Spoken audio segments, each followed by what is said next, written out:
Deadpool shook his head. You don't know what's going to happen next, otherwise you wouldn't make a big fuss over such a trivial matter. Deadpool definitely realized the seriousness of the matter. He was transferred from Liu Feng's prison, and then he was arrested here by this unknown organization, which is a trivial matter for Lufang. After all, I just didn't want to surrender before, so that guy directly called a Superman who came out of the superhero comics and severely sanctioned himself. From this, it can be concluded that Liu Feng is very capable and possessive. How can he and his super friends swallow this breath when this organization whose name is not known is doing this to him? Thinking about Superman's ability makes Deadpool panic. The mutant prisoner next to him looked puzzled, and Deadpool ignored him, and just muttered to himself, "Now I'm afraid that big guy might mistake me for sneaking out." Advertisement. Deadpool didn't want to get involved in this muddy water, he had planned to give up before. After all, he had seen Superman's ability before, it's no wonder someone could stand it. When Liu Feng and Superman turned the organization upside down, he should not be affected. This is the biggest wish of Deadpool, a fisherman. On Nick Fury's side, he's still in the office, currently preparing for Deadpool's training and obediently joining S.H.I.E.L.D., and other future arrangements. At this moment, Natasha Romanoff walked in with a phone in her hand. Natasha Romanoff didn't say anything, and handed the phone directly to Nick. Nick answered the phone and just said hello. "Nick Fury, you are really brave." On the other end of the phone, Lufang's cold voice came. "Mr. Liu Feng, I don't seem to understand what you're talking about. Could it be that I broke the law? Don't wrongfully wrong me, a law-abiding citizen." Nick Fury replied lightly. "I'm only giving you one last chance to return the Deadpool people to me." Liu Feng's voice was already a little angry, and he issued an ultimatum to him. "Release people. Why should they be released?" Nick pretended to be authentic. "So our S.H.I.E.L.D. broke the law again this time or something?" What he meant was that the procedure of S.H.I.E.L.D. this time is completely legal, and Liu Feng will not be able to do anything to S.H.I.E.L.D. like the last time he sanctioned Hawkeye Clint. Unless Liu Feng has the ability to modify Baijin Han Palace's order, what S.H.I.E.L.D. did is legal. Do you really think that as long as your actions are legal, I will not do anything to you S.H.I.E.L.D.? Liu Feng's voice on the other end of the phone was deep and deep, like an angry lion. "One last chance, man, is it still worth it or not? Are you really capable of bearing my anger?" As the current S.H.I.E.L.D. director, Nick Fury will naturally not be shocked by such words, he replied deadpan, "Man, I will never let go." Nick continued, "If you plan to settle all this with personal grievances, and you can't even call the police station to help, what can you do alone?" The answer to Nick Fury was the beeping sound after the phone was hung up. At this moment, even through the phone, Nick could feel the anger from the other end of the phone. Liu Feng coldly closed the phone, put it in his left pocket, and reached out from his right pocket to take out something, Superman glasses. It is the opposite of the situation in the original manga where taking off the glasses can greatly improve the temperament. At this moment, Liu Feng put on his glasses, and his aura suddenly changed drastically, as if a god possessed him. It seems that at this moment, the spotlight of the whole universe is shining on him. Let him incarnate into the strongest in the DC universe, the god of the world Superman. 2WW Chapter 41. SHIELD's death. When Liu Feng hung up the phone, Nick didn't respond, just put the phone on the table lightly. Black Widow Natasha Romanoff tilted his head slightly, and asked puzzledly, "Is that so? Shouldn't we activate some emergency defense to defend Liu Feng?" "No need." Nick Fury waved his hand in refusal. "Liu Feng is just a police officer working in the New York Police Department, so he can't make any trouble." Nick Fury said it was calm, but Black Widow Natasha Romanoff always had a sense of foreboding. Natasha Romanoff has read Liu Feng's profile, and she knows that Liu Feng is just a policeman with an excellent shooting ability. But Liu Feng's deeds always made Natasha Romanoff faintly feel that this man is not as simple as he seems. It's an indescribable feeling, like a lion in a zoo. Knowing that it is a domesticated beast, but every time I look at it, I can still be awed by its animal nature hidden under the blood. What if a domesticated lion hides a real one? If Liu Feng has been disguising himself as a vulnerable group, in reality he is the real master?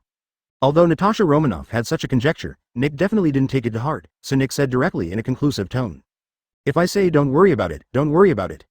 It was the rare time Nick spoke to Natasha Romanoff in such a serious tone, and she had to stop discussing the matter. He sat on a chair and faced Natasha Romanoff. The most important thing now is to speed up the invitation to Deadpool. S.H.I.E.L.D. urgently needs him to join and add a force to us. Mentioning Deadpool, Natasha Romanoff shuddered and shuddered when she thought of that sleazy look full of nonsense. After returning to normal, Natasha Romanoff said to Nick, "Are you planning to propose an invitation to that cheap guy? You don't need to spend time asking, I can guess the result." Natasha Romanoff crossed her arms and responded, "After all, he seems to have a very good relationship with Liu Feng now. I'm afraid he even went to jail voluntarily." Nick definitely understands this too. After all, Deadpool is also a mutant with super self-healing ability. Although I don't know what special method that kid Liu Feng used, what is certain is that Liu Feng has reached a certain agreement with Deadpool. Advertisement: they can get Deadpool over now, but they can't achieve Nick's goal, and they still need to work hard to convince Deadpool, but Nick doesn't want to wait anymore. No matter what means he wants to use, he will make Deadpool a member of S.H.I.E.L.D. or become their killing weapon. If persuading him to join fails. Nick Fury's eyes suddenly flashed a hint of indifference. Then just use that technology to brainwash Deadpool. Brainwashing, which means that the brainwashed object will become a walking dead who has lost the ability to think independently, and only the instructions issued by the superior will drive him to act. Natasha Romanoff's heart trembled. She never expected that Nick Fury would actually use this brainwashing method of S.H.I.E.L.D., which had been banned for a long time because of its inhumanity, in order to snatch Deadpool. For brainwashing, although Deadpool has self-healing ability, this technology has also been used by the military hunting down mutant on Wolverine, who also has self-healing ability, and the effect is remarkable. After being brainwashed, Wolverine has not recalled her experience so far. Therefore, if Deadpool is really unwilling to join them, S.H.I.E.L.D. can brainwash him and transform Deadpool into an out-and-out killing machine. In addition, he can be injected with other mutant genes, put his favorite 2 katana into his hands, and combine with Natasha Romanoff's request for a mouth slit. Putting things together like this, Deadpool can perfectly reproduce the form of the killing machine in the movie Wolverine 1, which is really a proper Walking Dead. If you don't obey, will you turn it into a Walking Dead? Natasha Romanoff was stunned for a moment, and seemed to feel a little pity, but then she recovered her sharp eyes, nodded, and replied, I understand. Natasha Romanoff turned and left the office, and also in Pierce's office at the S.H.I.E.L.D. base. Pierce, the leader of the Hydra organization, is now thinking about how to deal with the threat of Superman, who seems to have stepped out of the comics. But as a Huxia proverb says, the more you are afraid of something, the more you will come.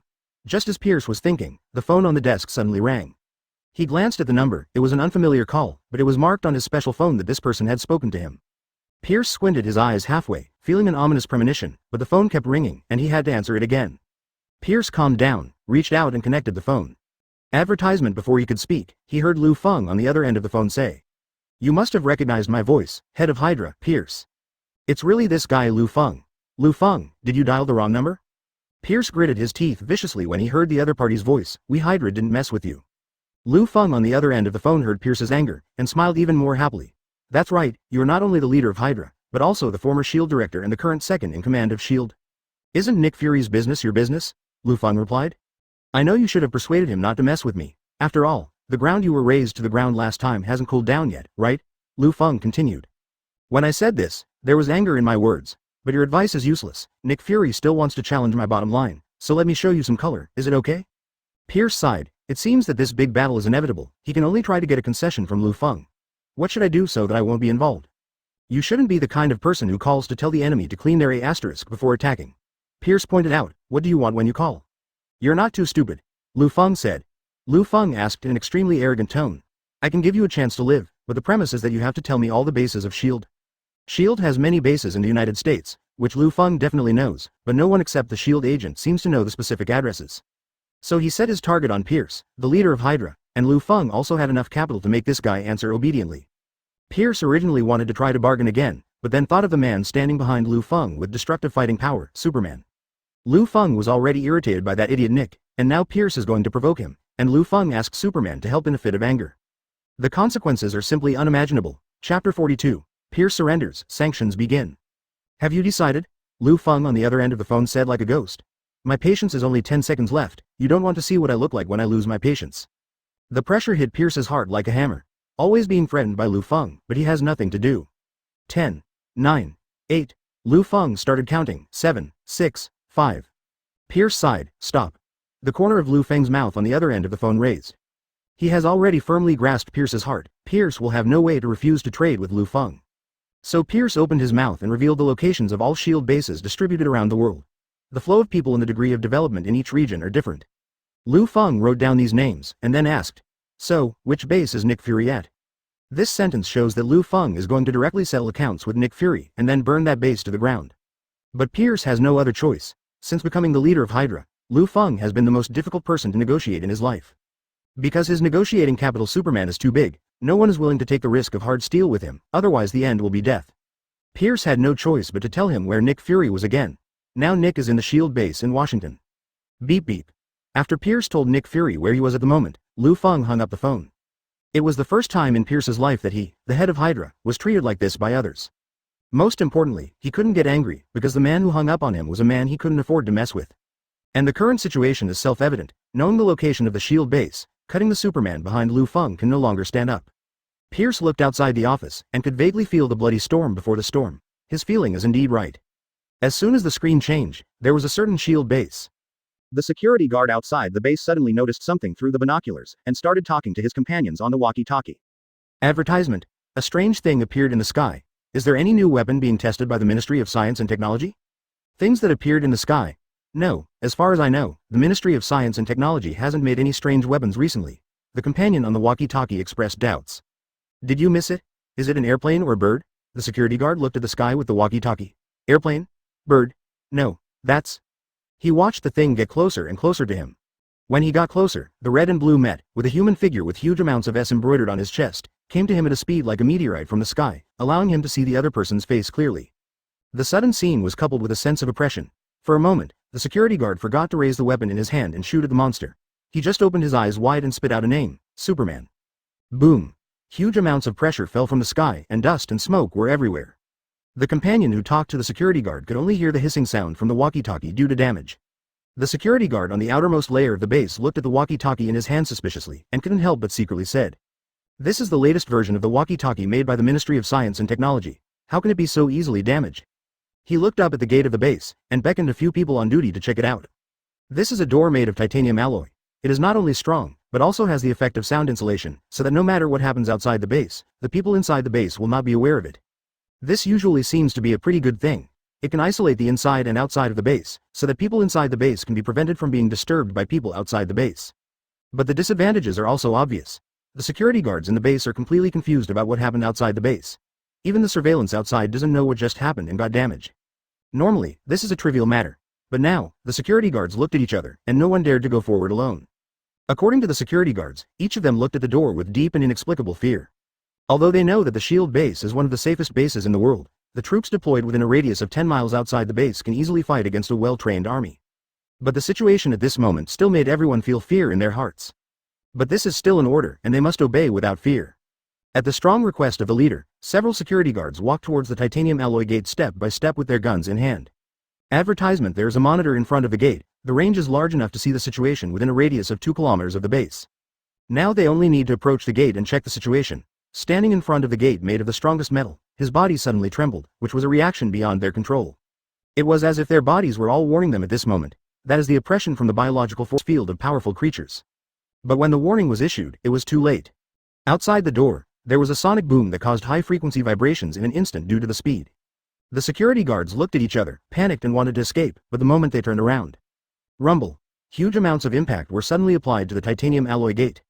The unimaginable impact directly made the giant titanium alloy gate unbearable, and it was torn apart at this moment, fragments flying all over the sky. But that's not what everyone fears the most.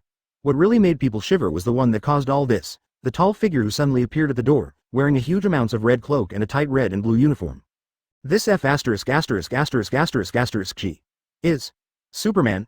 At this moment, the leading security captain finally understood what the last sentence of the security guard outside the base meant. But he was more miserable than his brothers outside the base, because he didn't have time to use the walkie-talkie to greet the people inside the base, and was directly crushed into a meatloaf by the rubble produced by the giant gate that Liu Feng shattered. Definitely, Liu Feng, who incarnates as Superman, wants to make everyone present die. Liu Feng, who turned on the big kill special kill mode directly as sonic boom acceleration, an acceleration accompanied by a heavy punch, instantly like a human cannon with short distance and great power, hammer every shield person into a meat sauce. Boom boom boom. The outermost space in the base was filled with blood. Nick Fury at the shield base far away in Washington suddenly received a red alert. P.S. Originally, I just wanted to write a book quietly and write a plot that everyone understands, but people keep beeping, saying what to do as a policeman, what to do to hide your identity, what's wrong, you like to tweet. Can't you be an ordinary person and conquer girls? Is it cool to be a Superman and let others directly post? Do you understand what a sense of conquest is? I give you the pen, and you write it? Can't fix it for me. And what's wrong, like to expose your identity and be targeted by others, then open Wushuang, and then the novel collapses? Personally, I don't like invincible cross-tweeting, and the protagonist also likes the quiet environment in which he lives, and provides a good environment for himself to pick up girls. That's it. Close black lens bracket. Chapter 43: Attacking the shield base. Before checking the source of the alarm, Black Widow Natasha Romanoff rushed to his office and hurriedly informed. One of our bases suffered a devastating blow. What did you say? Hearing this sentence, Nick Fury frowned and almost cursed. Every base of our shield has used the world's best security system and armed force. What kind of force is attacking us? Natasha Romanoff was silent for a few seconds, then he looked up and met Nick's eyes. It wasn't any force, the one who attacked us wasn't even considered a team, but a single person. Hearing this, Nick Fury began to think, combined up and down, and came to an absurd conclusion. That guy is Liu Feng. Black Widow Natasha Romanoff shook her head. But her answer, instead of letting Nick Fury breathe a sigh of relief, made him even more confused and shocked. It was Superman who attacked our base. Superman? Nick thought he heard it wrong, and asked Black Widow Natasha Romanoff again.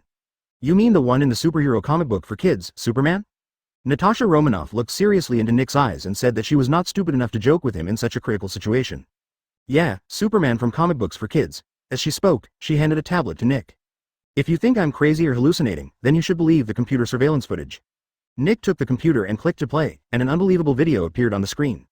First, Superman Liu Feng outside the base killed a group of people at a very fast speed. Then a sonic boom of acceleration directly shattered the gate of the base, which was said to be the strongest titanium alloy. Then they came to the outer layer of the base and began to kill and kill. Advertisement. Everything happened in less than 10 minutes. The last few seconds of the surveillance recorded Liu Feng looking at the surveillance with an extremely arrogant smile. Immediately afterwards, an acceleration plus a critical strike smashed the second giant door into pieces. The surveillance is gone, but now the guy who looks just like Superman is doing a lot of killing. Liu Feng. Nick spit out the name from his mouth. He had just provoked Liu Feng with his front foot, and a monster wearing a red-haired cloak and tights flew directly to attack Shield's base on his back foot. With such a connection, even a fool can understand that this Superman is designated to be related to that kid Liu Feng. Nick has also investigated the X-Men, a group of people with extraordinary abilities, and has seen many beta-level and even omega-level mutants. But what appears now is a virtual character that should only exist in superhero comics. And it happens to be the most capable and perverted guy in the comic world, Superman. And Nick couldn't think of anything. That humble little character Liu Feng, who works in the New York Police Department, actually knows such a guy. Even the relationship between the two is so good that the other party can vent his anger on him. Now, he really realized that Liu Feng is not easy to mess with. Nick thought for 2 minutes, then reached out to Natasha Romanoff and said, "Mobile phone, call Liu Feng and give it to me."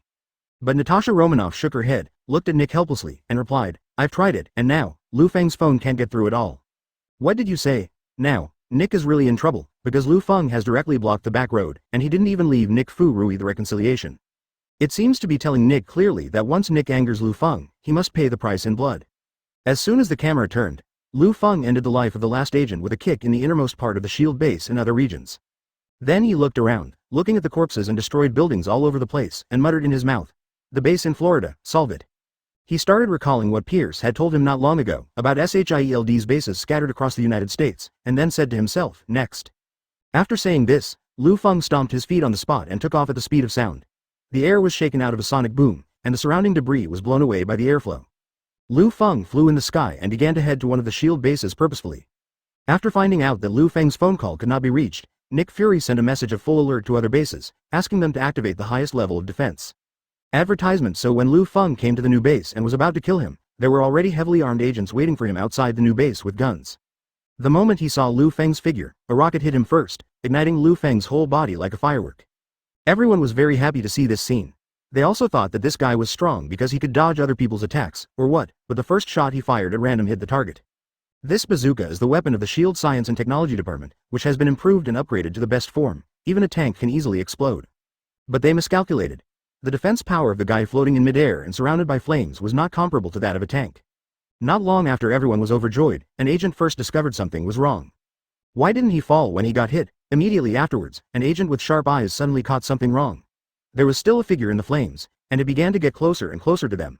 "That guy is not dead," the leader among the agents shouted hastily. "Fire! Fire! Use all the weapons you can use, and pour them all at the monster in the sky." Outside the shield base, following the leader's order, for a while, the sky was bombarded. The agents didn't dare to be idle, and poured their firepower into the sky one after another. In the dark night, the artillery fire illuminates the sky with the sound of one after another, forming a spectacular barrage of bullets. But no matter how many ammunition was released, how loud the sound was, or how powerful it was, they all became bullshit the moment they touched Liu Feng. It was as if what they bombarded were not specially developed guns and ammunition, but children's gun toys bought from roadside vendors. The point is, even if their ammo is useless, Liu Feng still won't stop his flight because of it. And under such a strong sense of oppression, everyone knows that being approached by such a guy will only end in death. But they miscalculated. They didn't expect that Liu Feng's ability was far beyond their imagination, and Liu Feng's character was not as kind as they thought. Facing the gunfire, although he was unscathed, the feeling of being surrounded by a cloud of fog still made Liu Feng unhappy. As a result, everyone saw Liu Feng, who was flying in the sky, reaching out to push up the glasses on the bridge of his nose, so that the lenses in the eye level were staggered. At this tenth of a second when he took off his glasses, two scarlet rays of light suddenly lit up in the night sky, and they were RI Chapter 44 Flip Shield, Stunned Blood Clan. There is no one in the world who has not heard of Superman's name, and no one will not know Superman's well-known super ability, heat vision. But they know they can't change the outcome of the matter. Sizzle. Just like the Cyclops in X-Men who need to remove the glasses that suppress the heat vision to shoot, Liu Feng removes the eyes that disguise his identity. Immediately afterwards, he stared in the sky. In an instant, 2 fiery rays descended from the sky, shooting straight at the agents, and moving up and down with his sight. The scene of Liu Feng attacking the agents was magnificent. From a distance, it looks like the breath of a dragon descending from the sky in a Japanese RPG game. Liu Feng, who was shot by the flames, also responded with flames. The hot vision bursting out from Liu Feng's eyes was like a precise scalpel, perfectly cutting the bodies of those agents and then burning them. There was only endless wailing from the ground, and they wanted to escape, but this was for Superman Liu Feng, who was using heat vision in the sky. Killing them is as easy as erasing pencil writing with an eraser. The difference is that the hand is used to erase the words, and the head needs to be turned to kill this group of people. Just like that, the outside of this shield base turned into a sea of blood, and there were still corpses scorched by the heat sight in the sea of blood. After stopping using thermal vision, Liu Feng put on the glasses again, and slowly fell to the ground like a normal person. Then he came to the door, like unpacking, grabbed the door with both hands, and pulled it left and right. The so-called titanium alloy door was torn in half by him. Opening the giant titanium alloy door, there are still all kinds of artillery fire oncoming, facing this scene. Advertisement. Liu Feng directly inhaled and then exhaled, using the freezing breath to freeze all the weapons in the door, including the agent. When everything became frozen, Liu Feng continued to smash everything one by one with the combination of speed and boxing. Things in a frozen state are easier to break. Liu Feng, who is incarnate as Superman, even needs to speed up a little bit, and the sonic boom can shatter the ice. Then continue to break the titanium alloy giant door, continue to fight. No matter how hard S.H.I.E.L.D. agent does his best, he can't hurt a hair of Liu Feng in Superman state. The time for Liu Feng to break through the base was less than 10 minutes. Then he stood on the ruins again, looked at the sky, and said, "Next." After finishing speaking, it stomped to take off and sprinted with a sonic boom. Liu Feng's set of procedures is smooth, just like clearing the levels of an old-fashioned RPG game, breaking down S.H.I.E.L.D.'s bases one by one. And these actions have also been seen by other forces that have intersected with Liu Feng except S.H.I.E.L.D. First, the military who hunted down the X-Men. Superman Liu Feng sent S.H.I.E.L.D. bases distributed across the United States one by one to break through the hacked surveillance to them. At this moment, the deeds of the god like Superman are being broadcast on the big screen for every senior executive present to watch. The more they watch, the more flustered and fearful they feel. They even tried to bring into the position of S.H.I.E.L.D., which is the opposite of Superman.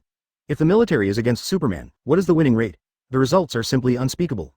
Boyd watched all this quietly, thinking to himself, sure enough, he was right to order his subordinates to pay close attention to Liu Feng's behavior. Otherwise, he really wouldn't be able to discover this monster that has been hiding beside Liu Feng for a long time. About the military being able to get Liu Feng's video. Advertisement. Although after General Boyd was released, Michaela was sent as compensation for Liu Feng's items, but he still ordered his men to pay close attention to Liu Feng and the people around him.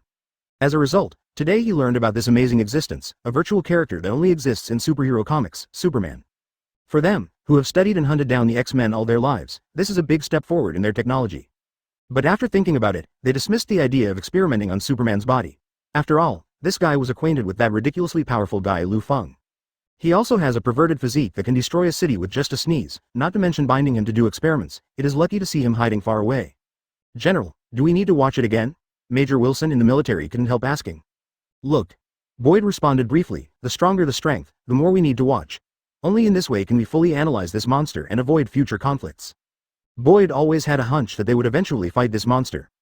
As far as the current performance of the two sides is concerned, their military's winning rate does not exceed 50%, so they still need a lot of analysis and judgment. The Blood Clan on the golf table far away in Europe also obtained the video of Liu Feng breaking through the S.H.I.E.L.D. base. This group of vampires who have lived for thousands of years never imagined that one day they would feel afraid because of a single person.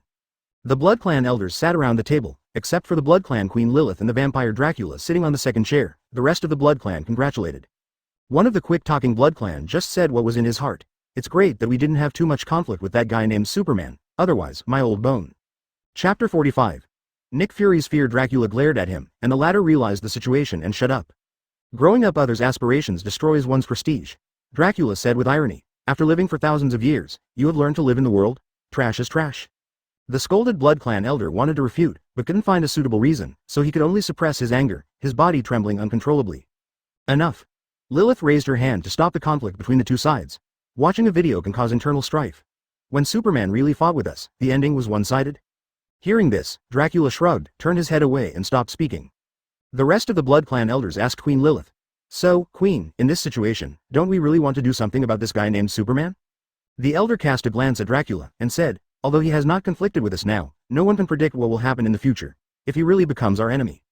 That's why I've already prepared you for battle, Dracula said. I want to directly expand the strength of our Blood Clan and transform more vampires. Lilith thought for a while. Finally, I made a conclusion. We can prepare for the battle, but we can't be too ostentatious. We still know too little about Superman, and we need to do more observations. Lilith said the information obtained from the surveillance video. Super strength, super speed, super defense, and super ability with heat vision and freezing breath. According to the performance in the video, his thermal vision can already cut through the flesh, and his freezing breath can easily reach -°C. After the analysis, Lilith said, if our preparations can't reach the strength he has shown so far, then don't even think about trying to fight Superman. After Lilith finished speaking, all the elders nodded in agreement, and they really needed more information from Liu Feng to construct a measure of strength. Advertisement. That's what the Blood clans at the golf table planned. The camera returns to the SHIELD base in Washington. Reported by Black Widow Natasha Romanoff. The Superman called by Liu Feng has destroyed 4 bases that they spend $100 million a year to support in this short period of time. And this is not the most important point. The point is that if this trend continues, the bases will be demolished one by Liu Feng, and finally the current one from Washington. This was Liu Feng's plan at the beginning. He asked Pierce about Nick's location, and he didn't plan to attack Nick's location directly. Instead, destroy the other bases one by one, put the base where Nick is at the last place, and amplify the fear in his heart infinitely. It's like being prey to a lion. When a lion wants to make its prey tremble and fear, the lion does not eat it first, but makes the prey powerless to watch its siblings being eaten. Let the prey witness the death of the people around them, let their sense of substitution increase with the increase in the number of deaths around them, and the prey's heart will continue to increase. Just like a lion killing its prey hundreds of times, it is better than swallowing the prey directly, much more refreshing. This is a kind of fear that makes people feel infinitely close to death, and most importantly, he can't stop the anger of Liu Feng and Superman at all. Finally, Nick Fury closed his eyes, as if he had made a decision in his mind, picked up his cell phone, and called Pierce. After the other party connected, Pierce's deep voice came out first. I warned you, but you really didn't listen to it at all. It's useless to say these things now, Pierce. I need your help. You use the upper-level relationship. Nick begged. Advertisement. Nick knew that no matter what he said now, he couldn't stop Pierce's anger and blame, so he had to respond repeatedly. I will take responsibility for all of this, and it's all on my head. Hearing what Nick said, Pierce fell silent on the other end of the phone. Nick knew that Pierce was capable of solving this matter, and this was the first time in his life that he had asked Pierce for help in such a low voice, and the chances of being willing to help were high. The most important point is that Pierce at the moment is also in the SHIELD base. If Liu Feng and Superman attack here, Pierce must also be implicated. So Pierce is not only helping Nick, but also helping himself. Sure enough, at the end of the call, Pierce came from the other end of the phone. I will find a way to solve it. You are responsible for what you said. Now you owe me a favor. After leaving this sentence, Pierce hung up the phone. Black Widow Natasha Romanoff rushed over and asked, can Pierce really do it? Nick Fury responded flatly. That's the only way. In Pierce's office, after a call with Nick Fury, Pierce tiredly rubbed his trigeminal nerve, feeling irritated by these things. At this moment, on his computer screen, there are multifaceted and multi-angled videos, and each grid is the surveillance video of each SHIELD base. That's right, since Liu Feng and Superman attacked the SHIELD base, Pierce has mobilized all the surveillance videos to his computer so that he can observe Superman from time to time. Chapter 46. I must make appropriate compensation for me. In addition to the surveillance video on the desktop computer, he also holds a mobile phone that can analyze Superman's various values in real time to obtain combat effectiveness. Pierce likes to analyze the combat power of all characters with super abilities and quantify their combat power. For example, Wolverine in the X-Men has 10,000 combat power, Magneto has 30,000 combat power, Professor X and Magneto are comparable, and Phoenix has 50,000. As for the Superman on the computer, although the final combat power value has not been obtained, according to this form, his combat power, conservatively speaking, must exceed Phoenix's 50,000. Superman, what a frightening guy. Pierce couldn't help but swear. Thinking that their Hydra organization and Superman had become opposites before, Pierce couldn't help but feel scared. Fortunately, they didn't push Superman into a hurry, otherwise the consequences would be disastrous. There is also a way to end all of this now, although this guy Superman has no entry point, but Liu Feng has, and all this is also caused by Liu Feng. This requires Pierce to use the relationship that can affect Liu Feng. Pierce picked up the phone, entered a series of numbers, and after a short call tone, he successfully dialed, and a voice came from the other end of the phone. This is Bajan Han Palace. As soon as the screen changed, Liu Feng in Superman form stepped on the ruins of the 4th SHIELD base, making sure to destroy everything to nothing. Okay, next one. After finishing, Liu Feng jumped into the sky. But just 5 meters above the ground, the phone in his Superman tights suddenly rang. Liu Feng's mobile phone is a specially developed encrypted mobile phone. There is no limit to calling others, but others cannot call at will. Advertisement. Only the developer, Arthur, Liu Feng's boss, and 2 people designated by Liu Feng can call him, and those 2 people are his mother and Wanda. Liu Feng in the sky reached out and took out his mobile phone from his belt, and looked at the number. The caller was his mother, Tony Stark's aunt, Elena Stark. His mother would call him at this time. The reason is self-evident. Out of respect for his adoptive mother, Liu Feng still answered the phone. While Lu Feng was flying in the sky and connected, Alina's voice came from the other end of the phone. Feng, good son, stop and calm down. Sure enough, it was because of the current incident. Lu Feng stopped the flight, just floating in the air, and asked his adoptive mother on the phone. It has reached your side so quickly, S.H.I.E.L.D. is really capable. The most capable thing is that they even know Lu Feng's mother. His adoptive mother is the president of the Red Cross Society and the sister of Iron Man. She is already a big shot in politics, and not everyone can give face. Without waiting for Lu Feng to ask, Elena continued, it's not as simple as S.H.I.E.L.D.'s strength, they've already gone to the White House. It is already a political issue to have the ability to let the White House intervene. No wonder my mother would call back to stop me. Lu Feng stopped in midair, squinted his eyes, and used supervision to expand his sight to the entire S.H.I.E.L.D. base. See through the base directly, enter Nick Fury's office, and clearly look at Nick Fury with a melancholy face at the moment, it's like stepping on dog shit. Facing this scene, the corners of Lu Feng's mouth rose slightly. It doesn't really matter whether he wants to kill all the S.H.I.E.L.D. bases and Nick. The point is that he has now made Nick Fury suffer, and let this black stewed egg have a good experience of Lu Feng's abilities. Advertisement. Besides, his mother even called her personally. Facing the adoptive mother who loved him since childhood, Lu Feng will naturally give her adoptive mother a face. So, Lu Feng said in a gentle tone, okay, I'll listen to you until it's over. As long as Nick Fury will obediently send my prisoner back to the NYPD prison, the next base, and Nick Fury's life, I will let it go. Son, thank you for your understanding. Elena said. Like last time, Lu Feng changed his style again, I can let this matter go for my mother, but S.H.I.E.L.D. and Nick Fury must make appropriate compensation for me.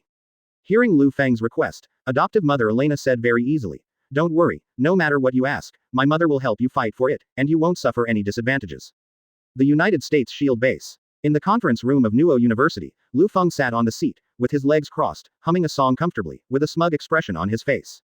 10 minutes ago, Lu Feng agreed to go to the S.H.I.E.L.D. base to meet Nick Fury under the bitter persuasion of his adoptive mother Elena Stalker. And talk about compensation for yourself. Just now, when Lu Feng stepped into the gate of S.H.I.E.L.D. in a more gentle way than the previous bases. Although the S.H.I.E.L.D. agents were all ordered by Nick to let Lu Feng go to the conference room to meet him alone, the others were not allowed to do anything to Lu Feng or be restrained. But on the way Lu Feng walked from the door to the inside of S.H.I.E.L.D., he could still see the strange eyes of the surrounding agents. Chapter 47 Lu Feng. Did I ask for money? They should be thankful that Lu Feng came to see Nick Fury's setbacks, and by the way, listen to what kind of compensation this black stewed egg will give him. Otherwise, Lu Feng will make this group of agents who are watching randomly pay the price in blood. Definitely, if he doesn't take action, the blame will still have to be settled on Nick's head. Sensing everyone's stares, Black Widow Natasha Romanoff, who came out to lead Lu Feng to the conference room, scolded directly, what are you looking at? Don't do anything. Although Natasha Romanoff also hates Liu Feng, the guy who put his good friend Clint, Hawkeye, in prison. But now is not the time for Natasha Romanoff to get too excited. This guy Liu Feng just had his good friend Superman mess up the rest of the bases. Now, S.H.I.E.L.D. is weak, so he can only try his best to appease Liu Feng's anger. That's why Nick called him over to reconcile. Black Widow Natasha Romanoff looked around at the low-level agents, and said in an indifferent tone, who dares to complain, I will clean up all of them later. As a high-level agent of S.H.I.E.L.D. and a member of Avengers in the future, Natasha Romanoff's ability and status are relatively high. After such a scolding, the other low-level agents immediately looked away and continued to do their own things. Liu Feng took a look at Natasha Romanoff's bulging figure perfectly outlined by the black tights, and thought to himself, Black Widow's figure is still not rubbing. Not only the figure, the Russians have high nose bridges, big eyes and red curly hair, and the face formed by the synthesis is even more beautiful, as if carved out of precision. This can be said to be the second most beautiful woman in the Marvel world, and the first is self-evident, of course, the Scarlet Witch Wanda from Liu Feng's family. Good-looking, serious in doing things, she is exactly the subordinate Liu Feng has been looking for to recruit, and it would be great to be able to draw her into his camp. The conference room is in front. I brought you here, and Nick is waiting for you inside. I can't listen to your conversation, so I'm leaving first. Advertisement. Natasha Romanoff, who brought Liu Feng to the door of the meeting room, left without looking back after leaving these words. Watching Natasha Romanoff leave, Liu Feng didn't stay there either. As soon as she left, Liu Feng pushed the door of the meeting room open with his back foot. If it was someone else, they might still be cautious, worried that it might not be Nick waiting for him in the conference room, or even a trap when he opened the door. But what is Liu Feng afraid of? A Superman form can arrange everyone clearly. As for the trap, what kind of trap can hurt Superman? The conference room was very empty, and the first thing that caught the eye was a very long conference table, and opposite to the long table was S.H.I.E.L.D. director Nick Fury. With his hands behind his back, his face was sullen, showing an expression as if he had stepped on shit. This is what happens when Nick is in a bad mood, and people around him often can't tell whether he is angry or sad. But in terms of the man in front of him and the attack on the S.H.I.E.L.D. base just now, the posture and expression of the man clearly indicated the latter. But Liu Feng didn't bother to guess what kind of mood this guy was in, he just felt that Nick's posture was too awkward, which made him uncomfortable. Lu Feng kicked out the chair inserted into the long table, sat on it slowly, and then put both feet on the table. The meaning of this action is like saying to Nick Fury, "You suck, eh?" Nick Fury also understood the meaning of this layer. After being silent for a while, he changed his standing posture and tried to look more sincere. Afterwards, Nick spoke first. "Mr. Liu Feng, I am terribly sorry for everything that happened tonight. The prisoner you captured personally, Wade Wilson, I will send the agent of S.H.I.E.L.D. to personally send him back to your prison. I hope you will not forget the villain." Advertisement. Seeing that his attitude was okay, Liu Feng changed his posture from putting his feet on the table to crossing his legs. He was still humming a Huxia song that Nick couldn't understand. Apparently signaling to Nick to continue. Definitely, Liu Feng hoped that what Nick said would arouse his interest. In the current situation, Nick has no choice but to continue. The loss of the destroyed base is on our shoulders. From now on, S.H.I.E.L.D. will not interfere with the affairs of the New York Police Department. Liu Feng, with his legs crossed, still bowed his head and hummed. As soon as Nick's face turned dark, he knew that Liu Feng would not be satisfied so easily. So he continued. In addition, S.H.I.E.L.D. will give the New York Police Department a sum of $5 million in compensation. I don't know, will this satisfy you? Liu Feng shook his head, and finally said, not enough. Nick thought that Liu Feng was short of money. 5 million is already the maximum amount we can come up with. Nick looked at Liu Feng. I hope you understand us. Then I'm leaving. Liu Feng crossed his arms and made a gesture of turning his head. Nick was helpless, and sighed. Is $8 million okay? Liu Feng played with the teacup on the table, and his eyes stayed on the teacup to talk to Nick Fury. It's not enough, it's not enough. Nick's face was full of black lines, but he still suppressed his emotions and asked softly, then you can make a price, how much do you want to be suitable? Liu Feng drank the tea in his teacup in one gulp, then turned to look at Nick Fury again. Did I say I only want money? Chapter 48. For compensation, I choose one of yours. Nick was stunned for a moment. He really didn't expect that Liu Feng would want other compensation besides US dollars. So I asked, so what are your expectations? Liu Feng returned to his normal sitting posture, looked at Nick Fury with sharp eyes, and raised an index finger. First, as you just said, $8 million in compensation. Immediately afterwards, he raised his second finger. Second, I want your S.H.I.E.L.D.'s weapon technology. Before Nick could react to the second half of Liu Feng's sentence, he began to explain to Nick Fury. I want all the weapons in the New York Police Department to be replaced with the latest weapons and technologies developed by your S.H.I.E.L.D. After the new research and development is successful in the future, you will automatically go to the police station to update them. The implication is to make the average combat effectiveness of Liu Feng's NYPD officers reach the level of S.H.I.E.L.D. In this way, S.H.I.E.L.D.'s agent is indistinguishable from Liu Feng's NYPD's agents in terms of disguise ability and assassination skills. This has greatly improved the combat effectiveness of the police station. Nick Fury didn't expect that Liu Feng, a man with half Huxia blood, would be so good at bargaining, but what he didn't expect was later. Liu Feng raised his third finger and continued. Thirdly, from now on, you S.H.I.E.L.D. are not allowed to act freely, and you must report to the Washington General Administration before any activities. The implication of Liu Feng's words is that you S.H.I.E.L.D. will recognize their policemen as the bosses in the future and become the new bulls of the police station. No matter how you say it, Nick Fury is also a bureau chief. Faced with such an unequal treaty, he frowned and said, this is absolutely impossible, we absolutely cannot make such a concession. Liu Feng didn't expect Nick Fury to be tough. But no matter how tough you are, it's useless, because Liu Feng is a domineering person. So he raised an eyebrow at Nick Fury with a playful meaning, are you sure? Hearing Liu Feng's question, Nick Fury was stunned for a moment. Advertisement. It took a while to recover, and said, I'm sure. Even if I die outside, jumping from here will not make S.H.I.E.L.D. become the cattle and horses of the United States Police. You love to die. Liu Feng shrugged and made a gesture of dialing a number. Then I'll have to ask my Superman friend to tear this down too. Nick Fury's pupils dilated slightly. He didn't expect Liu Feng to be so direct. Hastily stretched out his hand, and hurriedly stopped Liu Feng's next behavior. Have you figured it out? Liu Feng looked at Nick Fury with half-closed eyes. Nick Fury sighed and said, okay. Seeing how straightforward Nick Fury was, Liu Feng also made concessions. As long as S.H.I.E.L.D. operates in New York City, it must ask the first police station for instructions. Because New York is Liu Feng, there is absolutely no compromise on this point, but if you are doing something outside of New York, you can cut it first and play later, without having to communicate with the police in advance. Hearing the news, Nick felt a little grateful, but he didn't know that Liu Feng made a concession in preparation for the fourth conditional compensation. Fourth, Nick Fury's face turned green when he saw Liu Feng pointing 4 fingers up in a row. He never thought that this guy's compensation has not been finished yet. All the conflicts are all caused by your plan to rob me of talents. Then, as compensation, I will choose one of yours, isn't it too much? Liu Feng asked back. Nick Fury didn't know who Liu Feng was talking about at this time, but he always had a sense of foreboding. Liu Feng glanced outside the door, and spit out a name from his mouth. Black Widow, Natasha Romanoff. Really, Nick's hunch was right. Advertisement. It's a pity for such a beautiful and capable general to be with you. The corner of Lufang's mouth raised, and the hand with thumbs up turned back, pointing his thumb at his own. I want her to follow me from now on. Nick Fury fell silent. Black Widow Natasha Romanoff is the most trustworthy agent around him, and now he just gives it to Liu Feng as an item. How can this work? But in this situation, he had no choice but to surrender to Liu Feng. Otherwise, the 4 destroyed shield bases would be the price he would pay later. Still, it doesn't look like Natasha Romanoff will be working for Liu Feng. Liu Feng, at worst, could use Natasha Romanoff as AS*X object. If a Natasha Romanoff can avoid the conflict between Liu Feng and S.H.I.E.L.D., this deal is not impossible. As a member of S.H.I.E.L.D., Natasha Romanoff cannot refuse. Have you decided? Do you agree or not? Liu Feng asked impatiently. He was also puzzled. Didn't he just let Black Widow, a serious beauty, work for him? Why did it take so long to think about the black stewed egg? In the end, Nick Fury looked like a piece of flesh had been cut from his heart, and said to Liu Feng, I see, Natasha Romanoff will be your item from now on.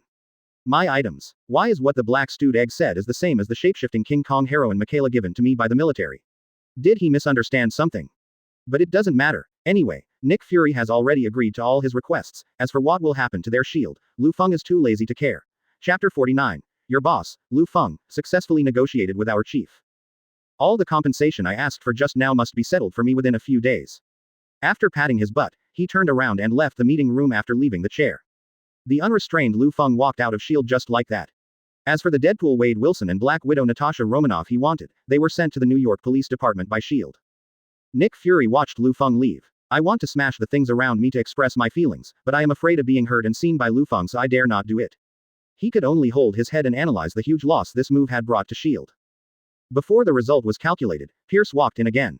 Pierce's face was solemn, and he must have brought bad news again. Nick Fury lighted him up. What bad news could make me more sad? Pierce sighed and came to Nick's side, patting him on the shoulder. Unfortunately, there is bad news to add to your distress. Nick glanced at Pierce and motioned for him to continue. Pierce crossed his arms and spoke to Nick Fury in a heavy tone. It has suffered too much in the past year, and the White House is very dissatisfied. Advertisement. Pierce continued, so our finances are going to be exploited very badly next year, and now we need money to repair the first 4 bases, and now the whole S.H.I.E.L.D. is out of money. It is indeed a big thing about the White House. Now Nick Fury is finally silent, and they are facing a financial crisis again. Seeing this, Pierce showed the appearance of someone who had been there, patted Nick Fury on the back a few times and said, it's okay, it's not a big deal. It's just that there is no extra funds for next year. I believe that under your leadership, S.H.I.E.L.D. will do better than me before. Pierce encouraged. Nick Fury nodded, and left the conference room. Pierce watched Nick leave with sincere eyes, and when he was out of sight, the corners of his mouth turned up. Everything he just did was fake. As the leader of Hydra, Pierce definitely doesn't care about the life and death of Nick Fury. In other words, it is more in line with Pierce's inner expectations that he gets a lesson after messing with Liu Feng. At least in this way he can dampen Nick Fury's spirit. Also, the more Nick Fury goes through this, the easier it is for Pierce to run him and the whole S.H.I.E.L.D. behind the scenes. In the cell of the S.H.I.E.L.D. base, Deadpool is still blowing water on the mutant prisoner next to him, which is a means of easing the tedium for Deadpool. But for the 2 mutants, they have reason to suspect that Deadpool was sent by S.H.I.E.L.D. to torture him mentally. Deadpool chatted to mutant one-sidedly. Suddenly, they saw a few agents coming in, and after entering, they began to untie the restraints on Deadpool without saying a word. The 2 mutants wanted to kneel down immediately, shouting to S.H.I.E.L.D. that Jesus is alive again, Angel is coming, and thank them for saving their ears. Mutants are happy, but the ones who suffer are the agents who came to take them away. What's the matter? Do you want to change the place for me? Deadpool asked the agent beside him. The agents didn't bother to pay attention to Deadpool's mental retardation at first, but he couldn't help being stubborn like a fly in his ear. Advertisement. One of the agents said impatiently. Your boss, Liu Feng, successfully negotiated with our bureau chief, and now you are free. The agent thought that after he answered Deadpool's doubts, he would get the next quiet time, but that was not the case. Deadpool listened to the other party's answer and didn't focus on the latter's freedom. Instead, he hastily corrected the agent's wording.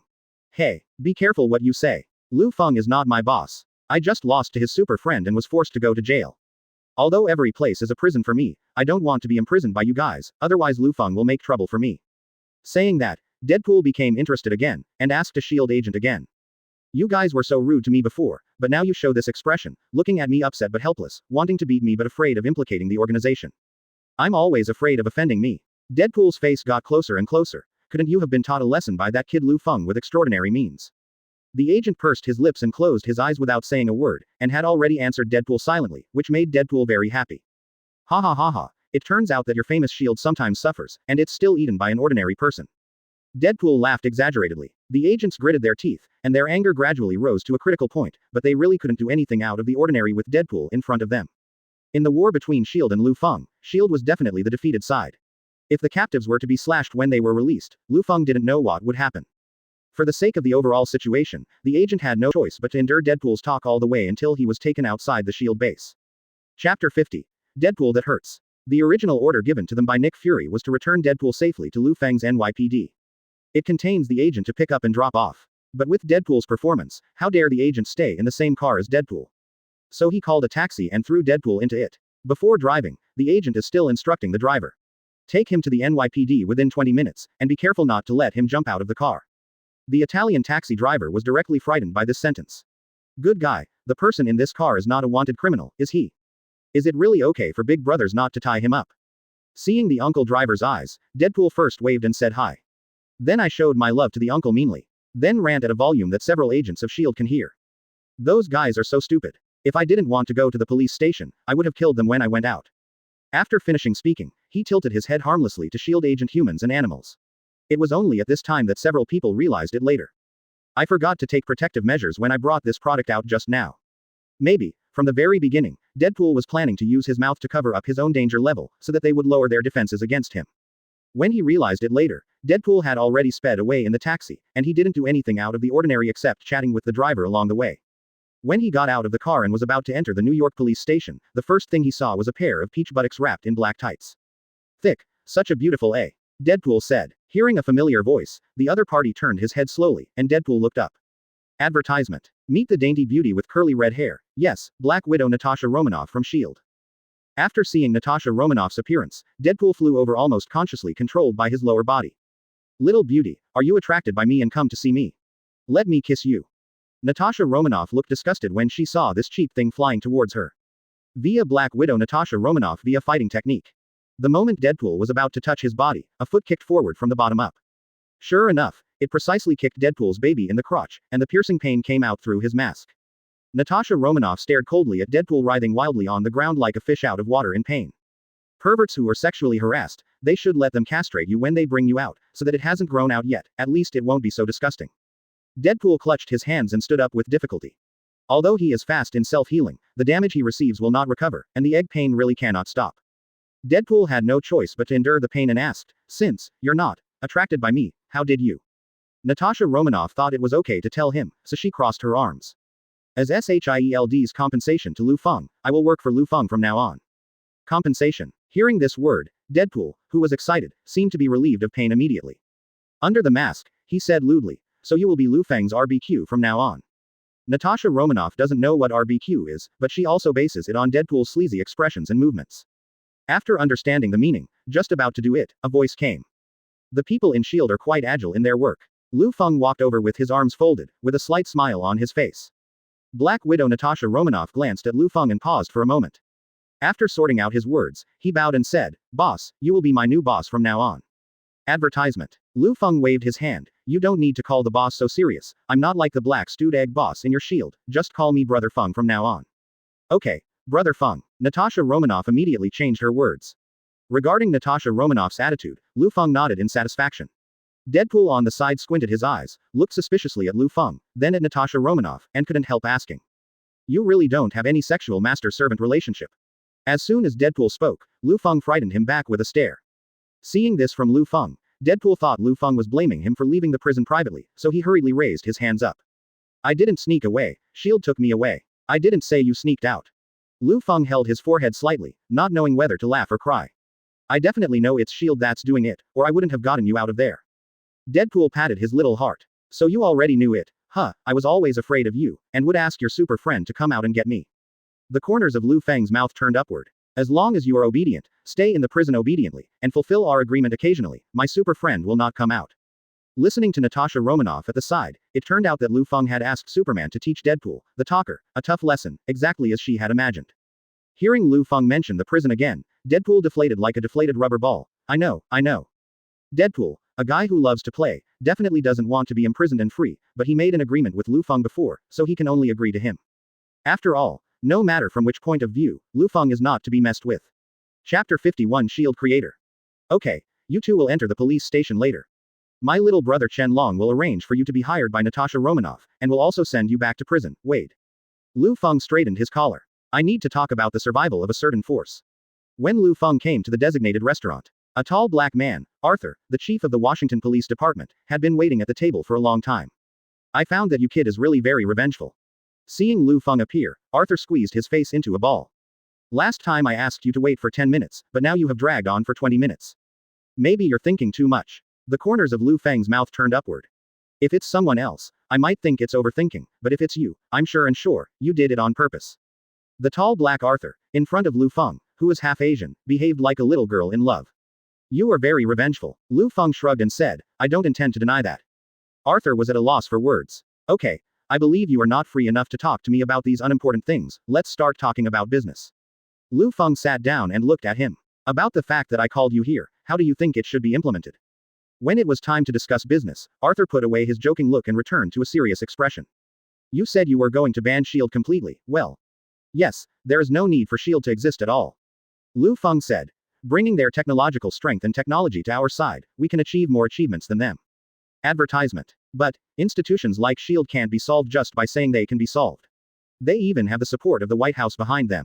Arthur was stuck. Isn't it the support of the White House? We don't have it, Liu Feng said. To the White House, we are all the same agencies. So, what would the White House think if it were known that S.H.I.E.L.D. was always attacking and pleading for their help? Liu Feng played with the teacup in his hand and continued talking. At this time, we stand up and do this job instead of S.H.I.E.L.D. Is S.H.I.E.L.D. still necessary? Arthur was persuaded by Liu Feng, nodded, and suddenly felt feasible. But this is not something that can be done verbally, so he confirmed it in every possible way.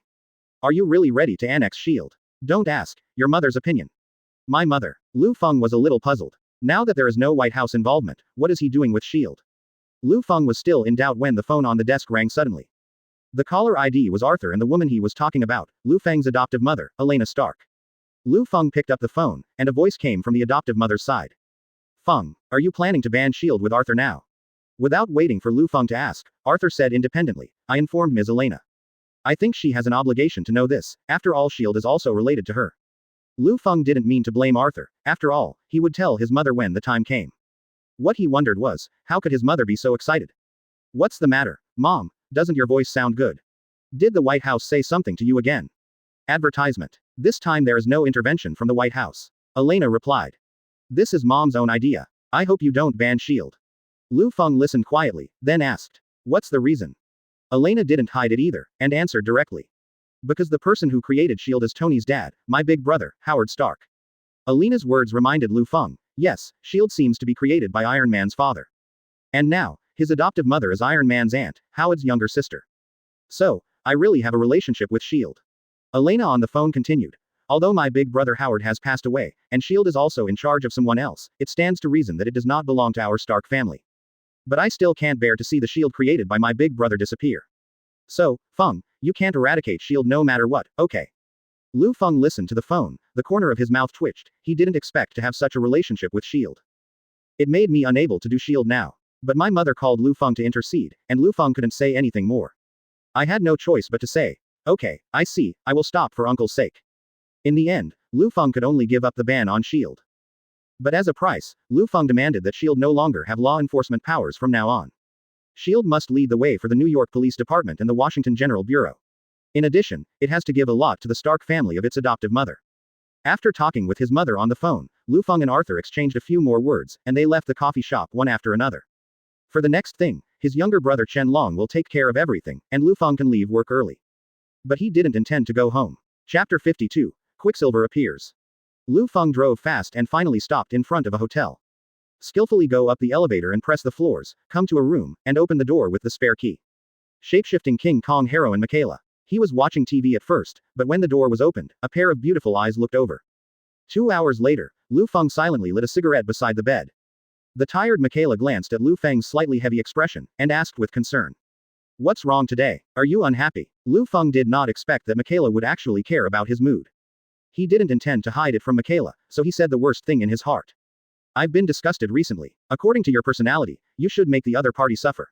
Michaela said. The heart-to-heart talks these days have allowed Michaela, who was given to Liu Feng as a gift, to understand Liu Feng's character. Liu Feng raised the corner of his mouth, took a puff of cigarette, and continued. When I was about to uproot that force, I realized that those people were my own people. Liu Feng briefly talked to Michaela, and the latter just nodded when he heard this, understanding Liu Feng's mood. She thought that Lu Feng would just give up on punishing the forces that offended him. Unexpectedly, Lu Feng pinched out the cigarette butt, and said sharply with his eyes. For the sake of acquaintances, spare them this time. Next time I get a chance, I will definitely uproot this group of forces. Lu Feng's move established a Gundam image in front of Michaela. This man is like a lion, but his noble and ferocious temperament makes people love and hate, and admire him. Lu Feng naturally didn't know that his feelings in Michaela's heart had changed. Advertisement. He lifted the quilt, got off the bed, put on his clothes, and opened the door after getting dressed. Before stepping out of the room, he did not forget to take out a stack of banknotes from his pocket and put them on the table at the door. Not enough to tell me. Michaela looked at Lu Feng's figure. She was originally forced to give it to Lu Feng as a gift. At this moment, a strange feeling suddenly arose in my heart. On Lu Feng's side, after venting at Michaela's place, he drove back home refreshed. The time to go out coincides with my off-duty time. When I opened the door, I found two figures on the sofa in front of the TV. One of them is naturally his own Wanda, and the other is a white-haired boy in a silver white coat. Wanda, who was talking to another person, turned her attention to Lu Feng when she heard the door open. Honey, are you back? When he turned his head, he even patted the white-haired boy next to him, and made a look to signal her. Good guy, this wink is so obvious. If Lu Feng didn't know the identity of this white-haired boy, he would suspect that he was wearing a green hat. While Wanda stood up, she also pulled the stupid white-haired boy beside her to stand up, and looked at Lu Feng. Honey, this is my brother, Pietro. The white-haired boy stood there dumbfounded until Wanda elbowed him and scolded, call me. The white-haired boy Pietro spoke impatiently. Hi bro, I'm Pietro and I just moved to New York. I'm a normal guy, very normal. Wanda gave Pietro another nod for talking too much. This already has the feeling that there is no silver 300 taels here. Advertisement. The two siblings are hiding something from Lu Feng. But what they didn't know was that Lu Feng already knew the identity of this guy from the moment he entered the door. Not to mention that Lu Feng, the brother-in-law, probably knows more about Wanda's younger brother than Wanda, who is her sister. Pietro Maximov, nicknamed Quicksilver, is the son of Magneto Eric Lencher and the younger brother of Scarlet Witch Wanda. In addition to these two, Magneto has a youngest daughter, their green-haired sister named Polaris. It's strange to say that the three siblings have red hair, white hair and green hair, and I don't know how this old king was born in the first place. If Lao Wang was not a mutant, Lu Feng would have suspected that the mother of these three people would be My Little Pony, right? Closer to home, as a mutant, Quicksilver has the super ability to move fast, which is equivalent to the Flash on DC, but the speed is not as abnormal as the Flash. After all, the speed of the Flash over there is thousands of times faster than the speed of light. It travels through time and space at every turn, and has to be restarted whenever there is an end of the world. Quicksilver is far from being able to do this. Quicksilver, this guy, has two versions in the movie due to copyright issues. One is in Avengers 2 Inches where Wanda is. The other one appeared in X-Men. Reverse the Future, in the X-Men series of movies, X-Men. Apocalypse. This version is relatively popular, and there is no Wanda in the setting. But the strange thing is that the Quicksilver who appeared in front of him is not the one who appeared in the Avengers of the Marvel Universe, but the one in the X-Men. But if it is really Quicksilver in X-Men, then his ability may be more powerful than normal Quicksilver. And he should also be thankful that he doesn't belong to the version in the Avengers. Otherwise, you will end up dying in saving Hawkeye, which is also the biggest failure in Avengers 2. After all, it was hard to launch a superhero who became a fan, and before the movie was about to end, he received a lunchbox because of the copyright. This operation is indeed a bit stupid. Well, but if you have to say, Hawkeye is still in prison, Quicksilver probably won't get the lunch. And Quicksilver now has a brother-in-law like himself. Being related to Superman is theoretically safe. Even if Thanos comes now. Lu Feng is sure to smash the opponent's head, from purple sweet potato essence to pig head essence chapter 53, an accident happened.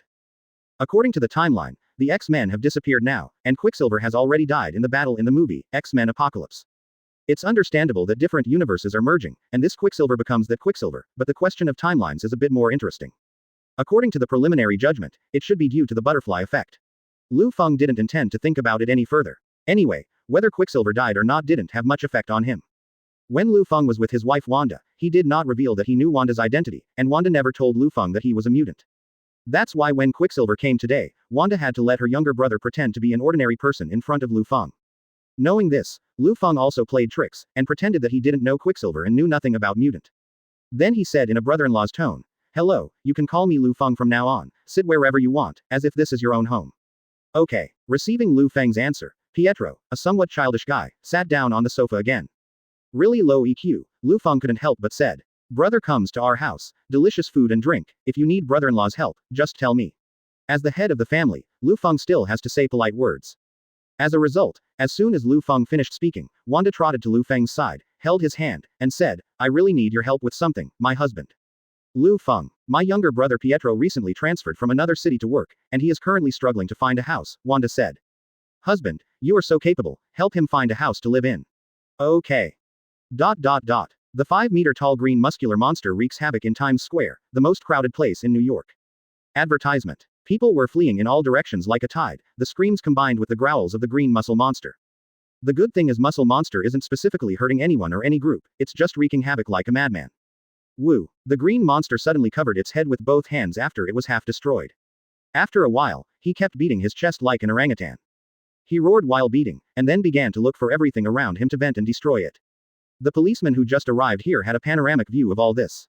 Except for Liu Feng, panic appeared on the faces of all the policemen. After all, the police officers were not as well informed as Liu Feng. Just looking at the huge amounts of monster from a distance, their legs began to weaken. But the backbone of the police still supported them, they drew their guns and listened to Liu Feng's next order. Liu Feng looked coldly at the wanton Hulk, and said from his mouth, "Start to evacuate the crowd." Liu Feng's sonorous and forceful words directly pulled back the consciousness of the police officers flying out of the sky. Jackson Mordekaiser, you two stay with a team and use the newly equipped weapons to attract fire from me. Shen Long led a group of people to control traffic in the southwest of the square, and Johnny led a group of people to help all the people in this and adjacent areas leave. Liu Feng deployed his actions calmly, reviving everyone's courage to fight against the monsters.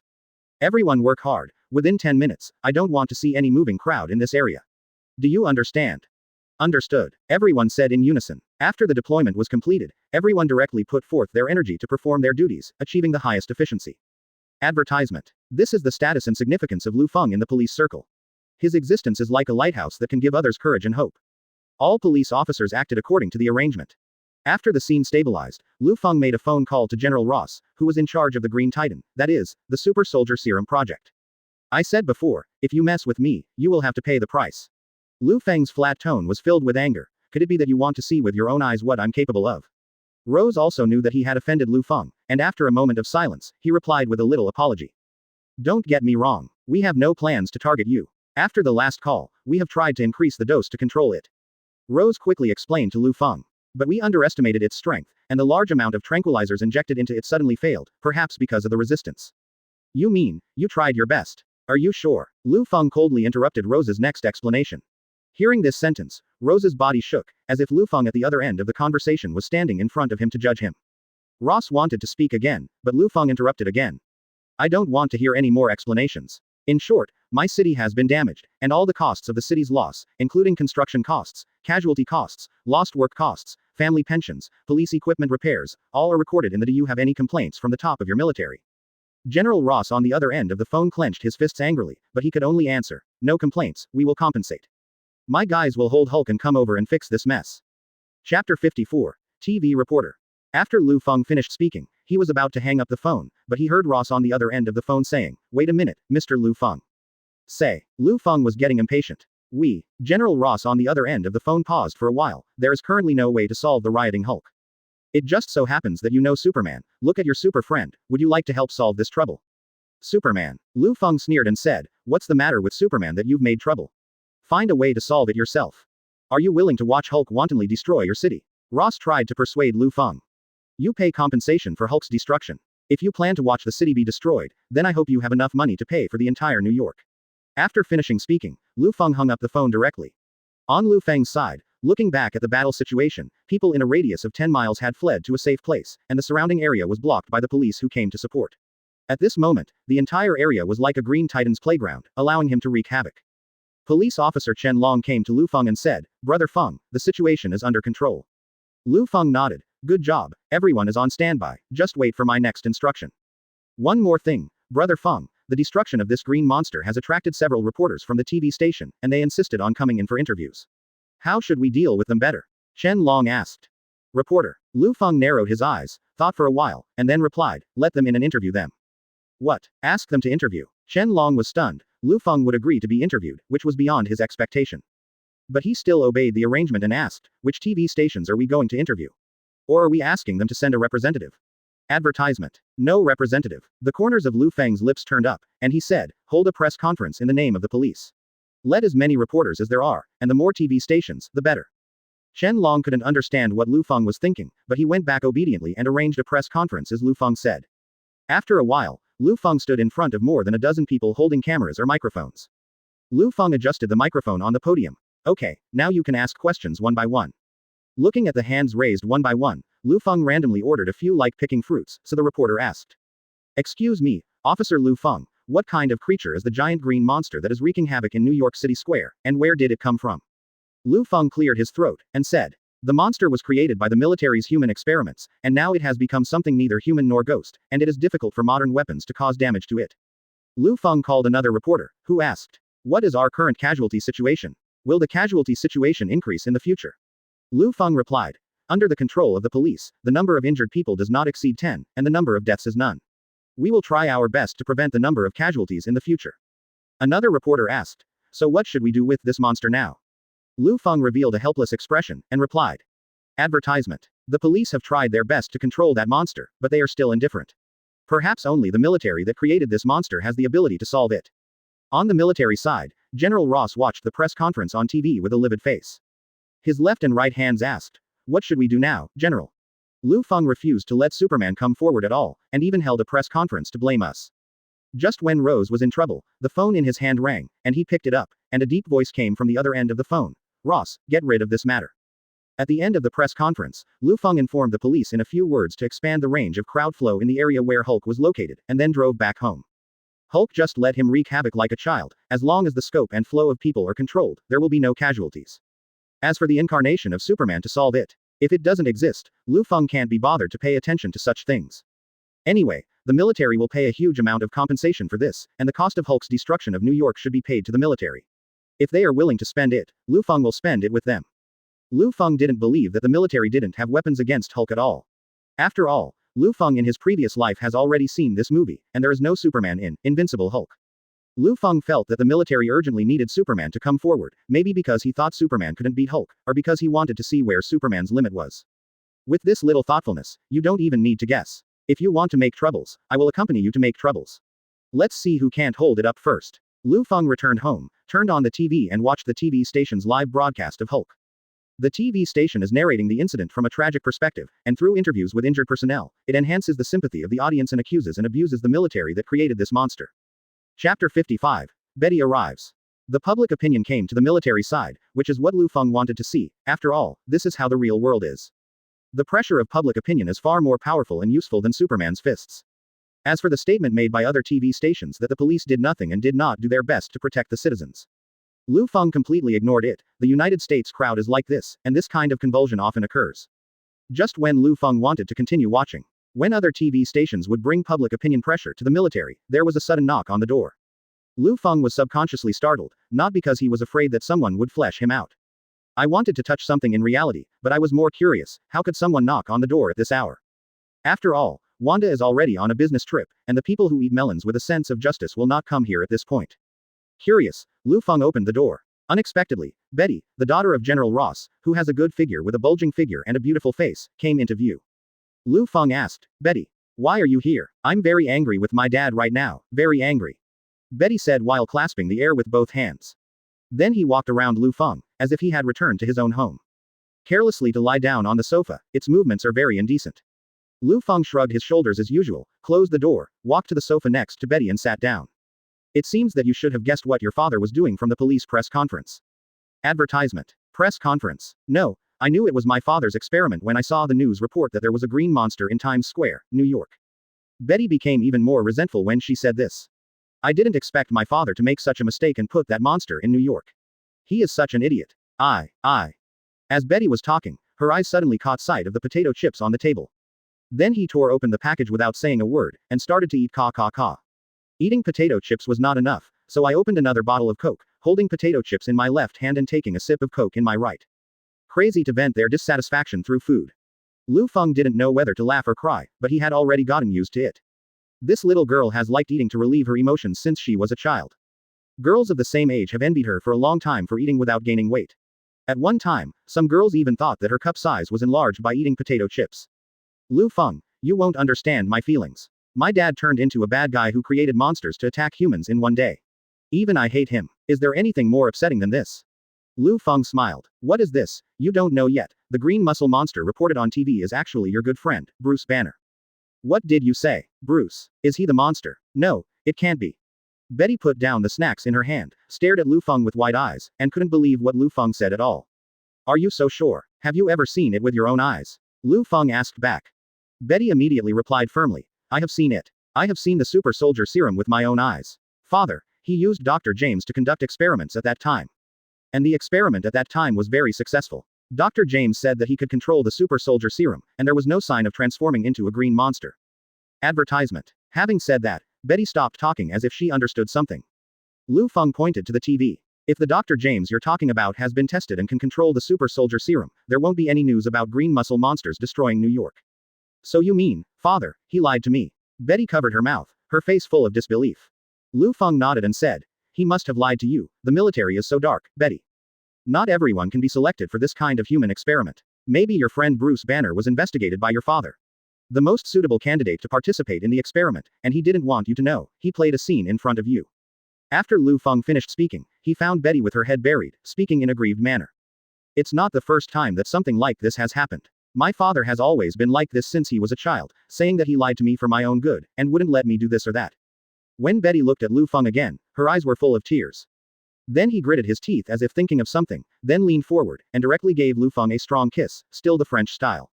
Lu Feng was a little caught off guard, but was thrown onto the bed according to her will. My father forbade me to participate in the experiment, and restricted all my choices since I was a child. I let him see what I can do. Betty, who was riding on Lu Feng, said, and then Betty slowly took off her coat. The two just slept on the sofa all night. Chapter 56 Release Deadpool.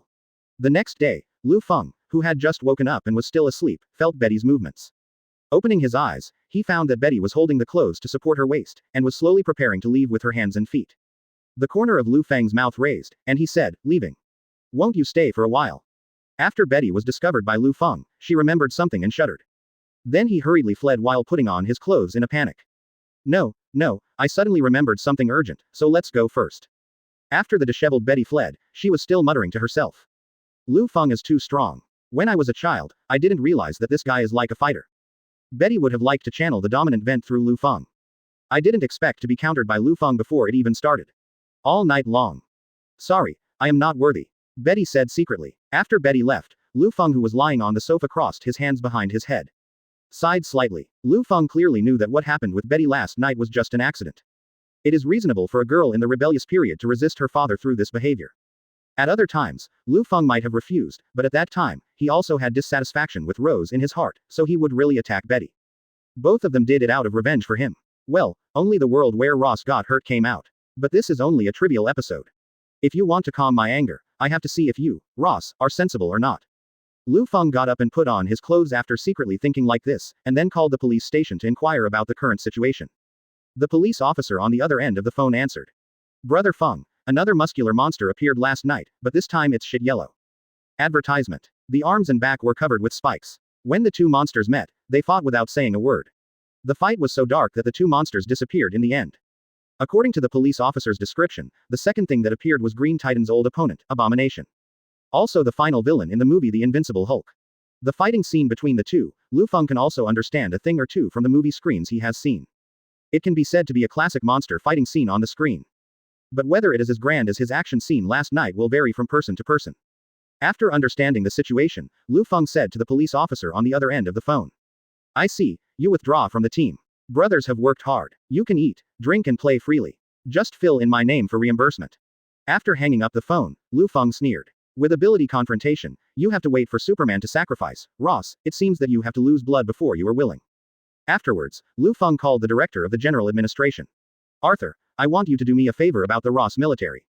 As the head of the general administration, Arthur definitely heard the news of monsters appearing in New York. I also saw Liu Feng's press conference, so I know about it pretty well. So Director Arthur on the other end of the phone said. I understand what you mean. Tell me, Feng, what price do you want them to pay? Money, a lot of money. Lu Feng paused for a moment. At least 5 times the compensation for yesterday's loss. Let Ross know that the police department in New York are not something he can afford. I understand, Feng, don't worry, I will definitely satisfy you, the military will definitely bleed a lot this time. The director replied boldly, with a little excitement in his words. After the phone call, Lu Feng washed up a bit. Advertisement. Then changed into a clean outfit and headed to the police station. Now it's time to deal with the mess. As soon as he entered the office, Lu Feng called his assistant Black Widow Natasha Romanoff. Still the classic orange, red and black tights, and that pretty face like an iceberg. You don't have money for new clothes, Natasha Romanoff. Liu Feng couldn't help joking when he saw Black Widow. I have other clothes, but I like to wear this one when I'm working. Natasha Romanoff answered blankly. Then he said, Boss, you called me to say this, right? Seeing that Black Widow was even funny, Liu Feng started to talk about serious things. You go to the prison and bring Deadpool, Wade Wilson and X-23 Laura Kinney to my office. Hearing this, there was a flash of surprise in Black Widow's eyes. She knew that Liu Feng would definitely use these two people, but she didn't expect to bring them out so soon. But the surprise was relieved, and the work arranged by Liu Feng still had to be done. After all, she is now Liu Feng's subordinate, so naturally she has to obey his words. After about half an hour, Black Widow brought the adult little wolf girl and Deadpool back to Liu Feng's office. The two had just arrived here, and Liu Feng hadn't spoken yet. Deadpool started talking. You know Liu Feng, I love you. Although you locked me in that shitty garbage prison for so long, and made me endure the pain countless times, I chopped myself into pieces of meat and threw it out, but I failed and suffered every night. But I still love you. Because you have finally realized that you want to set me free. I love you, Liu Feng. Really, if I were a woman, I would be willing to be arranged by you in various positions without limit. Chapter 57 Find the Hulk. Wait, Liu Feng interrupted Deadpool's stand-up with a wry smile. I didn't say I would let you go. What? Deadpool made an exaggerated gesture of disbelief. You don't let me go, what did you bring me out for? You want me to take 2 breaths of fresh air and then go back to clothes. Oh, you are a demon. Liu Feng, you are really a demon. You actually want to torture me like this, body and mind. The little wolf girl on the side couldn't stand it anymore. He wants us both to do things for him, idiot. What? Do something. You have the ability to put us in prison, and you still need us to do something. Deadpool asked stupidly. Because he is a policeman, and he represents a bright image. Some things are inconvenient to deal with. Please use your brain. This time it's Black Widow's turn to complain about Deadpool. Okay, stop making trouble, and talk about business. Liu Feng said seriously. I'm giving you a task now, and I can only rest assured that you two can do this. Liu Feng asked Black Widow to hand each of them a file from the table, which contained photos of Green Titan and Abomination's normal and transformed forms. I want you to find the green one within 2 days and bring him back. As for the yellow thorny one, kill it immediately if you encounter it. Don't worry about the corpse, just make sure it dies. Hearing this, little wolf girl simply nodded and said, I see. On the other hand, on Deadpool's side, he had already leaned over to Liu Feng's table and began to chatter. Brother Feng, Lord Feng, God, after we help you complete this task, do we have any rewards? Look, those 2 are girls, they don't have any needs, I'm different, my guns are almost rusted from the prison, so.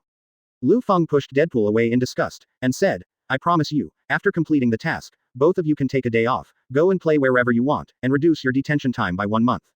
Advertisement. Little wolf girl nodded indifferently, and Deadpool jumped up like a woman and said, yeah. Afterwards, the two set off. Liu Feng held his forehead slightly, expressing that Deadpool was too annoying.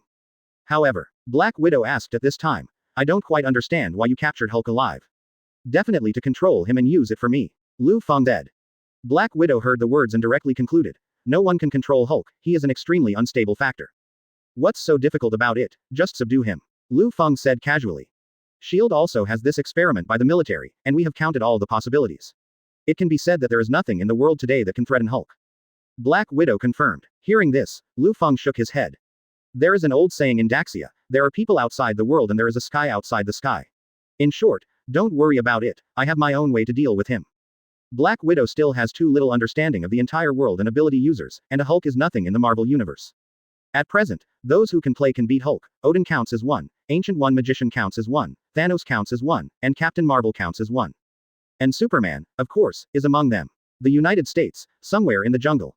A young man with a bare upper body and only a pair of strong elastic pants on his body. I don't know if he is avoiding some monster behind him, panting and galloping.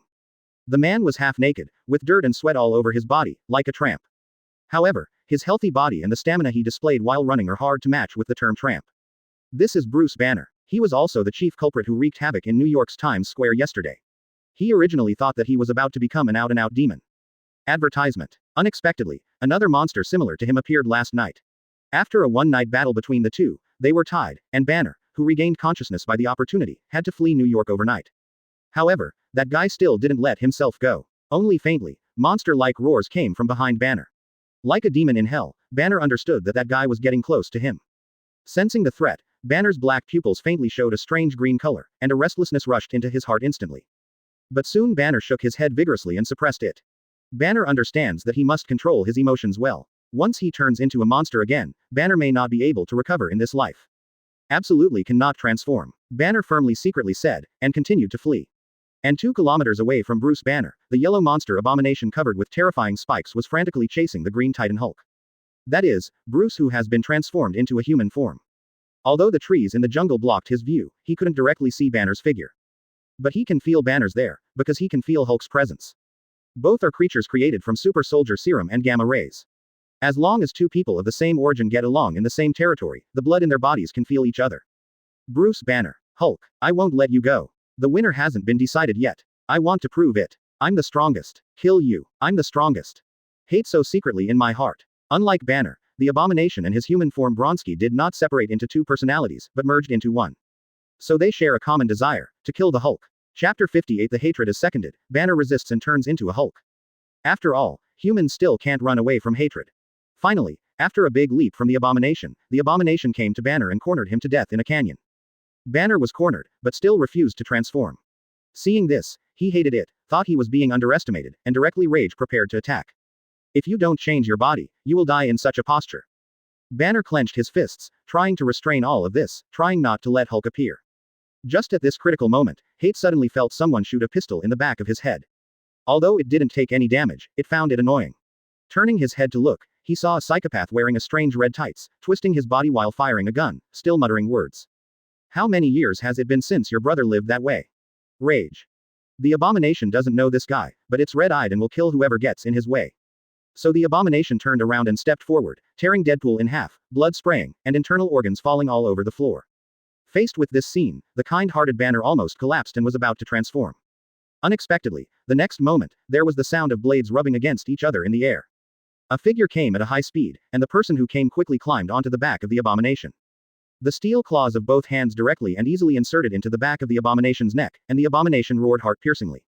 Advertisement. Before the hatred could react, the little wolf girl cut directly along the back of the hatred, pulling the wound from the back of the neck to the waist. A huge amounts of red cross just appear behind the Abomination. Extremely loathed and angry, she wanted to grab the little wolf girl whose hands had sprouted claws, but the little wolf girl moved around nimbly and dodged one by one. As a result, not only was he unable to catch it, but he also took the opportunity to be cut several times by the little wolf girl. Resenting being constantly provoked and played by the little wolf girl, she put all her attention on the little wolf girl. So much so that it didn't notice at all. Deadpool, torn to shreds, was already self-healing and took up the dual knives. Taking advantage of Abomination's inattention, Deadpool directly stabbed the 2 knives into Abomination's waist, picking out the waist for it, and it was so cheap. It's useless except for big pieces. Men rely on skills, do you understand? The hatred was suppressed, and the little wolf girl took advantage of the victory to pursue, and the 2 claws that grew out directly performed a bloody dissection in front of the hatred. Bruce Banner, who hid in a safe place after the battle, vomited immediately when he saw this scene. After all, he is a doctor, but he has never seen such a cruel scene with his own eyes. After finishing the Abomination, little wolf girl and Deadpool walked towards Banner. Banner at the moment was still wary of the 2, so he asked them to keep a safe distance from him. The 2 sides set aside a safe distance, and the little wolf girl Laura did not say a word after looking at each other, and Deadpool, the talking gun next to her, should come in handy. So Deadpool spoke up. Is that Dr. Bruce Banner? The history of monsters that messed around in Times Square in New York yesterday like a, oh no, Hulk, is that you? Banner didn't answer, but leaned back vigilantly. Advertisement. He looked up and down the 2 Superman classes in front of him, and asked, who are you? Cough cough. Deadpool cleared his throat in a mocking manner. The 2 of us are from the New York Police Department, but we are not under the supervision of the New York Police Department. It can be said to be a special operations team. Definitely, if you insist on calling me a police officer, I will not refuse. Get to the point, little wolf girl Laura said impatiently. Hearing this, Deadpool could only speed up. All in all, after what happened last night, we found that your ability is very powerful. If you can control this ability well, you will definitely do something, so I'm here to ask if you are interested in adding.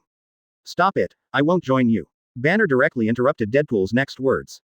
Hulk is not a super ability, it is a curse, a disease, I will not use this ability to help any person or organization, that is why I escaped from the control of the military. Banner said every word is authentic. So don't be delusional, it is absolutely impossible for me to join you. Deadpool scratched his head through the hood, then looked back at little wolf girl. What should I do? Do you want to be tough? The little wolf girl revealed her adamantium claws with her hands. The task arranged by Liu Feng has to be completed, capture alive, and not kill him. Banner ran away when he saw this, but unfortunately he couldn't even run away with hatred, so how could he beat the little wolf girl who is a mutant? Chapter 59 Superman vs Hulk, Green Sandbags. Banner was caught up after 3 times, 5 times and 2 times. After being easily shortened, Little Wolf Girl aimed at Banner's leg and raised her hand. Just as she was about to make Banner lose her mobility, Banner's leg instantly grew bigger. Looking at Banner again, his blood vessels burst out, and his whole body started to turn green. At the moment, he punched the Little Wolf Girl. Chapter 63 Superman vs Hulk, Green Sandbags. Banner turned into a green Titan Hulk, and punched the Little Wolf Girl the moment he was about to meet him. Seeing this, the Little Wolf Girl could only give up the attack on the Green Titan's legs, and instead used her hands to protect her face, intending to block Hulk's punch. Hulk swung his fist, and with a strong gust of wind, the Little Wolf Girl was blown away. It didn't stop until 3 trees fell in succession. The Little Wolf Girl herself didn't expect that Hulk's strength would be so ridiculously strong, and his speed was obviously faster than the speed of the Abomination. This is tricky. Banner, who was still in a weak position just now, has completely transformed into the earth-shattering Green Titan Hulk. Hulk had the ability to deal with the two, so he stopped running and turned his gaze to Deadpool not far away. Seeing this, Deadpool couldn't help yelling, "If you hate chasing you, you won't change, but if we chase you, you will change. Are you racist?" Hulk naturally ignored Deadpool's rhetoric, but already ran towards Deadpool regardless of enemy or friend. Seeing this, Deadpool had no choice but to back off and shoot Hulk with his gun. Bullets do no harm to Hulk like mosquitoes, so Deadpool can only back off and harass Hulk. He couldn't die by himself, but it would be very troublesome to be torn to pieces. If Hulk took the opportunity to slip away, he would not be able to complete Lufang's mission. Advertisement. So Deadpool moved around flexibly and got into various gaps. Hulk was PD off and smashed everything. His fists are invincible, and all rocks and trees are destroyed. The more he scratched, the angrier he became, and the angrier he became, the stronger he became. In the end, Deadpool's left arm was caught, and then Hulk easily twisted Deadpool's arm off like a chicken wing. Deadpool wanted to give up the car to keep him handsome, but unfortunately his right foot was caught again. This time it was the drumstick of a hand-cooked chicken, and it was unscrewed again. With one hand and one leg, Deadpool couldn't do anything, so he simply said, "You hammer me into meat paste, anyway, I can't beat you." At this moment, the Little Wolf Girl quickly came behind Hulk, and then attacked Hulk as if she were dealing with an abomination. But as mentioned earlier, Hulk's reaction speed is faster than that of the Abomination. After being hurt, Hulk reached out and grabbed the Little Wolf Girl on the back. After catching it, no matter how Little Wolf Girl uses the steel claws on her hands and feet, she can't break free from Hulk's palm. Deadpool took the opportunity to stab Hulk with a knife held in the newly grown baby arm, but the knife broke, and Deadpool was also grabbed by Hulk. Hulk squeezed the two of them together with both hands, as if kneading dough. His hands began to exert force, ready to kill them directly. Hulk hates you guys. Hulk started to push. At this moment, a strong sonic boom suddenly came from the sky. Attracted by the sound, Hulk turned his head to look, and in the next moment, he was directly punched away by a sudden punch. Hulk was beaten into the air, knocked down 10 old trees, and rubbed his body on the ground for 5 meters before he stopped. Hulk was still unharmed, but he was completely enraged, spat viciously, and squinted angrily at the person coming. Advertisement. Blue tights, red cloak, the iconic inverted triangle and S symbol, floating in midair, like a god on earth. The person who knocked Hulk down with one punch was the Superman incarnated by Liu Feng. Originally, he didn't plan to make a move, but thinking about the fact that Hulk is really difficult to hit, he found it here with supervision. Hulk looked at the guy floating in the air, and the more he looked at it, the more unhappy he became. He uprooted the tree next to him and threw it at Superman, and then rushed over to punch him. Superman Liu Feng slapped the trees away as if to block the dust, looked at the fist of Hulk who was flying over, and dodged sideways with the corner of his mouth raised. He was able to catch it hard, but it hurt his image to catch the fist with his face. Then Liu Feng looked at the Hulk who was flying in the air, and he flew a little higher, and then he packed up a punch. Slammed the Hulk straight into the ground. Before it was over, Liu Feng sat on Hulk, punched Hulk's big face with left and right punches, so that he didn't even have a chance to catch his breath, and he had to make up for his hot gaze. Hulk was burned by Superman's hot vision and made a heart-piercing sound. This must be the strongest energy he has ever felt. It's just that the pain gradually turned into anger. Liu Feng originally wanted to engrave the word, "serve," on Hulk's chest with his thermal vision, but he didn't realize that the thermal vision would burn Hulk into fear. He turned his grief into strength, and punched Liu Feng with one punch, flying 10 meters away. The air wave generated by Hulk's punch directly wiped out all the surrounding plants, and although Liu Feng was sent flying 10 meters, his body felt no pain or itching, and he couldn't feel anything. The corner of Lufang's mouth rose, thinking that this Hulk might be the only existence that he could fight well since he obtained the Superman ability. Liu Feng threw Hulk into the desert, and there was nothing around that could limit the two to fight. Liu Feng began to provoke Hulk. "I hope you can last a few minutes longer than others. Hulk is going to kill you." Hulk still spoke simple and rude language. Chapter 60 Banner joins the job. Isn't this a thief ship? Then the two started fighting, and this time, for the sake of fairness, Liu Feng didn't use heat vision to fight Hulk hand to hand. The tearing air sounds in the air and the continuous vibration of the body bombarded by the fists on the flesh, and the air waves generated by the hand-to-hand combat left pits of different depths in the desert. The fight between the two was earth-shattering and lasted for a full 2 hours. The end result, of course, is that Hulk reverts to Dr. Banner, scarred, with Liu Feng looking as glamorous as he came. Liu Feng looked at Hulk on the ground, smacked his lips, and said, Hulk in normal form is still too weak, and when you turn into Lu Shang one day, your strength will continue to rise, but I don't want to wait so long. After finishing speaking, Liu Feng possessed Banner and picked him up, then flew out of the desert, and I threw Banner into the bottle in a river. Banner in the water woke up by himself in a short while. Just as he was dazed, he caught a glimpse of Superman flying in midair. You are Superman. Are you really real? Banner couldn't imagine his eyes. After all, his favorite childhood hero was Superman, and now he was floating in front of him. Liu Feng nodded, then pulled Banner out, came to the shore, and said, I have fought Hulk before, don't worry, I have suppressed him. Superman. If there is a creature like Superman in the real world, maybe it can really suppress the power in my body. Banner said excitedly. That's right, I can suppress Hulk with my shot. You don't have to worry about this, but your current situation is very dangerous, and you can no longer return to your original life. Liu Feng said. Then I can only leave the United States and make my home around the world. Banner said. There is another way. You can go to the New York Police Department and seek refuge with a policeman named Liu Feng. He is my friend and a good policeman. He will help you and use your strength on the right path. Liu 397 Feng explained road. Banner hesitated, and said, but, Liu Feng is just an ordinary person, right? Unless you are also in the police station, if I lose control and turn into a Green Titan one day. It's okay. Liu Feng returned to Banner and continued. Listen, Hulk, I know you can hear me. What? Hulk inside me, can he hear? Banner at the moment is still in shock. Liu Feng continued. You should have seen my ability. If you dare to make trouble in New York, the next time we meet, I will directly beat you to a pulp. If you are not convinced, you can try it. So the Hulk in me is conscious? Banner asked. Liu Feng nodded, and said, he is equivalent to your second personality. In short, you should get along with him well in the days to come. Banner nodded thoughtfully, then looked up. Superman had already left. Little Wolf Girl and Deadpool just came over. How about the big guy? Go back to the NYPD. Banner agreed, and just left with the two of them. After finishing everything, Liu Feng asked someone to set up a helicopter and sent Banner and Deadpool back. On the helicopter, Deadpool looked at the scenery below and couldn't help complaining about Banner.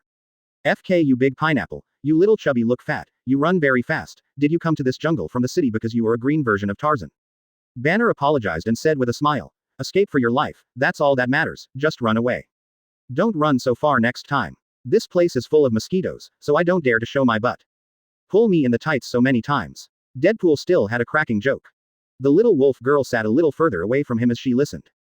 Don't get me wrong, this is the first time in my mercenary career that I've been in my pants. Deadpool explained. Before, it was mostly peeing in it. Banner was dumbfounded when he heard this, and said, what are you talking about? Mercenaries. Didn't you just say that you are members of the Special Operations Team of the New York Police Department? How come you have this identity? The little wolf girl Laura held her forehead slightly, expressing that she knew Deadpool, an outspoken guy, would talk nonsense, and said. Advertisement. That was my previous identity, and now I have changed my mind. Ah, yes, we are both good citizens now. Deadpool said heartily. Banner pursed his lips, indicating that this is still acceptable, and then asked. Then how many people are in your special operations team? Deadpool pointed at Laura and at himself, too. Banner immediately had black lines on his face. Do you think you are on a pirate ship? Why do these two look like the villain camp? Could it be that the Superman I saw was actually a Homelander or something? Banner shook his head, implying that he should not think too much, and then asked something else to change the subject. I just saw with my own eyes that you were torn in half by that yellow monster similar to Hulk, why did you? Banner asked curiously. After all, he had never seen a mutant before, let alone a perverted self-healing like Deadpool. In fact, Deadpool exists as long as it is not wiped out in a single moment. Anything that can leave a piece of meat or even a cell can be regenerated. When Deadpool was asked about this, he suddenly thought of Hulk who almost made himself and the little wolf girl into meatloaf just now. I couldn't help but cursed. Are you still ashamed to say that yellow won? When you turned green, you almost squeezed the two of us into meatloaf. Shang will be squeezed out by you. Banner hurriedly explained. When I turned into Hulk, I was unconscious, so I can't remember. Okay, it doesn't matter. It's just that if you tear me apart, I might not react that much. At most, it's because my brother is more painful when he is torn apart. After Deadpool changed to a more comfortable position and lay down, Deadpool continued. As for the origin of my ability, it's not much different from yours. It's all through experiments and injected with someone's medicine.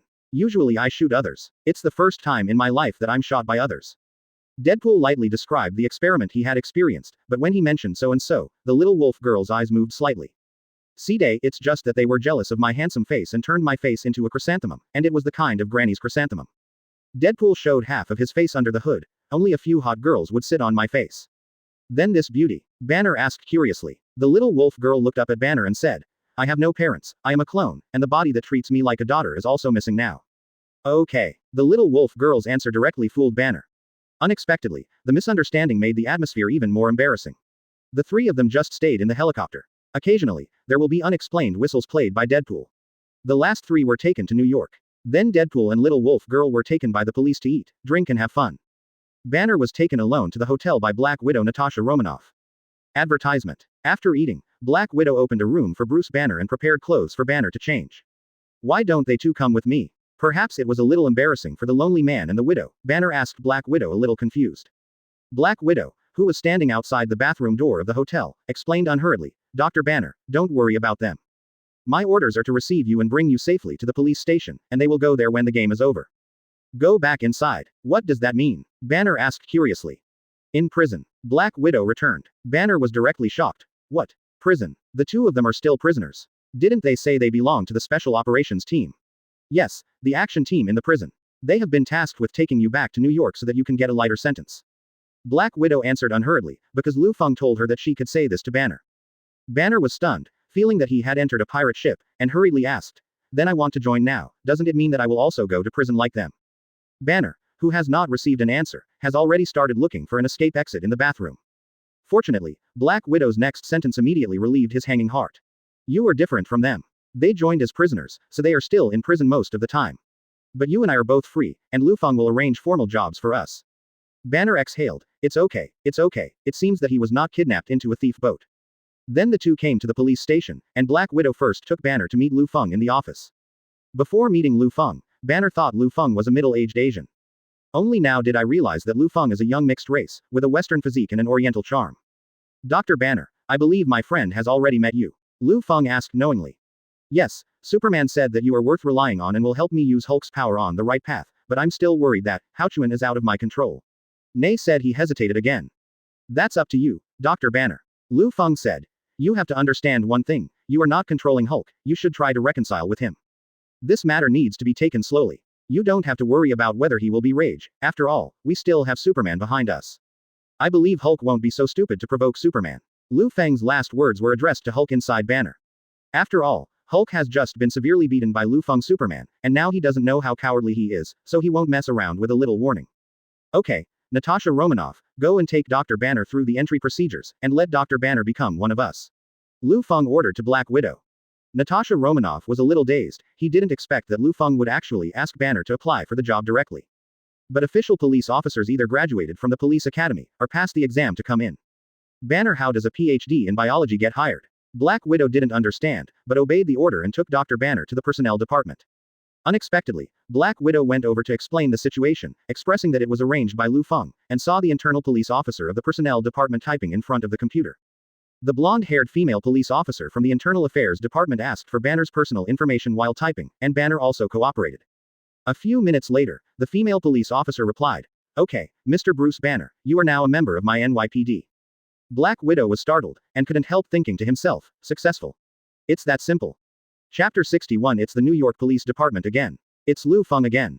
Black Widow couldn't believe that a few words could get a person into the police force. I'm afraid that the director of the New York branch does not have such ability. Could it be that Liu Feng's authority is greater than that of the director of the General Bureau?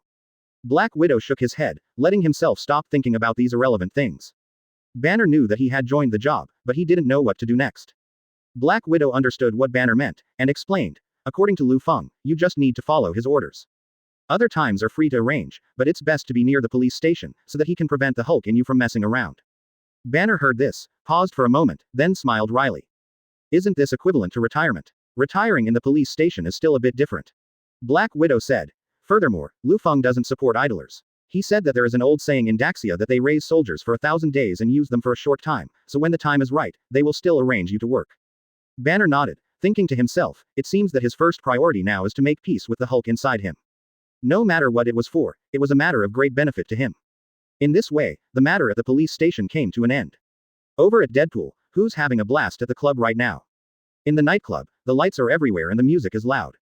Our playboy Deadpool is hugging left and right at the moment, and there is another whistling in front of him, so happy. Deadpool leans back in a nightclub. As if to release all the unhappiness of being locked in prison for the past few months, he shouted, "This 23TM is really cool." After being stimulated by alcohol and music in the nightclub, in the second half, Deadpool couldn't help holding the three girls and went to the hotel next door. After dawn, I reluctantly came out of the hotel. After Deadpool came out, he was surprised to find Laura, the little wolf girl, squatting on the curb in a daze, looking a little lonely from a distance. Deadpool remembered this scene, when he was in the helicopter. What the little wolf girl said to Banner is that she is a clone without parents, and Wolverine, who treats her like a daughter, is now missing. Maybe it's because both of them were also injected with Wolverine's self-healing factor. Deadpool vaguely felt sympathy for the little wolf girl Laura, and he also knew what Wolverine meant to Laura. So Deadpool walked over, ready to pat little wolf girl on the back to comfort her. Unexpectedly, she was knocked down by the little wolf girl with an over-the-shoulder throw, and the atmosphere instantly became awkward. The little wolf girl looked at Deadpool with supercilious eyes, and said, "Next time, don't sneak behind me. Miss your dad." Deadpool thought to himself that he was in the same generation as your father Wolverine. So he was going to talk to little wolf girl in the tone of an elder. "So what if I want to? I can't see it again." The little wolf girl replied. "Then you should focus on that." "No." The little wolf girl refused. "I only like to drink, you can hang out and have fun by yourself." Deadpool felt discouraged in a boring way, and then couldn't help channeling. "If only you had a hobby with me." Advertisement. Deadpool wrote. Speaking of which, the little wolf girl ignored Deadpool lazily, raised her phone and asked, "Have you received the text message?" Liu Feng said it was time to go back. Deadpool belatedly pulls out his phone. This is the communication device that Liu Feng specially equipped for them to facilitate contact and give instructions. Deadpool also saw a text message from Liu Feng, saying that the day of fun was over and they were voluntarily returned to the New York jail. He began to spit fragrances to Liu Feng. But there is nothing to do. After all, the guy standing behind Liu Feng was tougher than his younger brother. Deadpool could only go to the New York prison with little wolf girl helplessly. The United States, inside a certain military base. At this moment, General Ross was watching with a serious face, and his subordinates transported the disgusting corpse back by helicopter. Abomination is different from Hulk, it still maintains the state of transformation after death. Rose looked at the wounds on the surface of his body in disgust, and the more he looked, the angrier he became. He didn't expect that the super soldier number 2 he carefully created would die so tragically. And judging by the wounds, it was not defeated by Hulk, but killed by others. Rose's face was livid, and he knew without thinking that it was Liu Feng who did it, that guy would only disrupt his plan. Liu Feng warned himself not to allow Hulk to appear, and then he was unwilling to let Superman deal with Hulk. After he sent out the second serum-injected monster Abomination, he sent someone to kill it. Now, Bruce Banner is nowhere to be found. Rose also had to pay damages 6 times what New York lost. That's at least $100 million. Ross was extremely angry, and his subordinates came over at this moment and said, "General, we have learned the location of Bruce Banner through surveillance." "Where is it? Tell me quickly," Rose asked urgently. "In NYPD," the soldier faltered in response. Rose gritted his teeth in hatred, and spit out a sentence from his mouth. "It's the NYPD again. It's you again, Liu Feng." Liu Feng returned to his residence. "Before my butt was hot, my phone received a text message. You haven't been here for a long time, can you come and see me?" Liu Feng looked at the sender's name as Michaela Baines, and was dazed for a while, wondering whose name it was. Fortunately, there are not many people in Liu Feng's address book, so after a random elimination, I remembered that it was the heroine of Shapeshifting King Kong. Because I used to memorize the actor's name, Megan Fox, and I didn't care what the heroine's name was when watching movies. A few months ago, the military from X-Men compensated this little girl to him, and now Liu Feng still keeps her in the hotel. Sent me a message so bluntly, it seems that this little girl is extremely lonely in the hotel. Liu Feng laughed. But after thinking about it, Michaela would be lonely after staying in the hotel alone for so long. After all, everyone has needs. And Liu Feng is fine at the moment, and Wanda has not returned from a business trip until now. It doesn't hurt to change the taste. Then Liu Feng changed into casual clothes and went out. At first, Liu Feng thought that Michaela would be as pitiful as a kitten in estrus. Advertisement. As a result, when we arrived at the destination, we saw Michaela in hot pants and short sleeves lying on a locomotive for repairs before he entered the room.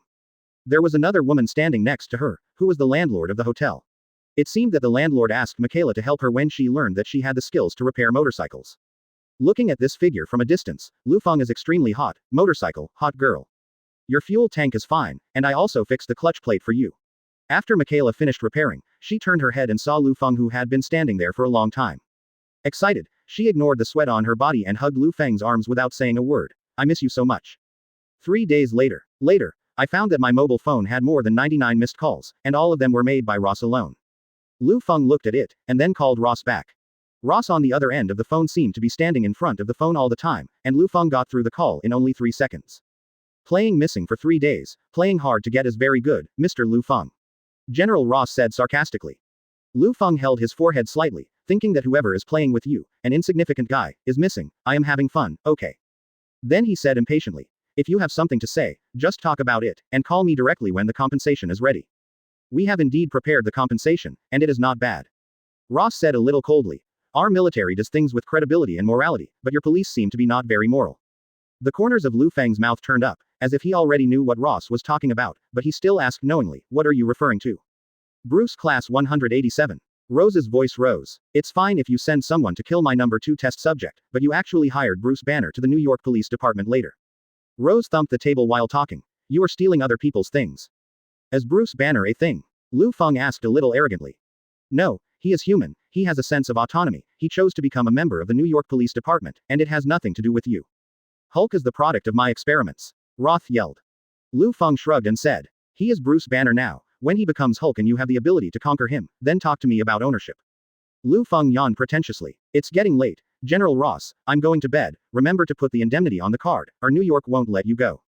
The negotiation failed, and Liu Feng urged him to pay compensation. Ross was furious, and said directly on the phone. Liu Feng, you are messing with the military. I swear you don't want to do this. Before Ross finished speaking, Liu Feng hung up the phone. Then he put the phone away, dropped a wad of dollars, and left Michaela's hotel. On the way, Liu Feng couldn't help feeling that besides his Superman blood getting stronger and stronger, other aspects were also ridiculously strong. But Michaela is just an ordinary person after all, and she can't destroy others because of herself. Back home, Liu Feng was expecting his wife Wanda to come back, but when he opened the door, he saw Betty. Seeing Betty in red lace pajamas, Liu Feng was stunned. Why are you wearing my wife's clothes? The corner of Liu Feng's mouth raised. Aren't you afraid that your father will be unhappy? I hate my dad, just to make him unhappy. Betty said. Isn't this what you want? Liu Feng laughed. Then let's make your father unhappy together. Chapter 62. Form an ally and make Liu Feng pay the price. In this way, in the next few days, Liu Feng's itinerary was like this. Stay at home for 3 days, go to the hotel for another 3 days, and repeat. Shift workers need rest, but Liu Feng, who is like a perpetual motion machine, does not need it. Liu Feng will also take time to visit the police station. Black Widow, as always, handled trivia and small case decisions for Liu Feng. Bruce Banner is also gradually getting used to the work of the police station. Occasionally, he would complain to Liu Feng. The relationship between Hulk and me is still not improving, and I don't even know how to communicate with him. Relax, take your time, Liu Feng would always comfort. Hulk is not your enemy, the two of you are equivalent to roommates. You have to learn to respect him, understand him, and become friends with him, so that both sides can achieve a win-win situation. Banner nodded half-knowingly. Deadpool and Wolfgirl over there. Although the last mission did not bring Hulk back, successfully defeating the Abomination and finding Hulk can be considered as completing the mission. So in order to reward them, Liu Feng specially refurbished the decoration and various supplies in their prison. Now it looks very different from the word prison, and it can be said that he is the most comfortable prisoner. Liu Feng just returned to his daily life. The United States, SHIELD base. Nick Fury is investigating the information of other supernatural abilities in the world, selecting, investigating, researching, analyzing. In the days without Black Widow Natasha Romanoff, Nick's workload has become more and more busy. And it's all thanks to that guy, Liu Feng of the NYPD, and his friend, Superman. Thinking of this, Nick became very angry. This was the first time since he entered SHIELD that he was aggrieved like this. Just as Nick Fury was feeling irritated thinking about this, the phone in the office rang suddenly. Nick picked it up and only listened to the other end of the phone. Hi Nick, Director Nick Fury, this is General Ross Lauren. What's the deal? Nick Fury asked. Ross on the other end of the phone responded. I think we've all been screwed lately by the same, domineering guy, Liu Feng. Both are smart people, and Nick already understands what the other means. Nick half closed his eyes and said, so you want to make an alliance? The enemy of my enemy is my friend. Ross on the other end of the phone gritted his teeth and said. Together, we can make Liu Feng and the NYPD pay the price. Liu Feng just spent 7 or 8 days of daily life, back and forth after Michaela and Betty. The affairs of the police station are handled quite well, and Banner is already as proficient in business as Black Widow.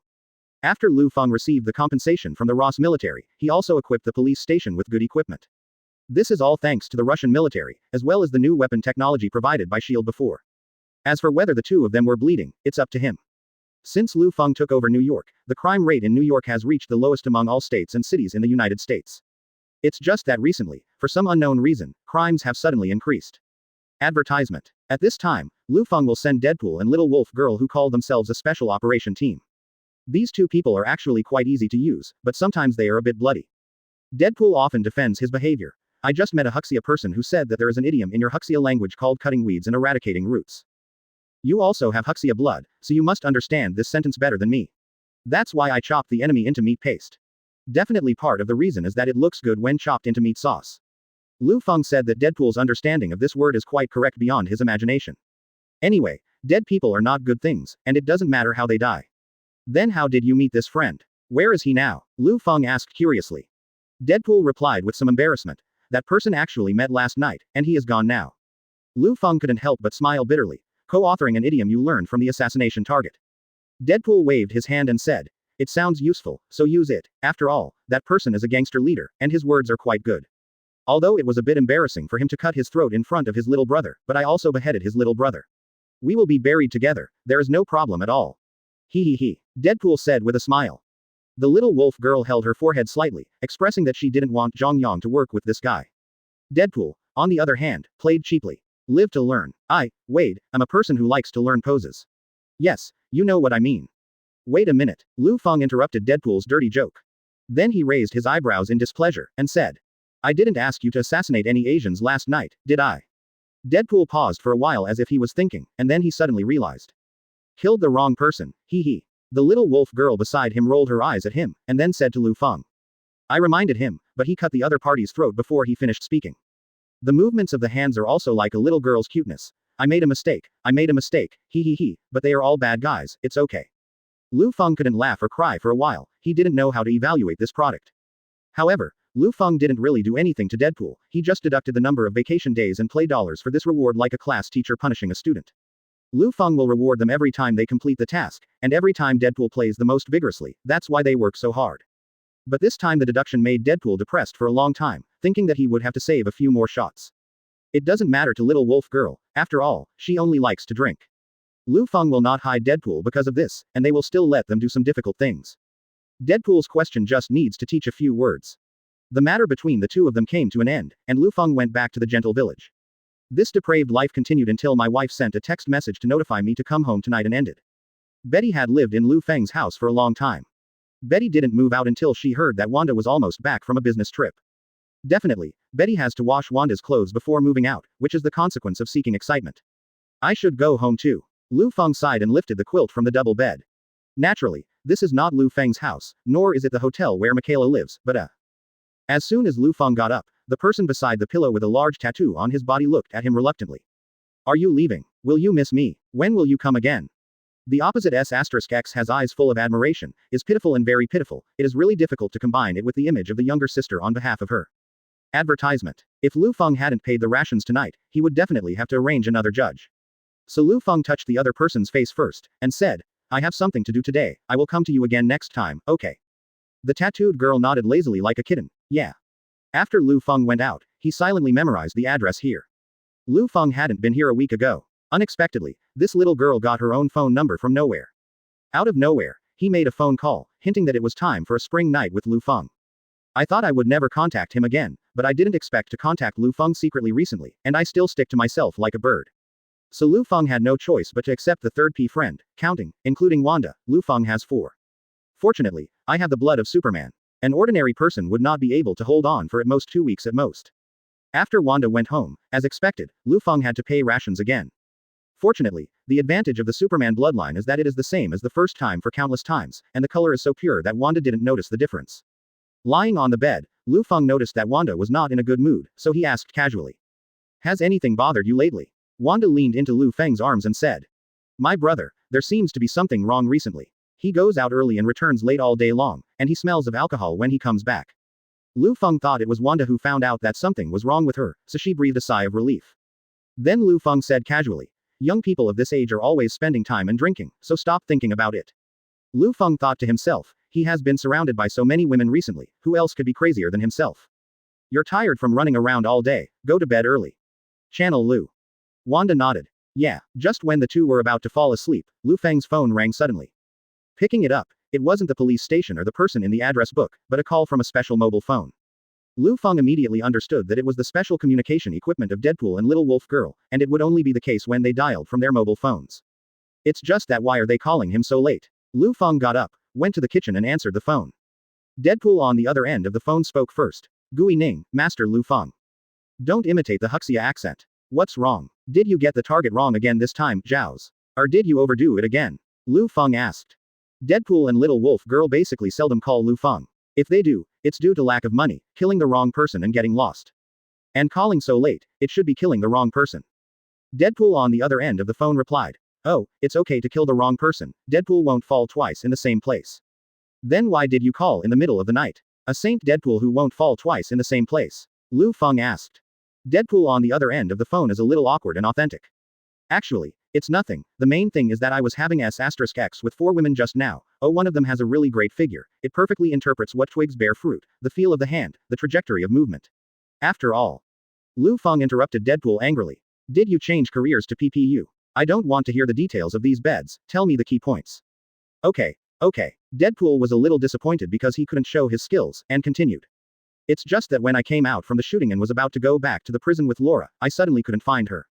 Lu Feng replied. Relaxation after the task is completed is definitely either drinking or on the way to drinking, you can find it in nightclubs if you can't find it. I thought so too, but the communication location couldn't find her, and according to the last few locations of the device, I searched for several nightclubs and hotels but couldn't find her.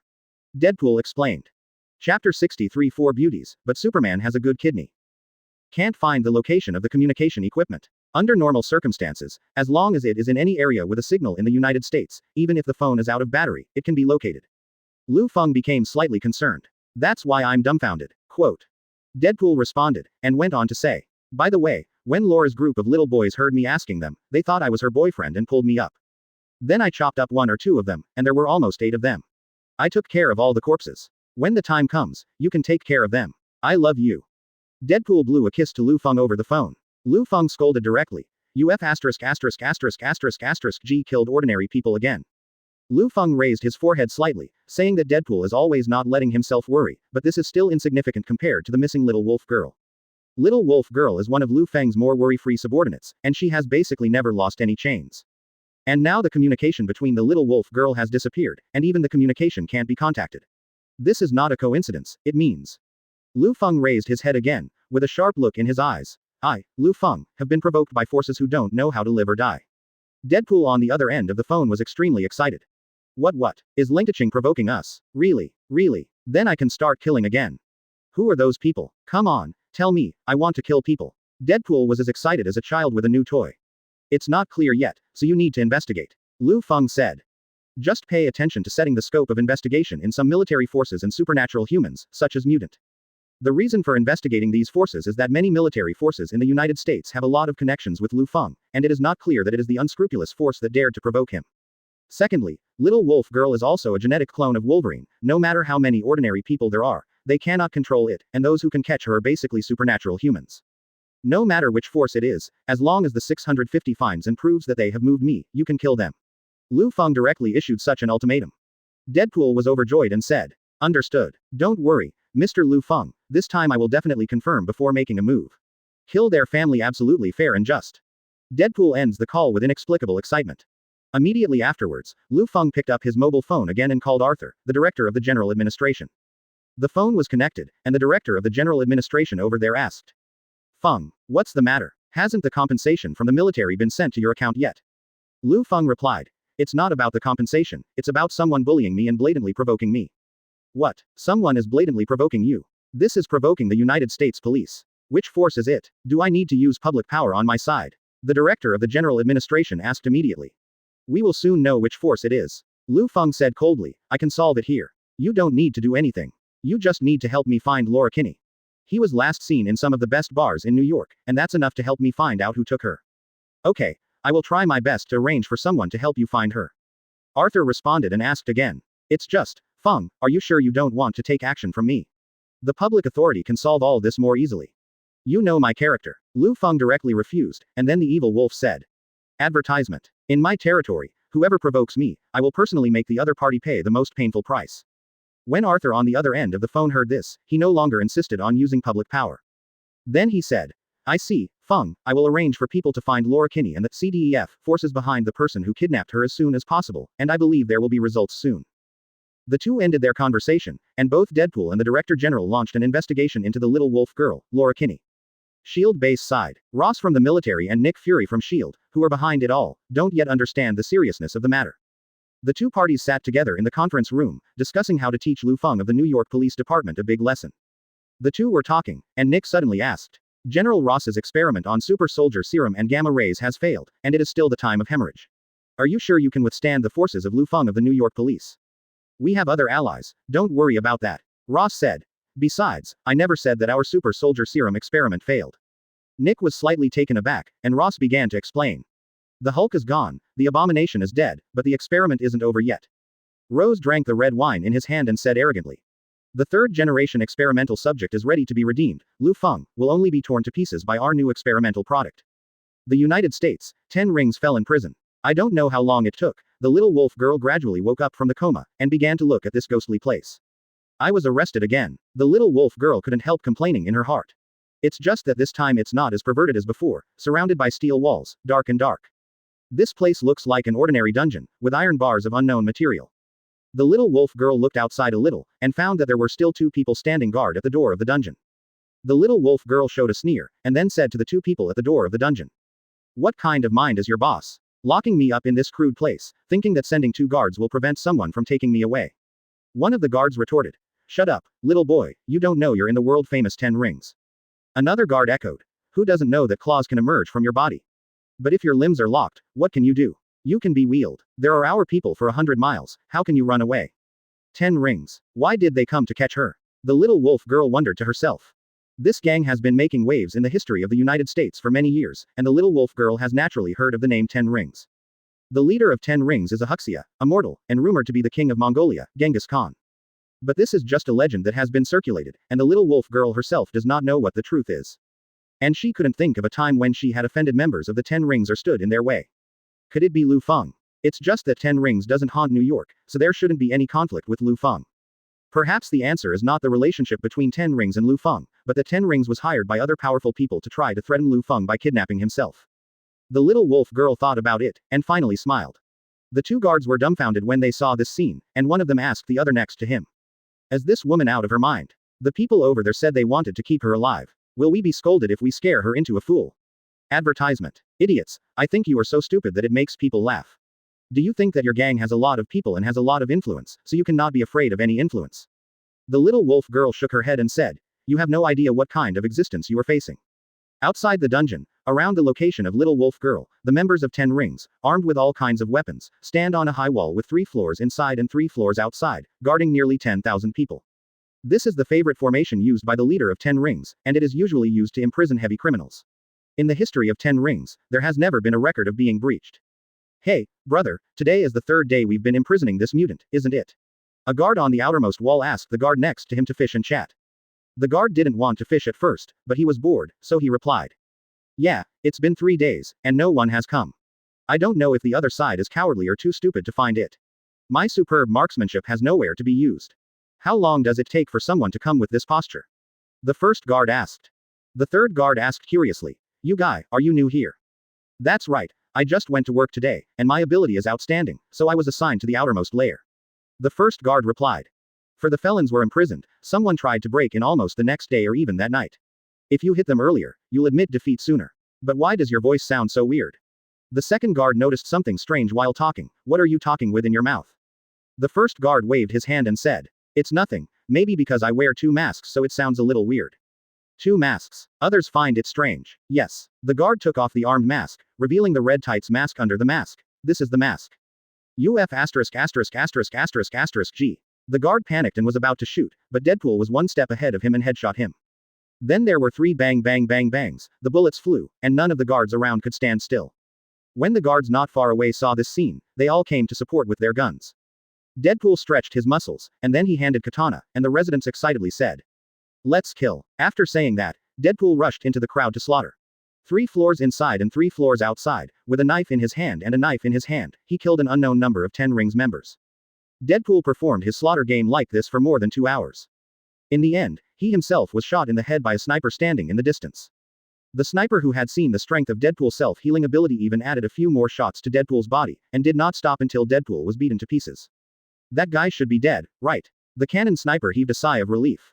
But when the sniper shifted his sight to the gate, he found a figure is slowly stepping over one corpse after another, walking straight towards the center of the prison.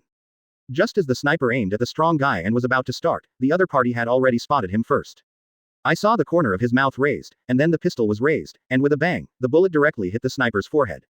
Damn, how could the pistol bullets be possible? The sniper died with such doubts. Lu Feng walked towards the center of the prison, and Deadpool just threw him there for self-healing. What was the doubt of Lu Songshu's sniper before he died? After all, the gun-fighting technique is a skill that can greatly expand the shooting distance and accuracy as long as you master the wrist skills accurately when shooting. I am afraid that there is no other skill in the world. Chapter 64 Annoy me. Do you have this strength? Therefore, in theory, Lu Feng only needs a pistol and enough bullets to annihilate any powerful team or force in the world. Definitely he could also directly strafe everything here with heat, but that would be way too cheap for them. No matter who invited these people, no matter how powerful the equipment is, if Lu Feng wants them to die, he must make their death the most painful. This is the reason why Lu Feng promised Deadpool that he can do a lot of killing, because he himself also intends to do a lot of killing. Lu Feng entered the prison. As soon as he stepped in, more than 200 men in black holding various ninja tools appeared in a dark corner, and surrounded Lu Feng.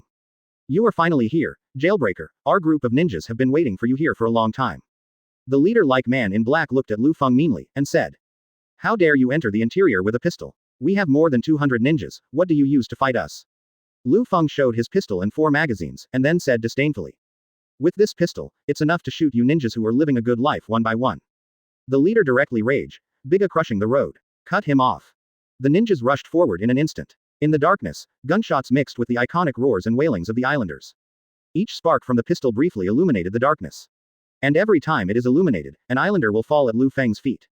Lu Feng has gone crazy. The combination of the revenge for these guys who made me angry, and the anger of the Huxia blood in his bones combined with each other, and directly killed this group of islanders who lived a good life to nothing left. Among them, an island ninja panicked, crawled over his brother's corpse in embarrassment on the ground, and after leaving the range of Lu Feng's massacre, he used the walkie-talkie to call for help like crazy. Moses, we can't stand it anymore. Come on, quickly take out that secret weapon, without the support of that big man, we will soon be wiped out here. PFF'd. Ah. Before the deserter ninja finished speaking, the leader of the ninja came over and stabbed him in the stomach with a knife, and cursed. Baga Yalu. Our boy Japan does not allow deserters to appear. But turning his head to look at Lu Feng who was killing wildly, the leader picked up the intercom wisely and continued, but he is right, call for help. We need rescue. Let that monster out. Not long after the ninja leader called for help, he also died under Lu Feng's hands, beheading him with their knives. After killing all the Shoutian Huxia, Lu Feng took their knives and weighed them a few times. Then he complained. I can't even copy Tang Dao, so I copied it like this. Throwing away the knife, Lu Feng continued to move forward. At this moment, Lu Feng's sensitive ears suddenly heard the roar of monsters from inside the prison. Lu Feng straightened his clothes indifferently, and then continued to walk forward. Unexpectedly, after entering it, there is actually a huge amounts of Colosseum. Walking from Lu Feng's road, it happens to be the entrance of the Colosseum, and there are countless high-level people from 10 rings on the Colosseum. Everyone, please see that the one who has fallen into our trap is Lu Feng, an ordinary policeman from the New York Police Department. Above the Colosseum, the host is exaggeratingly introducing to the high-level officials. His opponent is the product of our most powerful experiment tonight, provided by the military experiment, the ultimate fighting monster. The high-level executives followed the host's gaze and found that in another corner of the Colosseum was a 5-meter-tall monster chained up by chains. When they saw the monster, all of them cheered. Because they were preparing to see Lu Feng and the character at the other end of the Colosseum fight fiercely. And Lu Feng's opponent at the other end of the Colosseum is the third experimental product of the Ross military. Perhaps it was created temporarily to fight against Lu Feng. The Blue Hulk replica monster still has all kinds of tubes inserted into its body, as if injecting medicine into the Blue Hulk at any time. Advertisement. In addition to possessing huge amounts of muscle, the Blue Hulk drooled like a hungry beast, and then let out bursts of low growls uninterrupted. The sicker Blue Hulk is, the more excited the high-level executives on stage are, they just want to watch Blue Hulk tear Lu Feng to pieces alive. Maybe Lu Feng can live a little longer, the Blue Hulk can play with Lu Feng, and the higher-ups will be happier. And they have the courage to stand here to watch this live broadcast, thanks to the mutant who has entered the 10 rings on the stage as a guard to protect these people. So the higher-ups cheered, ready to watch Lu Feng being torn to pieces by the Blue Hulk. Unexpectedly, everyone saw a disdainful smile on Lu Feng's face. Everyone thought Lu Feng was crazy, and the host directly ordered the Blue Hulk to get out of bondage. The Blue Hulk with pipes all over his body broke free, and started roaring and galloping towards Lu Feng. Lu Feng remained motionless under the cheers of the crowd. No matter how close the Blue Hulk was, Lu Feng remained motionless. Finally, the Blue Hulk punched Lu Feng. There was a huge amount of sound, and a strong wave of air broke out centered on the two of them. As this dead, some people in the upper echelons expressed doubts. TCH, I thought she was capable, but I didn't expect to be an ordinary person. The high-level people kept beeping and beeping, thinking that Lu Feng was a waste. Until someone discovered that there was no blood at the scene.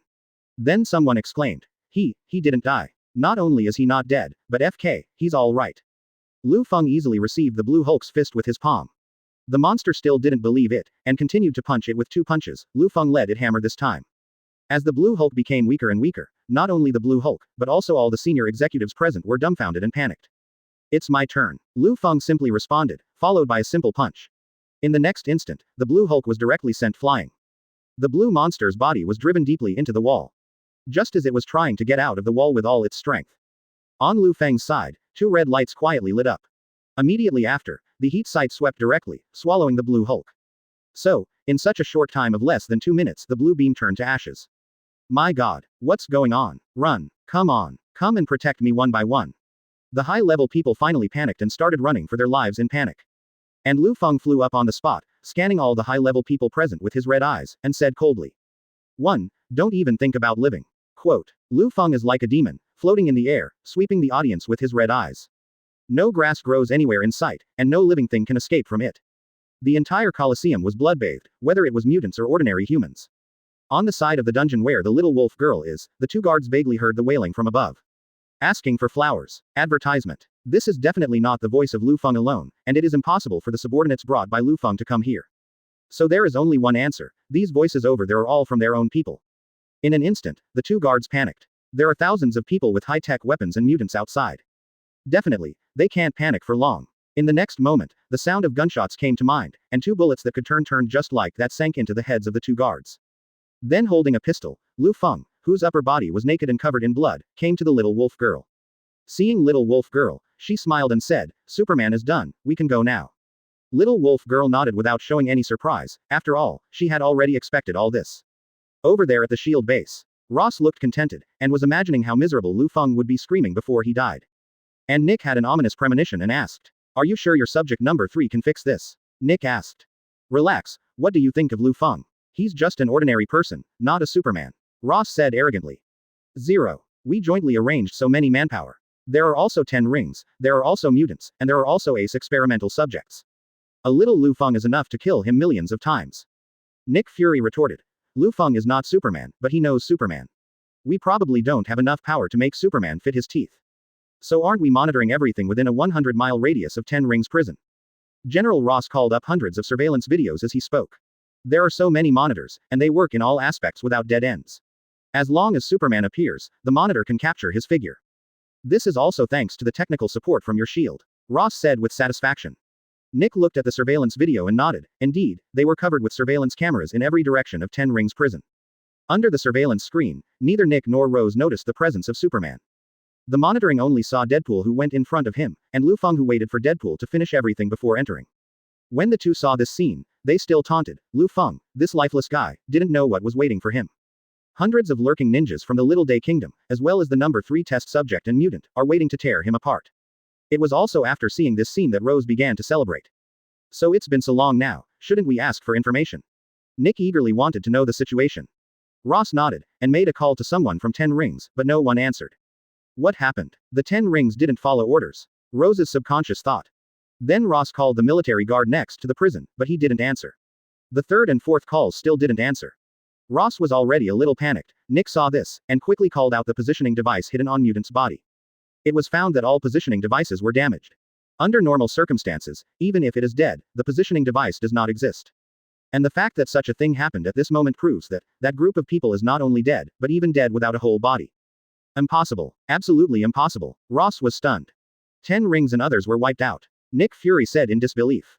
Deadpool doesn't have the ability to cause such casualties. Lufang is even more impossible for an ordinary person.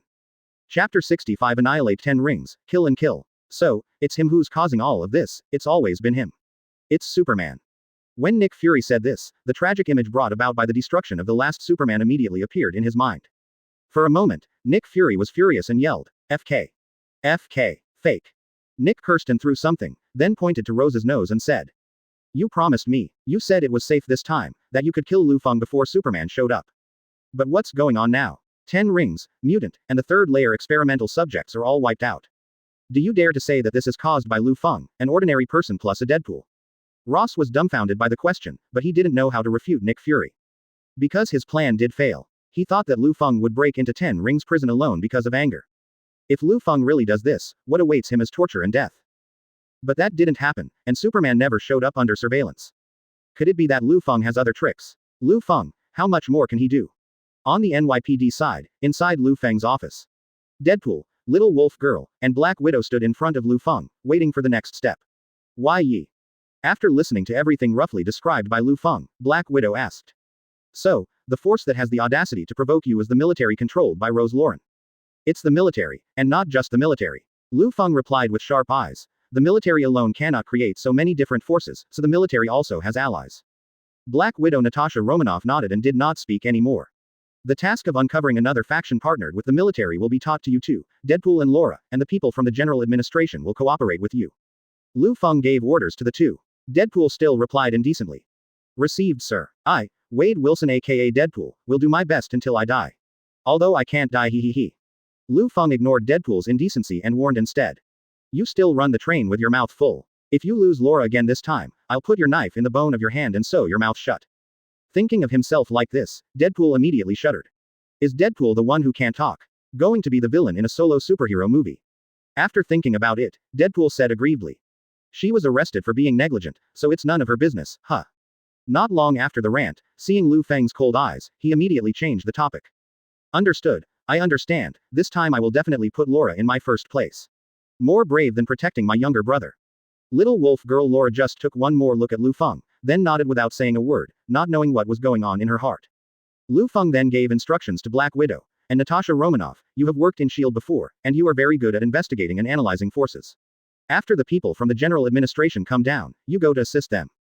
Black Widow agreed to come down. You must keep this in mind. Lu Feng said with fierce eyes. No matter how powerful the power behind them is, if they offend me, they must be found regardless of the cost, and they must be made to pay the price. After giving the order, Deadpool, Black Widow, and the people from the headquarters. They all began to search for the forces of military allies in a blanket manner based on existing clues. 3 days later, advertisement. In a hotel in the United States, the sky just turned white. Lu Feng climbed up from his old friend Michaela. Seeing the contented Michaela, Lu Feng silently lit a cigarette. When smoking, the temperament immediately diffuses with the smoke. Michaela saw Lu Feng smoking, stepped forward and hugged Lu Feng's neck, and replied. What's the matter? Has something bothered you recently? That's not unhappy, it's just thinking about something. Lu Feng responded. Then he added with sharp eyes, and it will be resolved soon, and soon, it will satisfy me. Michaela looked affectionately at Lu Feng's earnest expression, and felt that it was really sexy, so she couldn't help reaching out to touch Lu Feng's face. I believe that you will be able to solve any difficulties perfectly, Lu Feng, you are like a Superman in my heart. Michaela looked at Lu Feng affectionately, and expressed her admiration for Lu Feng without hesitation, in other words, licking. Michaela is really good at licking, both mentally and physically. And Lu Feng also sensed the signal from Michaela. Then the corners of his mouth rose, and the quilt was lifted, and the general directly possessed him, raising his gun and fighting again. 4 hours later. After that, Chuan Feng got dressed and went to the police station. After arriving at his office, Lu Feng called Black Widow and asked. How are you handling the matter that was entrusted to you 3 days ago? Black Widow operated the tablet in his hand, which recorded most of the police station's attendance records. Black Widow turned the tablet and responded while sliding. In the past 3 days, there has been no progress like the first day. It can only be said that the military allies are too good at hiding their traces, and Deadpool and Laura are just like headless chickens outside. Oh, can't find any evidence. How did you come to the conclusion? Let me explain. Lu Feng asked Black Widow to explain. Black Widow continued to flip through on the tablet, and after flipping to key points, he would explain it in front of Lu Feng with pictures and texts. Every step, the enemy did it very cautiously. Whether it's the deal with 10 rings, or the employment of ninjas from Shaodian Kingdom, or the mutant mercenaries who came out of nowhere, there is no trace of cobweb. No source, no record, it's as if nothing exists. Lu Feng looked at the police investigation record, and the more he looked at it, the more something went wrong, and finally the corners of his mouth raised up inexplicably. Black Widow noticed Lu Feng's strangeness, and asked, what's the matter? Have you found any cobweb traces? Lu Feng shook his head, then suddenly changed to another topic, and said to Black Widow. Accompany me to Montenegro prison, I have something for you to deal with. Black Mountain Prison is a prison in New York specially built for special criminals. Its defense is not inferior to the 4 top prisons of S.H.I.E.L.D. Not to mention that New York is Lu Feng's territory. After Lu Feng took charge, he constantly spent huge sums of money to strengthen everything in the prison. The present Black Mountain Prison has already become the most feared place for criminals in New York, known as New York Hell. It's just that Montenegro prison can only detain special criminals, and ordinary criminals are not even qualified to be detained. accompany you to Montenegro prison. Hearing this, Black Widow asked with some doubts. Why are you going to this place all of a sudden? Liu Feng didn't answer Black Widow, but got up from the office chair, picked up his coat, and said. You will know when you go. Hearing this, Black Widow still hesitated. But Liu Feng had already gone out, so she had no choice but to follow closely. Advertisement. Black Widow got into Liu Feng's car, and the two of them were speeding on the road to Black Mountain Prison. Finally, the two came to the special district on the outskirts of New York. From a distance, they could see a sentence pasted above the prison. Do not enter the place of seriousness, the violator shall be responsible. There are 7 layers of defense outside Montenegro prison. As soon as Liu Feng flew to the checkpoint, a guard in full armor was already waiting to stop Liu Feng from entering. Liu Feng came to the side of the guard, then rolled down the car window. The guard looked down slightly. The moment he saw Liu Feng's face clearly, the guard was shocked. Mr. Liu Feng, you are here. Then, the guard quickly picked up the walkie-talkie and called all the guards. Liu Feng, the light of New York, is here, and the checkpoint is fully open. No need to do this, just swipe the card and scan the iris as usual. Liu Feng also gave a little lesson. If one day I meet someone who can completely imitate my appearance, something will happen. You are in charge of this place, and you should have seen many people with this kind of ability. The guard immediately bowed and apologized, and then Liu Feng continued to walk through the process as usual. Black Widow saw all this in his eyes, secretly expressing that this Liu Feng is really rigorous in doing things. Afterwards, the two got out of the car and entered the prison, where body scans and metal detection were still performed as usual. Black Widow asked to be removed because of carrying a portable weapon on his body. Black Widow looked at Liu Feng and asked. Liu Feng nodded and said, take it off, you won't need these later, don't worry about accidents. Black Widow hesitated for a moment, and finally took off all the weapons on his body slowly. The two continued on to the interior of the prison. There are still layers of checkpoints inside the prison, and the structure of the walls is also different. There are no less than 10 kinds of walls and iron bars made of metal, titanium alloy, glass, wood, electric current, etc. As if seeing through Black Widow's doubts, Liu Feng said unhurriedly. This is to prevent the detainees from using the ability to manipulate certain substances. The two kept walking until they reached the last prison, where Liu Feng ordered the guards to open it. The last prison is a room similar to an interrogation room. After opening the door, Liu Feng signaled the guards to leave. There are all kinds of torture tools hanging on the last room, all of which should be there, but the most critical role is missing. So Black Widow asked suspiciously, why are there no criminals in custody here? Liu Feng turned to look at Black Widow, isn't that right here? 1 plus. Black Widow wanted to run, but Liu Feng grabbed his neck with one hand and threw it against the wall of the room. Definitely, very little effort was used, otherwise the Black Widow might have just endured the separation. Liu Feng clasped Black Widow's neck and gradually lifted it up, making it hang in the air. Why? Black Widow wailed in pain. Liu Feng looked at her coldly and said. You said it's not good for you to be anything but a running dog. Hearing this, Black Widow's pupils dilated. She struggled desperately, but she couldn't break free from the hand of Liu Feng, a man of steel. I asked you to investigate the forces, just to give you a chance to reform and let you personally report the old club shield. Unfortunately, you are useless if you are given a chance. Liu Feng put his face close to Black Widow, then sneered. Don't worry, I won't let you die like this cheaply. Liu Feng let go, and the fallen Black Widow desperately breathed air. What do you want? 4 hours later, Liu Feng left the Haitian prison. Chapter 66 Like to go to the theater. Don't even think about living 1 or 2. After imprisoning Black Widow in Black Mountain Prison, Liu Feng returned to the police station. As soon as he returned to the office, Liu Feng called Bruce Banner over. As soon as Banner entered the door and saw Liu Feng's serious expression, he knew that there was work to be done by himself. Banner has been really bored in the police station for the past few weeks, and he can't wait to have a job. So Banner asked, is there anything I can do for you, Liu Feng? Liu Feng nodded, and then said something that shocked Banner. You go to HR and have Natasha Romanoff removed from her position, and you will take her place from now on. What? Change Natasha Romanoff and me? That's too sudden. Banner was in disbelief, full of doubts, and asked, has Natasha Romanoff been unable to work recently? But anyway, wouldn't it be a bit rash to dismiss her like that? Liu Feng interrupted Banner directly. If you want to take over his job, the first thing you should learn is to be obedient and shut up. You understand, I'm taking you here, not asking you to stay here. Liu Feng reprimanded Banner with fierce eyes. Without me, you will be taken away by the military at any time to continue dissection and experiments. If you don't want to be taken away, just work hard. If you want to work, you must learn to obey the orders of your boss, and I am the boss. I am the god of New York, understand? Banner didn't know what trouble Black Widow had caused recently, but he could tell that Liu Feng was furious at the moment. If he provoked Liu Feng at this moment again, he might face a catastrophe. So Banner nodded knowingly, and replied, understood. Go to work. 23. Liu Feng waved his hand, motioning for Banner to leave. When Banner came to the personnel department, he expressed Liu Feng's instructions to the girl from the internal support department as when he first arrived. He thought that if the other party said something, he would ask the reason and so on before proceeding. Unexpectedly, the girl from the Internal Affairs Department heard the request and was only stunned for a few seconds. Then he shook his head as if feeling sorry for Black Widow. Finally, after a little operation on the computer, the dismissal of Black Widow was completed. Banner couldn't help but be amazed at how efficient everything was. Unexpectedly, it was so easy for Liu Feng not only to arrange for others to join the job, but also to leave the job so easily. The internal staff didn't ask any questions during the whole process, as if Liu Feng's order was the imperial decree of the police station. The other side. After Banner left, Liu Feng took out his mobile phone. Immediately afterwards, he made a call to an extremely close person in the address book. Feng, why did you call me suddenly? What happened? After the call was connected, the voice on the opposite side was the voice of Liu Feng's adoptive mother. Liu Feng's adoptive mother is Elena Stark, the venue of the Red Cross. I have something to tell you. Liu Feng said unhurriedly on the phone. I want Nick Fury to die. Hearing this, adoptive mother Elena was slightly startled. When answering the phone, Elena was already mentally prepared for what Liu Feng was going to say. I just didn't expect Liu Feng's intention to eradicate S.H.I.E.L.D. director Nick Fury.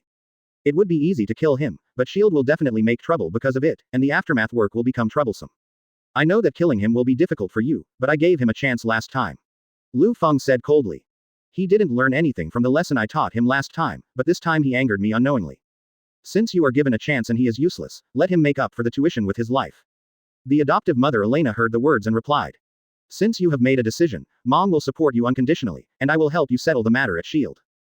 Advertisement. I don't intend to eradicate S.H.I.E.L.D. S.H.I.E.L.D. will still exist, but Nick is gone. Liu Feng added. Liu Feng's eyes are fierce, but his eyes that are not lit up with red light are full of anger. Both Nick and Ross have to pay for what they did. Ross can get away with a life. Nick, sin unto death. Seemingly feeling the anger of her adopted son, Elena said directly. Just do it boldly if you want to do it, Mom will help you deal with the aftermath. After receiving such a reply from her adoptive mother, Liu Feng ended the call. Then Liu Feng left the NYPD, walked into a small alley, and put on his glasses. After a while, a strong sonic boom erupted from the ground to the sky, and Liu Feng transformed into Superman and soared into the sky. Ross Lauren here. He's outside the lab of the Super Soldier Serum Project. Ross has been here non-stop since his plan with Nick Fury fell through. He is very urgent now, and urgently needs to create an experimental body that can compete with Superman, and an experimental body that is stronger than Hulk. But the experiments all went wrong one after another. As the experimenters were constantly seriously injured or died, there were no more soldiers around Rose who voluntarily participated in the experiment. Standing outside, Ross looked at the lab, clenching his fists.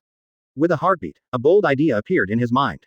No one, I'll do it myself. He, Ross, has been fighting enemies for many years, and it was the first time in his life that he was threatened and blackmailed by this kid Liu Feng so humiliatingly. Succeed or succeed, perhaps only under this kind of oppression can one succeed in being like Hulk. Rose stepped into the laboratory with such mental preparations, but he had already lost his chance. The door behind him was kicked open suddenly, and a group of heavily armed soldiers entered. The soldiers swarmed up like ants, and caught Rose Lauren without saying a word. What do you do? Who sent you? Ross Lauren, who was already in a daze, was struggling desperately, and he still wanted to use himself as an experimental subject. The leader of the soldiers stepped forward and said, General Rose Lauren, you are suspected of endangering national security, and you have to go to a court-martial with us. If you have any questions, wait until the court to ask you to find your lawyer and take it away. Rose Lauren was taken away just like that, and his experimental base was completely shut down by the military. At the S.H.I.E.L.D. base, Nick Fury was fidgeting.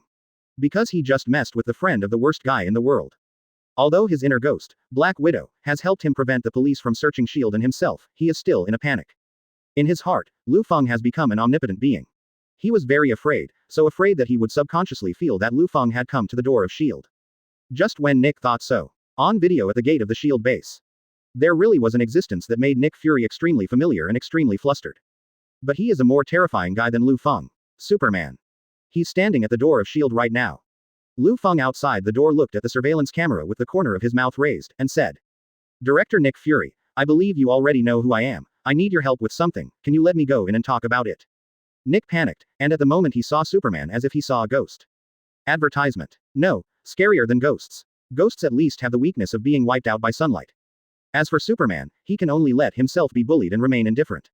But can I find an excuse not to open the door for him? The answer is no. Now Superman doesn't know that he and Rose provoked Liu Feng. But if you don't open the door directly, it is a complete confirmation of this matter.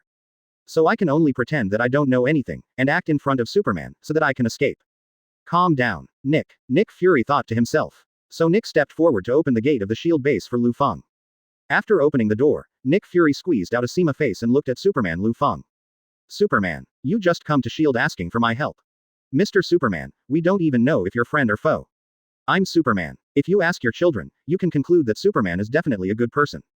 Liu Feng walked in while talking, still with the corners of his mouth upturned, and said.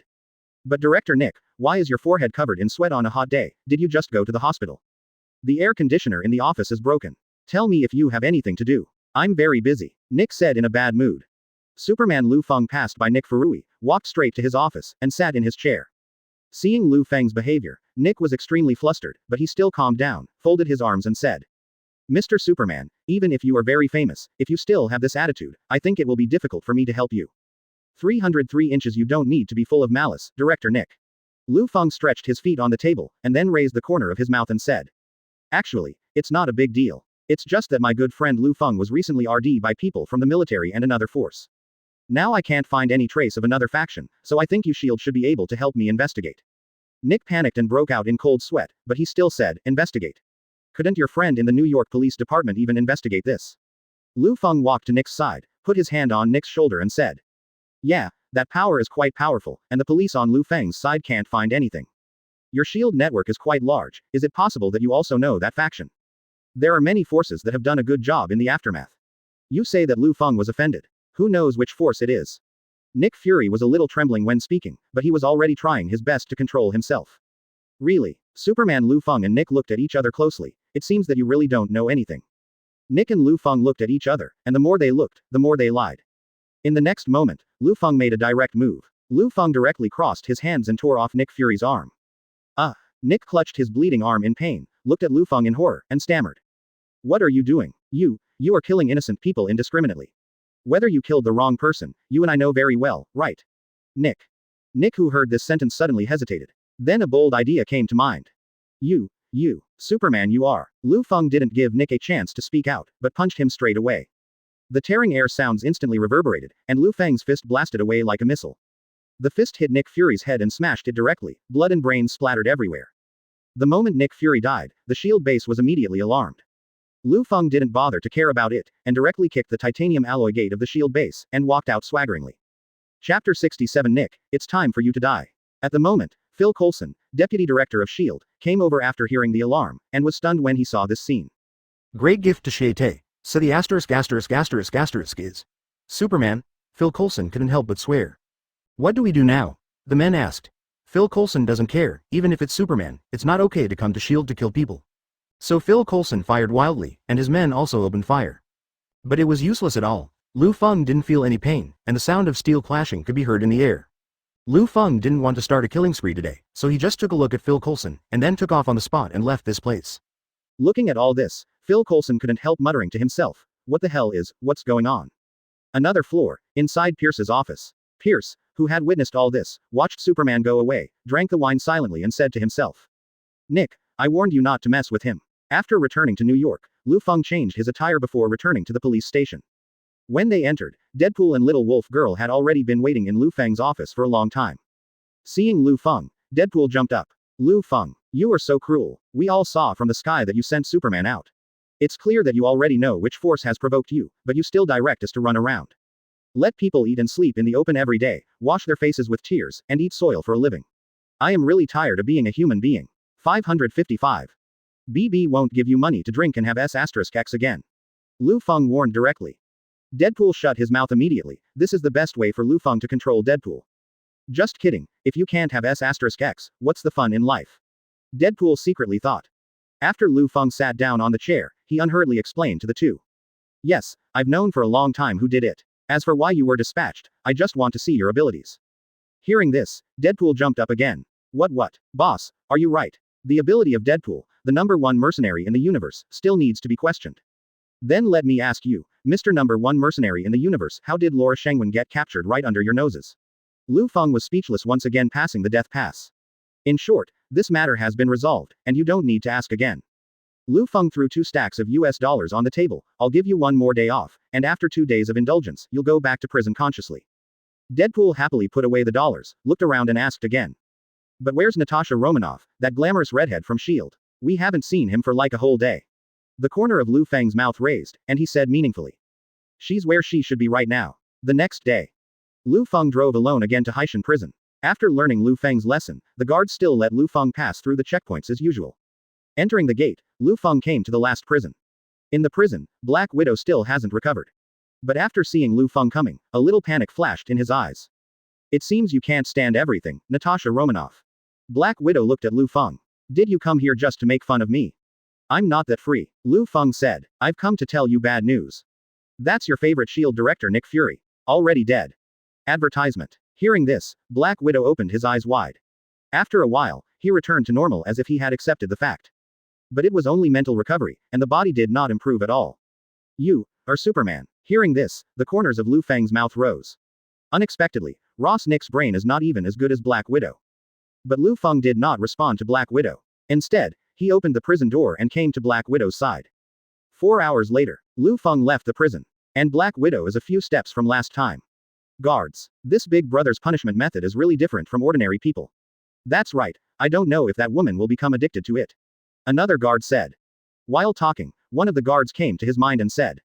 How about we punish her for the light of New York? G don't want to die. Another older person scolded directly. Even if you are a prisoner, we can't even touch the things of the New York light.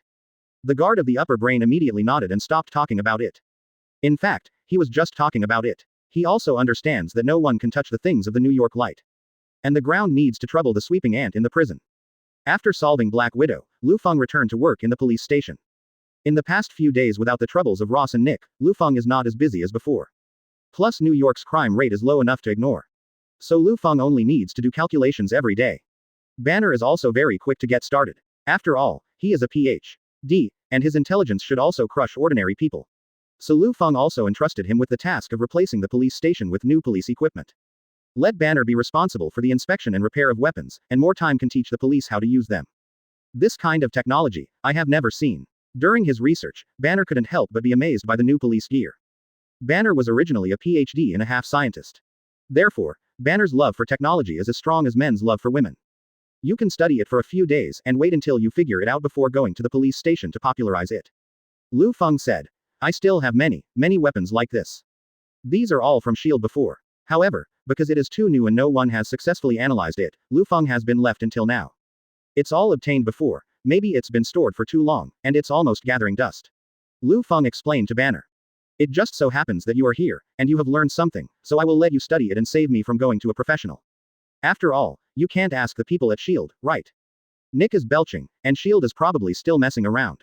And Nick burped because of himself, which caused unnecessary troubles in the past. Banner is studying the weapon. The more he studies, the more amazed he is. It's amazing, it's a work of art. Not even weapons made by Stark Industries are this pretty. Advertisement. The weapons of Stark Industries over the past few years are not so exquisite. At that time, it will become Tony's own battlesuit equipment. Lu Feng said secretly. The next few days were peaceful again. After Banner thoroughly researched weapons, he also successfully popularized them throughout the police station. Now almost everyone has a set of such equipment. Lu Feng also stayed at home peacefully these days. Because Wanda had already returned home from a business trip, Lu Feng didn't go to have fun with his old friends recently.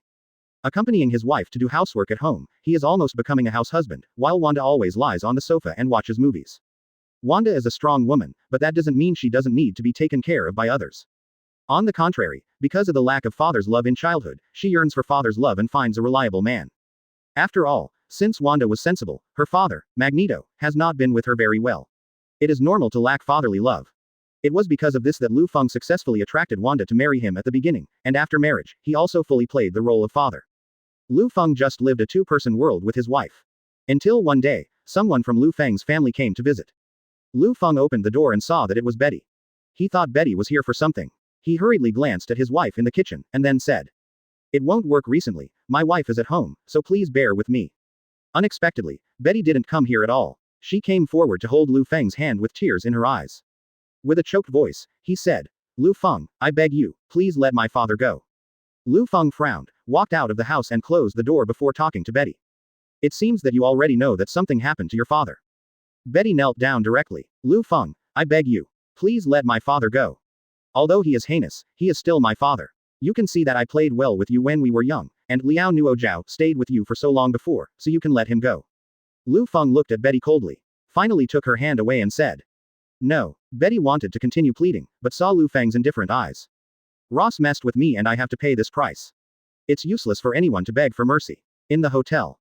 Turning his head slightly, he saw that Betty beside the pillow had already fallen into a deep sleep. Liu Feng sighed beside him, and silently said, thinking that my Superman blood can even receive nuclear bombs, but after all, I still can't withstand the sugar-coated shells of women. It seems that it is not a woman's fist that can shift the Eurasian continent by 9 millimeters, but the more deadly coquettish and miserly behavior. Liu Feng lamented being such a slave. Then he took out his mobile phone and called Arthur, the director of the General Administration.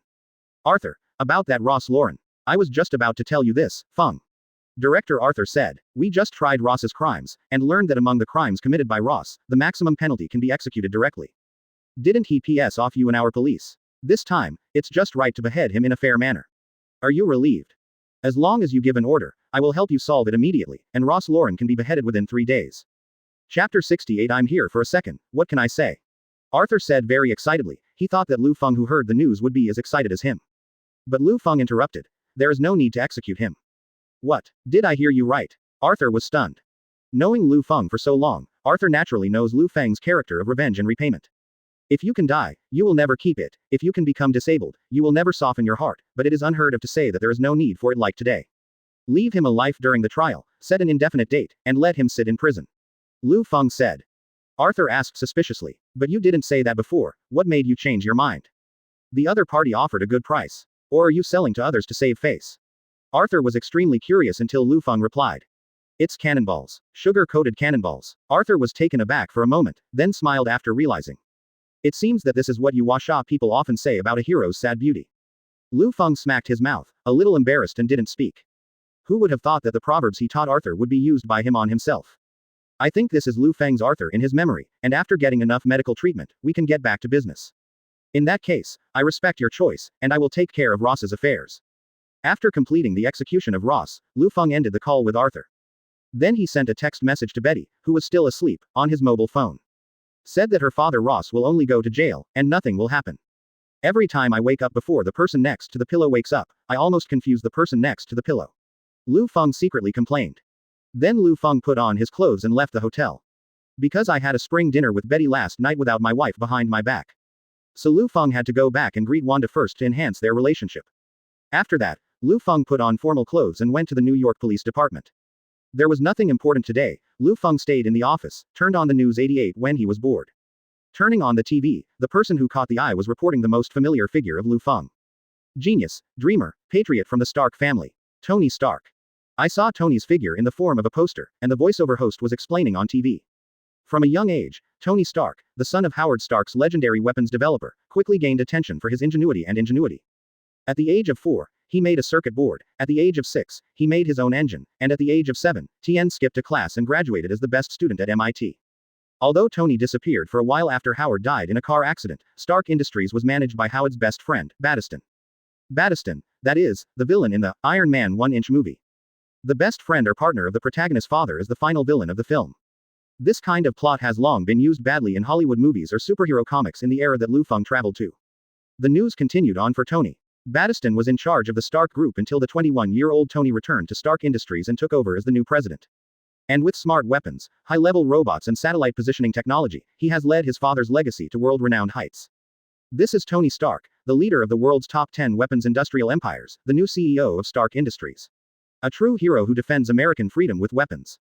Why is this boy Tony suddenly being widely reported by the media? Liu Feng was a little puzzled. Although Tony is a scientific research genius and a business genius. At a young age, he won various awards in various industries, and at the age of 21, he made a lot of money in the family business. Advertisement. But in the United States, a society where capitalists are everywhere, this experience and achievement are really nothing. Recently, due to the many cooperations between Stark Industries and the military even held a thank you meeting for Tony and Stark Industries. The award will be presented by Colonel James Rhodes, the liaison between Stark Industries and the military, so as to discuss the popularization of Stark Industries' new weapons in the military. I don't know if such cooperation will develop in the military for a long time. Let us wait and see. The news dial ends here. After watching the second half of the news, Liu Feng understood everything. Co-authored this as a Stark Industries ad. Through this negotiation and popularization with the military, it will attract investment and large-scale wholesale from other military forces. Liu Feng recalled in his mind. Isn't this the beginning of the story of Iron Man 1? After this thank you meeting, Tony will follow the military people to test the weapons in a few days. And it was there that he was taken hostage by thugs allied with Battiston. Forced to make his new weapon, the Jericho missile, which led to everything that followed, making him Iron Man. Thinking about this, Lufang put his feet on the table and thought. Do you want to remind this guy? Although these things have nothing to do with Liu Feng, but Liu Feng is also Tony's cousin. When Liu Feng was struggling, Banner suddenly knocked on the door and came in with an invitation letter in his hand. Brother Feng, people from Stark Industries sent you an invitation letter. It says that you are invited to tonight, an awards show arranged by the military for Tony Stark. This guy actually invited himself to his party, which is quite intentional, Liu Feng thought to himself. Then remind him a little bit. I see, you can go about your business. Liu Feng said to Banner and was ready to go out. Before going out, Banner also reminded. Wait a minute, Brother Feng, are you planning to go to the party like this? Liu Feng did not reprimand Banner to ask less and do more, but simply responded. Definitely dress formally to a party, but not to a casino. Going to the casino? Well, didn't Mr. Stark invite you to the party? You don't know that guy Tony, with his character. Liu Feng said while putting on his coat. He's not going to be at the awards show. Liu Feng went out and drove to the largest casino in the United States under the night. As soon as I entered the door, I saw and heard a voice from a distance. CDEIYSE.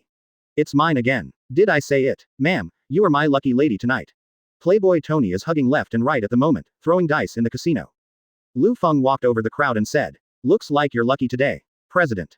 Tony thought that the person who spoke was the little boss who came to lick it, so he subconsciously replied. Luck is a part of strength, and only the incompetent would attribute it to randomness.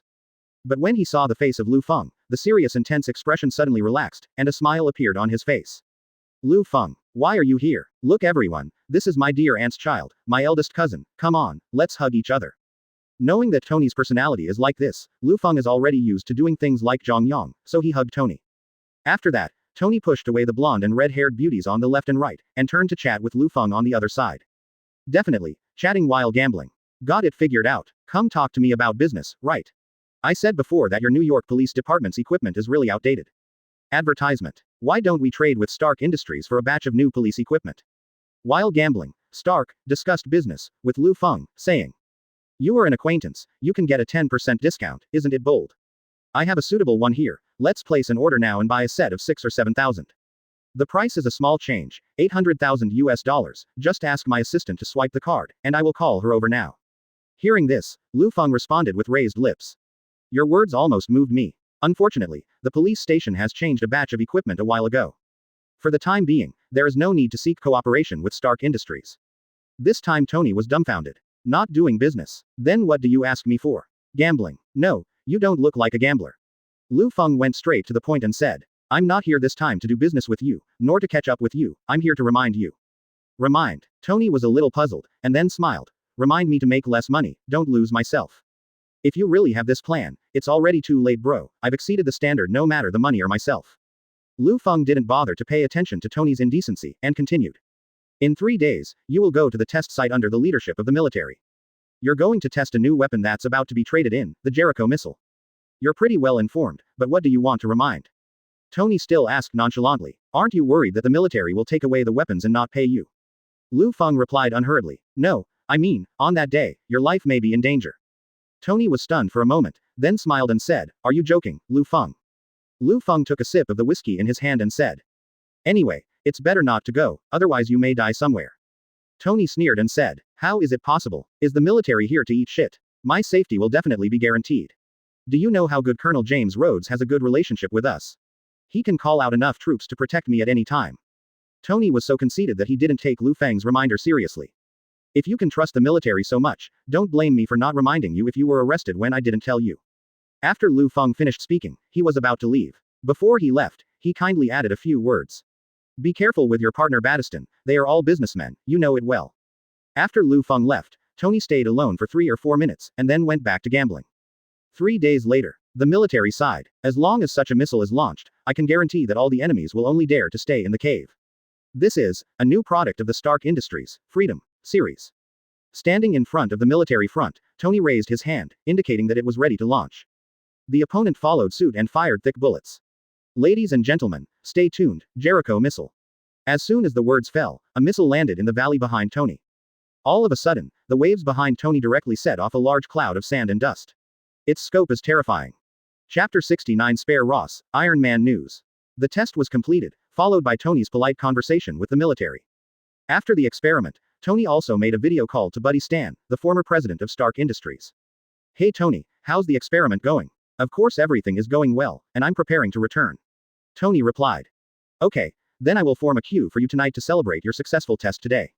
The two hung up the phone after talking, and Tony also recalled what Liu Feng said at the end to make himself pay attention to Battiston. Tony has always been wary of this guy, but he has always felt that he is a person without guts. Before leaving, James Rhodes, who is the liaison between Stark Industry and the military, stepped forward and said to Tony, "Tony, you performed well today, go back to rest early, we should go."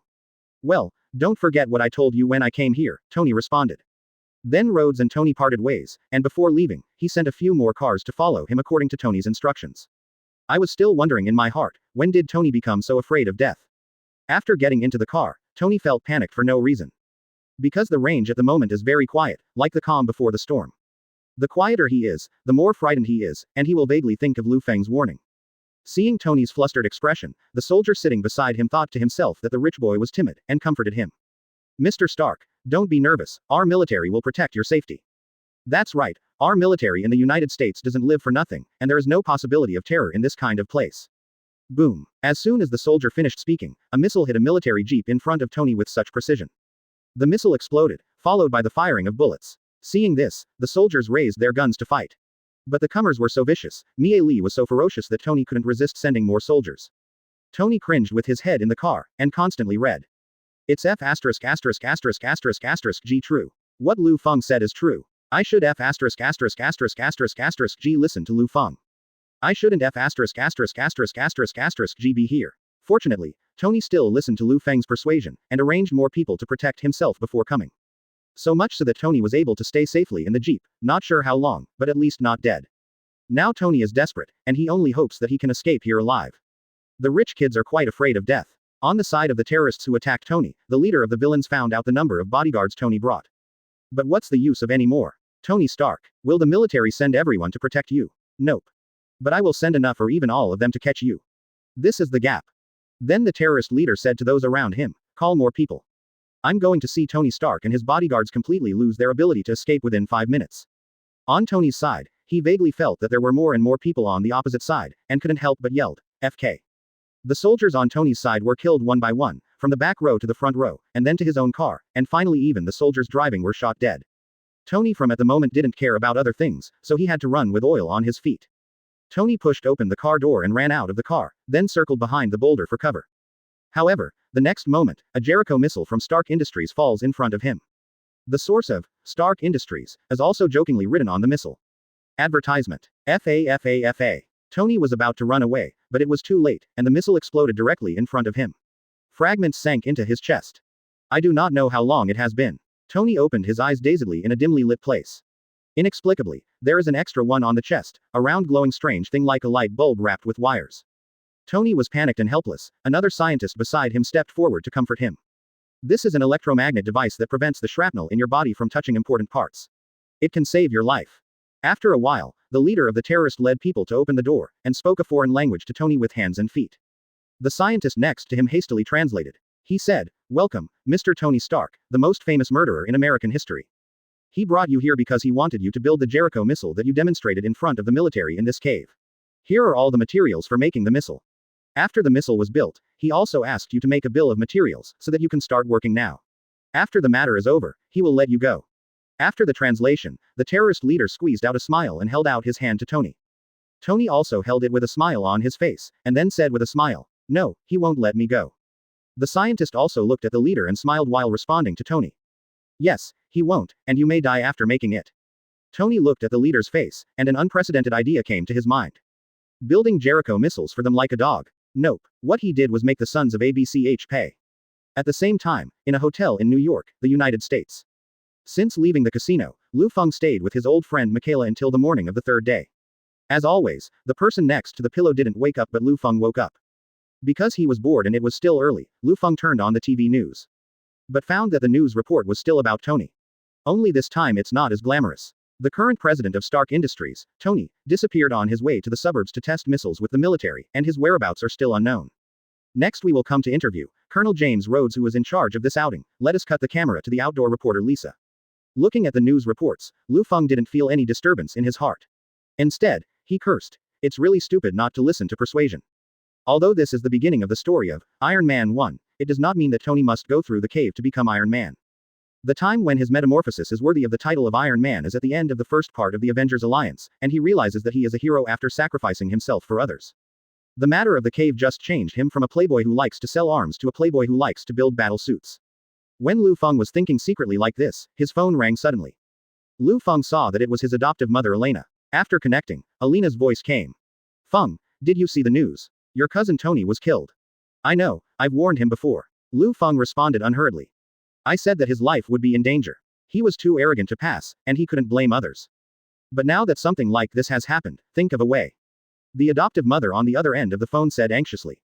No matter how you say it, he is still my big brother's child, your cousin. Mom knows that you have the ability to save him, so you can sell your mother to save face.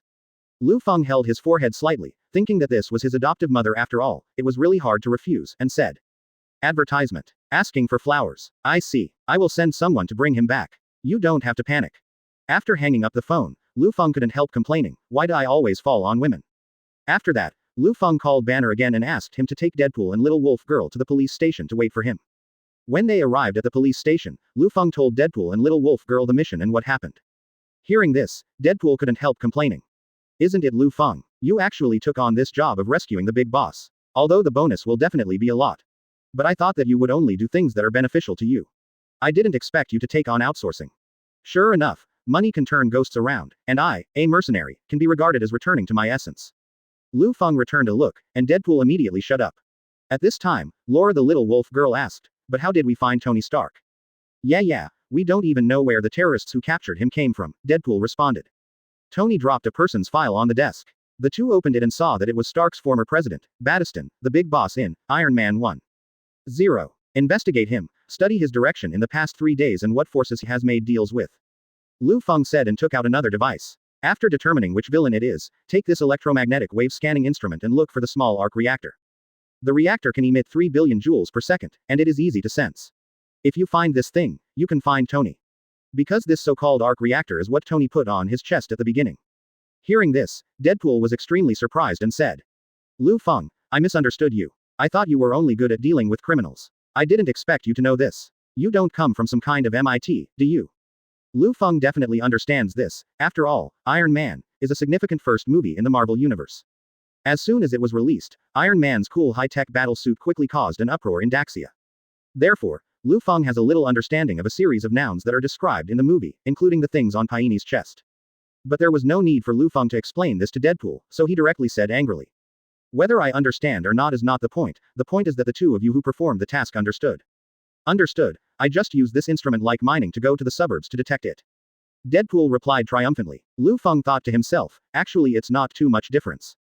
Then the two set off, and Banner also came in with a dazed face, and left with a dazed face. Banner, who has a PhD, can understand the electromagnet and arc reactor that Liu Feng just said.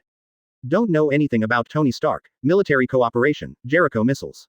After all, he is not a mercenary like Deadpool and Wolf Girl. Banner is a normal person, only because of the gamma-ray radiation and serum, he has the ability to transform into Hulk. After Banner left, Liu Feng thought about Tony again. Tony's death belongs to the original plot in the movie. But it's also because the timeline of the Iron Man movie is at this time, so the story unfolds. This shows that when Tony becomes Iron Man, the storylines of other heroes will follow closely. The story of the Marvel movie universe will then begin. If this is the case, then the next New York and even the Earth will be full of disasters. Chapter 70 Ancient One visits, are you not afraid of magic? Can New York not be so troubled? Loki on the front foot, Ultron on the back foot, and a purple sweet potato spirit waiting to snap his fingers somewhere in the universe. There are even grievances and resentments between superheroes. Although before the Avengers Alliance 3, no one died in the Civil War. But the heroes are fine. The New York under Liu Feng's feet was about to be ruined. This made Liu Feng think. Although it's easy to smash this 1 and 2 villains is the incarnation of Superman. But the villains don't come together, but come to Earth every now and then. Then blankly waiting for him to defeat one by one, this is too much time wasting. Fly straight to Asgard and the Titans and break the necks of Loki and Thanos. It's not impossible, it's just that these two goods don't know where to stay in this timeline.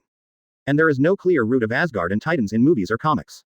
If Liu Feng really wants to find it, he has to search like a headless chicken in the universe. I don't know how much time it takes. Liu Feng, who was looking for a quieter life, felt a little torn.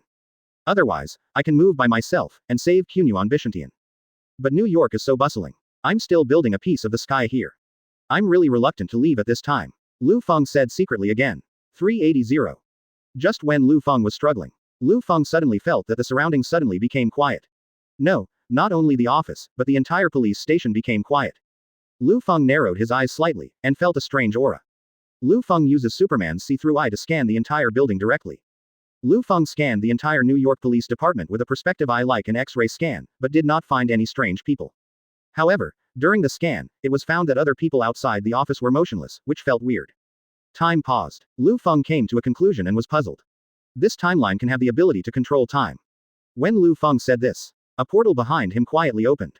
Lu Feng turned around quickly. Unexpectedly, there was a person in a yellow robe inside the portal. Without saying a word, he hit Lu Feng's chest with a palm. The opponent thought they would directly beat Lu Feng to Soul Astral. However, the result was nothing. Seeing this, Lu Feng directly clenched his fist, and punched the opponent's abdomen. The fist wind roared, and all the documents on Lu Feng's desk were blown away. The speed was like a missile.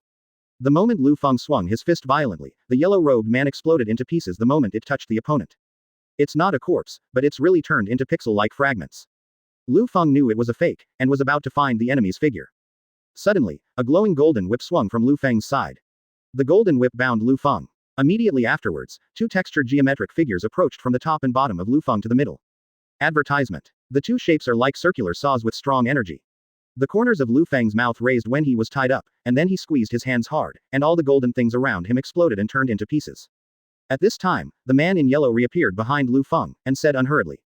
It seems that you are different from my impression of Superman. You are not afraid of magic. Lu Feng turned around as if he had expected all this, shrugged and said. You have read superhero comics beyond my expectation, Ancient One Magician. The person in the yellow robe took off his hat, and the person who came was the Sorcerer Supreme Ancient One. After listening to Lu Feng's words, Ancient One showed a puzzled expression between his brows. You know me. That just confirms my suspicions. You're not from this world, are you? Lu Feng didn't hide Ancient One's plan, so he replied. The United States is a country of immigrants. I immigrated from another world. Is it normal? Ancient One said to Lu Feng with a solemn atmosphere. I'm not curious where you came from, or how you got here. I'm more interested in your energy and what you do. Because you are too strong, you are the biggest variable in this universe. Ancient One is still serious and authentic. I am an Asgardian from Earth, and my duty is to prevent a powerful existence like you from disrupting the order of time and space. Hearing this, Lu Feng also said seriously. I don't have the time to disturb the order of the universe. I've been in New York all this time, and I'll make whoever messes with me pay, it's that simple. Ancient One smiled slightly, and then said unhurriedly. But you did something 3 days ago that almost changed the entire trajectory of history. You're trying to stop Tony Stark from going to the test site, and you know what that's going to bring. If Tony Stark hadn't been captured, he wouldn't have changed himself, he wouldn't have become a leader. There will be no one who has been influenced by him and made a difference in the future. This approach will naturally snowball, and everything will develop beyond the unexpected. Ancient One continued, and Nick Fury before this. If you kill him, it will also greatly affect the subsequent timeline. This is not a small matter, and it will cause a series of butterfly effects. It turns out that you came to the NYPD to warn me because of these things. Lu Feng said. Then Lu Feng suddenly asked. You don't like me interfering with the normal timeline of this universe. I definitely don't have to interfere, but there is a prerequisite. The prerequisite is that you don't mess with me. Otherwise, no matter how much trouble killing the other party will cause, if I think he deserves to die, he must die. Lu Feng reminded Gu Dao. Ancient One Magician, you have to figure out the situation. I respect you because you are the Earth Asgardian in this universe and the Sorcerer Supreme, not because I fear you. You think I'm an uncontrollable variable. If you want me to stop interfering with the timeline of this universe, it's fine, but you have to pay attention to your tone. Lu Feng clenched his fist, and in an instant, the biological force field from Superman unfolded and spread to all directions. I'm not the other low-level characters you've seen, you know my ability best. I'm not some villain who wants to conquer the universe, I just want to ensure my life is safe and stable. If you want to prevent me from destroying the timeline, you should discuss it with me. Instead of using this condescending attitude and using a warning tone to me like now. The oppressive force released by Lu Feng instantly shocked Ancient One. Advertisement. It was also at this time that Ancient One realized how outrageous Lu Feng's existence was. But this also proves that Lu Feng is just a person who has a vengeance, and to some extent, he is not a bad person. To test whether Lu Feng is a villain or not, that's why Ancient One is here. After getting the confirmation, Inichi still responded with a smile on his face. What you said is very reasonable. I was sloppy. I apologize for my behavior just now. Seeing that Ancient One had a good attitude, Lu Feng also returned to normal. Then he sat on his own chair, and then stretched out his hand to signal Ancient One to sit down too. Ancient One sat down, kindly like an elder, she said. I also understand what you mean, and you didn't deliberately destroy the timeline. So what you did before doesn't count, and I still hope that you will not interfere with the timeline too much in the future. Here Ancient One is still used, don't use these 4 words too much, the attitude can be said to be very sincere and respectful of Liu Feng. Because the multi-universe is very dangerous, and we can easily cause chaos in the multi-universe by changing the timeline at will. By that time, all kinds of weird Lu Li people or things will come to this universe we live in. This is not what I want to see, and I believe that you don't want to let this happen, do you? After Ancient One finished speaking, Liu Feng thought for a while. He definitely knows what Ancient One meant by multi-universe. This concept of parallel universes has almost been used badly in American comics. Whether it is DC or Marvel, there will always be a series in which a certain hero from a parallel universe slaughters the universe. Assuming that Liu Feng is really desperate to modify the timeline, maybe something big will happen. So Liu Feng responded. What magician said is indeed reasonable, I will think about it. Well, it looks like we had a great conversation, and I hope you will remember our conversation today when you try to modify the timeline next time. After Ancient One finished speaking, he stood up and prepared to leave. If you have time, you can also visit me in Kamar Taj, Tibet. After all, you also have Huxia blood, and you are destined to be with me. Maybe one day, magic will choose you. As a native of Daxia, Liu Feng only thinks that the phrase, Ancient One, is a polite phrase similar to inviting you to dinner another day. After saying these words, Ancient One opened the portal and left here unhurriedly. The moment Ancient One re-entered the portal, the entire New York Police Department regained its voice. The ability to stop from time to time, I have to say it's pretty good. Liu Feng is slightly interested in Ancient One's Eye of Agamotto, aka the Time Gem. But it was only to the extent of interest, Liu Feng didn't want this thing that much. As for what Ancient One said just now, Liu Feng still thought about it for a while. In the end, Liu Feng still felt that it was too troublesome to interfere, and he was too lazy to take care of it in 1.1. But Liu Feng didn't bother to change what he was already doing, so he prepared to wait for the news of Deadpool and the Wolf Girl. The camera came to Tony. Just like in the movie, Tony apparently promised the terrorists to make Jericho missiles. In fact, he secretly used the materials given to him by the terrorists to make a trump card that could escape from here. This is the first number of all the armor that Tony will show in the Marvel Universe in the future, Mark 1. This is Tony's killer ace, but there is still a lot of shortcomings due to insufficient manufacturing time. The function is not comprehensive, and the power system can only last about 15 minutes. The main weapon is the flamethrower in the left hand, and a few missiles in the right hand. The disadvantage is that many key operating belts are exposed, so the conveyor belt is easy to break after being shot. After the leg is broken, you can't move, so you can only move with your own strength. But if it is only used to deal with the group of terrorists, it is more than enough. Tony thought so, and when Tony put on the armor, the scientist was ready to help him start it. Bang! Tony's locked door was suddenly blasted open. The terrorists surrounded Tony one after another, and even killed the scientist beside him with one shot. Tony collapsed immediately, and he almost escaped by himself. Chapter 71 The plot deviates. Hi Tony, I'm so sorry I didn't get you to activate this good thing. A familiar voice came slowly from the door. When he saw the person who came, Tony swears directly. Son of ABCH. Buddy a son of ABCH. That's right, the one who came was the ultimate villain in the movie, Battiston. Oh, tisk tisk, so all of our Tony Starks would look like that too.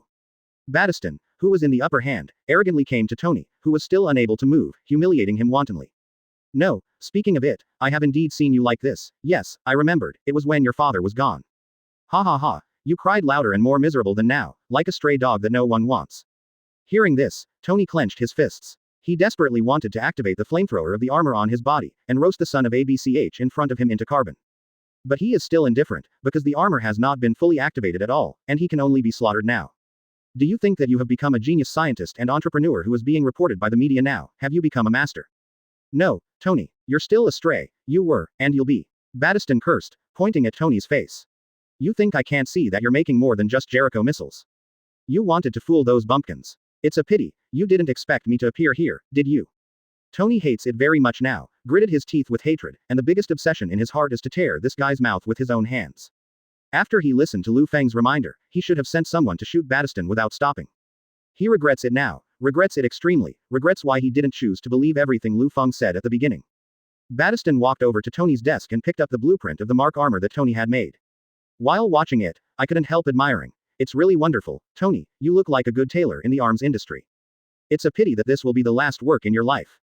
After Battiston finished speaking, he made a gesture of wiping his neck to the terrorists. The terrorist directly drew the gun and pulled the safety catch and pointed it at Tony's head. Tony gritted his teeth and closed his eyes. At this critical time, suddenly there was a painful cry from outside the cave. Everyone in the cave was stunned for a moment, and then there was another wail. Keep going. With the sounds of gunshots and blades rubbing against each other, the sound came one after another, getting closer and closer to the people in the cave. Battiston and the terrorists looked out a little. Under the light source, everyone suddenly saw a fast shadow. Not like a silhouette, but like a beast. Wherever he went, there was blood and wailing, very similar to. But why is there a beast here? Battiston didn't care so much, and directly ordered in a foreign language, "What are you doing in a daze? Give them all. Go up." He knew very well that no matter whether the guy at the entrance of the cave was a beast or a human, he would still threaten his own life. The terrorists had no choice but to raise their guns and shoot at the comers at the entrance of the cave, but the opponents were like ghosts, and they couldn't hit them no matter what. The nimble little wolf girl just dodges bullets and takes out one enemy after another with the adamantium claw that pops out of the hand bone. Keep killing, until the little wolf girl covered in blood kills Battiston's location. How did Battiston see such a ruthless character? He sat down on the ground and kept saying, "Advertisement. Wait a minute. You don't have to kill me. Who hired you? I have money, I can give it." Before Battiston finished speaking, the little wolf girl cut her throat with a knife, and blood sprayed out of her neck like running water. After dealing with Battiston, little wolf girl slightly turned her head to look at Tony, who couldn't move. Tony's face was terrified. After all, he didn't know whether the other party was an enemy or a friend. Seeing little wolf girl was like seeing a ghost.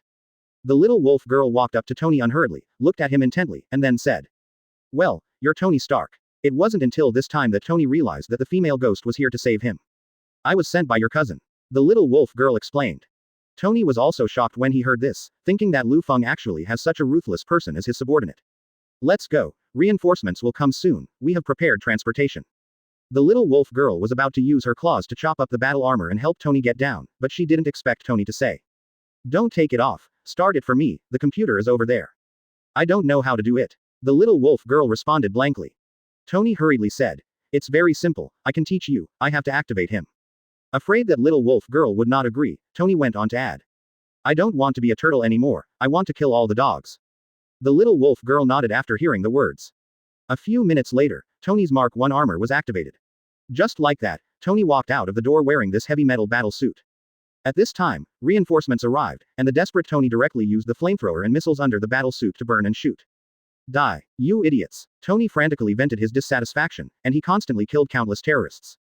But Tony still ignored the problem of defense. The defense of Mark I was extremely low. Facing the gunfire of more than 5 terrorists, Tony was suppressed by the firepower and couldn't move at all. Tony at the entrance of the cave touched the flight system of the battle armor, and was about to escape from here, but he hesitated because he thought of little wolf girl. "The battle armor on the chest is about to shatter. Hit the firepower. Kill him," the terrorist said in a foreign language. However, before the words fell, a rocket bomb directly blasted the speaking terrorist into ashes. On a hill not far away, Deadpool, carrying a rocket launcher, shouted excitedly, "Woohoo! Hit the target. 5 in 1 shot. The best shooter MVP is you, Lord Deadpool." On the side of little wolf girl, feeling the enemy attack, the terrorists are looking for targets one after another. But what they don't know is that this momentary target shift can make them die directly in this place. The little wolf girl moves fast and kills one by one with the adamantium steel blade. The little wolf girl turned into a ghost again, quite a bit like Wolverine's bravery when she participated in the First World War. It's just that little wolf girl's fighting style is much more ruthless than that of Wolverine back then. Tony, who lost his combat ability, rested on his knees while letting the armor dissipate heat. However, in such a short time, the place was once again washed with blood. After finishing all this, the little wolf girl came to Tony's side again and said, "Can I get on the helicopter now, Master Iron?" Tony took off the armor and threw it into the fire to destroy it. Then they got on the plane with little wolf girl and Deadpool. Advertisement. Definitely did not forget to complain when I got on the plane. Deadpool said, "You're like this, wrapped all over your body, isn't it hot?" Deadpool asked back, "I started from the east with a knife and fell to the west without batting an eye. You actually asked me if I was hot." "Yeah, I'm more curious if it's not hot in the desert." Tony still asked. "You boy, so touching." Deadpool's attitude changed immediately. "It's really hot, but I can't help it. I have to wear this dress to let people know that I'm Deadpool." Then Deadpool took off his hood to reveal his rotten face. Seeing this, Tony retched subconsciously, and quickly said, "I'm sorry I was wrong. For the sake of my eyes, you should stay hot for a while." The two were chatting, and the little wolf girl asked a serious question. "So where are you going now? Home, or to the safer police station?" "Go to the company," Tony said seriously. "I'm going to hold a press conference in the name of Stark Industries." The two sent Tony back, and Tony, as said, asked his good friend Rhodes to announce his return and hold a press conference. After Deadpool and Little Wolf Girl finished all this, they went back to the New York Police Department to report to Lufang. So that Tony Stark, we got him back safely, just don't know why that guy remembered to hold a press conference. Deadpool said. Is it the same as those stupid people who didn't call for help when something happened, but uploaded news on Instagram? Otherwise, I just learned the weapon research of terrorists secretly, and then I'm going to go back and develop it myself to make a fortune, and now I'm going to raise investment. Wow, this Tony Stark is just out of money's eyes. 530. Liu Feng secretly thought, Tony went back to hold a press conference, which is naturally different from what Deadpool said. According to the plot of the movie, Tony is going back this time to announce the closure of the weapons department, saying that Stark Industries will no longer conduct arms sales in this life. It's a good time to plunk down a lot and buy Stark Industries stock. Liu Feng didn't intend to hide it, so he said to Deadpool Little Wolf Girl, the stock of Stark Industry will skyrocket in the future, trust me and buy it. Liu Feng also told Banner to let Banner spread the news throughout the police station. The police officers were a little moved when they heard Liu Feng's suggestion, but some people who specialize in stocks thought otherwise. Buying the shares of Stark Group at this time will not bring benefits, and it is a bit irrational to buy blindly. However, most of the police officers saw Liu Feng's credibility, and they used their mobile phones to buy shares. Not to mention Deadpool, who directly bought all his net worth down to every penny. And bluntly said, Liu Feng is my god. Don't talk about stocks, even if you, Liu Feng, told me now that eating Shang can make my brother grow longer, I can eat it too. Don't worry, such disgusting words won't come out of my mouth. After joking with Deadpool, Liu Feng found that Little Wolf Girl was indifferent. Then asked, Laura, why don't you buy it? Don't trust me. It's not that I don't trust you. Little Wolf Girl shook her head and replied, it's just that I don't think it's necessary to buy stocks. Money is not important to me at all, as long as I can meet my daily expenses. The Little Wolf Girl said and glanced at Liu Feng. Didn't I have you? Even if I get out of prison, I will be able to eat and stay with you afterward. Hearing this, Liu Feng raised the corner of his mouth and said, Definitely, you and I can eat and sleep for a day, as long as you want. Wow, it's so touching, Liu Feng big brother. Deadpool, who was not mentioned, suddenly twisted his butt from the side. I didn't expect that I, Deadpool, could find a man worth relying on in my life after my parents died. From now on, my body and mind will belong to you, Liu Feng, alone. Meh. Chapter 72 Take care of your cousin for me. Hearing this, Liu Feng held his forehead slightly, expressing that he really wanted Deadpool to go to eat Shang. But thinking that saying this would damage his own image, he casually dismissed Deadpool with a few words. Then Liu Feng threw the money on the table and let Little Wolf Girl and Deadpool enjoy their vacation. This time the money will be a little more than last time, and it will be a bonus for your recent performance. Deadpool picked up the money with a smile, he had already called his friend before coming. But just now, he has bought all his net worth into the shares of Stark Group, and now he has no money, and is waiting for Lufang to send the money. The Little Wolf Girl accepted it politely, thinking about where to drink later. This is the only hobby of the Little Wolf Girl. Drinking alcohol can relax the nerves, and it can also relieve the pain when the Little Wolf Girl emerges from the steel claws, which is why Wolverine Logan prefers drinking alcohol. Little Wolf Girl is also similar to Wolverine. Although her adamantium steel claws have been used many times, they actually hurt every time. As long as no one strikes up a conversation with her while she's drinking and makes her dissatisfied, Little Wolf Girl won't cause any trouble. Ok. Then let's go brother Feng, I love you. Deadpool said goodbye meanly. Little Wolf Girl also bid farewell, I'm leaving too. After the two left, Liu Feng lay on the office chair, watching the news that at the moment was broadcasting. It's about Tony announcing that Stark Industries is closing down the weapons division. This will change the future of the enterprise and affect the pattern of the world. And these little, unremarkable things about Tony's partner disappearing mysteriously. And Liu Feng didn't go home these days, thinking that Wanda should be lonely, why don't he go back and spend some time with his wife? With such a mood, Liu Feng drove back to his home as there was nothing wrong with seeing the police station. As soon as he arrived at his home, Liu Feng heard the voice of the conversation from a distance. One is Liu Feng's wife Wanda, and the other is also a woman. How could there be an extra woman in my family? Wanda usually doesn't bring friends home. Could it be that the woman Betty just went to the house without saying anything to thank her for not executing her father Rosé? Liu Feng guessed so boldly that he didn't feel at ease until he scanned the situation in the house with Superman's perspective eyes. Liu Feng went over and opened the door. And just as Liu Feng scanned, there were indeed two women sitting on the other side of the sofa. One is Wanda in home clothes, and the other is a noble lady in gorgeous clothes. And this woman is Liu Feng's adoptive mother, Tony's father Howard Stark's younger sister, Elena Stark. When Wanda saw Liu Feng, she greeted her with a smile and said, "Are you back? Mom and I were just talking about your work. Why is Mom free to come to New York today?" Liu Feng walked over and kissed his adoptive mother on the cheek. Elena, who still had a charm, responded with a magnetic voice, "Definitely I am afraid that you are too tired from work, so I came to see you." In order not to disturb the conversation between the two, Wanda ran to make tea. After the tea was made, Wanda said to go cook and let the two catch up. Elena took a sip of tea, Then Lu Feng said with concern. How is it? Are you busy with work in the police station recently? Advertisement. It's not too busy, because part of the time is nothing serious. Lu Feng responded. Only occasionally there will be disruptive forces, and it will take more time to deal with them. Seeing that you are not so busy, Mom is also relieved. Elena said. Afterwards, the two had dinner at home. After dinner, Lu Feng took Elena for a walk in the backyard. As they walked, Lu Feng said to Irene, it's time to get down to business, Mom. I understand you. You won't come all the way to catch up on the old days. If you have anything to say, just say it. Seeing what Lu Feng said, Eileen got straight to the point and said, I came to see you this time, actually because of Tony. After hearing an answer similar to his guess, Lu Feng responded. I've already sent someone to rescue him. Didn't Mom see the news? About the closure of the weapons department after the return of the Stark Industries president. Tony came back safely this time, but seeing his haggard and weak appearance on the news, I feel distressed. Elena spoke earnestly and sincerely. My parents died early, and my brother and sister-in-law also passed away one after another. Now I only have you and his two relatives left. As Elena said, she stepped forward to hold Lu Feng's hand, and said seriously, so I hope you can protect Tony's safety more in the future.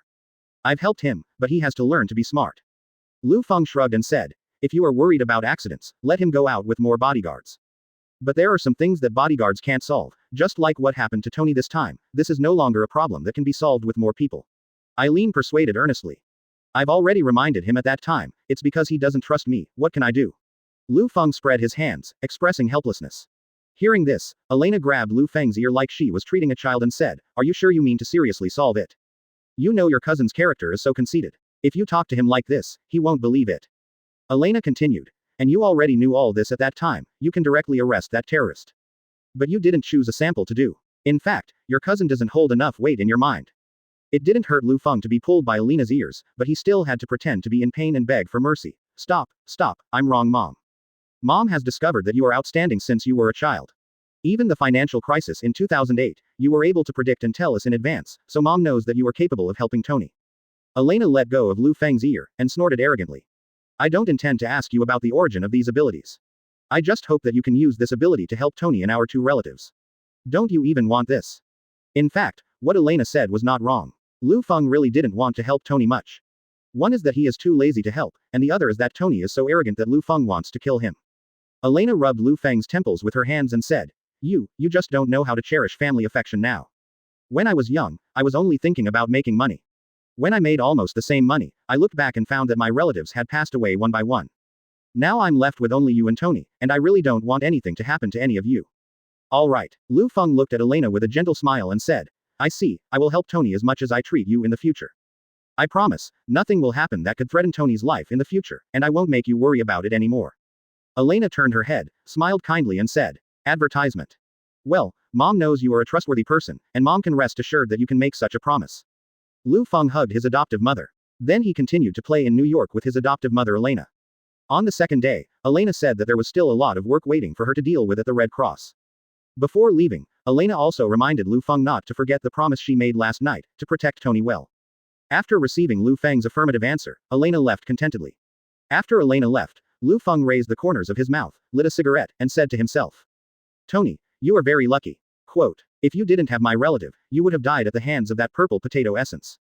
But who made my mother your aunt? I'll just recognize you as my cousin. Lu Feng said, then took out his mobile phone and made a call to Tony. During this period, Tony usually did not call in person, and all the calls were answered by Pepper Potts. No matter who it was, even if his father's sister would not answer the call, Lu Feng would naturally be the same. But it's been different since the cave incident. Tony asked Jarvis to tag Lu Feng's phone. When Lu Feng called, Jarvis would automatically connect to whatever communication device Tony was using. So Tony answered the phone and said happily to Lu Feng. Feng, thank you for reminding me before I set off, and thank you for sending someone to rescue me after I was killed. I really don't know how to repay you. Let's talk in the past, are you free now? Lu Feng asked. Tony on the other end of the phone said excitedly, definitely free, you can stop by to see my new invention. So Lu Feng drove to Tony's private villa and stopped by to see his new invention. After arriving at Tony's house, Lu Feng stood on the scanning device at the gate.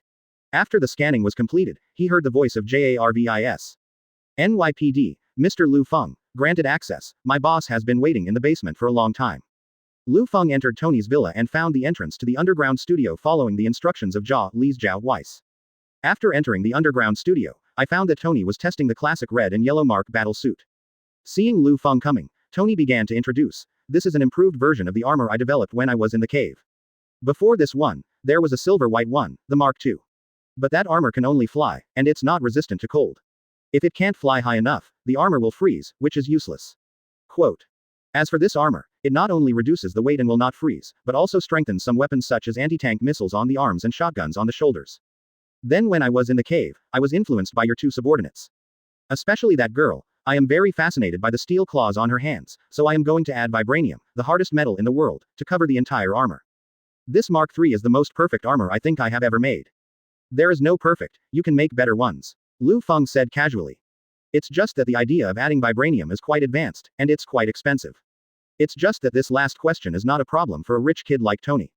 I can do better in the future, yes. What you said is very reasonable. Ha ha ha. Liu Feng, I find that we are getting more and more compatible. Talking, Tony handed Liu Feng a glass of wine. Chapter 73 Preliminary spoilers for Tony's future. In fact, it's not a good match, it's just that Tony likes to be praised by others. But Liu Feng didn't point it out, but took Tony's tequila politely and took a sip. Look at this armor, it is impeccable in both function and appearance. Tony boasted, very satisfied with the Mark series armor he developed. Now Tony is full of self-confidence, it is really uncomfortable not to show off, so he said to Liu Feng. If you want, I can tailor a pair for you, just tell me what you want to add, I can do it. I don't need it, I don't like wrapping myself in iron sheets. Liu Feng simply rejected Tony's offer. What's wrong with the iron skin? This configuration has weapons and can protect our bodies. After all, we are all mortal bodies. Hearing this, an imperceptible smile appeared on the corner of Liu Feng's mouth. The mortal body is for ordinary people. Liu Feng really doesn't need this so-called high-tech or even a battle suit with vibranium added, it's not. His skin is hard. If you like it, you can keep it. We have an old saying in Daxia that a gentleman should not take what others like, and he is more valuable when he is in you. Liu Feng responded. It's just that if you continue to wear this thing, you will have to pay for it with your life after many years. Tony was puzzled when he heard this, because he could tell that Liu Feng was not joking, so he asked, what does this sentence mean? Tony became interested in his future. And Liu Feng didn't intend to hide it. In other words, he's here for it. So Liu Feng leaned on the mechanical table. Tell Tony slowly about Iron Man 123 and the Avengers Alliance and all other plots related to him. Afterwards, he would steal from the rich and give to the poor, and he would name himself Iron Man, and then slowly grow metamorphosis and become a superhero. Iron Man. What a lousy name, why would I choose this name? Tony hastily expressed his dislike for the name. Liu Feng recalled the plot of Iron Man for a while, and then said, actually, this is the name given by the reporter. When you were on the news, the reporter casually named the person in the armor Iron Man. Then you admitted that that person was you in front of the press conference, and you naturally inherited the title. This is too hasty, Tony couldn't help complaining in his heart. Tony has always believed that a superhero should have a catchy and meaningful name like Batman. But I can actually become a superhero in the future, just hearing this makes people excited. The name is not so important. Anyway, when you held a press conference 2 days ago, your secretary Xiaojiao met a man named Dolson.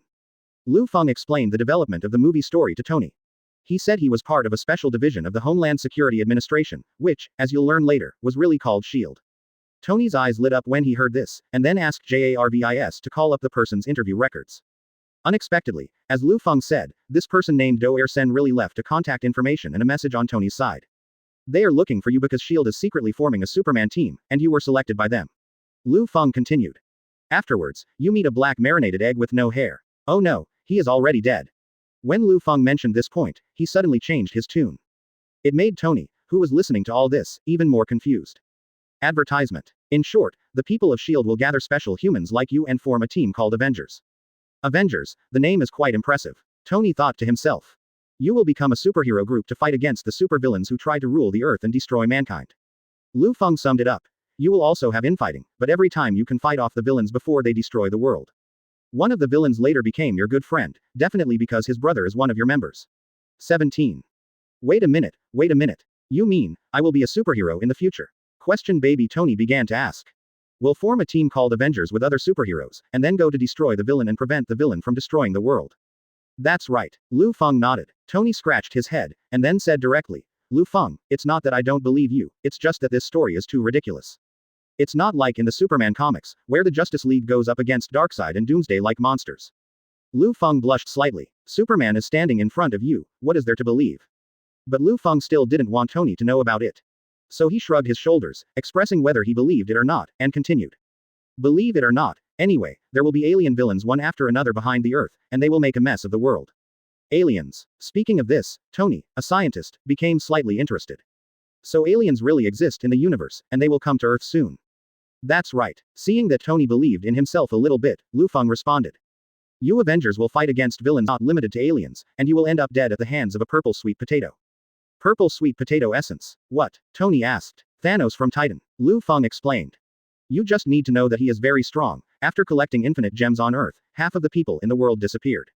Afterwards, you desperately retrieved that half, and then fought to the death with him. In the end, you will die in his hands too. Liu Feng said unhurriedly. Definitely, your death is worthwhile, and people all over the world will mourn your death in the line of duty. Because you are the most influential superhero in the entire Avengers group, almost like Jesus. After Liu Feng finished speaking, Tony still couldn't believe it, but vaguely felt that this was a possible plot. I will become Jesus in superhero in the future. Tony Nanan said. This is really, really awesome. Tony cheered. I knew it. I knew I would achieve something in the future. This achievement is even better than my dad's. I've got to call Dorson back right now, and I'm going to tell him his Jesus is ready. Hearing this, Liu Feng shrugged his shoulders. He had already reminded Tony, then what he would do after this was completely irrelevant to him. Liu Feng will not directly interfere with Tony's decision, but will only throw another option to him.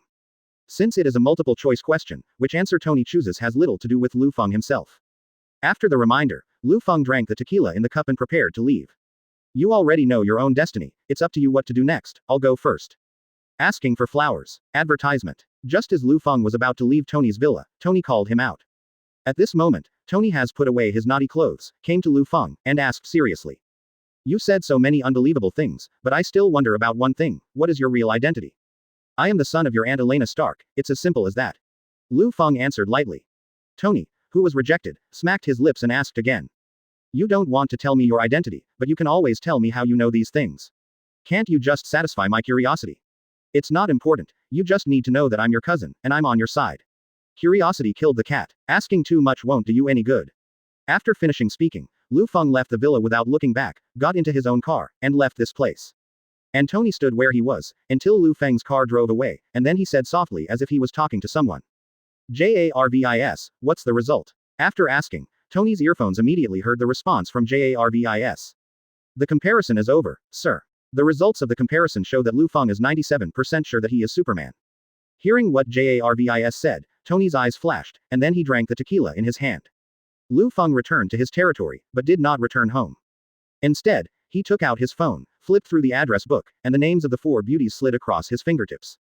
Which concubine should I favor tonight? Liu Feng had difficulty choosing. At this moment, a call came from one of the 4, and the note was the judge. Liu Feng picked it up, and before he could speak, a cold and beautiful voice came from the other end of the phone, whose words made people think. I miss you, come to me, I've finished taking a shower. The corner of Liu Feng's mouth turned up, indicating that there was no need to choose. But this little girl is quite good, she actually knows to take a bath in advance.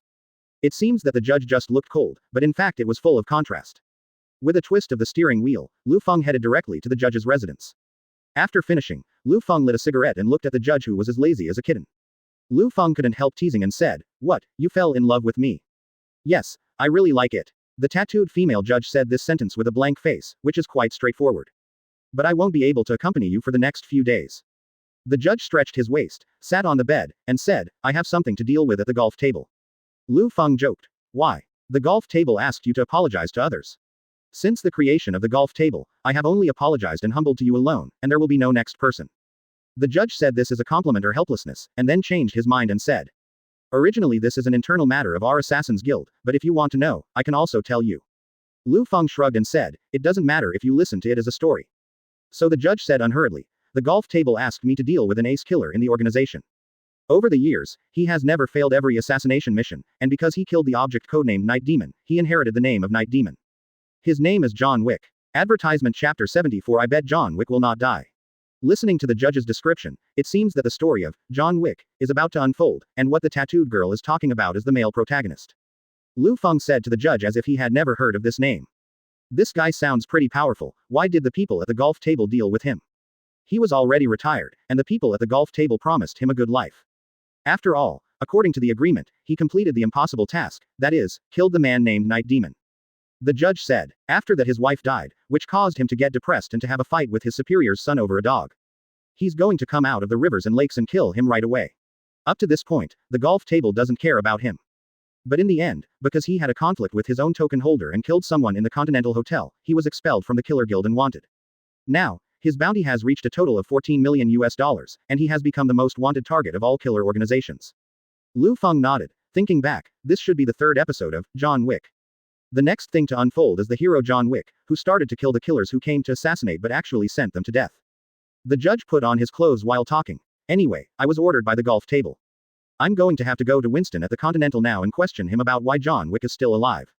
After all, John Wick killed the token holder in front of him at the Continental Hotel. If Winston had been willing, John Wick would have died long ago. So I'm going to judge him and give Winston a week at most to get rid of John Wick, or remove him as his successor. Hearing this, Liu Feng raised the corner of his mouth and said, 23. John Wick isn't going to die, he's no match for anyone in your killer's guild. Hearing this, the judge directly refuted. It's absolutely impossible. No matter how strong John Wick's assassination ability is, there is only one person, and the killer organization has tens of thousands of killers all over the world. So John will definitely die, it's only a matter of time. The judge said so, and he was completely different from Liu Feng when he was in bed. But he is the strongest among you, isn't he? Liu Feng said unhurriedly, no amount of cockroaches can trip an elephant. The judge stepped forward and touched Liu Feng's face, but said with a blank expression. Liu Feng, I adore and admire you very much, but John Wick is really not worth mentioning, he is far worse than you. Seeing that the judge was so stubborn, Liu Feng raised the corner of his mouth excitedly and said, why don't we make a bet? Bet on whether John will die or not. What's the bet? The judge frowned. Liu Feng said while touching the judge. If I win, from now on, you have to use the back. Hearing this, the judge was shocked, because she had never done this before, and she had always told Liu Feng that she would definitely not do this. But the character of the judge is so strong, she does not believe that John Wick single-handedly can fight against the entire killer organization. So the judge gritted his teeth and agreed, Liu. Yes, but if I win you will be my slave for a day. Quote. The corners of Liu Feng's mouth turned up, thinking that this little girl is quite good at playing. It seems that women who are conquered by themselves also want to conquer themselves. But Liu Feng had already learned about the development of the plot, and said. Okay, then it's a deal, it's what we say. You will lose badly, New York Light. The judge touched Liu Feng's face, and then left the hotel. After the judge left, Liu Feng poured a glass of whiskey by the bed, took a sip, shook the ice cubes in the glass, and said. Judger, how do you stupid woman understand how terrifying John Wick is? He is a man of faith and will. Liu Feng understood that everything John Wick did was not simply for the dogs or for the house to be burned down. Advertisement. What he wants is to place other meanings under these things, and if someone destroys these things, he destroys his belief. So he has to make the other party pay for this, regardless of the consequences. This is similar to Liu Feng, that's why Liu Feng appreciates John so much. The other side. In the Assassin's Guild, several women with tattoos all over their body are dealing with the prophets and various files brought by the Assassin's Guild. In one corner, a staff member received a call from a superior. Immediately following the instructions, on the reward board, the staff offered John a reward of $15 million. Such news spread across the killer's mobile phones across the country, and the judge came to Winston's location to warn. After warning Winston, the Inquisitor came to Boley Street again and found the leader of the killer guild, which was similar to the beggar gang. The judge continued to speak in a threatening tone to Winston. According to the instructions of the golf table, I will give you 7 days. After 7 days, if John Wick does not die, you have to abdicate. Afterwards, the leader of the beggar gang said that he would never abdicate, because Polly Street had become one with him. Half a day later, the judge came to the territory of the gypsy gang in Mauziguo again. Because John Wick was here asking for help. And the judge representing the golf table taught his subordinates a lesson for the gypsy boss who protected John Wick. Leave after the lesson is over. At this time, the judge was inexplicably panicked. Because he thought John Wick would die within a day at most. As a result, John Wick escaped with the help of other forces. It is not known where he fled to now. She fantasizes about losing her bet. The body reacts. On the other side, at Liu Feng's house. Quicksilver and Wanda were sitting around the dining table. Both of them looked serious, as if they were discussing something. Seeing that his sister was silent, Quicksilver continued. Anyway, that's the way it is now. At the college, although the military that hunted down mutant hasn't appeared in the past 6 months, the students still don't have enough food and clothing. There are also people who are getting more and more difficult to control their own power, often out of control, and no one is looking after them. Listening to the description of her younger brother Quicksilver, Wanda also frowned, and responded. Now Mutant Academy is not as good as before, and I am the only one in charge of these things in the academy, and I am a bit powerless. So are you going to abdicate? Quicksilver asked. Wanda responded hastily. No, definitely not. Since I am the Dean of Mutant Academy now, I will take on the responsibility of protecting everyone. As Wanda said, Wanda now replaces Professor X as the Dean of Mutant College. She didn't tell Liu Feng these things, and every time she secretly went to Mutant College to take care of the students under the guise of a business trip. Because the old generation of mutants were dead or wounded, there are only a few old mutants left in the Mutant Academy. Except for the old mutants like Shadowcat and Radiant Eye who act as mentors, most of the Academy is a new generation of mutants. And because the Academy has been hunted and suppressed by the military, it has no choice but to transfer its location to the Virgin Forest. In short, as long as I am Wanda, I will not give up on everyone. I will pass later, Wanda said. Quicksilver nodded and said, then I'll go there first, sister. Quicksilver walked over to open the door, unexpectedly found Liu Feng was already standing at the door. Advertisement. Quicksilver was stunned, and before he could speak, Liu Feng was the first to smile and ask. Pietro is here. Why don't you sit down for a while? Quicksilver breathed a sigh of relief, thinking that Liu Feng hadn't heard his conversation with Wanda. But in the face of Liu Feng's polite words, Quicksilver also hesitated, not knowing what to say. After all, he is just an otaku who likes to stay at home and play video games, at most, an otaku with super abilities. Seeing this, Wanda helped Quicksilver to respond. My brother said he was going to go out to attend a party, and I happened to be on a business trip, so I plan to give her a ride. My husband, who will be back in a few days. Wanda said goodbye. Liu Feng replied. All right, be careful on the road. After the two left, Liu Feng narrowed his eyes slightly and didn't say much. Liu Feng took off his coat comfortably and lay on the sofa watching TV. Suddenly remembered the bet he made with the judge. He smiled again, ready to wait for the next upswing. 7 days later, the judge came to the Continental Hotel. John Wick and Winston, who were missing fingers, looked at each other. At the moment John Wick has traveled to Egypt to receive a pardon. 410 on the premise that he kills Winston, and so does Winston. The judge came to the two of them unhurriedly and asked. Winston, have you decided to abdicate? Winston shook his head and kept turning his arms back. Quote. The judge looked at John again. What about you? Have you decided to shoot Winston in the head? John, who had fought all the way here, glanced at Winston and replied, I don't think so. Very good. The judge turned around and called the staff of the Assassins Guild, requesting that the Continental Hotel be shut down. The Continental Hotel has been shut down, and now you can do business here. The judge said coldly. Since Winston has refused to abdicate and you, John Wick, have refused a direct order from the table, your lives will be forfeited. Envoys to the table arrive now to examine the process of your soul being ripped from your body. Die, gentlemen. After saying this, the judge left without looking back. John Wick glanced at Winston. Do I still have any services from the Continental Hotel? Due to the special situation of the hotel now, the hotel is reopened to you, John, so what do you need? Winston. John Wick replied unhurriedly. The more guns, the better. The judge sat in the car downstairs of the hotel, watching the envoy killers sent by the golf table rush to the Continental Hotel one by one. The judge in the car listened to what happened in the hotel, and all kinds of wailing and gunshots emerged one after another. But there are still killers going up, batch after batch. This means that John Wick is still alive. Instead, they killed batch after batch of killers. The judge panicked again. Is John Wick really that invincible? After one night, the Inquisitor received a call from Winston. Winston on the other end of the phone asked the judge to go to the rooftop to reconcile. You know this is just the first wave, and the table is still constantly staffed. The judge sitting on the chair closed his eyes. As long as you don't surrender, we can go on like this forever. Chapter 75 Take John Wick in. Hearing this, Winston frowned and said, Are you sure that a protracted war is the best way forward? There won't be any protracted war. The judge said coldly. The Continental Hotel will definitely be destroyed. Oh, don't get me wrong, you can take the Continental Hotel away at any time, I have no problem with it at all. Winston changed his pen. But keeping him is a completely different thing, and my support is far more than that. Building. I represent the golf table. What are you? The judge said fiercely. The golf table is naturally the supreme law. Winston said. So I plan to choose a smarter method to ease the tiny conflicts between us. What do you want, Winston? Asked the Inquisitor. Winston glanced at the balcony door, and then replied. I ask the golf table to restore my power and let me regain control of the Continental Hotel. Under the golf table, the judge asked. Yeah, the table is the center of everything, of course, and I'm always the owner of the table.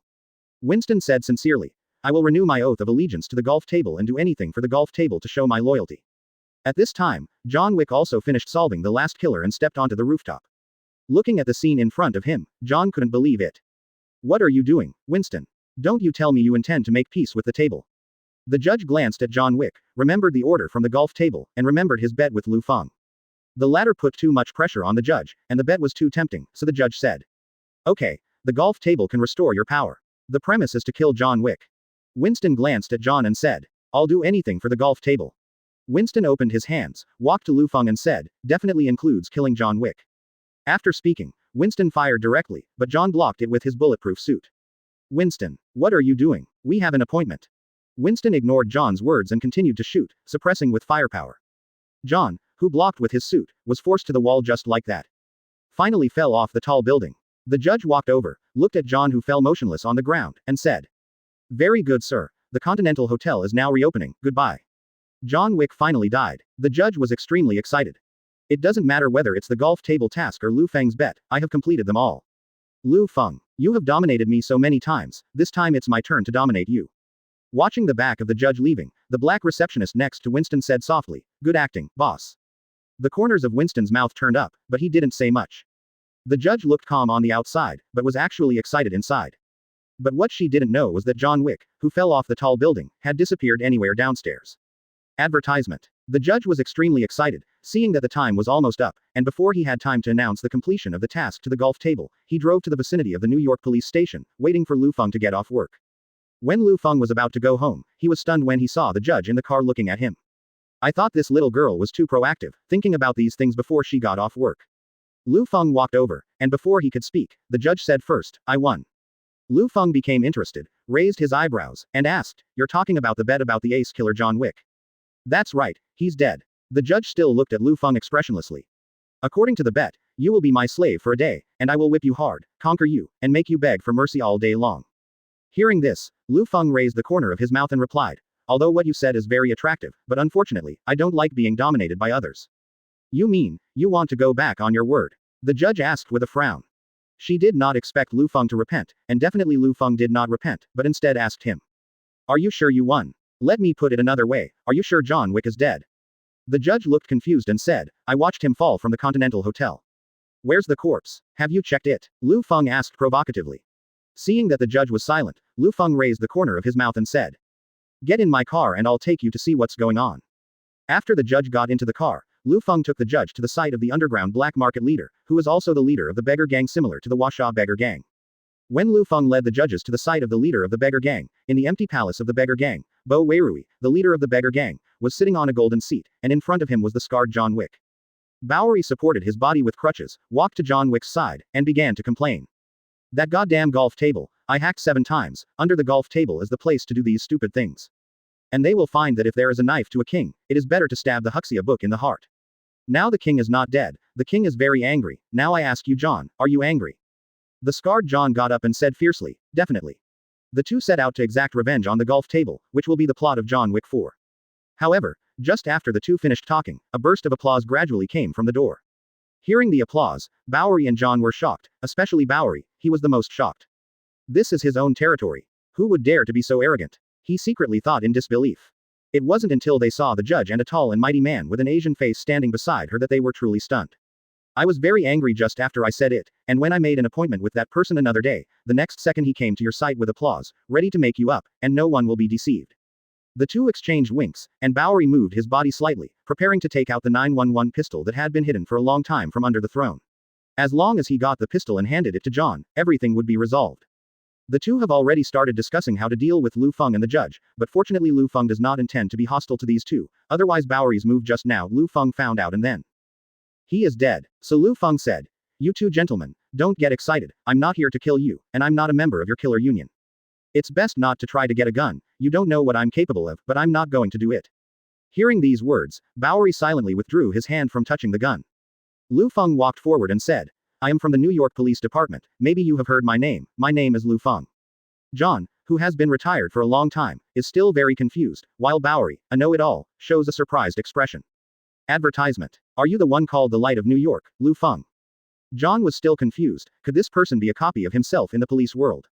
Seeing that John was still puzzled, Bowery reminded him, "A few months ago, the Assassins Guild offered a reward to him, and within 3 days, the reward was withdrawn immediately, without any reason, and he even had to apologize." "Ah, it's you," John recalled. At that time, John was still enjoying his retirement life with his girlfriend, but he also noticed that Liu Feng disappeared after the bounty offer, and he thought he had been assassinated.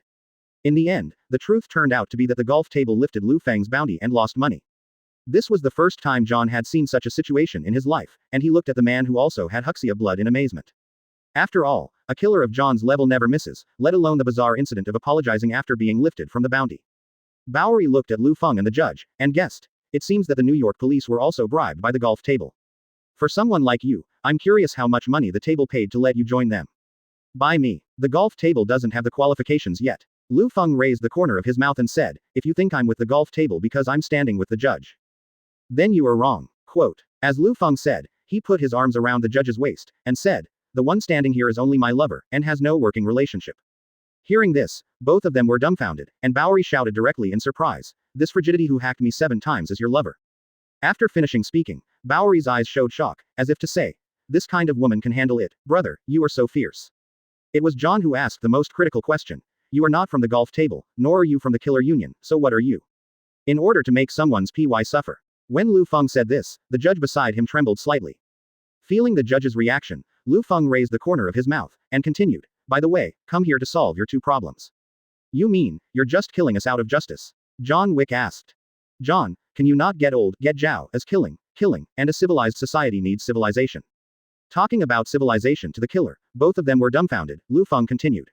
I plan to take you 2 in. You guys will build a house near the New York police station in the future. In my territory, people from the golf table and the killer organization will not dare to touch you 2. What about the golf table? The judge beside Lu Feng asked quickly. What should I do? Just like what you just told me, the mission is completed and John Wick is dead. Lu Feng said. The judge looked nervous and replied, if the golf table finds out about this in the future, I will definitely be tortured to death. Your back will be tortured to death tonight. Lu Feng patted the judge's face, and continued, follow me, and the people on the golf table will not dare to touch you, understand? Hearing this, the judge could only nod his head. Then Lu Feng looked at John and Bowery, the leader of the beggar gang, and asked, how is it? Has it been decided? The 2 looked at each other, and then agreed. After all, John is just for retirement, and it would be nice to have a place to retire with the dog. But Bowery thought that Lu Feng's ability was so strong that he might be able to beat the golf table, so he planned to wait for the opportunity. In this way, the matter of the killer union came to an end. Except for the Inquisitor, no one else suffered that much. Definitely, after a long time of pain, it will turn into stimulation and pleasure. 3WW Chapter 76 The Origin of Peter Parker Osborn Industrial Laboratories, New York, the United States. There are more than 32,000 kinds of spiders in the world, and they are divided into 3 categories under the order Arania. Peter Parker, his friend Ned, and his classmates came to visit Osborn Company. Looking at the strange inventions along the way, Ned and Peter were extremely surprised. Oh my god, that's the most famous electron microscope on the West Coast. I can't believe I'm here to see it. Look, there's another one, intelligent AI bionic arm, just need programming to realize any quick operation. Whoa, what's this? Flight controller. Look Peter, it's a flight controller from Osborn Industries. Visiting Peter and Ned here is like seeing a new Lego model and dancing with excitement. The other students looked bored, obviously this is not their favorite place to come. They don't even understand how Peter and Ned are so excited, maybe this is the romance of tech nerds. The leading teacher continued to explain the spider. All of these spiders have a unique ability to help them find food. Take this spider native to Australia, which has an extraordinary leap to help it catch its prey. Peter was fascinated by what he heard. Seeing that the spider in the display box leapt 4 or 5 times the distance of the spider's originally file size, Peter pushed his glasses and couldn't help admiring. It's amazing. What? Parker, you actually think that such a spider is not as big as your palm? Hearing Peter's exclamation, Flash taunted Parker loudly. Those who think spiders are powerful, what a waste you are. Ha ha ha. Flash's ridicule also successfully aroused the laughter of the surrounding students, and Peter was at a loss for what to do in the face of this scene. Looking left and right like a primary school student who made a mistake, he hesitated and said, No, I think. Since Flash thinks the spider is weak, do you dare to reach out and give that spider a bite? Xiao Heipong directly helped Peter vent his anger and retorted in this way. Or are you actually no match for a spider?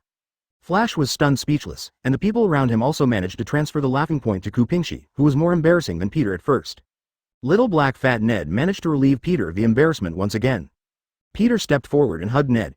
Thank you brother, if it weren't for you, I'm afraid I would become the laughing stock of my classmates again after dinner. It's okay Peter, what else do we need to thank? Flash is an asterisk hole, if you don't scold him, it will get worse. Ned put his arms around Peter's shoulders and said, and I also think spiders are handsome and cool, but that idiot Flash doesn't understand anything. 11. The two were chatting and suddenly saw a figure passing by. It was another little black girl, but it was Lychee, Peter's dream lover. Seeing this, Ned poked Peter with his elbow and said, come on, go talk to her, ask her out. Crazy, I don't want to go, you go by yourself. Peter directly declined. Seeing this, Ned couldn't help it, so he patted Peter on the shoulder to let him watch and deal with it, and then went to look at other things. Peter looked at the little black girl Liz, then took out his glasses and wiped them, then took a deep breath and walked over. At this time, Peter didn't even notice that there was a red spider crawling in the spider web on the ceiling above his head. Peter himself knew that it would be a bit frivolous to strike up a conversation with a girl directly like this. Advertisement, so Peter took out the camera he had prepared for a long time and said, Hi Liz, can I take a picture of you? Peter? Oh, definitely yes. In order not to make Liz suspicious, Peter quickly found an excuse. It's because my aunt wants to see my daily life, so every time I go to a new place, I will take pictures of my aunt. Liz suddenly realized, and the expression on her face was not as embarrassing and tense as before. Peter secretly celebrated in his heart, and then began to take pictures of the goddess of his dreams, aiming, and putting his finger on the shutter. Just when Peter was about to press the shutter, the red spider on the ceiling also fell on the back of his neck. Then Peter pressed the shutter, and at this moment, the spider on the back of Peter's neck also opened its mouth and bit down. Peter directly stretched out his hand to pat. Looking at the dead body of the spider, Peter was stunned. Wow! What is this? Peter! What's wrong with you? The little black girl Liz asked with concern. In order to take pictures of the beauties, Peter did not mention this matter. It's nothing, a mosquito, let's continue to take pictures. After the viewing activity was over, the students left one after another. Peter also bid farewell to Ned and got on the subway to go home. On the subway, Peter had already started to feel that something was wrong. His head was groggy, and his hands and feet didn't feel like his own. I vaguely felt that spikes were about to grow on my hands and feet, and felt that everything around me became extremely noisy and slow.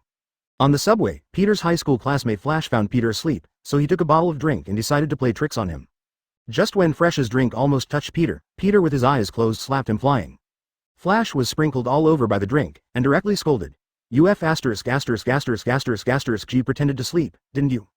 Just as he was about to slap him, Peter suddenly reached out and grabbed Flash's hand, opened his eyes and punched him.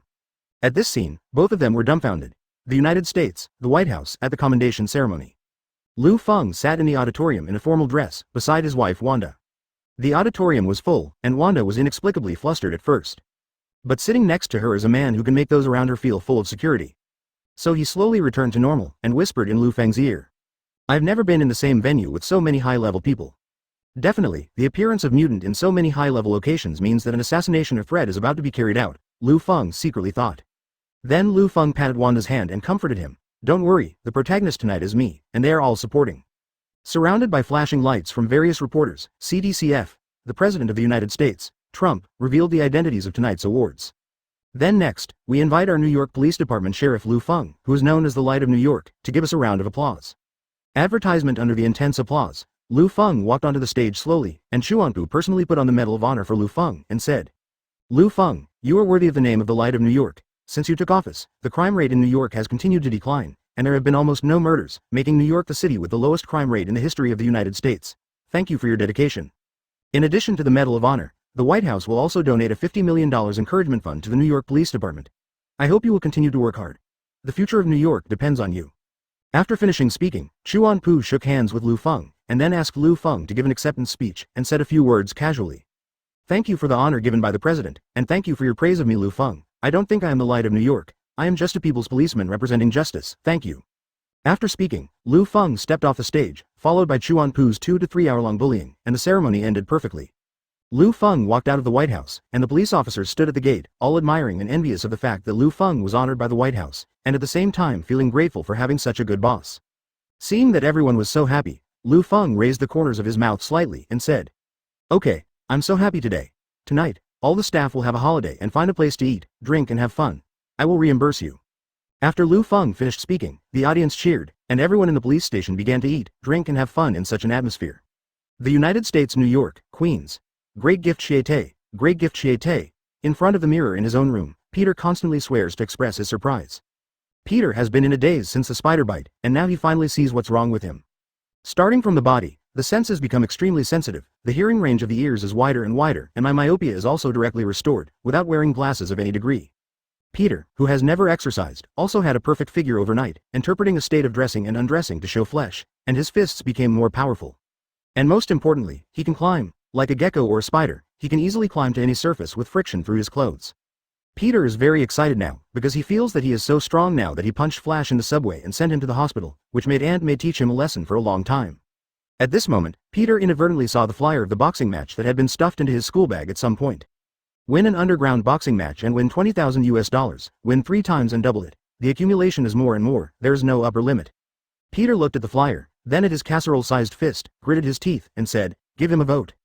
Unlike other fighters who have to train before the competition, Peter only needs to do one thing when he participates in the boxing competition. Just get a dress to hide your true identity. So he began to immerse himself in the design, and finally designed the classic red and blue cotton tights on the 3rd day. Peter came to the underground boxing match and found the registration point to register. The aunt who registered directly smiled and said, I don't have a featherweight wrestler like you here, you can go to another place. No, no, no, I don't fight by star rating, anyway, just get me in, I can fight anyone. After Peter said so, the ant shrugged and said, okay, anyway, he signed the life and death certificate, and it has nothing to do with this if he was killed. On the boxing ring, looking at the wrestlers who won 7 games in a row, the host began to liven up the atmosphere. Our Bonesaw McGraw sent away another victim. Who is next? Can the next victim defeat the Bonesaw McGraw and get the accumulated $100,000? Let us have the next one, player.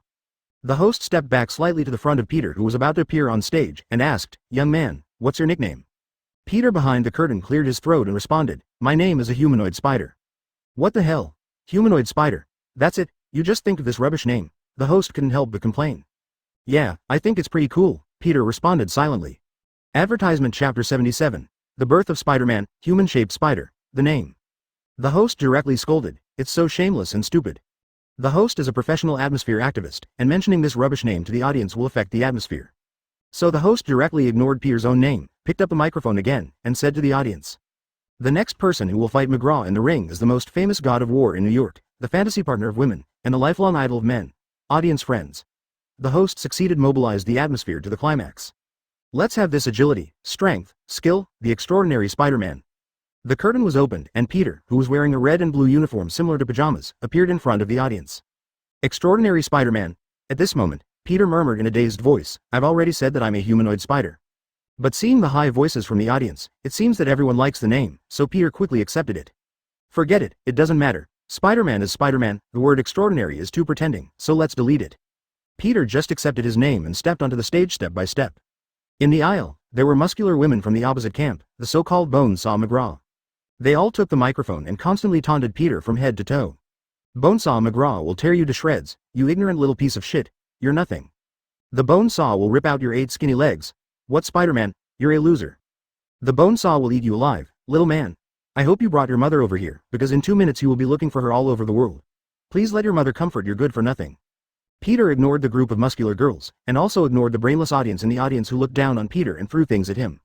But Peter's eyes still fell on the player who was hammered badly by the so-called Bonesaw McGraw in the last match. At this moment the contestant was lying on a stretcher, yelling heart-piercingly. My legs. I can't feel my legs anymore. Quick, take me to the hospital. At this moment, Peter felt a little flustered. After all, he was just a high school student who had never fought. But feeling the changes in his body and the power it brings, Peter still decided to fight head-on. So under the cheers and cheers of the audience for the Bonesaw, Peter jumped over the rope and entered it. As soon as he stepped into the arena, he saw a large iron frame slowly falling from the top of the arena, and it opened into 4 pieces during the falling process. The moment it landed on the arena, it directly surrounded the entire arena, becoming an octagonal cage. Now Peter couldn't hold back anymore, and hurried to the sidelines and shouted, well, man, you must have made a mistake. I'm signing up for a boxing match, not this steel cage match, bro. Let me out, you're making a mistake. The Bonesaw McGraw behind Peter gave a disdainful smile, and then directly said harshly, you can't go anywhere, you little freak. Peter turned around slowly, and saw the big man with terrifying muscles all over his body staring at him with disdain. Peter subconsciously swallowed his saliva. This scene was seen by the Bonesaw, which aroused his interest. 3 minutes, it only takes 3 minutes. The Bonesaw McGraw began to stretch out his hands, making a gesture to tease the children. I can make you bruise all over, let you kneel begging for mercy and kneel to find your mother, let me have fun, you little trash. The moment Bonesaw McGraw finished speaking, a 3-minute countdown was lit above the auditorium. It was only at this time that Peter understood that the rule of this iron cage match is that he only needs to survive for 3 minutes to win. Come on, Peter. You can do it. You can last 3 minutes, Peter said to himself. Going to McGraw, a Bonesaw who doesn't talk too much, after mocking Peter, he rushed over to give Peter a bear hug. Advertisement Peter panicked, but his super spider telepathy still allowed him to see the opponent's movements clearly, and then jumped lightly. In the next second, Peter found himself hanging directly on the top of the iron cage, and his hands were firmly stuck to the iron cage as if glued. Peter was very pleasantly surprised. Remembering the mockery of McGraw the Bonesaw just now, Peter also imitated the other party and responded. Woohoo, your blouse is pretty, did your husband sew it for you? You little brat, you're dead. McGraw, the Bonesaw, was furious and went straight up to catch the DK, intending to shake Peter off. Seeing this, Peter threw himself into the air and kicked McGraw on the head of the Bonesaw. Bonesaw McGraw shook his head to regain his composure, then stepped forward to shake his fist at Peter. Die, die, die. Little b asterisk asterisk asterisk asterisk asterisk d, you wait to suffer. Under McGraw's serial combination of left uppercut and right uppercut, Peter relied on the spider's reaction to dodge flexibly and cleverly. Then he stumbled, and McGraw fell directly in front of Peter. Peter was overjoyed, he had never been so happy in his life. Just as Peter was about to pursue the victory, McGraw, who didn't talk about martial arts, directly reached out and took out an iron rod from the corner and swung it at Peter. You use weapons? You don't talk about martial arts, you. Peter reached out and blocked the blow with his arm. But the pain caused him to temporarily lose the spider telepathy's ability, which made McGraw chase many times with an iron rod. In the end, Peter was hit with a stick in the back. Peter couldn't help but said, "My back." After Peter fell to the ground, an angry McGraw prepared to kill Peter with a headshot. At the critical moment, Peter kicked it directly. This kick made McGraw tremble all over. "You boy." McGraw didn't believe it and then rushed to FK Peter. Unexpectedly, Peter still kicked. With the strong wind, he stretched his legs vigorously, and it was a deadly triple kick. In the end, McGraw fell down because he was kicked in the same place continuously by Peter, and the audience was dumbfounded when they saw this scene. The referee hurriedly stepped forward to check McGraw's condition. "Bonesaw McGraw? Are you okay? Can you hear me?" After finding that McGraw could no longer respond to himself, the referee made a gesture to the host, indicating that McGraw, the Bonesaw, could no longer move. The host immediately announced, "Bonesaw McGraw loses consciousness and can't fight anymore. Audience friends, this game is won by Spider-Man." Peter, who was wearing a mask, laughed from ear to ear, and cheered like a child. "I won." Afterwards, under the active atmosphere of the host and the audience, Peter came to the backstage financial department to get the money. In front of the staff of the finance department, the other party took out several stacks of banknotes, counted out 10 $100 bills and placed them in front of Peter. Peter was still smiling, waiting for the middle-aged man in the finance department to continue to give money, but he glanced at Peter and said angrily, "Go, let's see." "What? That's all?" Peter was confused, his smile froze, and he asked, "Are you mistaken, sir? You said that if you win this game, you will get 10,000 US. Asking for flowers. Have you figured out the rules, brat?" The middle-aged man looked at Peter impatiently, and then said, "The rule says to fight against a player who has won consecutively, hold on for 3 minutes or beat him. But it's good for you. You just kicked McGraw and sent him to the hospital and still haven't woken up. Advertisement, we lost so much money, it's not bad to give you 1,000, get out of here." The middle-aged man was about to send Peter away. "What? Don't bring such fun, please sir, I really need this money," Peter begged. Unexpectedly, the middle-aged man heard the words, snorted coldly, and replied, "What's the matter with me?" Peter clenched his fist, but didn't say much. Instead he walked towards the door with the $1,000. At this time, Peter suddenly passed by a man with a hood on his head and a gun in his hand, and witnessed the man pointing the gun at the forehead of a middle-aged man in the finance department, said, "Pay all the money, take it out." The robbers did this and carried out a robbery in front of Peter, but Peter remained indifferent. Until the police arrived and the robbers were about to run away, Peter was still standing in front of the robbers. "Stop his kid, don't let him get away," the police said. Peter looked at the robber, recalling the tone of the middle-aged man just now in his mind, still indifferent. The robber escaped and thanked Peter, but the police reprimanded Peter one step too late. "What are you doing? You let him go." But the police couldn't scold the high school student too much, so they left. The man from the finance department came to Peter and said, "With your power, you can clearly subdue him without any effort, but you let him escape like this?" The corners of Peter's mouth rose, and there was hatred in his eyes. "What the hell does it matter to me?" Peter was extremely relieved, and left the underground boxing match in a comfortable mood. As a result, as soon as he went out, Peter heard the siren. Looking at the street again, 4 or 5 police cars have all been dispatched, and there is still a crowd of people not far away. Peter felt an ominous premonition in his heart, and then went to join in the fun at the crowded place. After pushing away the crowd to understand the situation, Peter was stunned, because his uncle had been shot and fell to the ground, dying. "Ben Uncle." Peter stepped forward to hold Ben Uncle's hand. "Peter." Ben Uncle opened his mouth, as if he wanted to say something more, but in the end he could say everything beautifully, and he lost consciousness. Peter looked at all this, his eyes widened, tears kept streaming out. At this moment, a hand was lightly placed on his shoulder. Peter turned his head slightly, and saw the person who came, Liu Feng. Mr. Liu Feng. Peter still remembers meeting Liu Feng when he was working part-time in a pizzeria, but now he is not in any mood to reminisce. Liu Feng patted Peter on the back to comfort him, and Peter, who was in tears, wanted to say more. "Mr. Liu Feng. My uncle, he is my uncle." "I know." Liu Feng said gently and solemnly. "I'm going to catch the culprit that caused all of this." After speaking, Liu Feng asked the police officers to appease Peter and deal with the matter of uncle as soon as possible, and he drove into the car. According to the report of the police officers who were tracking, Liu Feng had already pinpointed the location of the robber, indicating that he ran into the unfinished building. A trace of ferocity flashed in Liu Feng's eyes, and then he stepped on the accelerator and chased Wan in the direction of the criminal. Chapter 78. Liu Feng said, "The greater the ability, the greater the responsibility." Alarms filled the streets and alleys, and the robber who shot and killed Peter Ben Uncle sneaked into the unfinished building. He poked out in the dark, and couldn't help but feel scared. After all, this was the first time in his life that he shot someone, and he didn't intend to kill someone. "Maid. How bad? I have already robbed the money. If it wasn't for that stupid old man blocking my way, I would have escaped long ago." The robber was still cursing Peter's uncle, and the voice naturally reached Liu Feng, who has super hearing. Liu Feng, who drove a private car, arrived at the destination, entered the unfinished building, and approached the robbers step by step in the darkness. When other policemen enter this kind of place, they have to draw their guns to test, ready to punish the robbers at any time. But Liu Feng doesn't need a gun at all, and in this kind of place, Liu Feng doesn't have to suppress his super ability anymore. Originally, he just wanted to sell Little Spider-Man as a favor to go through the motions. Unexpectedly, the robber's inner monologue was so arrogant. It's impossible not to give this robber a good lesson. The robbers in the darkness heard the footsteps of Liu Feng, the man of steel, and gradually backed away timidly. The robber didn't know that Liu Feng, who had thermal vision, had already spotted him. Liu Feng observed his every move like an open book exam, looking at his funny and ignorant appearance. 560. The robbers noticed that Liu Feng was nearby, and he didn't want to kill Tiaozi, but there was nothing he could do about it. Go to hell. The robbers seized the opportunity, thinking that they were preemptive and shot directly. Bang! The flames lit up, illuminating Liu Feng in front of him. The robbers were overjoyed when they hit, but Liu Feng was still walking. What's the situation? Missed. Bang! The robbers continued to shoot, this time aiming at Liu Feng's chest. And this time, he finally saw with his own eyes what happened to the first shot, because the bullet was directly bounced off Liu Feng's body. FK. What the FK are you? Liu Feng walked up to the robber, grabbed the robber's neck and lifted him effortlessly. The robber looked at Liu Feng in horror, but Liu Feng threw him out of the third floor without looking at him directly. The robber was thrown out of the window by Liu Feng, and when he fell to the ground, he was still in a dazed state. But it was followed by pain from both legs, and the robber's legs were almost useless when his feet fell to the ground. What the hell is this? The robber hadn't finished scolding his mother, but the next second he saw Liu Feng coming out of the unfinished building. How could this person go downstairs so fast? Could it be that he is? Before the robber could finish guessing, Liu Feng kicked him unconscious. That way people will only think you're talking about being affected by a concussion. Liu Feng handcuffed the robber, then threw him into the car with one hand, and then drove to the scene to have the robber taken away. Little Spider-Man Peter Parker sat on the side of the street, looking dazed, not knowing what he was thinking.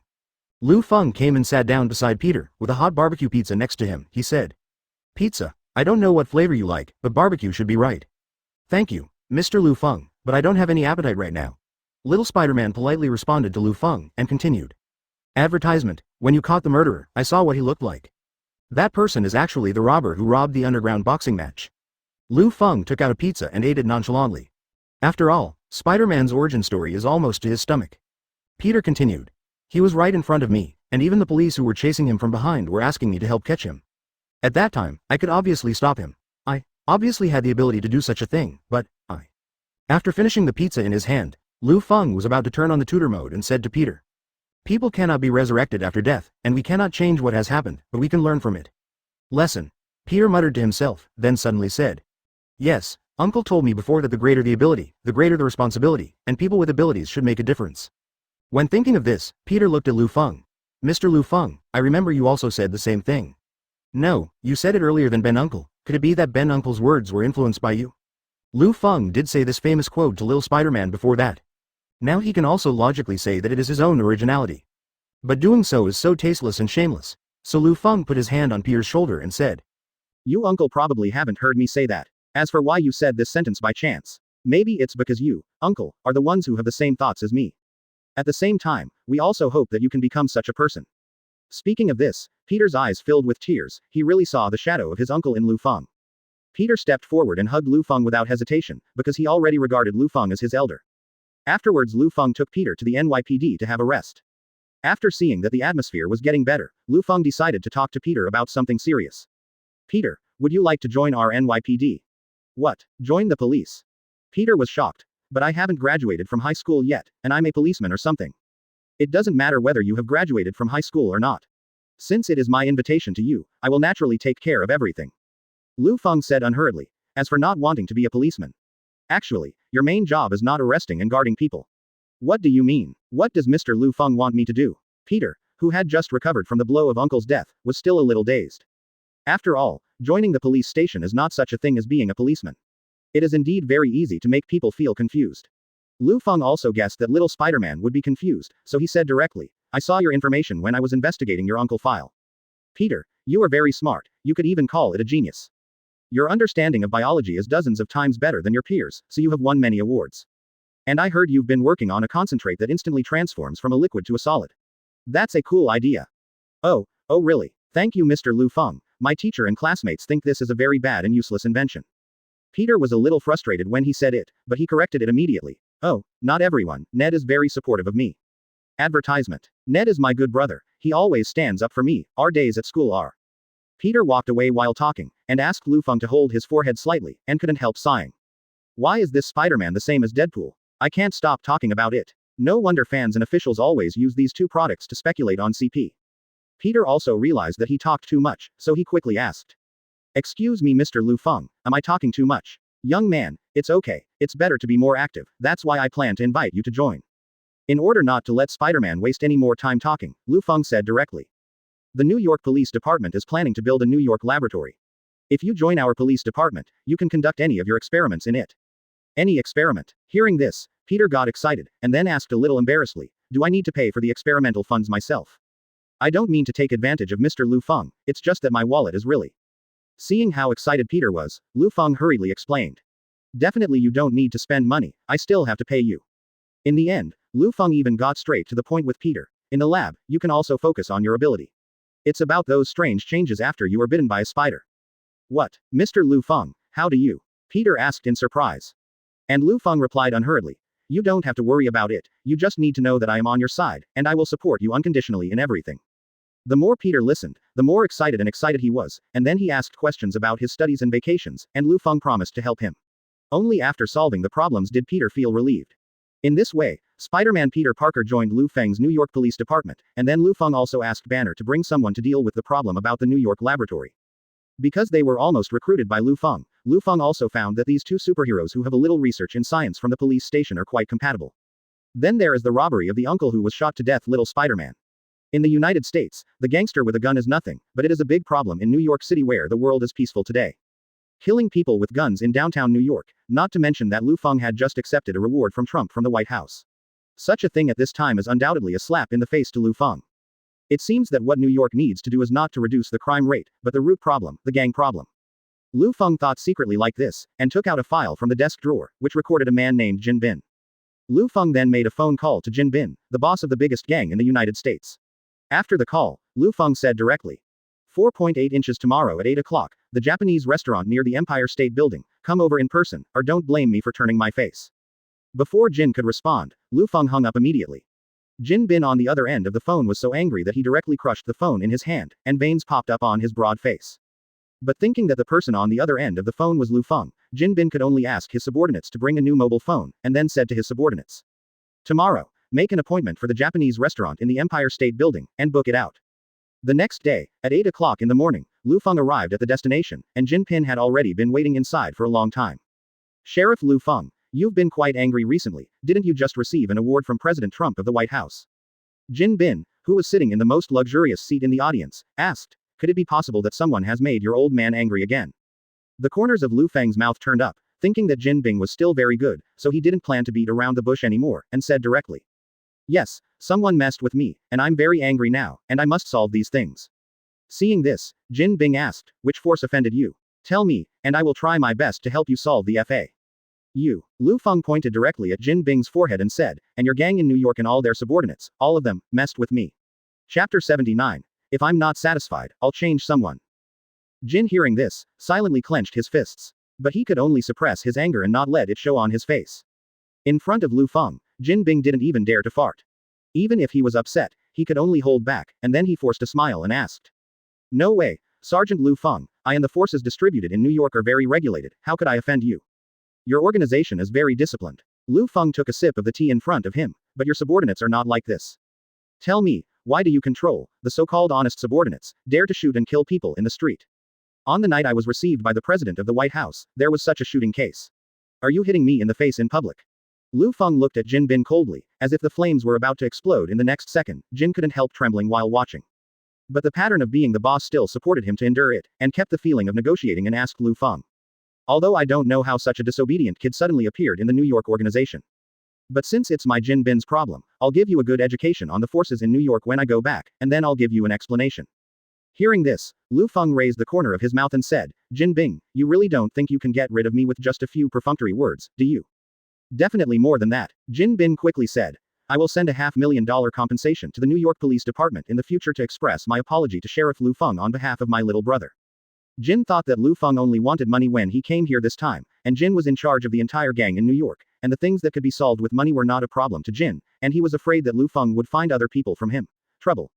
Unexpectedly, Liu Feng, who propped his chin on the table with his hands, shook his head and said, "Not enough.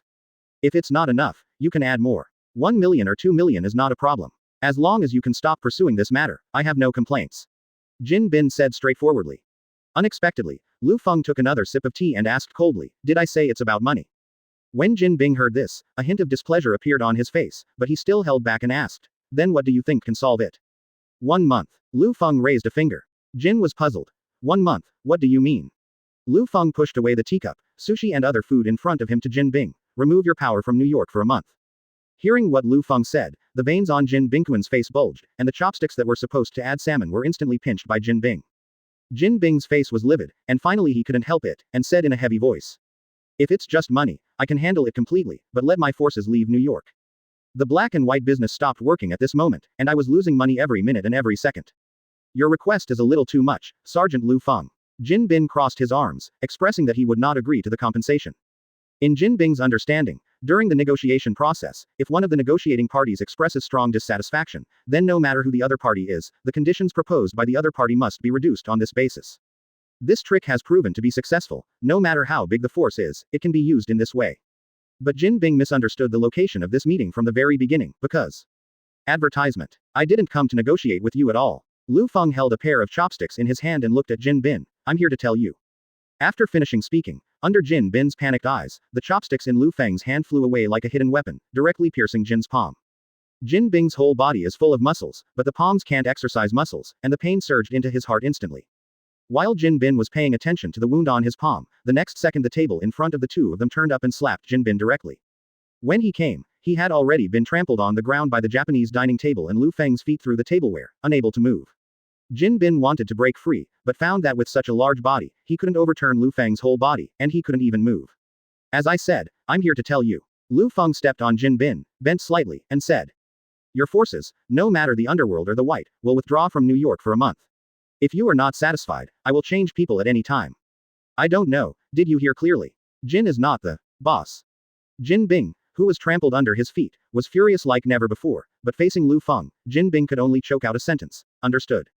Liu Feng let go of his legs, and then kicked the table away. Jin Bing's resistance, which lasted less than 5 minutes, ended with Jin Bing's begging for mercy. When Jin Bing got up, he could only watch Liu Feng's back gradually disappear into the Japanese restaurant. Standing where he was, Jin had no choice but to take out his mobile phone and make a call to his little boss in New York. "Justin, get all the brethren working in New York out of the city by tomorrow." "What?" The little boss named Justin was dumbfounded, and hurriedly said, "But boss, our business is picking up these days, and we will lose a lot if we leave tonight.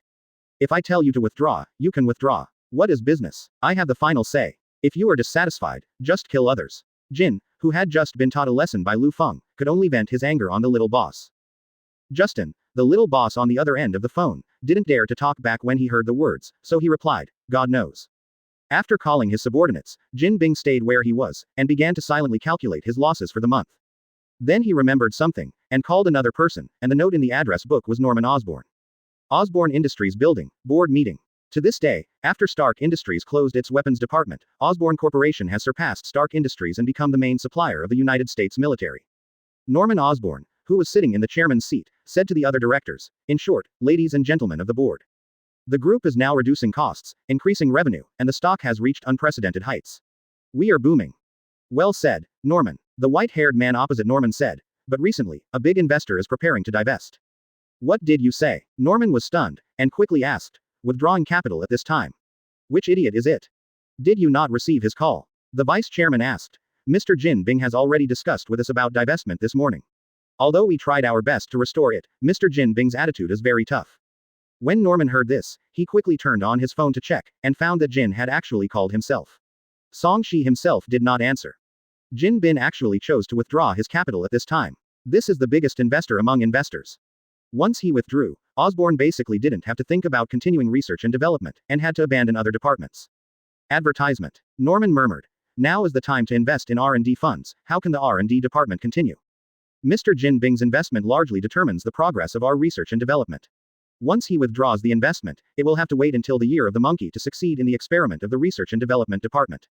The deputy director of BAFA came up with an idea. Otherwise, we will abandon the research and development of some departments and let other departments maintain the research and development progress. In this case, Song Yu let the company bear unnecessary losses. Hearing this, Norman nodded and asked everyone's opinions. Now is the time when funds are needed. Which department do you think should be closed? Everyone started to discuss, and one of the female directors, after looking through the materials of various departments, suggested. Why don't you close Connor's biology department? I agree. Another male director immediately agreed after hearing the female director's suggestion, and gave reasons.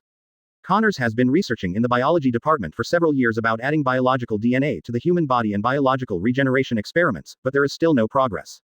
I'm not targeting Connors either. If the company still has sufficient budget, we can let Connors continue to experiment, but now that the company is facing the problem of insufficient research and development funds, I think this department can be closed. Norman nodded when he heard the words, and then said, let's vote and see who agrees to close Connor's biological department. 497. After the directors voted, the results were overwhelming, and the directors all chose to close Connor's department. Norman was quite optimistic about Connor's experiment at first, but seeing that everyone on the board of directors had already voted, Norman couldn't say much. According to everyone's wishes, Connor's biological department was shut down. A few days later, a man with a severed arm in a white coat slowly walked in a laboratory in the biological department of the Osborne Group. He looked at every instrument in the laboratory, and couldn't help saying, it's a pity, it's just the last step. The man finished looking at the instrument and turned his head to look at the mice that had been injected with the drug, but why it always fails. Obviously only this last part is missing. I can complete the transgenic, biological cell regeneration technology. Connors clenched his fists and said angrily, as long as I complete this research, I will regain the company's attention, and my hands will have a chance to grow back. But the weather is not right, and people are not good for me. In the end, everything was shut down before this last step. Connors passed by a double-sided mirror, and when he stretched out his hand, the image of the other hand was reflected in the mirror, which fascinated him. Connors looked at his hand, and then looked up at the unfinished biological medicine in the experimental chamber. All of a sudden, a dangerous idea came into his mind. He decided to experiment with human beings, that is, with himself. With this in mind, Connors plucked up the courage to step forward and walked into the laboratory, then took out the unfinished potion, and then ruthlessly plunged it into his arm. The moment the medicine was injected, intense pain rushed directly to Connors' brain, and the intense stimulation made his whole body tremble, and his brain gradually lost control over his body. Then Connors slumped under the chair. The pain made him twitch on the ground like a fish out of water. It went on like this for more than 10 minutes, and Connors was quiet. Shortly after, a huge amount of lizard-like hands slapped on the laboratory desk. Chapter 80 Dr. Lizard. Dr. Connors turned into a huge amounts of humanoid lizard, with red eyes, wantonly destroying in the laboratory.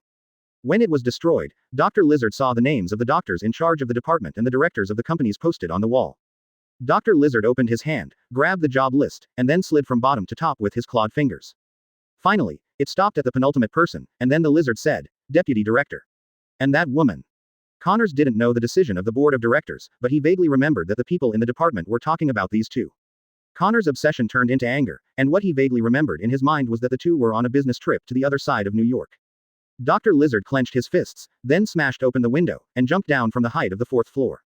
He started running on the avenues of New York, crazily catching the figures of deputy directors and female directors in his sight.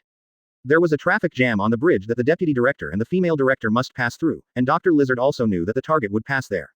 So Dr. Lizard also came to the bridge, and started throwing all the cars off the bridge one by one. Passers-by were immediately stunned when they saw this, and Shah Shoudian was thrown under the bridge before he could be surprised. In this way, countless passers-by were thrown under the bridge to die.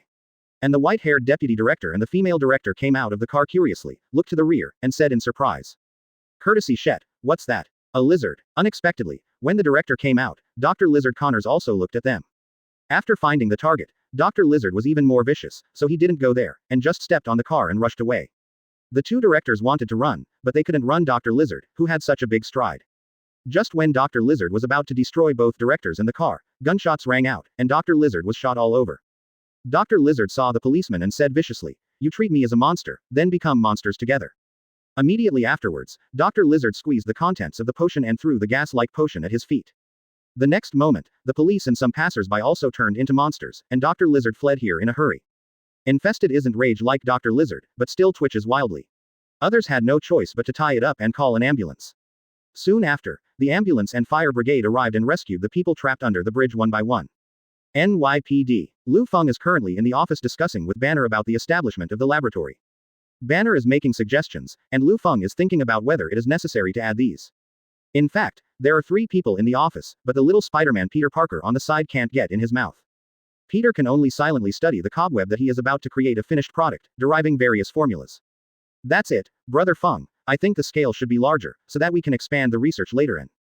Advertisement. Before Banner could finish speaking, there was a sudden knock on the office door. After Liu Feng replied and came in, policeman Chen Long opened the door and said, Brother Feng, something happened.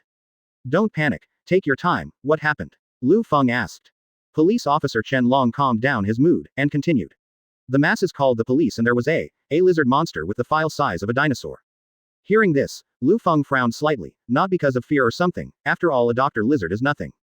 Liu Feng was just wondering why the villain Dr. Lizard appeared in the Dutch version of Spider-Man in the Marvel Universe. Liu Feng glanced at little Spider-Man. This young Peter Parker was obviously not the extraordinary version of the tall and slender Garfield Spider. It seems that the Spider-Man in this universe is integrated with the world view of 3 generations.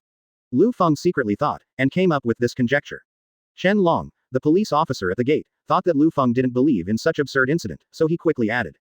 Because there are a lot of people calling the police, we have sent people to investigate and found out that what they said is true. At that time, there was really a dinosaur-like huge amounts of lizard on the Al Bridge. Although we finally beat the monster away, the lizard monster also infected our own brothers with a strange potion. Now we don't know what to do. This matter is a bit big, I have to ask you. Liu Feng listened to all this with his hands folded, silently recalling the plot direction of The Extraordinary Spider-Man. Dr. Lizard's original name was Connors Curtis, and he was a PhD in the Biological Research Department of the Oscar Group. Later, he was injected with lizard medicine for unknown reasons and his attachment to his arms. Next, he will increase the amount of lizard potion used to strengthen himself, and then he will use the developed potion to make gas, planning to turn all people in New York into lizard monsters like him. Although I can beat him up directly, I need someone to make an antidote. It's too slow to go directly to someone from the Osborn group, and I'm not sure that someone will make such an antidote. When Liu Feng was struggling, a middle-aged man in police uniform suddenly came beside him, entered the office and said to himself. Hello Sergeant Liu Feng, I'm George Stacy from the Washington Police Department. I would like to inquire about the Al Bridge.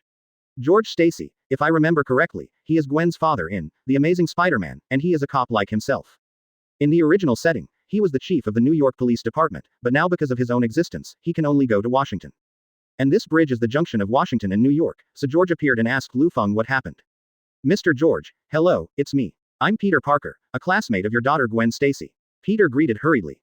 George Stacy was even more confused, and asked, Peter, why are you here? You're wearing a police uniform. Could it be that you also became a policeman? Yes, thanks to Mr. Liu Feng's kindness, I joined the New York Police Department and became one of them. Peter scratched his head, still a little embarrassed. After Peter and George Stacy talked about the past, Liu Feng asked Chen Long to briefly describe what happened to Sergeant George, saying that he would handle it if he wanted to. After George Stacy left, Liu Feng asked Peter. By the way, Peter, if you just said that Gwen Stacy was your classmate, right? She seems to be an intern at the Osborn Group, if I remember correctly. Peter was stunned for a moment, not knowing why Liu Feng asked this, but he still said. Yes, my classmate Gwen, she is an intern at Osborn Company, but how did Mr. Liu Feng know? Why did you ask this suddenly? Advertisement. I met her when I was in the Osborn Group, the name is on the badge, and you just chatted with his father reminds me. As for why Gwen was mentioned, it's because the lizard monster is most likely Connors Curtis of the Osborn Group, which is the industrial department where your classmate works. Liu Feng said unhurriedly. We now need to make potions to restore the infected to normal, since your classmate Gwen is working under Connors, maybe she can help. If you have her contact information, ask Gwen if she has time to make an antidote and send it to the police station. Peter nodded, and he did have Gwen's phone, which Ned had gotten for him earlier. But Peter is a coward and already has his own goddess, so he doesn't have much contact with Gwen. But now the situation was critical, and it was Liu Feng's request, so Peter had no choice but to call and tell her the ins and outs. Peter continued to stutter and communicate with Gwen, but after a while Peter looked at the phone with a confused face and was hung up. What happened? Liu Feng asked. Holding the mobile phone, Peter was puzzled and said. Gwen said that she knew in advance that the lizard monster was Connors, and she said that she felt something was wrong in the company recently. When Connors turned into a lizard monster, he also told her jokingly that when the potion was finished, he would use it to benefit mankind. So Gwen is currently researching the antidote at the Osborn Group, but he can't make it through for the time being. He said that if the antidote is completed, he will give a copy to the New York Police Department. Liu Feng nodded, then got up from the chair, and asked Peter to help him convey the order, and sent several teams to disperse the crowd and prevent them from wandering on the street. Liu Feng himself left the police station, and in a corner that no one noticed, Superman in red and blue uniform flew into the sky, aiming at the Osborn Group building. Osborn Group, within the Biological Division Biotransgenic Cell Regeneration Laboratory. The blonde beauty Gwen in a white coat is preparing the antidote for the lizard potion in the empty laboratory. The moment Gwen saw the news about Dr. Lizard, she rushed here without stopping. She knew best that it was Connors from the biology department who was smashing and waving in the street at the moment. His obsession with his arm and its biological regeneration, experiments has reached insane levels, so Gwen has to stop him. Gwen put all the prepared medicines into the instrument, watched the operation of the instrument, Gwen building. It will be finished in 10 minutes. Minister. At this moment, Gwen heard noises coming from inside the building, and the roar from the monster was particularly ear-piercing in the quiet Osborne building. Gwen knew that Dr. Lizard had arrived here, and when she was in a hurry, Gwen saw the smoke alarm on the ceiling. When the smoke alarm goes off, the laboratory will be closed. In a hurry, Gwen took out the lighter and burned it under the alarm. After sensing the alarm of the fire source, he immediately triggered the switch, shutting down the entire laboratory, and Gwen hid. Half a minute later, Dr. Lizard arrived, and he tore open the door of the laboratory with one paw, and walked to the antidote step by step, and pressed the pause button. Oops. Gwen secretly thought it was bad, and was planning to wait for Dr. Lizard to leave before continuing the research on the antidote. Unexpectedly, Dr. Lizard came to Gwen's hiding place as if he had noticed someone nearby. Dr. Lizard swung a few times in front of Gwen and left. Gwen breathed a sigh of relief. I saw you. Dr. Lizard stepped back and stuck his paw directly into Gwen's hiding place. The moment the paw was about to touch Gwen, there was a tearing air sound. In the air. Chapter 81. Isn't Superman more fragrant than Spider-Man? Gwen closed his eyes because of fear, and at the same moment, tearing air sounds sounded in the air, followed by the sound of huge objects colliding. Gwen, who closed her eyes, opened her eyes after finding no movement, but did not see Dr. Lizard, who looked like an ugly monster again. On the contrary, what Gwen saw was a person standing in front of her, wearing a blue tights and a red cloak. A man with a perfect figure like an ancient Greek sculpture, and this is the well-known superhero all over the world, Superman. And Dr. Lizard, it had already been punched into the wall by Liu Feng, unable to move. Facing all this, Gwen covered her mouth in disbelief and widened her eyes. Superman, is it real? Just kidding, this is Superman. The most famous superhero in the world has even become synonymous with heroes. This not only attracts countless young boys, but naturally there are also young girls looking forward to being Lois, looking forward to the appearance of such an indomitable superhero in their lives to solve their problems. Gwen naturally fantasized about becoming Lois when she was a child, expecting that Superman would appear when she was in danger. But now that Gwen is 18 years old, she is naturally more willing to believe in science now. But now Gwen stands in front of such a childhood dream. And it is exactly the same as described in the comics. Who is not dumbfounded? Liu Feng, who incarnated as Superman, was floating in the air. He turned his head slightly to look at Gwen. Seeing the youthful expression on the face of this 18-year-old blonde girl, he couldn't help but raise the corners of his mouth, saying, "There is a chance to find a room for you to take a closer look, but now you should continue to run the antidote instrument." Gwen was reminded by Liu Feng, and quickly got up and went to the position of the instrument, and then typed the running code on the keyboard. During the action, Liu Feng's teasing words still echoed in Gwen's mind. Damn it, Superman's words are so sweet. Dr. Lizard heard that Liu Feng asked Gwen to continue the research on the potion. Dr. Lizard quickly came out of the wall and ran towards Gwen. But how could Liu Feng let Dr. Lizard succeed? He directly grabbed Dr. Lizard's tail, and then threw Dr. Lizard's body out of the window like a whip. With a bang, Dr. Lizard fell heavily to the ground. It was unscathed, and quickly got up, and decided to run away, but just when it got up and took a step forward. The tearing air sounds sounded again in an instant, and in less than 10 seconds, Liu Feng, who incarnated as Superman, had already arrived in front of Dr. Lizard, his red cloak fluttering in the wind. Dr. Lizard got angry and punched Liu Feng. Its fist hit Liu Feng's abdomen, and then its fist broke itself. Dr. Lizard was stunned and, constantly backed away. What? Could it be that there are other tricks ready to give me the whole job? Liu Feng raised his mouth and looked down at Dr. Lizard. Dr. Lizard gritted his teeth, took out 5 bottles of medicine from his waist and threw them on the ground, and the green smoke instantly enveloped Superman Liu Feng. Smell it. Suck it. It's the smell of fear. Ha ha ha ha. After a while, you'll be like me. You. Dr. Lizard was caught off guard as he talked, because Superman was using the smoke as a cigarette. After the green smoke was exhaled from Liu Feng's nose, Liu Feng looked at Dr. Lizard in front of him like a fool, and said, "This is your trump card." How stupid. After Liu Feng finished speaking, he didn't give Dr. Lizard a chance to catch his breath. He stepped forward and beat Dr. Lizard's head with a series of fists. In Liu Feng's Superman form, Liu Feng can kill Dr. Lizard with one punch. But he didn't, because it's still useful to keep Dr. Lizard, so Liu Feng just used his strength to beat CDCF Dr. Lizard until he lost consciousness. Advertisement. After Dr. Lizard was completely unconscious, Liu Feng released the Superman form and called the people in his police station, asking them to come and deal with Dr. Lizard, lock him up for a few days. As a result, the policeman Chen Long who received the call was extremely nervous, and hurriedly said, "Brother Feng, something happened." None of the police officers in our bureau who were infected with the Lizard Man's potion ran away and broke free. It's time to catch lizards again, Liu Feng secretly said impatiently, and then asked his subordinates unhurriedly. "Have you checked? Where did those infected lizardmen go?" The police officer replied, I checked, almost all of them went in the direction of Osborne Building. Liu Feng looked up at the third floor of the Osborne Building, remembering Gwen's young and lovely face, and felt that it was still necessary to save her. In the Osborne Group building, in the research room of the biology department, Gwen has successfully developed an antidote. Gwen was pleasantly surprised and prepared to leave the building with the antidote, but unexpectedly, a lizard monster appeared in the corner of the corridor as soon as he went out. Dr. Connors. It shouldn't be. Superman should have taken care of you, Gwen said to herself. But she soon discovered that this lizard man was not much smaller than Dr. Connors. This is not Connors. But the current situation does not allow her to think. The infected lizard man of Dr. Lizard rushed towards her directly. Seeing that the situation was not good, Gwen ran away, and successfully entered the elevator at another corner. When the elevator door was about to close, the lizard jumped up and stabbed Gwen like a javelin. Fortunately, at the critical moment, the elevator doors closed. Except for a crack in the elevator door, Dawn took the elevator downstairs safely. It's just that she didn't expect that there are more lizards downstairs.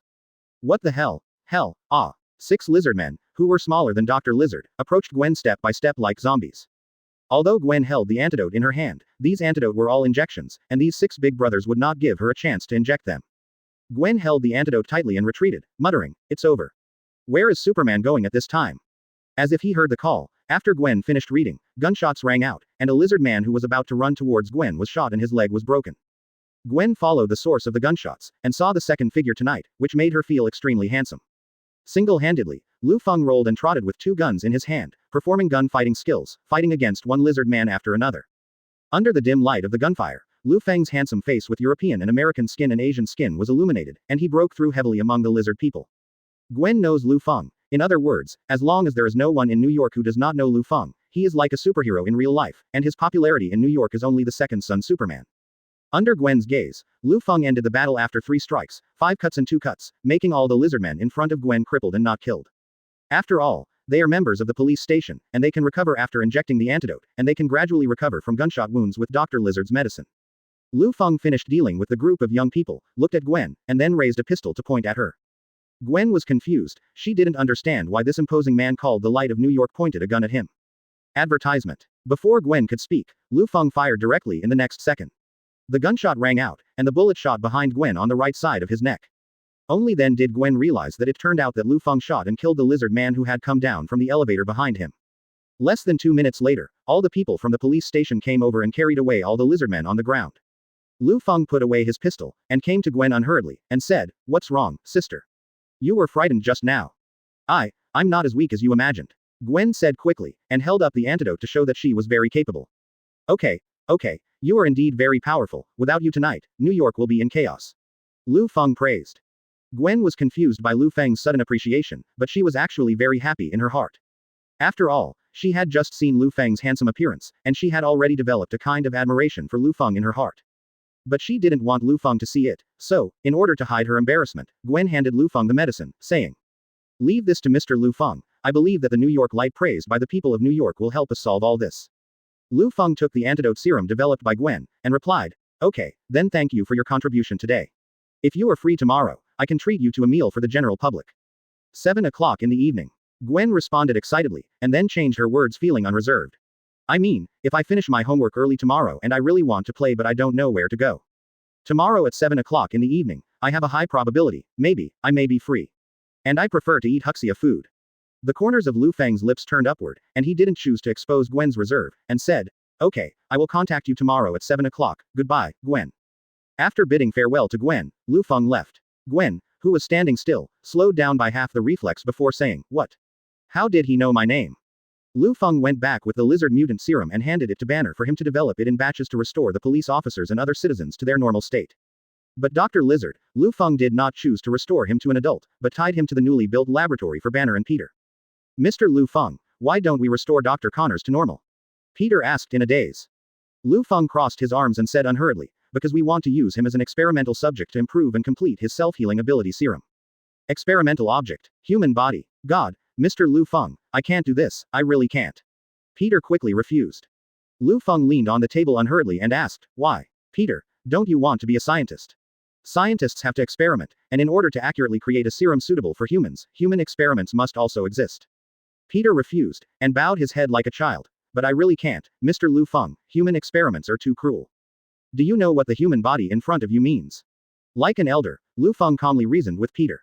In the next few decades or hundreds of years, there may not be a special object like Connors for our experiments.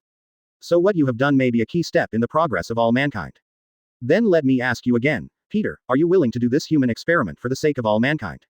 Hearing this, Peter looked at Connors and thought of his uncle again. He finally gritted his teeth and replied.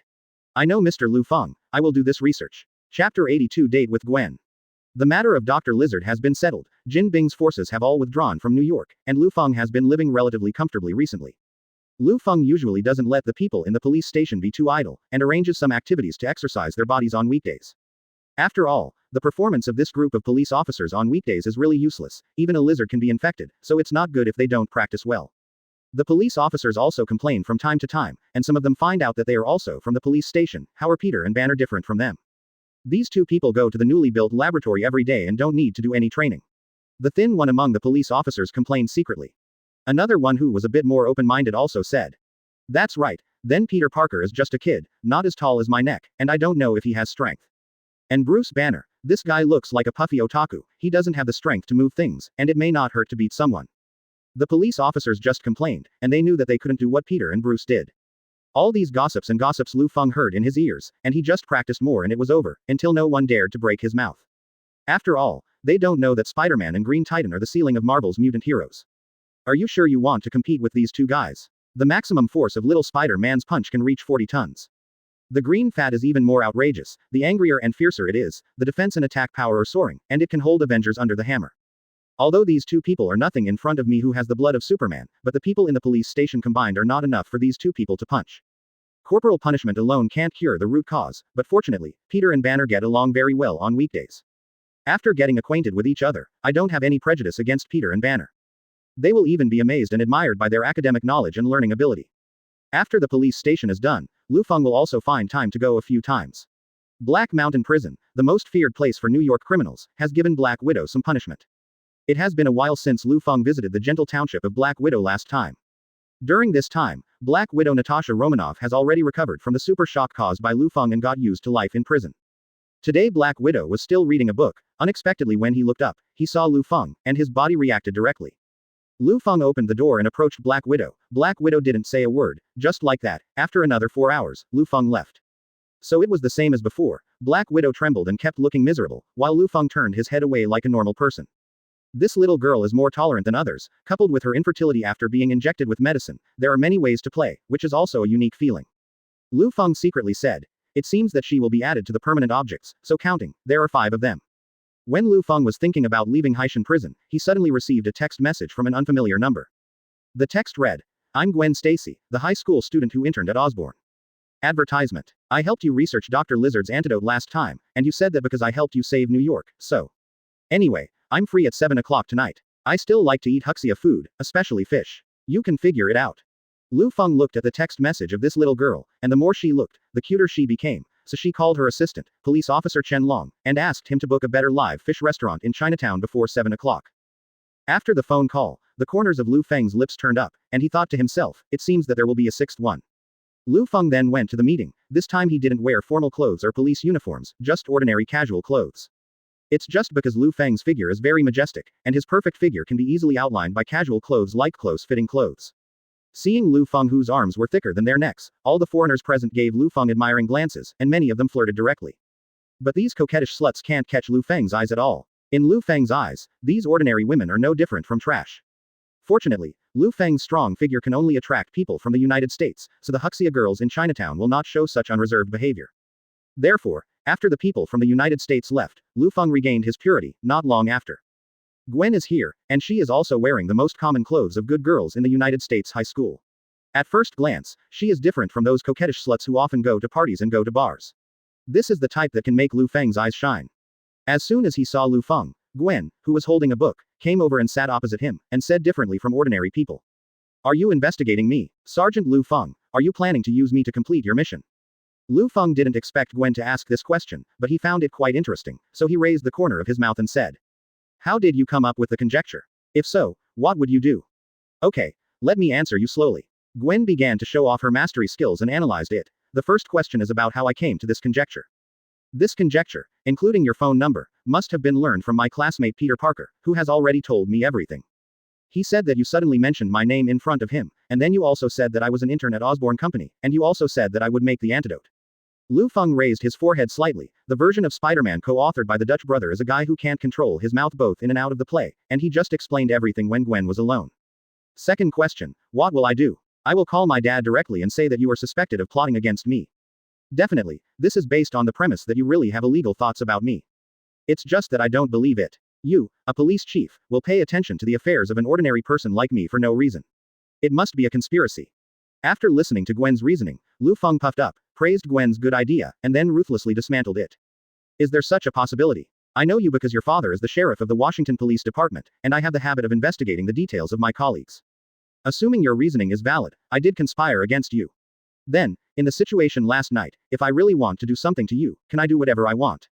Also, if I plot something wrong today, it will be me calling you, not you telling me you are free.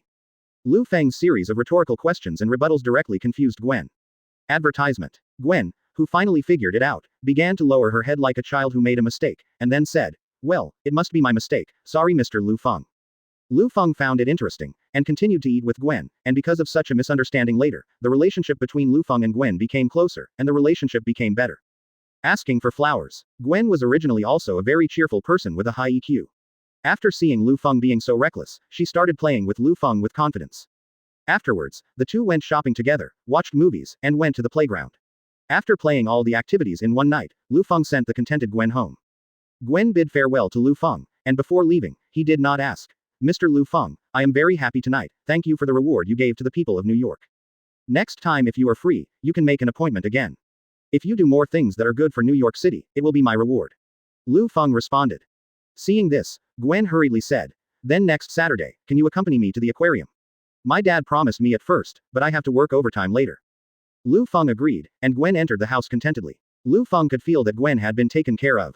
After all, she is a smarter girl among her peers, so she will naturally admire Liu Feng, a strong man who can bring a sense of security. In fact, Liu Feng would also feel that it would be a little bad to tarnish such a girl, but if it was posted upside down, that's different. Although it's a 3-generation story integrate, but your Dutch brother's version of Peter doesn't like Gwen, so I don't think I'm green on you. Liu Feng thought so, and then drove away. Not long after leaving the vicinity of Gwen's house, Liu Feng's cell phone rang. The caller was Tony, who hadn't seen him for a few weeks. As soon as Liu Feng answered the phone, Tony on the other end of the phone said excitedly, Feng, cousin, are you free now? Come over to my side, I have something nice to show you. Liu Feng didn't have much interest at first. After all, what good things can the character Iron Man have? It's just a battle armor. What's the use of being cool if you can't block the punch of Superman with all these fancy things? But Liu Feng is well aware of Tony's character. He has just finished a good thing and wants to show others his pretend. If Liu Feng ignored him, what if this guy could keep calling until Liu Feng was annoyed? He was a cousin, so he couldn't beat him. So Liu Feng responded. Got it, don't be so excited, I'll go and have a look now, okay. After Liu Feng agreed, he went to Tony's villa, and after another JARVIS scan. Liu Feng came to the basement and saw Tony in silver white armor, excitedly said, look, Liu Feng, did you see it? This thing is made of 80% vibranium. Hearing this, Liu Feng put his hands on his chest, and nonchalantly replied, it's great. The perfunctory attitude made Tony a little dissatisfied. Tony thought that Liu Feng just didn't know the element of vibranium. After all, the notes in his impression were all stupid. Let me introduce to you, the so-called vibranium is an indestructible metal that can only be dug in Wakanda, the innermost closed kingdom in Africa. Don't you know that this gold? I know that vibranium metal is as indestructible as adamantium vault. Liu Y interrupted. But what's the use of your 80% content? My god, Liu Feng, you really don't take money as money. Do you know how many sports cars and houses this armor is worth? Tony hastened to say, while showing financial resources, one should also show a little knowledge. Chapter 83 Get Gwen Done. Go outside the house, this test is more accurate, your underground garage is too small to use it. Watching Liu Feng agree and make a decision, Tony was stunned. He was just talking casually, but he didn't expect that Liu Feng was also a master who didn't show weakness, so he planned to try it.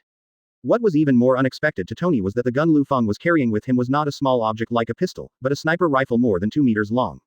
Although it is normal for the police in the United States to carry guns after get off work, is it a bit too much to carry a sniper rifle? Is it possible to meet the Air Force after get off work? Tony complained inwardly. And just after Liu Feng said that he wanted to test, he went out directly and took out the box containing the sniper rifle from his private car, opened it and started loading the gun. Although Tony was just talking casually, since Liu Feng agreed to try it, Tony would naturally not refuse, after all he has a good face. So Tony said while debugging the armor. Okay, Let me adjust the power of this vibranium armor to the minimum, so that the flight and speed will decrease, and the weapon will not be activated, so as not to blow you up. After all, apart from the fact that my armor is made of 80% vibranium on the outside, it is equipped with better weapons and abilities than the previous one. A large range of long-distance split bombs has been added to the shoulders, and additional, powerful anti-gravity devices are equipped on both sides of the belly area, 207, to increase flight speed and enhance strength. The wrist is also equipped with a laser weapon, similar to a laser knife, which can cut off many iron things. It can be said to be perfect. No, it can only be said to be the most perfect so far. As Tony spoke, he praised himself again, while Liu Feng waved his hands and said, "You don't need to turn down the power, just use the best state, otherwise you will find excuses later. Did you install the safety landing system? This is something you have to use to fight against the villain. If you don't go all out and be knocked down by me, you won't be able to find the problem, Tony."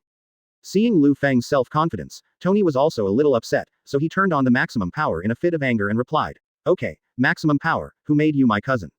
Tony turned on the maximum power and flew to high altitude. Originally, vibranium was very heavy, but Tony improved the propulsion system, which made it easier. It seems that flying is not a problem, but unfortunately it still only contains 80% vibranium. Liu Feng said, "You will directly simulate the combat state later." Battle status. How to simulate? Let me shoot you, Tony asked with a smile. That's right. Unexpectedly, Liu Feng nodded and said, "Isn't your battle armor equipped with split bombs? Fly up later and shoot at me directly, I will shoot all of them with sniper shots. One shot of my split bomb can split 9. Are you sure you can handle it?" Tony said hastily, already feeling that Liu Feng is even more conceited than himself. Unexpectedly, Liu Feng replied directly, "I will blow up all 9 split bombs, and I will add another round to smash your battle armor by the way." "Okay, this is Feng, you said. If you get hurt by my split bomb later, don't sue my aunt." The corners of Tony's mouth turned up, and he was already a little upset in his heart. JARVIS, scan Liu Feng, and the accuracy should be more than 95% when you shoot later. Tony whispered to JARVIS. He was ready to show Liu Feng what he was capable of, and send him to the hospital after he was wounded by the split bomb. Anyway, the hospitals around here were invested and opened by himself. So the test of the two began. Tony took the lead to fly to an altitude of 200 meters. After Liu Feng drove the sniper rifle, he gestured to him that it was okay, and Tony gave the order. JARVIS, fire a split bomb at Liu Feng, adjust the power of the armor to 100% and then go at full speed towards Liu Feng. Advertisement. After JARVIS received the order, Tony launched a missile from the shoulder of his armor. The missile split into 9 pieces in midair, and fired towards Liu Feng with staggered trajectories. Single-handedly, Liu Feng fired directly, one shot hit the split bomb, loaded it again, hit it again, loaded it again and hit it again. With 9 consecutive gunshots like this, Liu Feng fired all the split bombs. Faced with this scene, Tony's face turned green. This kid Liu Feng can really shoot all the split bombs. But what surprised Tony even more was yet to come, because Liu Feng had already aimed his gun at him. No way, he doesn't really think that he can get rid of the vibranium armor that he has been building for half a month.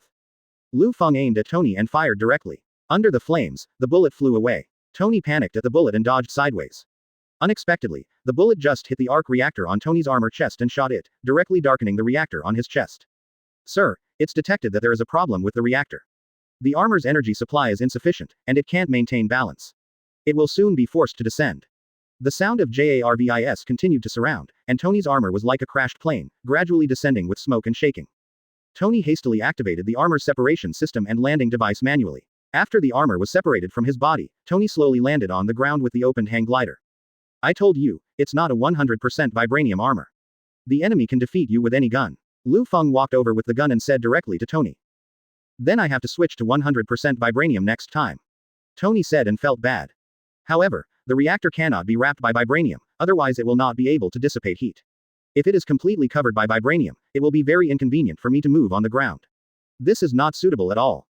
Liu Feng put away the sniper rifle, patted Tony on the shoulder, and said, "Don't put all your ideas on vibranium, you will make better armor in the future, improve it slowly, remember not to be too conceited." Quote. "Next time to help you test, I hope your armor can last longer next time." After speaking, Liu Feng put the sniper rifle box in the trunk, then got in the car and left, leaving Tony here to doubt his life. This time Tony was finally killed and lost all energy, and he should not be so conceited in the future, Liu Feng secretly thought. Back home, Wanda came back from a business trip, exhausted physically and mentally, but she still cast her eyes on Liu Feng, and Liu Feng handed over the ration.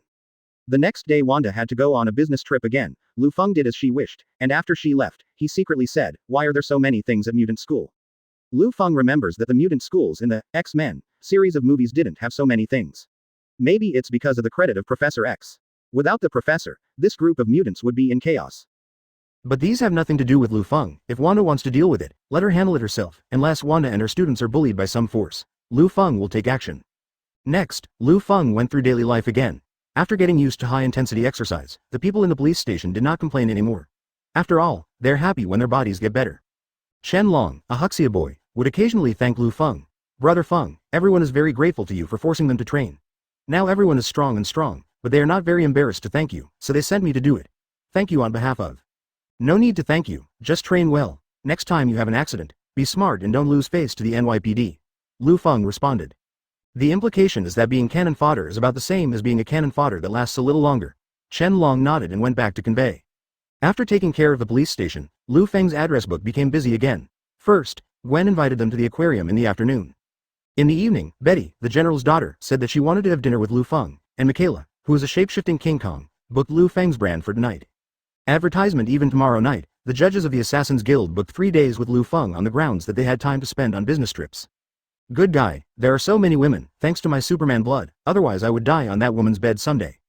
Lu Feng said secretly like this, and then, like a Huxia emperor flipping through the harem sign, he chose a partner in the phone address book. It's just that Lu Feng wasn't too entangled. Among these women, Lu Feng would definitely choose Gwen. Age is one of the factors, and she hasn't fully conquered it yet, and other women have already listened to her. How could someone still have to review after the exam? With their eyes closed, they would choose Gwen. After that, Lu Feng took Gwen to play, and the two became more and more intimate. Lu Feng also knew the character of this little girl, as long as she cared about her and showed her mature side.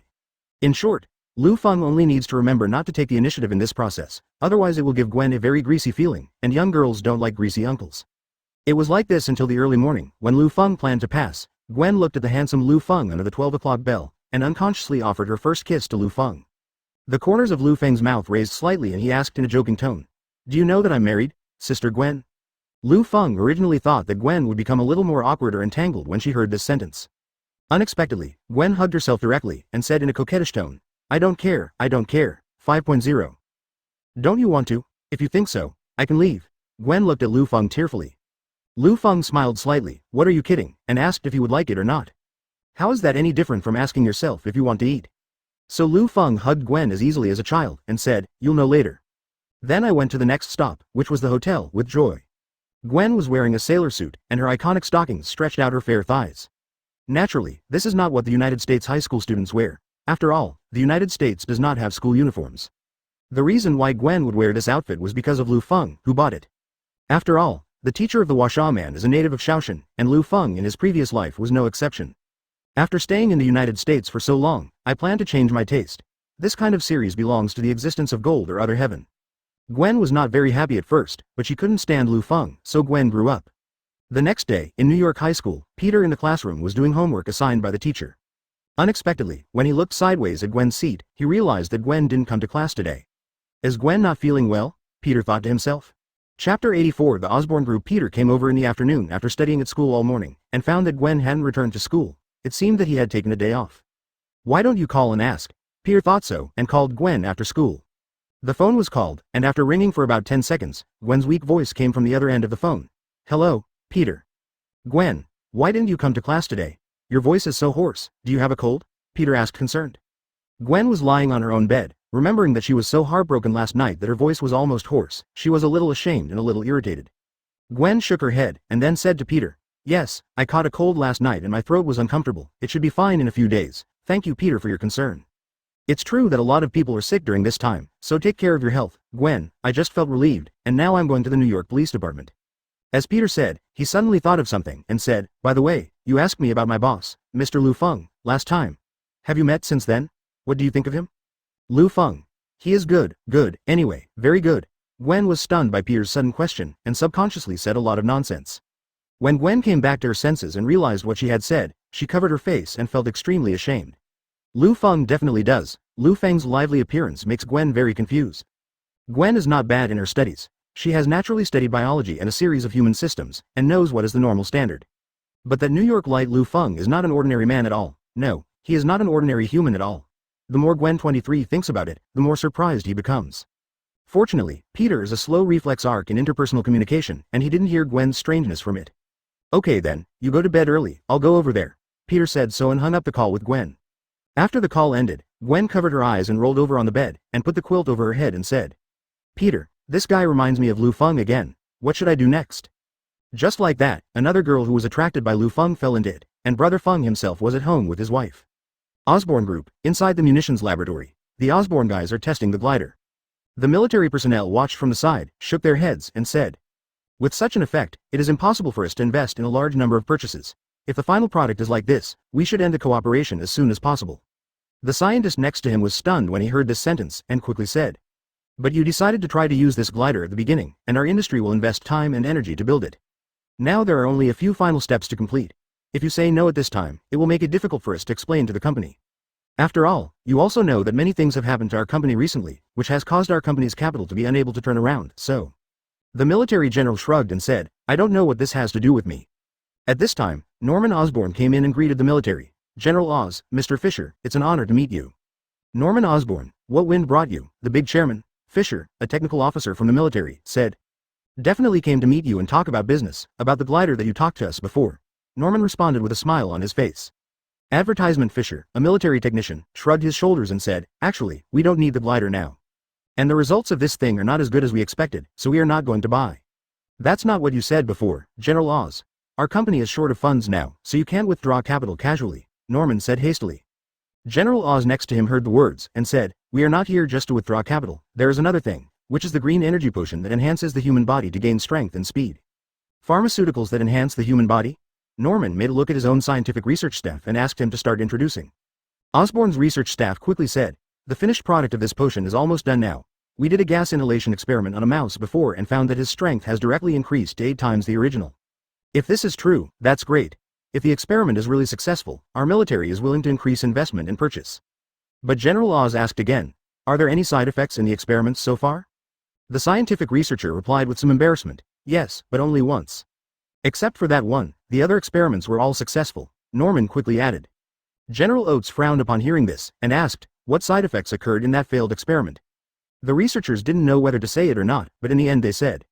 The rats became slightly violent, vaguely aggressive towards other creatures. Just in comparison, they were crazy. "But this is just the only accident. It belongs to a very small error, which is reasonable," Norman said to the general. "If you are satisfied with this, General, then we will soon be able to conduct human experiments." Yes, but to limit all research back to the equation stage," Dr. Osborn replied. When General Oz heard this, his face darkened again, and he said, "No, it's too slow." When General Oz turned around, Norman whispered to his doctor, "Going back to the equation stage, what's the situation?" "Mr. Norman Osborn," Dr. Fisher from the military said, "I have to be honest, General Oz and I never supported your plan, which was approved by General Oz's predecessor. And we are now funding another company to manufacture high-tech humanoid armor," General Oz said to Norman. "If you can't successfully conduct human experiments before the work over there is finished, and fail to complete your green energy human body enhancement potion, then we will withdraw the funds given." After speaking, General Oz turned around and left. "You all understand, right? We will come back in 3 days. When we come back, either the drug research is successful, or we withdraw the capital. It's as simple as that." Mr. Fisher said so, and then followed General Oz to leave here. How is it possible to find volunteers who are willing to accept the experiment in such a short period of time? Moreover, the finished product must be produced in the human experiment. The doctor on Osborn's side said so. Norman Owl Capital looked at the backup of the two, and silently clenched its fists. This project must be won. At this time, the phone rang, and when Norman picked it up, he found that it was the deputy director. "Norman, urgently convene the board of directors, come over here." The other side. Advertisement After Liu Feng came back from Gwen's side, he stopped going out, but stayed with his wife. The past few days were leisure time again. Now Liu Feng has more choices. After all, there are 6 choices, just like ice cream, each of which is different. But Liu Feng is still relatively restrained when facing Gwen. After all, Gwen is still young, so he has to proceed step by step. And according to psychology, now is not a good time to continue to let Gwen out. In addition, Betty and Michaela kept calling themselves before, so they didn't bother Gwen. Thinking this, Liu Feng slapped his thigh and said, "That's the decision, because Betty is drinking coffee over there." In fact, Liu Feng occasionally chats with Little Spider-Man and Elvipang about these things. After all, they all come from the worldview of these two people. Every time I talk about these banners, I will reply, "I have always regarded Betty as my younger sister, and I have no idea of finding a girlfriend for the time being. After all, my body is mutated now, so I still have to put more energy on my body. Although I get along well with Hulk now, even if he doesn't cause trouble, it would be a terrifying thing for me to hand over my body to him when I get emotional." Hearing this, Liu Feng recalled such a scene in her mind. I am afraid that only the Huxia people in the small days would be willing to film this kind of scene in a drama watched in the house. As for Peter, he said that he has number 337 feelings for Gwen. said that Gwen has a kind of high-cold royal sister fan, and has the halo of a schoolmaster Peter has never dared to approach. However, I've been fascinated by a female student in our class recently. Her name is MJ, she's pretty cool and approachable. Peter described it to Liu Feng as if he were telling his old father about his crush. Mary Jane. She is quite suitable for you. It can be said that you are a natural match. Take care of it, Liu Feng subconsciously said. As a result, Peter said directly, what Mary Jane? Although the shorthand is similar, the MJ I like is called Michelle Jones. Only then did Liu Feng realize that the heroine of the Spider-Man in the Marvel Universe is not Mary Jane, but a different heroine named Michelle. And when Liu Feng thinks there is no Mary Jane in this world, Peter continued.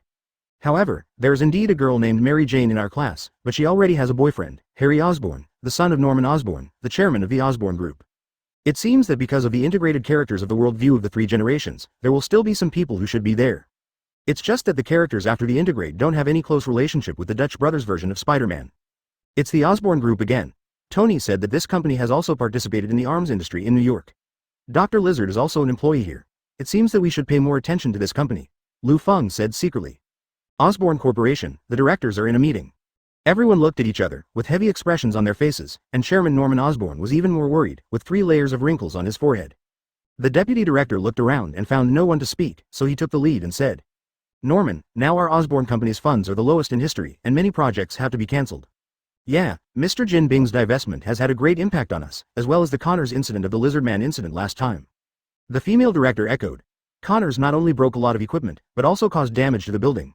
There is already a huge amount of money spent on it. Chapter 85. The birth of Green Goblin. Yeah, how about we close down the military department and focus on AI in the future, which is more in line with the current market demand. When another director responded this way, other directors followed suit. That's right, the weapon department really costs too much money. The military said they would cooperate with us before, but there is no one in sight until now, and they plan to withdraw their capital. That is, the military has always been dissatisfied with our current research results, but to achieve their satisfaction, we need to add additional funds under such circumstances, but how can there be so much money now? The other directors discussed this to see what direction Osborn will invest its funds and energy in next. There are people who talk about focus and everything, but everyone agrees that the arms department must be closed. Enough. Listening to the discussion, Norman directly rage, said. Because of funding problems, 1 or 2 said they would close the weapons department. Do you still remember what our original goal was? We said that we will replace the Stark group that has withdrawn from the stage of history. We will become the largest arms supplier of the new United States. The more Norman spoke, the more excited he became, and he became a little crazy. But what are you planning to do now? Planning to quit the arms industry? Aren't we the same as Stark Industries? Don't you want to be like Tony Stark and make the Osborn Group a loser? As Norman spoke, Rage got up and slapped it directly on the table. His ferocious expression like a devil directly scared most of the directors. Do you think it's just playing house? Funds are not a small problem. The company has to talk about profit and loss. If the investment keeps expanding, the company will lose value. The deputy director said with a livid face. Norman, your mental state is very bad now. I suggest you go back and rest first. You are not qualified to instruct me what to do, and none of you are qualified to instruct me, Norman continued to say frantically. This is the Osborn Group Company, a company created by me, Norman Osborn. Only I can decide what to do here. What to do. We are major shareholders, let alone let you rest. As long as we are willing, we are even qualified to remove your position. Hearing this, the deputy director continued to respond coldly. You're out, Norman, go enjoy your vacation. Norman finally calmed down, put away the expression on his face, looked at these people, and nodded. After Norman and the directors finished their meeting, they left the building. Before leaving, he turned and looked at the name, Osborn Group, on the building. Norman clenched his fist silently, and a bold idea came into his heart. The other side. Liu Feng spent several nights of spring night with his old lover, the judge of the Killer Union. According to the previous agreement, the judge had to let Liu Feng use the back, and he had no complaints throughout the whole process and had to praise Liu Feng non-stop. If you really don't want to, I can let you go, but you have to kneel down and beg me for mercy in a very sincere tone. Liu Feng used the aggressive method on the judge in this way. And just as Liu Feng expected, the judge said directly, I will never beg for mercy, and I am not afraid at all. Advertisement in this way, Liu Feng was happy, and the judge was in pain, but the pain was pain, and the desire to win or lose was still haunting the mind of the judge. The judge didn't play tricks or let Liu Feng leave, but competed with Liu Feng like a competition. The stubborn judge persisted in all this, but quickly and slowly accepted and got used to it, with a hint of addiction as if. The time came to the morning in a flash. Different from the continuous whining at night, the hotel in the morning was extraordinarily quiet, and both of them were resting. At this moment, Liu Feng's cell phone received a text message, and when he turned on the cell phone, he found that it was from Daisy. It seems that this little girl has fallen deeply, Liu Feng said secretly. Then Liu Feng opened the text message and saw, sure enough, the text message from Gwen said. Our school is on holiday tomorrow. I want to go to Chinatown, but no one will accompany me. I wonder if you are free. After all, she was still a little girl, and she didn't want the person next to Liu Feng to be so straightforward, so Gwen asked Liu Feng to find some legitimate reasons. But Liu Feng took a look at tomorrow's day. It seems that tomorrow is Daxia's Dragon Boat Festival, so Chinatown will be more lively. It seems that this little girl has been waiting for a very long time in order to find a chance to ask her out, so Liu Feng replied to him, yes. Afterwards, Liu Feng got up to change clothes and go back to the police station, but he got up a little too much, which startled the judge beside the pillow. The judge subconsciously said, take a break, brother, not everyone is a perpetual motion machine like you. The corner of Liu Feng's mouth raised, and he patted the judge's face to indicate that he was leaving. Before Liu Feng couldn't help but said in his heart, I really don't know if I'm a devil in the eyes of these women. But every time these women came to the door by themselves, so even if they were demons, they were the ones they provoked. Night. Osborne Group, Arms Division Laboratories. There are only 2 people in the laboratory, Norman in a white coat, and the doctor who was in charge of physical enhancement drugs. Norman was standing in front of the machine, typing codes to adjust the operation of the biological chamber, and the doctor next to him quickly dissuaded him. Mr. Norman, please don't do this. The physical enhancement potion has not been completed yet. You can't use yourself as an experimenter. There have been accidents in the process of experimenting with mice. Mr. Norman, the risk of you doing this is too great. Norman ignored the doctor's dissuasion. After typing the code, he walked to the biological cabin to check the situation in the biological cabin and said, don't be so timid, doctor, experiments are inherently risky, and the probability of failure is very small. Just listen to my advice. This is really dangerous. Let me recruit new researchers and volunteers as quickly as possible. You must not accept the experiment yourself. The researcher constantly stopped Norman and said, I'll be able to find volunteers and doctors in this field in a week, at most, just wait a little longer. The time is running out. People from the military will come to pick up the medicine tomorrow, and the company will close the weapon department within a week. Norman shook his head and said, if this experiment fails to get a contract from the military to attract investment, the weapons department of our Osborne Group will be closed directly, and we will never be able to surpass the Stark Group in this life. But Mr. Norman, the doctor wanted to say more. Norman directly ignored the dissuasion of the scientific research staff, and insisted on taking off his shirt in the darkened laboratory, and said, advertisement, there is no need to persuade us, we can only rely on ourselves. If human experiments are required to produce the final product, then I must come and give me the catalyst. Seeing that Norman couldn't be persuaded, the doctor stepped forward and handed Osborne a bottle of catalyst, but he still asked suspiciously, what is this going to be used for? It allows the enhancer to enter the blood faster. Believe me, my knowledge of scientific research is no less than yours, doctor. Norman took the catalyst handed over by the doctor, looked at the small bottle in his hand, and Norman couldn't help saying, humans have evolved for 40,000 years, but they have not been able to realize the unimaginable potential contained in the body. Today, it depends on me to realize it. Then Norman drank the catalyst in his hand, and then walked slowly to the human body instrument, fixing his body. Then let the doctor control the instrument to stand up, then send the instrument and Norman himself into the experimental chamber and close the door. After being sent in, Norman looked at the doctor and nodded, and said with his lips, let's start, release the gas. The doctor has no choice but to come to the equipment and release the green gas that enhances the physical strength from under the ground of the biological chamber. The green gas gradually engulfed Norman in the warehouse. Norman inhaled the gas, and began to twitch grimly. Looking at Norman's painful appearance, the doctor outside the warehouse looked anxiously at the concentration of green energy-enhanced gas displayed on the instrument next to him. I saw that the green density gradually occupied all the space in the bio bin, directly engulfing Norman in the green maze. Norman screamed in pain, and the doctor outside the warehouse panicked when he saw this, and quickly stepped forward to shut off the release of the gas and expel it. But Norman was still twitching, then rolled his eyes and lost consciousness. Mr. Norman. The doctor glanced in a panic and the heart rate on the instrument had changed to a straight line, so the doctor hurriedly stepped forward to open the door. After opening the door, the doctor anxiously performed CPR on Norman, looking at the heart rate chart on the instrument while pressing. Finally, the heart rate chart returned to normal, and Norman woke up instantly, just as the doctor was overjoyed. Norman, with a hideous face, reached out and grabbed the doctor's neck, and lifted him in midair to suffocate and hang him in the air. Immediately afterwards, Norman directly threw the doctor out. With amazing strength, he directly threw the doctor onto the instrument and blasted it. Mr. Norman. What are you doing, slave? Norman ignored the doctor's question and squatted at the door of the barn. Li Nuo Zhao, baring his teeth and claws like a devil, then jumped over and chopped the doctor into pieces with his bare hands. The scene was extremely bloody, but Norman killed more and more. Even a strange smile gradually appeared. Dad, wake up. In the vagueness, Norman heard his son's voice. He suddenly opened his research and woke up from the nightmare. Finding himself lying on the floor of his own house, with his son Harry Osborn beside him, Norman couldn't help but breathe a sigh of relief as he watched all this, and thought to himself, it turned out that everything was just a dream. His son Harry Osborn looked at him worriedly. Dad, why are you sleeping on the floor all of a sudden? Have you been overworked recently or something? I don't remember anything. Norman clutched his head with a splitting headache, and vaguely heard his own weird laughter in his mind. Mr. Osborn. At this time, a female director came from the room, walked up to Norman and said, Dr. Trevor is dead. And the glider and flight suits in the weapon department also disappeared. The female director said to Norman, the police are investigating the laboratory now. I don't know if you have any clues here?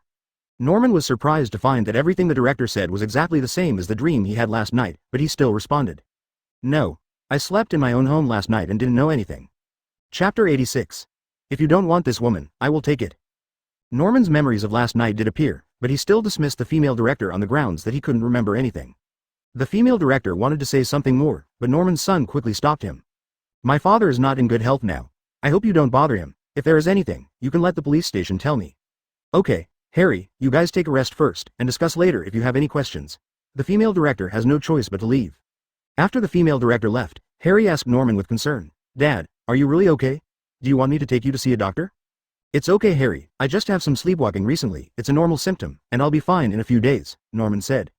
Harry questioned Norman again, and after finding that he still insisted that he was fine, Harry got up and said, Okay, since you have no problem, I'll go to Chinatown to attend the Dragon Boat Festival first. The company has received an invitation from the administrator of Chinatown, and the high-level executives will come when the time comes. If you have nothing to do later, go there together.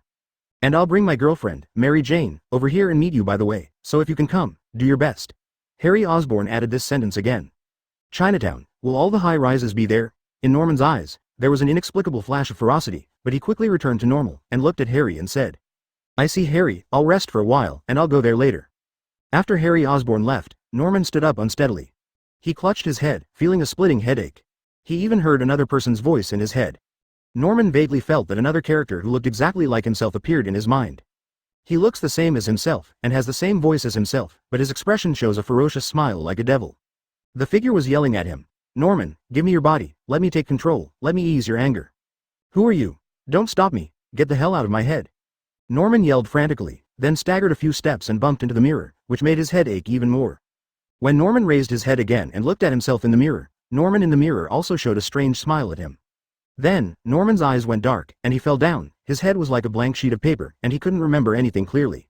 But after a while, Norman stood up, his eyes were completely different, and there was a strange and impotent smile on his face. The United States, Chinatown, Dragon Boat Festival. Liu Feng was accompanying Gwen to this lively place. The relationship between Gwen and Liu Feng has long been intimate, and she held Liu Feng's hand. The two wandered around in Chinatown, and Liu Feng realized that most of the people in the United States really had never seen the world. It's okay for them to be amazed by the Zongzi on the Dragon Boat Festival, but any dragon boat model, calligraphy and painting can make them exclaim for a whole day. Advertisement. Although it is also possible that Liu Feng was originally a Huxia, and he has been influenced by Huxia culture since he was a child, so he has nothing new about it. Perhaps this is the saying, all roads lead to Rome, and Liu Feng was born in Rome. In terms of cultural edification, Liu Feng felt that he was far behind these people from the United States with a history of about 200 years. Gwen looked at these novel gadgets like a child, and asked Liu Feng, what is this red one? Is this doll like one edible? How do you say that in Huxia? Liu Feng always answered Gwen's questions carefully like an old father, leaving a very good impression on Gwen. After buying and eating, Gwen, who was adventurous because of S***X, saw some juggling performances not far away, such as Wajin's classic chest-breaking boulders and mouth-swallowing long swords. Gwen was so surprised that she made her mouth into an O shape, and pulled Liu Feng's sleeve and said, It's actually performing Huasha Kung Fu over there. This is the first time I've seen Huasha Kung Fu in my life. Come and watch it with me, Liu Feng. Liu Feng raised his forehead slightly. This is no Kung Fu, but some folk juggling, which made Liu Feng feel even more ignorant of people from the United States. But Liu Feng would not show it like this, but nodded and said, Okay, let's go, I will accompany you to watch. Liu Feng and Gwen came to the special juggling place. Gwen watched with great interest, and Liu Feng, who was bored, looked around. With supervision, Liu Feng immediately noticed a red-haired beauty in a red cheongsam on the second floor of the building in front of him. There are many red-haired beauties, and there are also many wearing cheongsams. The reason why Liu Feng observed this one was that she looked familiar. It looks like Mary Jane, the heroine in the classic computer version of Spider-Man, when she was young. Liu Feng was shocked by her appearance at that time. And little Spider-Man Peter also told Liu Feng that the Mary Jane in this world is his classmate, but they don't have much contact with each other. Liu Feng looked at Mary Jane and imagined it, and she was still wearing a cheongsam. Wasn't that hinting at herself? As for the rich and handsome Harry Osborn next to her, it didn't matter. Anyway, he would break up with Mary Jane soon. But the problem came again. The two of them hadn't broken up yet. Liu Feng rubbed his chin and thought, how to get her. Just when Liu Feng was thinking this way, there was a burst of tearing air sounds in the sky, and everyone looked up. Normal people can't see anything, but Liu Feng captured the opponent's body. It was a guy wearing green armor, stepping on a green unknown object, and wearing 10 demon hoods on his head. Naturally, Lufang also knows this thing, although he seldom appears on the scene, but this guy is the classic Spider-Man villain, Green Goblin. Norman Osborn, that is, the Green Goblin who has been affected by the enhancement potion and has a new personality, is stepping on a glider painted green, and came to the second floor in front of the Osborn high-level people, as well as Harry Osborn and Mary Jane. Then Green Goblin threw out one after another round objects engraved with pumpkin patterns without saying a word. The moment the object touched the building, CDCG, there was an explosion, and the ground that Osborn's high-level people stepped on collapsed directly. Green Goblin threw pumpkin bombs, countless bombs destroyed the floors, and even a few were thrown at the deputy director and the female director, and then the bomb directly swallowed the deputy director and the female director. Blasted until hemiplegic. After Green Goblin blew up Osborn's top executives to death, he said arrogantly, "I'm out, right? The deputy director? Now who is out forever? Ha ha ha ha." Advertisement. The situation on the ground was not optimistic. Facing the scene, everyone fled one after another. When Gwen wanted to escape, he noticed that Liu Feng beside him had disappeared. Gwen is different from other women who can only run away. As soon as Liu Feng disappeared, Gwen frantically looked for him. Liu Feng! Liu Feng, where have you been? Gwen was worried that something might happen to Liu Feng, and after looking around and finding no injured people, Gwen thought that Liu Feng fled here without any danger to his life. And in a corner where no one could notice, Liu Feng put on his glasses, ripped off the clothes on his chest, revealing the blue tights with the letter S engraved under the clothes, and turned into a Superman flying doctor. Green Goblin was still using the pumpkin bomb in his hand to destroy everything in sight until a tearing air sound came from behind him. Green Goblin, who was enhanced by the potion and gained keen hearing, turned his head, and a fist from the Man of Steel hit him directly in the face. Green Goblin was punched by Liu Feng and flew tens of meters into the sky, and Liu Feng replaced Green Goblin's original position and floated in midair. Everyone on the ground, seeing this scene, couldn't help but marvel at Liu Feng, who turned into Superman. It's Superman. My God, look at it. It's really Superman. The comics didn't lie to us. Superman is real. Seeing this scene, Gwen let out a heavy breath in her heart, and said, "This counts, Superman has saved me twice." And Mary Jane on the crumbling high-rise on the second floor also saw Liu Feng's figure. Even though there was a rich and handsome man standing beside her, Mary Jane still refused to take her eyes off Liu Feng. Because Liu Feng's Superman form is so charming, this ancient Greek sculpture-like muscle does not seem to exist in the world at all. Liu Feng, who was floating in midair, also turned his head slightly to look at Mary Jane after hearing the heart from Mary Jane. After being glanced at by Liu Feng in Superman form, Mary Jane was even more frantic, starting to feel that the man beside her was nothing. At this moment, Green Goblin, who was punched by Liu Feng, stepped on his glider and came to Liu Feng. "Superman. Huh, just a joker, you're nothing," Green Goblin said, and punched him back. However, there was a sound like hitting metal, and Green Goblin's fist directly felt unimaginable pain. While still howling, Liu Feng raised his fist and joked, "It's time for another punch, little goblin." Green Goblin panicked. The punch just now made him slow down for a long time, but Liu Feng's fist had already been smashed. There was no way to hide. Green Goblin could only throw 7 pumpkin bombs in all directions at this time. After Green Goblin was punched and flew, pumpkin bombs were thrown in all directions. Liu Feng observed the trajectory of these bombs and calculated how many bombs might hit passers-by. Accelerate directly in the air, pinch and explode one after another, catch the bombs back and forth in midair at an extremely fast flight speed. 2 of them will not hurt pedestrians, but one of them hit the wall on the second floor of Mary Jane. There was already a crack in the place where Mary Jane was standing, and when the pumpkin bomb was thrown over, the bomb exploded. Under Mary Jane's feet, there were collapses, and the floors were crumbling. Harry Osborn was desperately trying to hold her back. "Jane. Hold my hand. Harry, save me. Harry." Mary Jane reached out her hand to Harry Osborn, but the floor collapsed at this moment, and Mary Jane also screamed and fell down. Liu Feng flew at supersonic speed and came to Mary Jane when she was about to fall to the ground. Floating in midair and hugging his princess in her arms, Mary Jane also reached out and grabbed Liu Feng's strong arm. The two looked at each other, and the eyes of Mary Jane, who was wearing a cheongsam, were full of admiration. Finally, Liu Feng fell slowly and put it on the ground. Chapter 87. Infatuated with Liu Feng.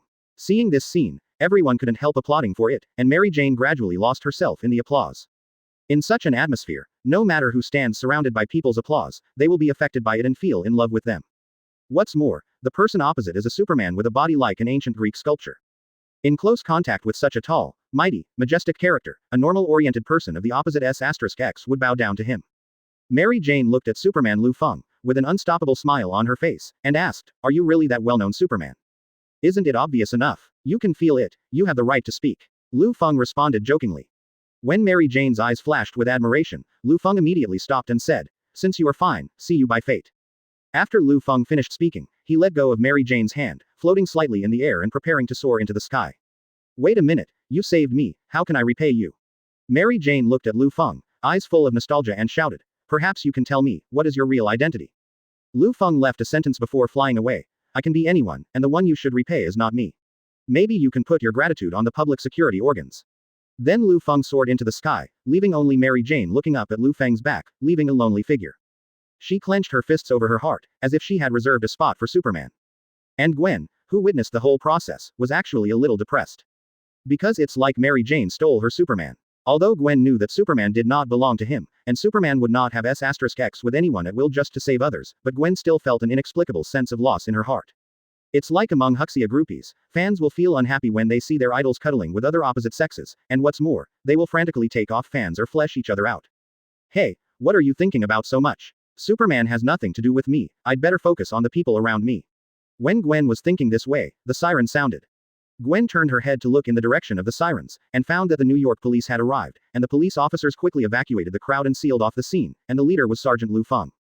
Liu Feng led the team, and his earnest appearance was extremely charming. Both Gwen and Mary Jane fell into it, because Liu Feng's figure is also very good. Even through the police uniform, you can still see the muscles under her figure. There is also Liu Feng's face, with the bones of a Westerner and the skin of an Easterner. I don't want people in the United States to become crazy elders after they are 25 years old. It looks like they are in their 40s. Liu Feng's face, he also looked like a high school student about Gwen's age. And the moment Liu Feng appeared, the blonde Gwen stepped forward to hold his arm, and Liu Feng would look at Gwen tenderly and affectionately. This scene made Mary Jane jealous for the second time. Waste. What's the matter? The first person I fell in love with today, but I couldn't ask for it because he didn't want to reveal his true face, and the second person I fell in love with was actually robbed by Gwen again. At this moment, Harry Osborn, Mary Jane's real boyfriend, trotted over, checked Mary Jane's body, and asked with concern, "Jane, are you okay? There is nothing wrong with your body." "I'm fine, Harry. When Superman rescued me, he was very gentle and didn't hurt me." Mary Jane said so, and shook off Harry Osborn, who touched her hand with a displeased expression. Advertisement. Harry Osborn thought it was Mary Jane who was frightened by today's attack, and before he recovered, he scratched his head in embarrassment and said, "You're fine, why don't I take you back to rest?" "No, Harry, I want to go back to my own house to rest, so you don't need to send it away." Mary Jane said so, and was about to leave, but she couldn't help but looked at Liu Feng and Gwen, and then couldn't help it. Live. "I thought that Gwen Stacy would like a nerd like Peter Parker, but I didn't expect him to like this type of man." Harry Osborn didn't know why Mary Jane suddenly mentioned Gwen's matter, but after looking at it, Harry still echoed Mary Jane, and replied, "Yeah, Gwen actually likes this kind of old man. I really don't know what's so good about this. Although his Huxia ancestry makes him look younger than his peers, he is still many years older than us. I don't know why there are people of our age who are willing to like such an old man. What kind of woman can like that kind of man? Are you right, Jane?" Harry thought that Mary Jane was trying to mock Gwen, but he was completely mistaken. After hearing what he said, Mary Jane immediately replied with a black face, "I'm going back first, you don't need it. Overtake." After Mary Jane finished speaking, she left without looking back, leaving Harry Osborn with a bewildered expression standing there and touching his head, saying, "Did I say something wrong? Shouldn't I be mocking Gwen?" Harry couldn't figure it out, but what he didn't expect was that the series of things that followed made him even more confused and angry. Because when Harry came home, he was going to talk to his father about the devil riding a glider that he met today. When he got home, he found that the mansion of Harry's family was full of people from the New York Police Department, and the police were rummaging through his house. "Hey, what are you doing? Put that thing down. You have no right to touch that thing." Harry stopped quickly. The obstructed police officers were speechless. At this moment, Police Officer Chen Long took out a search warrant and held it in front of Harry, saying, "See clearly, sir, we have a search warrant, and the law stipulates that we can come in and search." Harry Osborn carefully looked at the search warrant, and then cursed directly. "Ordered to capture the suspect Norman Osborn. Are you mistaken? You think my dad is the Green Goblin who is making trouble in Chinatown? How is that possible?" Chen Long was too lazy to explain to Harry Osborn, and continued to search, and then Harry watched with his own eyes. Liu Feng pressed Norman Osborn down the stairs slowly from upstairs. "Dad, let go of my dad. What are you doing? He was wronged." Harry Osborn yelled frantically, trying to go forward, but was stopped by the police officers beside him. Harry Osborn was still struggling desperately, and finally saw several police officers behind Liu Feng walking down with the green glider that had appeared in Chinatown and the Green Goblin flight suit. What? How is this possible? Dad, how could you do such a thing? It's absolutely impossible." Harry collapsed on the ground. "Excuse me, I'm a policeman." Liu Feng definitely ignored Harry Osborn, and sent Green Goblin Norman Osborn to prison impartially. After all, in the world view of the first generation of Spider-Man, various murder motives and their evidences are really easy to find out, and it is easy to find when catching talents. Liu Feng is different from the poor Tiaozi in the superhero movie. Let's go Green Goblin Norman Osborn, but you can withstand 2 punches from Superman. Your stamina is not bad. Asking for flowers. Norman remained silent. First, these things were caused by his other Green Goblin personality. Second, the enhancement potion did give him super endurance, but in front of Superman, he could only last for 2 hours. Fist. Advertisement. After Liu Feng took Norman Osborn away, Harry sat on the ground, when Mary Jane came over. Harry Osborn thought that Mary Jane wanted to comfort him, but Mary Jane said directly, "I really didn't expect your father to take back such a person. I'm sorry, Harry, I don't think I can be with you again." Mary Jane said so, and then left without looking back, following Liu Feng's figure, leaving only Harry with a confused expression on his face. And the one who was hit the most was yet to come, because Mary Jane walked up to Liu Feng, and said coyly, "Well, Mr. Liu Feng, my name is Mary Jane, and I'm a classmate with your new colleague Peter. I don't know, can you leave me a number?"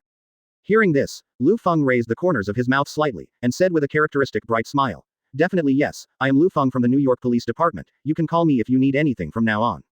Point 0. So Liu Feng gave Mary Jane his own phone number, and Harry watched this NTR happen face to face. Oh no, it wasn't NTR, because he had already been dumped by Mary Jane. In the police car, Chen Long, who was driving, couldn't help but said to Liu Feng, the co-pilot, "Brother Feng, you are really capable, you can get such a beautiful red-haired girl to ask for her phone number without doing anything. But it's a pity for the young master of the Osborn group, Harry Osborn. It's fine that his father was arrested in front of his face, and his girlfriend just dumped him and asked another person to get his phone number. Keep driving. Don't talk about these things," Liu Feng said directly, without choosing to echo Chen Long's words. As for how miserable Harry Osborn is, that's none of his business. Liu Feng was displeased with this guy when he watched movies when he was a child in his previous life. Let him suffer like this, Liu Feng will feel better, and it will be regarded as an outlet for the original Toby Spider-Man. In this way, Liu Feng sent Norman to prison, and a woman's name was added to the phone's address book. This one is different from Gwen. Gwen just knows that she has a wife. And Mary Jane not only knew that she had a wife, but also Gwen, so she still chose Liu Feng under this premise. So Mary Jane was more active, and definitely Liu Feng did not disappoint her, which can be regarded as the fulfillment of Mary Jane's fantasy of Superman. A few days after the Green Goblin matter was resolved, it was a calm day, no one was causing trouble in New York, and Liu Feng had no chance to send Deadpool and Little Wolf Girl. While Banner and Peter are concentrating on researching human experiments, John Wick has gradually returned to normal life. I heard that he has raised a few more dogs, and his life is very comfortable. Liu Feng's life here is also quite good. Now there are 7, and Dong Yang in the story of the 7 fairies that Liu Feng heard when he was young was not so lucky. It's just that Liu Feng felt a little strange while living such a comfortable life, because he hadn't seen Wanda for a long time. Why did Wanda take so long on a business trip? It took more than half a month. Liu Feng came home one day and suddenly realized this problem. When I called, Wanda's cell phone only replied, "The number you dialed has not been answered, please try again later." Chapter 88 Wanda lost contact. The person disappeared for more than half a month, and no one answered the phone every time I called. This situation should not have happened. Sitting in the office, Liu Feng felt something was wrong. Then Liu Feng called the police officer Chen Long, and said to him, "Chen Long, you led a few people to search for a person in a large area of New York. Okay, Brother Feng, who are you looking for? Is it a suspect, or a felon who escaped from which state the general administration is looking for?" Chen Long asked in this way as usual. And Liu Feng replied, "It's my wife, Wanda Maximov. I haven't contacted her for almost a month." What? Hearing this, Chen Long was more excited than Liu Feng, and hurriedly said, "What happened to sister-in-law? I will send a large number of people to find the trace of sister-in-law. Brother Feng, don't worry, I will do my best to help you find sister-in-law." "It sounds like you are more anxious than me, brother," Liu Feng complained in his heart. In fact, Liu Feng began to feel that there was something wrong with Wanda not being in touch with him for too long, but he knew that Wanda's life was not in danger. Because Liu Feng once used the super lottery system to draw a special super ability, and used it on Wanda. That ability is teleportation, but it is not ordinary teleportation. Because the usage of this ability is to select an object binding of 790. When the other party's life is in danger, Liu Feng will instantly appear by the other party's side. And Liu Feng used this ability on his wife Wanda very early on. Although Liu Feng knows that Wanda's ability is very strong, basically nothing can stop her. But Wanda is his wife, and as the saying goes, don't be afraid of 10,000, just in case, so Liu Feng directly put ability above Wanda. The other people around Liu Feng usually don't encounter any fatal danger. Even if they do, Liu Feng can easily come to their side. Not necessarily Wanda. After all, she runs around with her mutant all day long, and it's not uncommon for her to run to the other side of the Earth one day, so Liu Feng has to find a way to get there in time. And the teleportation ability has not yet been triggered, which means that Wanda is not in mortal danger at present, but she will not be able to return in a while. So Liu Feng faced the perfect interpretation of the police officer in front of him. What is the emperor is not in a hurry and the eunuch is in a hurry, and said slowly. Wanda shouldn't be in any danger for the time being, but she is indeed out of contact. You don't need to make too many moves. In short, just look for her in New York. Maybe she just forgot to pay the phone bill or something. The policeman Chen Long actually didn't understand much. Liu Feng himself was not very excited when his wife disappeared, but he still had to obey the orders of his boss, so Chen Long responded to Liu Feng and left the office. After the police officers left, Peter and Banner went into the office to find Liu Feng and asked some questions about the laboratory, and then Gwen called to talk to Liu Feng. Then Liu Feng got off work on time, and it was Mary who kept him quiet at night, and it was still the same. Liu Feng only stayed with the newcomers for one night, leaving them a time to slowly accept. After one night, Liu Feng woke up at Mary Jane's side and went straight to the police station. But as soon as they passed by, they saw Chen Long with a sad face and said, "Brother Feng, we searched all over New York, but we couldn't find my sister-in-law." At this time, Liu Feng was also a little worried, and said, "She said earlier that she was on a business trip, and it is normal for her not to be in New York."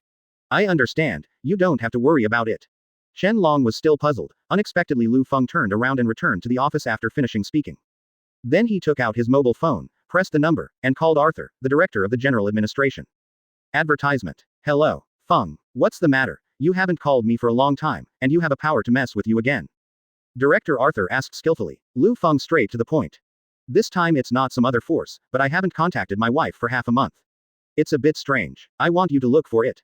Arthur heard this, and asked with some doubts. "Didn't you say that your wife was on a business trip last time when you had tea? Should she be on a business trip this time?" "I won't miss my phone when I'm on a business trip, and this business trip is too long. Wanda is not someone who doesn't leave a message in case of an emergency." Liu Feng explained. "I have already sent people to search in New York City, but found nothing. See if you have time to send people to search in the labyrinth, as long as you see Wanda within the next 10 days. After speaking, Arthur on the other end of the phone was silent for a while, and then said, "Okay, I understand, I will send someone to investigate, and I will give you an answer soon." After the call ended, Liu Feng felt that the mutant's traces were difficult to capture even by the general administration.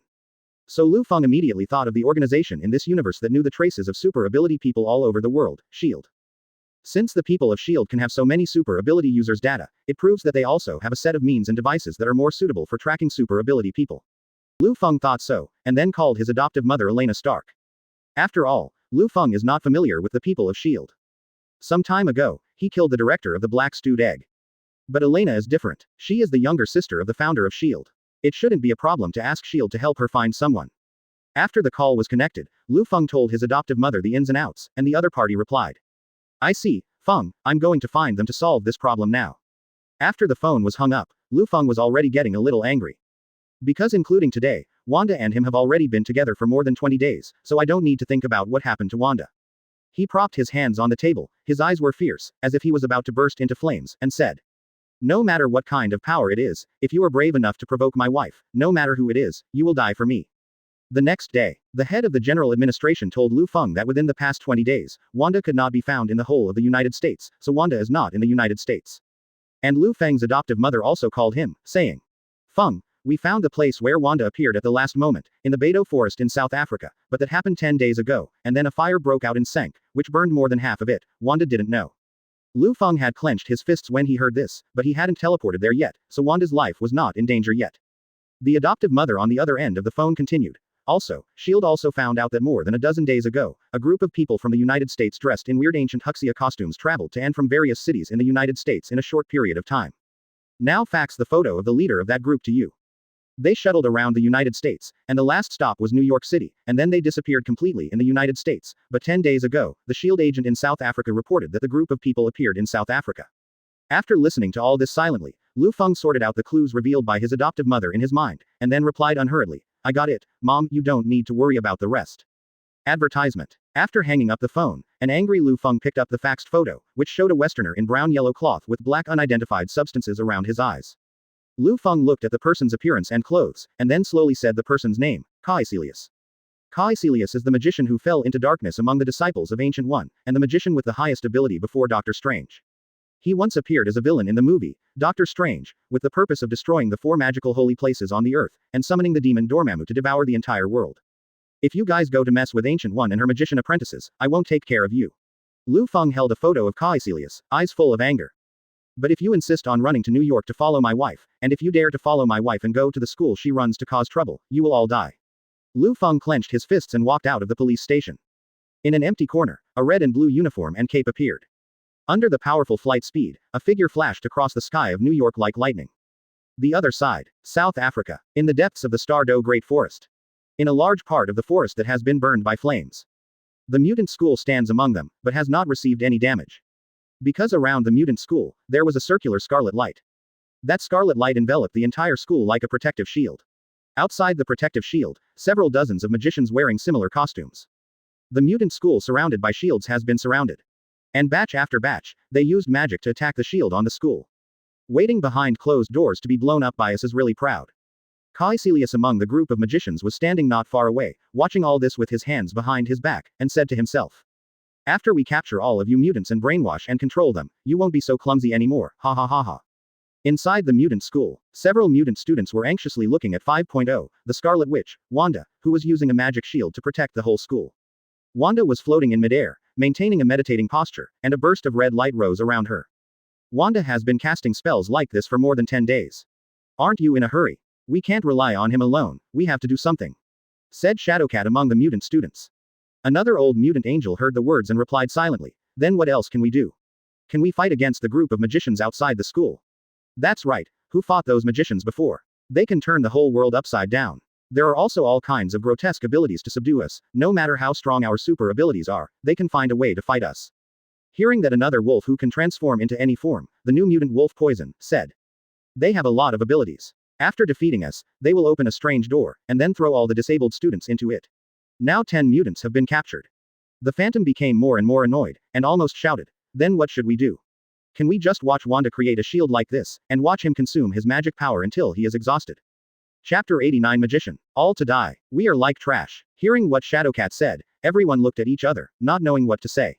What Shadowcat said is indeed right, it is not an option to let Wanda consume his magic power like this until he is exhausted. But at the same time, this group of mutant students couldn't, or dare not go out of the school to compete with that group of magicians. Wanda and I already have plans. When several mutants were troubled, Quicksilver, who was leaning against the wall, said unhurriedly. Wanda is naturally not stupid enough to keep using magic to maintain the shield and wait for the magicians to break through. He is delaying time and waiting for rescuers to come. Because, 10 days ago, Scott went to Showery Country to obtain medical equipment, and today, he will come back. After listening to Quicksilver's words, several people were overjoyed, as if they had grasped the straw. If Cyclops Scott can come back, then the magicians outside are nothing at all. Said Mutant Angel. Wolf's Poison also said, that's right, no matter who the enemy is, Scott's super powerful rays from another dimension can easily destroy them. As one of the leaders of the old mutant, Scott Cyclops has helped the mutant school solve crisis after crisis. In the eyes of all mutant school students, Cyclops is their hero. Cyclops' achievements are obvious to all. All the mutant students are thankful for their family and Cyclops is the trump card, but Shadowcat always has an ominous feeling. Outside the school, the magicians are still using 23 spells to destroy Wanda's protective shield, which has lasted for more than 10 days. Even Kaicilius was amazed, how could this Wanda's magical energy not be so much more than their group of darkness? Fortunately, after the attack today, Kaicilius' subordinates came over and said to him. There are obvious cracks in the witch's magic shield. Today, none of them will be able to escape. Okay. Very good, this X-Academy is the hiding place of the last batch of mutants left in this world. Controlling them and using them for my own use is one step closer to our completion of the great cause of reunification. Kaicilius said. Continue to suppress with magic. Yes, the subordinate responded. Finally, after 2 hours of magic bombardment, Wanda's protective shield was directly shattered into pieces at this moment. At this moment, Wanda in the school was exhausted and passed out. Everyone could only step forward to protect Wanda. And when the situation became like this, everyone had no choice but to choose to fight. Wolfbane took the lead in transforming into a wolf on the spot, and even if he was about to die, he would pull a magician as a backup. The others were also ready to fight, and Quicksilver pulled out a steel pipe to injure a few. And at this time, one of the mutants with acute eyes suddenly said, rescue soldiers are here. Advertisement. Outside the school, Kaicilius, the leader of the Dark Magician, was overjoyed when he saw this scene, and ordered. Catch all mutants, keep them alive, but don't have to leave them whole. And added. Except for the special parts that can release super abilities, you can deal with the rest as you like. However, just a few seconds after the subordinate walked over, in the next moment, an extremely bright red laser shot directly over, shooting Kaicilius' subordinate in half. The magician's subordinates not far away quickly stopped attacking and looked behind one after another. Kaicilius also looked at the source of the laser, and saw a man wearing strange glasses, and the laser came from under his glasses. It burst out. A well-known guy in mutant, Cyclops Scott Summers. Kaicilius said unhurriedly. You are not dead yet, just right, use it for me. After shooting Kaicilius' subordinate to death, Cyclops did not turn on the function of the glasses, but turned his head directly, allowing the laser to sweep Kaicilius horizontally, cutting Kaicilius' body as well. Seeing this, Kaicilius, the leader of the Dark Magician, immediately bent down to avoid the Cyclops shooting at his upper body. Kaicilius immediately raised his hand and drew a circle on the spot. After Cyclops watched Kaicilius draw a circle, a strange thing appeared on the opponent's ground inexplicably, and Cyclops also began to feel that something was wrong, saying, "What is this thing?" Cyclops didn't realize until Kaicilius jumped into it, this is something for teleportation. When Cyclops released the laser, he was blind, so Cyclops opened the red quartz eyepiece and closed the connection between his eyeballs and the space of another dimension. At this time, the radiation was no longer emitted from his eyes, and he regained his light. Looking around. Immediately afterwards, Cyclops heard the sound of Kaicilius drawing a circle behind him, and turned his head quickly. It turned out that the teleportation really happened behind him, and Kaicilius was ready to go within the teleportation circle. Oops. Seeing this, Cyclops quickly raised his hand to turn off his glasses and turn on the laser, but it was too late. It's too slow, you kid with sharp eyes. Kaicilius, who jumped out of the teleportation circle, directly held a transparent dagger-shaped object, and stabbed at Cyclops' chest. In an instant, blood gushed out. This transparent dagger of unknown substance was harder than any metal in the world, and Kaicilius directly inserted it into Cyclops' chest with ease. Cyclops was pushed back a few steps by Kaicilius' blow, and then he got angry and directly closed the red quartz eyepiece, thus turning on the laser to shoot Kaicilius. Kaicilius dodged easily, and when he cast a spell with both hands, Cyclops suddenly felt dizzy, and fell to the right, hitting a tree before stopping. No, Cyclops was also recruited. He was dragged into that strange space by them. Acute eyes in the school kept reporting the battle situation to the students. After trapping Cyclops in the mirror space, Kaicilius and the other magicians came before Cyclops. Then, each magician began to cast spells with both hands, and magic circles were formed one after another in front of them. Cyclops was anxious and panicked, so he threw it directly into the red quartz eyepiece, and turned his head on the spot to let the laser sweep in all directions. The bright red laser swept in all directions, but it was suddenly refracted to other places when it was about to meet the magicians. Just like that, the lasers released by the Cyclops avoided any magician at an extremely strange angle. You still don't understand what's going on, kid with eye-catching eyes. Kaicilius said tirelessly. In the mirror space, any physical rules are not up to you, but me. After taunting Cyclops, Kaicilius ordered to his subordinates. Okay, maim him, save his eyeballs, and his dog's life, and deal with the rest as you like. Yes. The magician's men agreed and began to cast spells to capture Cyclops. After speaking to his subordinates, Kaicilius himself left the mirror space and besieged Mutant School with 6 magician subordinates. Advertisement. The other magicians went to capture the mutant students, and Kaicilius directly cast a spell to lock himself and Wanda in the mirror space. Omega-level mutant, Wanda, Scarlet Witch, you have finally fallen into my hands, ha ha ha ha. Kaicilius was eager to walk towards Wanda, and the other mutants were also in a bad situation, and some people were not even ready to resist. As the end of mutant coming today, Cyclops wondered. In the school, when all the students were about to be maimed by the magicians, the mutant with the acute eyes ability started talking to himself. Wait, there is a supersonic figure rushing here from a distance. What's that? A bird? An airplane? No, that's. In the mirror space on the Cyclops side. One by one, the magicians created their magic spears empty-handed, ready to stab the Cyclops as ordered. And at this moment, all the magicians suddenly only felt that the entire mirror space was vibrating. What's the situation? A mirror space earthquake. This is the first time these magicians have ever experienced it. Immediately afterwards, the mirror suddenly shattered because a 560 figure broke through at supersonic speed. Although that figure didn't stay here, the mirror space is indeed invalid. Does that mean, as soon as the magicians came back to their senses, the Cyclops lasers directly shot all the magicians to death? After finishing all this, Cyclops looked up to the school. Although he was very weak, he was not sure whether the visitor was an enemy or a friend. The magicians at the school also felt the shock. Everyone was puzzled, and Kaicilius was the most puzzled. The mirror space I created can only be affected by a magician who has the same magic power as me. Is there a magician nearby? Kaicilius felt something was wrong. Immediately afterwards, the mirror surface was shattered, and then a figure swept over at the speed of sound, holding a casserole-sized fist, and smashed 10 fists at Kaicilius' left face.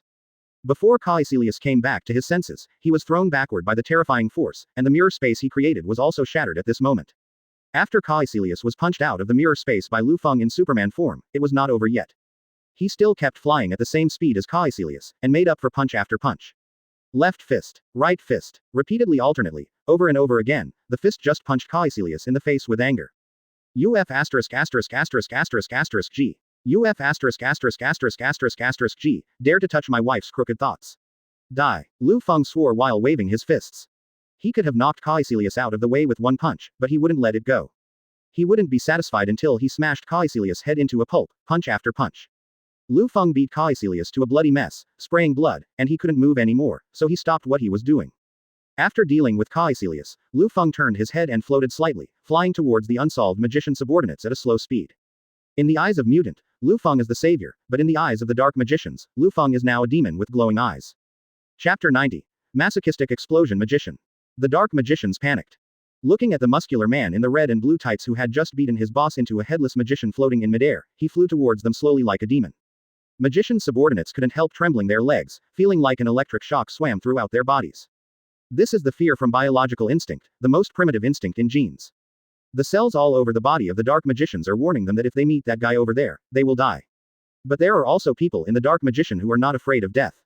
Facing Liu Feng, he got closer and closer, and raised his worried palm. Kaicilius is dead, but our great cause of the dark space is still there. We must not back down because of this. Come on.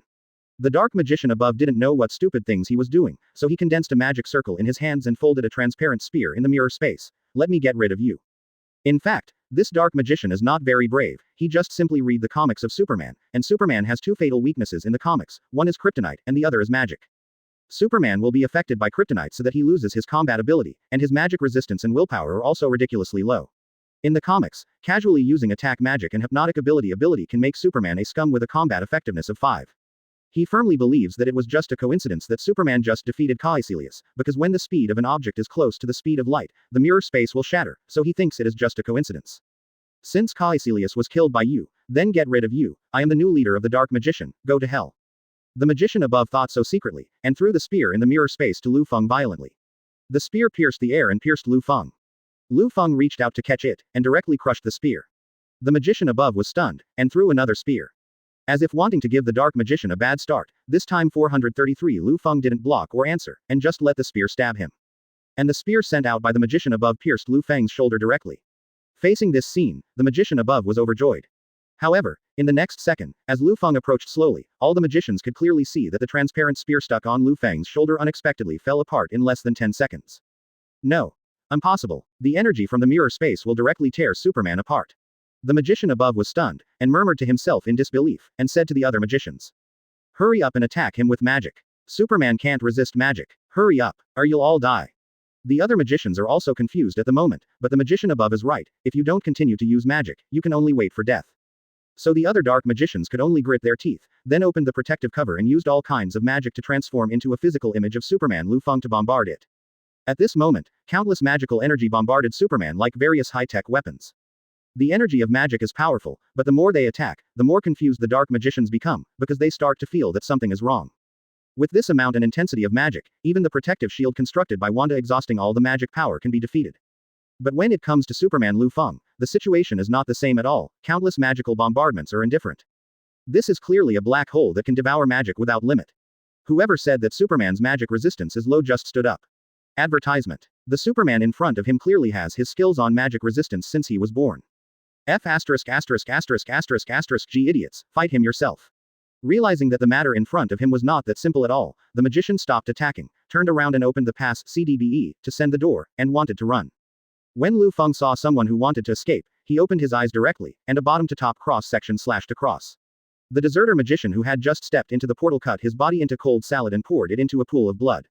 The other magicians who saw this didn't know whether to run or not, but the fact is, no matter whether they wanted to run or not, Liu Feng would reach out and crush their heads like an ant after flying in front of them. But Liu Feng is maintaining this speed, slowly approaching the group of magicians, let them experience this feeling that death is gradually approaching him, but he is completely powerless. But no matter what, the result is the same, whether they run away or wait for Liu Feng to come to them, they will die. Don't worry about it, let's run together. And give me a fart. Someone among the magicians said this sentence, and then all the magicians turned around and opened the portal as if they had agreed. The magicians thought, since they are all dead anyway, it is better to open the portal together, so that even if Superman wants to kill, he will miss one or two. But what they didn't expect was that Liu Feng didn't intend to kill them with heat vision at all, but accelerated on the spot, then punched his heart out, then accelerated again, tore his hands, accelerated again, accelerated again. All of this happened in less than 2 minutes, and the 7 dark magicians who were alive and well just now fell to the ground with their bodies dead. And Superman Liu Feng was standing on top of the corpse, blood dripping from both hands, and the red cloak was still fluttering in the wind. Shadowcat, along with the other mutant students, were blinded by the sight. They stared dumbfounded at what was happening in front of them. From the magicians who imprisoned the mutant students into a strange space, after being directly shaken out of the space by Superman's sonic boom. All developments have gone on unexpected paths. First, Superman directly blasted Kaicilius, headed by the Dark Magician, in the true sense of the word, without even his head. Furthermore, Superman directly resisted the attack of the remaining Dark Magicians, and forcibly tore everyone's bodies with his hands, which literally means tearing apart. In other words, this Superman is a Superman who can kill, and the way he kills looks so cruel. Acute eyes in mutant said to everyone. And the old mutant angel also panicked, saying, "This Superman has such a terrifying temper, if he is not with us." As Angel said so, a picture appeared in the minds of the others, and they immediately became horrified. On Lufang's side, after killing all the magicians, he flew to the gate of the mutant school and landed, and walked forward swaggeringly. Mutant students looked at this scene and retreated slightly because of fear, and Cyclops, the leader, stood between mutant students and Liu Feng, saying, "Stop going any further, sir, we don't know your identity yet." "Go away, Scott, if you want to know my identity, go read the comics by yourself," Liu Feng said and continued to walk. Cyclops still put his hand on the switch of the goggles vigilantly, and said, "But you just killed someone, Superman won't kill."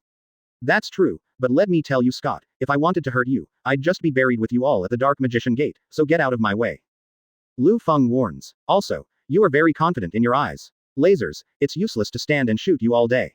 Advertisement. Cyclops, who has always been confident in his abilities, heard this and wanted to have a fight with Liu Feng, but was comforted by Shadowcat beside him and said, "Scott, he is not a bad person, I can feel it." "Then what are you here for?" Cyclops asked finally. Liu Feng came to the unconscious Wanda's bedside, hugged her, and then replied, "Wanda is definitely for you." After Liu Feng in Superman form responded in this way, everyone belatedly said, "No way, you know Liu Feng. Did he send you here?" Wanda gets along well with the students, and privately mentions her husband, Liu Feng, who is far away in the United States in New York.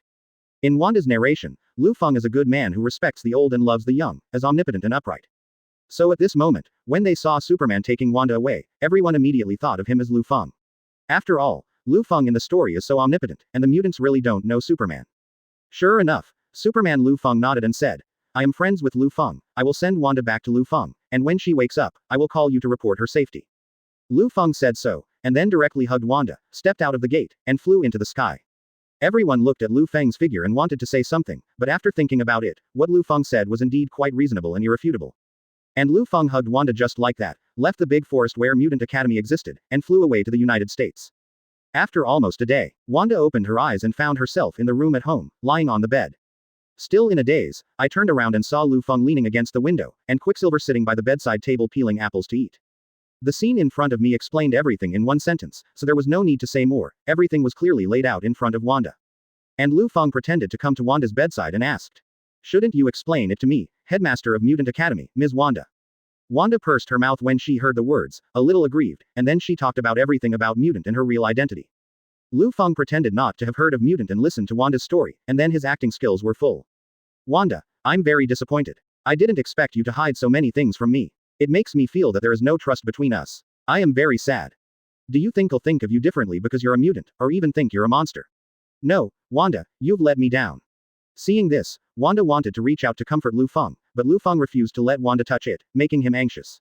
Wanda knew that Liu Feng was different from other men, he would not despise himself after he learned the truth, but instead blamed himself for not telling him everything in advance, which on the contrary showed that Liu Guai cared about her. I will make it up to your husband," Wanda said hastily. Liu Feng put away his acting skills and asked, "Okay, how do you plan to compensate?" Wanda still wanted to keep this relationship, but she didn't know how to compensate Liu Feng, and then, inexplicably, a strange idea appeared in her mind. Wanda glanced at Quicksilver next to her, and motioned for Quicksilver to leave. This was a matter between them, and Quicksilver did so, and obediently walked out of the room, not intending to eavesdrop. Chapter 91 The Origin of Thor. The Osborn House. Harry Osborn sat alone in the empty living room, and all the furniture, calligraphy, paintings and other works of art in the house were confiscated.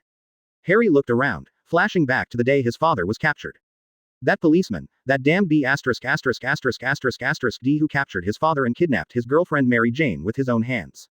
Liu Feng in Harry Osborn's memory was originally expressionless, but after being affected by Harry Osborn's emotions, Liu Feng in his mind was AST who smiled arrogantly and disdainfully at him. "NYPD, Liu Feng. It's you, it's all because of you. You took everything away from me." Harry Osborn yelled alone, even picked up the only stool around him and threw it at the wall. The wall was hit by a stool, and there was a strange sound. Harry noticed something strange, walked to the wall and groped up and down with his hand. Unexpectedly, I didn't know where I touched it, and there was a mechanical sound coming from the wall. Then, On the contact surface between Harry's palm and the wall, a light pattern of palm fingerprint appeared. Harry Osborn's fingerprint was scanned on the wall, and it was opened in a strange way, revealing all the things inside the wall in front of Harry Osborn. Inside was a black paragliding suit that unexpectedly fit Harry Osborn, and 5 bottles of green gas potions. Next to it was a note that read, "This is for you, son. No a man Osborn stay." Harry Osborn put down the note, picked up a bottle of green potion and placed it in front of his eyes. Liu Feng's figure came to mind again. He held the potion tightly, and a fierce light flashed in his eyes. "NYPD, Liu Feng, this time you are dead, I will make you pay with blood." Over there with Liu Feng. 4 days have passed since the magicians attacked the Mutant Academy. And Liu Feng didn't go out during these 4 days. Because Wanda's compensation made Liu Feng very satisfied. "I have to say that the person who knows me best is the person who gets along with me day and night." Wanda even knew Liu Feng's ability, and invited the green-haired sisters to combine their swords to form a combined attack. So the 2 Valkyrie used Tianyu dragon slaying dance. It took 4 days. Finally defeated the super dragon with 6 health bars. "Are you relieved now, husband?" Wanda asked. The evil dragon Liu Feng replied contentedly. "Relieved she, often relieved she. By the way, what should I call you?" The green-haired girl straightened her hair, looked at the past with a pair of world-weary eyes, and said, "My name is Lorna Dan, I'm Wanda's half-sister, you can also call me by my nickname Polaris. I won't ask you what your name is. I like to call you by your first name. I'll just call you Liu Feng, nothing else." Advertisement. Hearing this, Shi Yin taught Polaris in an elder tone. "Stop, Lorna, don't be so rude, this is your brother-in-law, you should address him respectfully." "Am I being rude?" Polaris sneered like a rebellious 17-year-old girl, and said, "I just like to call people by their first names. People don't think anything of it. Wanda, please don't use this tone to teach me." Polaris glanced at Liu Feng, and touched his angular face, but his expression remained calm and authentic. "And I don't dislike Liu Feng very much, I always respect people with abilities." Liu Feng was able to turn New York, where criminals ran everywhere, into New York, which was almost selected as the most civilized city in the United States. Knowing Superman, he didn't let Superman seize power for himself, but let Superman help him find his wife. "If you hadn't married Liu Feng first, maybe I would have considered this one of the few men in the whole human race that I don't hate. Oh, and one more thing, the one I like the most among all the notes." Liu Feng's eyes lit up when he was praised. He didn't expect this, Miss Polaris who was so popular on Washa Network in Liu Feng's previous life. It is actually the same type as the judge, cold on the outside and hot on the inside, which belongs to the upper middle level among the goddesses of contrast. Liu Feng even wanted to ask Polaris, when will he perform the heavenly feather dragon dance again next time? But Liu Feng squinted and noticed the displeasure on his wife's face, so he stopped courting death first. But Polaris is still very good. When he was cooking in Wanda, he secretly gave Liu Feng his phone number. It seems that even if the Sky Feather Dragon slaying dance fails, Liu Feng will most likely be able to see Polaris Thunderbolt Half Moon Slash. Liu Feng also entered Polaris' mobile phone number into his address book. After Polaris stayed at Liu Feng's house for another 2 days, Wanda took Polaris to talk to Liu Feng in the afternoon of the next day. "Husband, I won't hide it from you from now on, the academy still needs to be rebuilt and some students are in need of a situation, so I have to go to Mutant Academy. The business trip will take about 2 weeks. Perhaps because Liu Feng was worried, Wanda continued, "I will take care of myself and the mutant students. There will be absolutely no danger this time. You 2 sisters are as strong as ability, so naturally I won't worry about you having an accident like last time." Liu Feng said so, and then took out his own card. "There's almost $1 million in it, don't save it, just spend it where you need to spend it. I don't know anything about school decoration, so you can figure it out yourself." Seeing the card Liu Feng handed over, Wanda was so moved that she burst into tears, and kissed Liu Feng affectionately. Polaris next to him also said sincerely after the 2 were intimate, "Wanda, why don't you get a divorce? I want to marry Liu Feng." Hearing this, Liu Feng couldn't help but raise the corners of his mouth, but he couldn't make it too obvious, so as not to be troubled by Wanda. At the same time, he thought to himself, this Polaris is really interesting, Liu Feng will not let it go if given the chance. The 2 sisters then said goodbye to Liu Feng. Standing behind him, Polaris made a phone call gesture to Liu Feng, implying to call her another day.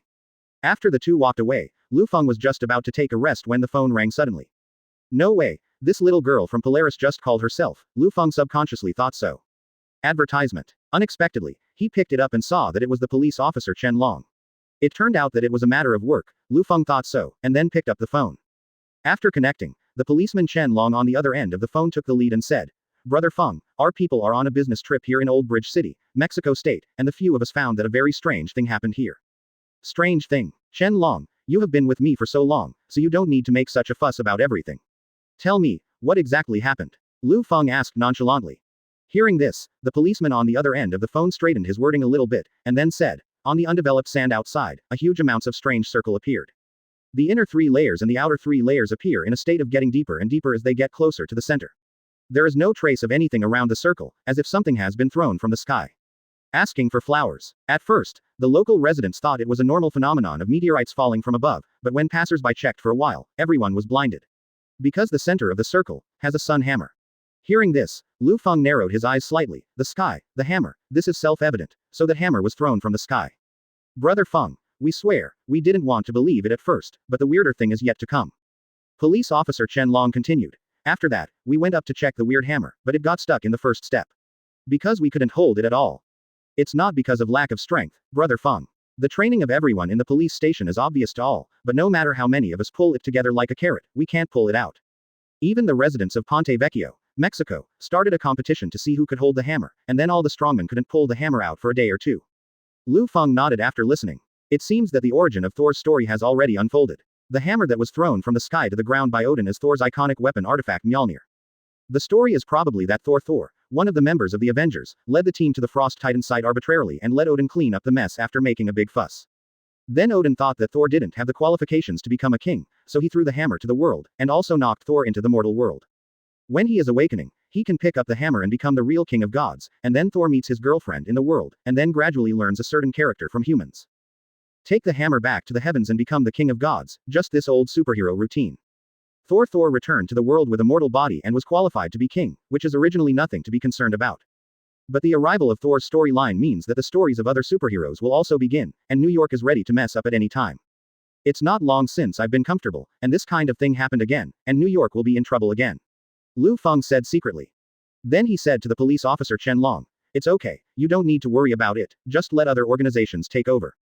If you manage this kind of thing, the more you manage it, the more troublesome it will become. Anyway, Thor will definitely pick up the hammer again, and let S.H.I.E.L.D. and others forget about this kind of shit. Police officer Chen Long wanted to say something more when he heard the words, but his words stopped and he only replied, I see, Brother Feng. In Old Bridge City, Mexico State, after the policeman Chen Long hung up the phone, he turned around and conveyed Liu Feng's meaning to the policeman behind him. What? Brother Feng really doesn't intend to take care of it. Although this is not in New York, it always feels very dangerous. I thought Brother Feng would ask someone to come forward to investigate these things. The more talkative one of the police officers said so. Police officer Chen Long directly taught the lesson after hearing the words, stop rambling, is it possible that you are planning to disobey Brother Feng's order? The police officers were persuaded by Chen Long. They had no choice but to contact the people in Mexico State and tell them that the light of New York did not want to take care of this matter. The police officers left the big hole that was smashed by Mjolnir, got into the police car, and left here. And not long after they left, Phil Coulson, who was standing not far away, watched all this, and then called Pierce. Yes, it has been found, for sure, in the state of Mexico. Chapter 92 The Origin of Captain America. Watch Thor. Inside the S.H.I.E.L.D. base, Pierce received a call from Phil Coulson, and then gave the order. I'll send people to your place now, and after evacuating the masses, build a facility centered on the hammer. Understood. Phil Coulson on the other side of the phone responded, and continued. But please allow me to still have some doubts. Is it a bit too obvious to send people to guard here and guard the hammer? I'm afraid that a cautious person will stop approaching. Can we really wait for that guy? He must be back. Pierce replied without thinking, just wait and see. Quote. Okay, I see, sir. After Phil Coulson had finished speaking, he hung up the phone with Pierce. After speaking with Phil Coulson, Pierce entered another person's number on the phone. After connecting, Pierce said, we've found it, do as you said before, we can let him play. The person on the other end of the phone replied briefly, and then hung up. Pierce's call log shows the other party's name, Nick Fury. 1945, the United States, high above. On the plane, the exhausted Captain America, Steve Rogers, moved slowly and sat in the cockpit. Apart from him, there was no standing living person in the whole plane. 313. Captain America lay tiredly on the driver's seat, and then looked at a cube next to him that was constantly shining with a strange blue light. Seeing the tesseract, Captain America sat up straight again, glanced at the location selected on the automatic navigation. It turned out to be New York.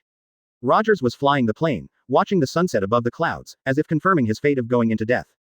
He is a soldier, he can die and sacrifice his life for the country, but he cannot let innocent citizens be buried with him.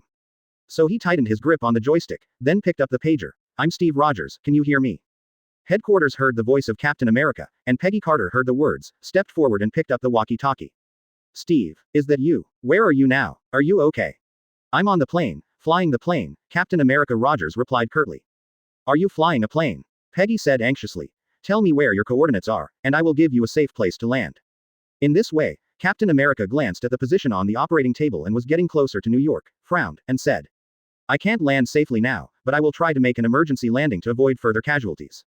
This plane is flying to New York. I have to let the plane crash into the sea, otherwise the plane will crash into New York and the casualties will be even more serious. No, no, never. Peggy, speaking to Steve Rogers at the headquarters, panicked. Steve, listen to me, there must be other ways, you must not do this. We can still find for you. There's no other way. Peggy, I'm in no man's land right now, it's the best time to crash. If I don't act now, countless lives will be lost in New York. Steve Rogers interrupted Peggy, and then said, Peggy, this is my choice. After speaking, Captain America took out the guidebook with Peggy Carter's portrait, looked at Peggy's portrait, and controlled the plane to accelerate downward. As the sun set, Captain America Rogers couldn't help but said to Peggy Carter, looking at the scene in front of him and the approaching frozen sea. Peggy, that dance has to be done another day. Okay, another day. Peggy held back her tears and said calmly, it will be next Saturday, at the Stork Club. Captain America Rogers, who already knew he was going to die, replied as if nothing had happened, I'll go back. It's 8 o'clock sharp, you're not late, you have to be on time, can you agree? Peggy Carter's voice still came from the intercom. But this time Steve Rogers did not answer him, but said, but I'm still not very good at dancing, what should I do? Peggy continued, it's okay, as long as you come, as long as you get to the scene, I will teach you, Steve. Advertisement. Then let the band play more soothing tunes, the band is fine. Rogers approached the ice, getting closer and closer, so close, Rogers continued. I don't want to step on your. Not finished yet. Rogers' plane crashed into the iceberg, following the sound of huge amounts of explosions next to my ears. Rogers suffered a severe blow to the head. Immediately after, the eyes went black and consciousness was interrupted. That's right, it's the interruption of consciousness, not the cessation of consciousness. Rogers' consciousness still exists. I do not know how long it has been. It was getting blurry for Jace. Rogers seems to have experienced hundreds of years of quiet time. And it seems like everything happened in the last second. Because, at this second, he opened his eyes. What caught his eyes was a room. More precisely, a ward. Rogers was lying on a hospital bed in casual clothes. His senses are also normal. There was also a voice on the radio, which was explaining a baseball game. Rogers stood up and looked around, looking at everything that was familiar and strange in front of him. At this time, a woman opened the door and came in, saw him and said, Good morning. Oh no, I'm used to opening my eyes and saying morning, now it should be good afternoon. The woman's dress is also very normal. It is the outfit Rogers has seen before, and everything should be very familiar. Steve Rogers looked at the woman in front of him warily and asked, Where am I? This is the recovery room of the New York City Hospital. The woman replied unhurriedly. But Steve Rogers, who heard the answer, still looked around, and then asked again. Where the hell am I? Tell the truth. An imperceptible panic flashed across the woman's eyes. But she still smiled and said, I really don't understand what you're talking about. Ball game on the radio. Rogers stared at the woman intently. It was the game in May 1941, I went to see it. Hearing this, the woman put away her smile instantly. Slightly took a few steps back. I still don't know what you're talking about, Captain Rogers. Faced with this scene, Rogers also stood up directly from the hospital bed, getting closer and closer to the woman, and said coldly. Now let me ask you again, where the hell am I? Calm down first, Captain Rogers. The woman took a few steps back, and then pressed the rescue device hidden in her hand. A red light flashed, and 4 fully armed agents immediately opened the door and rushed in. Conquer him. Advertisement. Rogers froze for a moment. But in the next second, the 2 agents were directly sent flying by Captain America Rogers. 2 miscellaneous soldiers hit the wall and smashed 2 holes in their tin box. It really is fake. Immediately afterwards, Rogers ran out regardless, out of the simulation room, and into the hall where people come and go. At this time, the female agent also directly called the police, and the sound of the alarm sounded in the hall. Attention all, alert no. 13. When people in the hall heard the news, they all stepped forward to arrest Rogers. But all of them are wishful thinking. Because of Captain America Rogers injected with super serum. They are too fast to keep up. Under the hunt of the agents. Captain America Rogers just ran to the busy street. Seeing the people coming and going in New York, he was completely dumbfounded. At this time, a black man wearing a blindfold came over. Hi Rogers, my name is Nick Fury. Captain America Rogers still looked at Nick Fury warily. I never heard your name, what do you do? What you saw just now were my men, sorry for the setup, Captain Rogers. But I still think that instead of letting you accept all of this at once, it's better to let you accept it slowly. Captain America was still in a daze, and said, Tell me what? You've been asleep, Mr. Rogers. Nick Fury replied, sleeping for almost 70 years. After hearing this, Rogers was even more at a loss, and Nick continued. You may not be able to adapt to the current situation for a while, but I want to say that now is a special period. The United States. No, the whole Earth needs you now. Needs you. The ability is outstanding. Captain America is here. After a few days. The United States. Mexico State. Ponte Vecchio. On the sunken ground, around Mjolnir, countless workers made various survey areas around the hammer. And the astronomer Jane, with Thor who was relegated to the mortal world, lay on the hillside not far away and watched all this, saying, "That is not the satellite crash announced by the local government at all, otherwise they would just drag the wreckage away instead of building such a facility in that place and arranging security." Thor watched all this with a smile on his face, then took off his coat and put it on Jane. "There will be lightning and thunder later, you will need this." "What? Wait a minute, what do you want to do?" Jian Meng circled. "I want to take back what's mine." 3.9 Thor glanced at Jane, not forgetting his promise, and said, "When I get Mjolnir back, I will help you return what they took away from you, okay?" Jane looked at this seriously handsome man without borders, and said calmly, "No, can you take a look at the situation below? Are you going to break in under the conditions of this security facility, and are you going to come out unscathed?" "No," Thor said as he stood up. "I'll fly when I get back." After speaking, Thor went straight to Mjolnir's location alone and unarmed. Jane nervously observes Thor's every move through the telescope.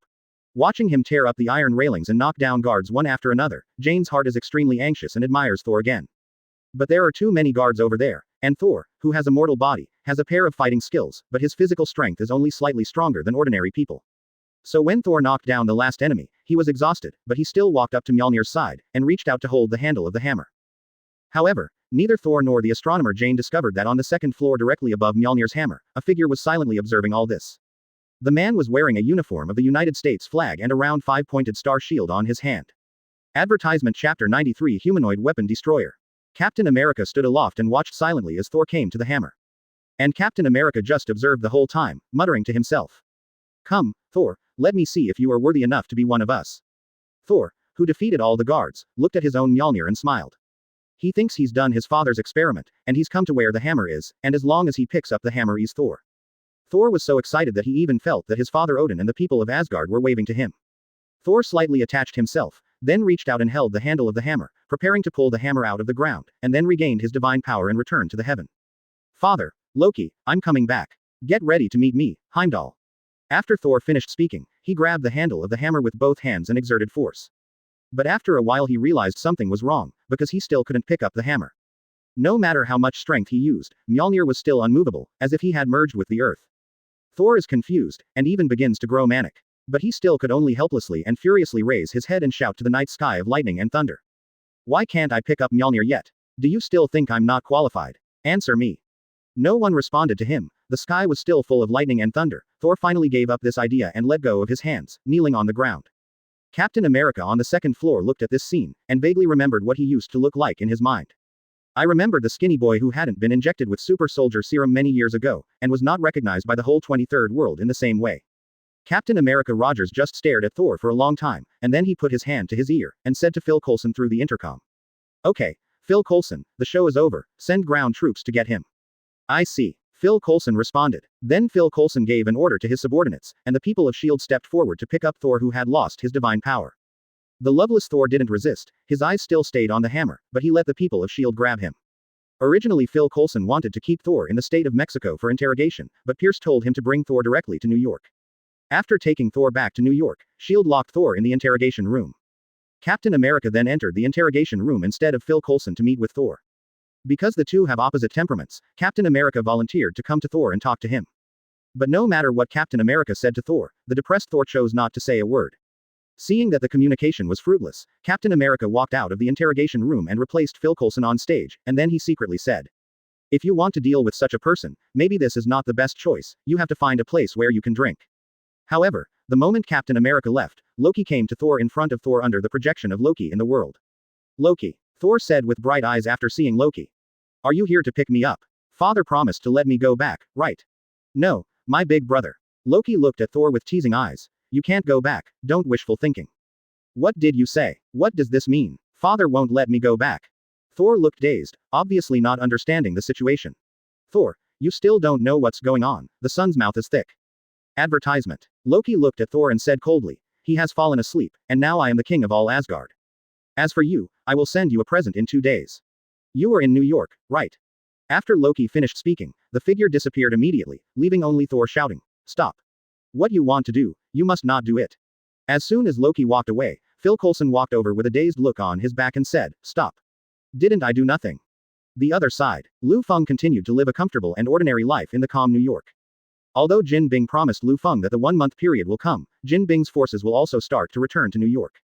But after what happened last time, Jin Bing also learned to be smart and began to teach his subordinates not to go out and make troubles, so New York was very peaceful during this period. As long as these forces do nothing, nothing will happen to New York's hospitals, courts, and police stations. When the police station is idle, Liu Feng can take a break, and occasionally find a gentle town in the address book. Since Wanda and Polaris performed a combined attack on Liu Feng last time, Polaris has naturally stayed at Liu Feng's house. This is different from the ones outside. This Polaris stayed at Liu Feng's house under Wanda's eyes openly. However, Wanda also has 3 chapters with her sister Polaris and her husband Liu Feng. Without my permission, you are absolutely not allowed to duel privately. I agree, and after the combination attack is finished, you have to return to normal state. When you are living normally at home, don't carry on the thinking and doing things like you did when you slaughtered the dragon. Do you understand? Hearing this, Liu Feng and Polaris could only nod their heads. But after getting along slowly, Liu Feng found that this Polaris girl is really quite rebellious. He promised her sister that she would not fight, but as soon as Wanda turned his head, he sent his sword and entered the fighting state. And Liu Feng is a big boss, so naturally he won't refuse, so the two can only take advantage of Wanda's turning around or doing things to fight without telling Wanda. Occasionally they will fight in team battles, but most of the time they are singled out. Definitely mixing it up against Liu Feng won't do any harm, he is a baron after all. Liu Feng spent almost 3 days in the gentle village at home like this. On the 4th day early in the morning, Liu Feng received a call from the police station. Liu Feng picked up the phone, and the police officer Chen Long on the other end said anxiously. Something happened, Brother Feng. Something really happened this time. Liu Feng could hear something wrong in the policeman's tone. It seemed that something serious happened, so Liu Feng said. Don't worry, speak slowly, what happened? There was only a loud noise in New York City this morning, and then a strange light came down from the sky. Under the light, an extremely huge and strange robot stood in New York City like this. Police officer Chen Long said more and more excitedly. That robot with huge amounts of lasers from its head is also ridiculously strong for defense. None of the weapons that our police squads are equipped with can do damage to it at all. Hearing this, Liu Feng slightly supported his forehead. Reminiscent of what the police officer said earlier, Thor's origin timeline has arrived. And now this phone call describes such a huge amounts of robot. It seems to be the Destroyer, the humanoid weapon set as Odin in the Marvel Comics. It also appeared in the movie, Thor 1. It was Loki who summoned it in order to kill Thor, and it should be more or less the case now. But what Liu Feng is confused about is that the humanoid weapon Destroyer in the background of the movie should not be in New York. Advertisement. Thor was thrown in Mexico when he was thrown into the mortal world, and Thor's hammer Mjolnir was also thrown in Mexico. How could this guy come to New York out of nowhere? Could it be that Loki is an idiot? Thinking of this, Liu Feng was too lazy to continue thinking. He still wanted to deal with this guy and stop messing up New York. So Liu Feng said to the police, go to the bureau and let them leave only one team, and the rest of the people will all be dispatched to evacuate the crowd, and I will deal with it later. After Liu Feng finished speaking, he called the guards in the secret prison again. Send Deadpool and X-23 and send them to New York to take down a hunk who's wreaking havoc, and say it's my order. After dealing with these matters, Liu Feng got up and was about to leave, but Wanda and Polaris quickly put on their clothes with anxious faces. Seeing this scene, Liu Feng asked, what are you doing? You two have something to go out. No, isn't there a big monster in New York? We need to help you. Wanda responded. Even Polaris, who has never been nosy, said, don't worry brother-in-law, I won't let that monster ruin the reputation of your police department. The two sisters thought that he would agree after talking to Liu Feng, but unexpectedly Liu Feng said directly. No, it's so dangerous, what are you women messing around with? Don't lose both of them. Wanda thought it was Liu Feng who disliked her, and hurriedly said. Husband, don't worry that we will drag you back, our ability 620 is very powerful. That's right, let me tell your brother-in-law, my sister's magic is one of the best in the entire super ability world. Polaris chimed in, and as Magneto's daughter, I inherited my father's controlling magnetic field ability. Didn't the phone say that the monster is a robot? Let me go, I can easily control him to explode or die. Even if it's not made of metal, I can fix it in other ways, anyway, trust me brother-in-law. The two sisters are frantically proving their abilities, and they also promise that they will never hold Liu Feng back. But when Liu Feng heard the words, he still said categorically, no. I'm still alive, how can I let you women go to the battlefield? Liu Feng said forcefully. Only a waste will let his own woman solve the crisis, and I, Liu Feng, will never allow such a thing to happen. Wanda heard the words and had no choice but to stop insisting. Because he knows his husband well. If Liu Feng spoke so absolutely. Basically no one in this world can shake him. Polaris only focused on the first half of Liu Feng's last sentence. He said his woman. Liu Feng has already regarded me as his woman. In short, under Liu Feng's repeated request, the two sisters Polaris and Wanda gave up the idea of going to the battlefield. After Liu Feng dealt with the matter of the two sisters, he drove directly to the most chaotic place in New York. After about 10 minutes, Liu Feng arrived at the scene. Sure enough, as the police officer Chen Long said, huge amounts of robots are wreaking havoc. Deadpool and Little Wolf Girl are trying various ways to break through the robot, but they still can't find a loophole. Damn it, why is this ghost robot so hard to hit? No matter how hard you chop it, it won't explode, but he shot me, blasting me many times. Deadpool complained while fighting. The shell is hard, and the head can release lasers. Isn't this a low-profile version of Superman? I can't hack it. Not only can't it be hacked, but even the traces can't appear on its iron shell. Chapter 94. I will negotiate for your face, but you must die, right?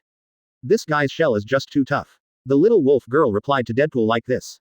It can be said to be harder than any metal on the earth.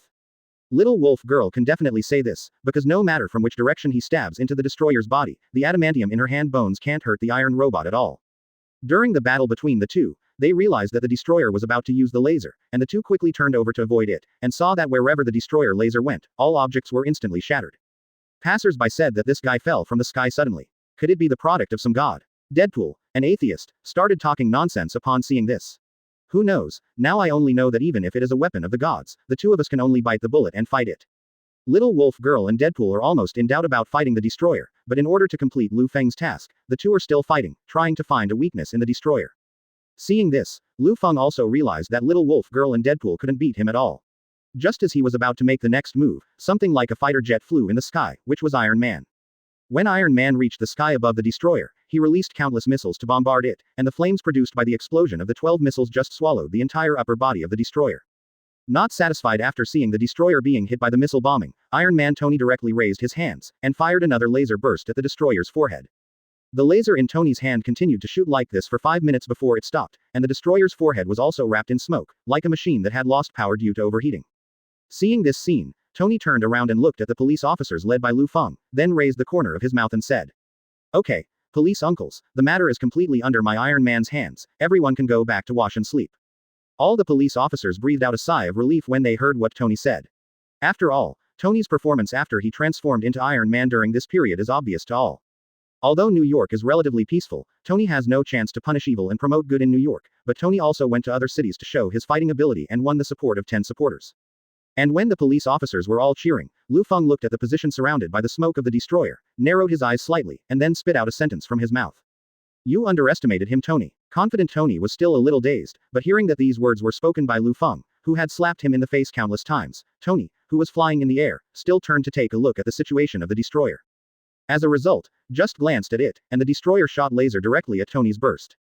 Tony let JARVIS maintain all the power on the power system, and just escaped the destroyer's laser.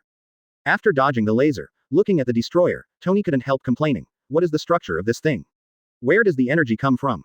The rotation of this limb does not conform to mechanics. The existence of this thing, is there any science left? W. Hey, tin-skinned rich brother over there, you have a lot of weapons, so please hold on for a while, our secret weapon will debut soon. Deadpool said to Tony in the distance.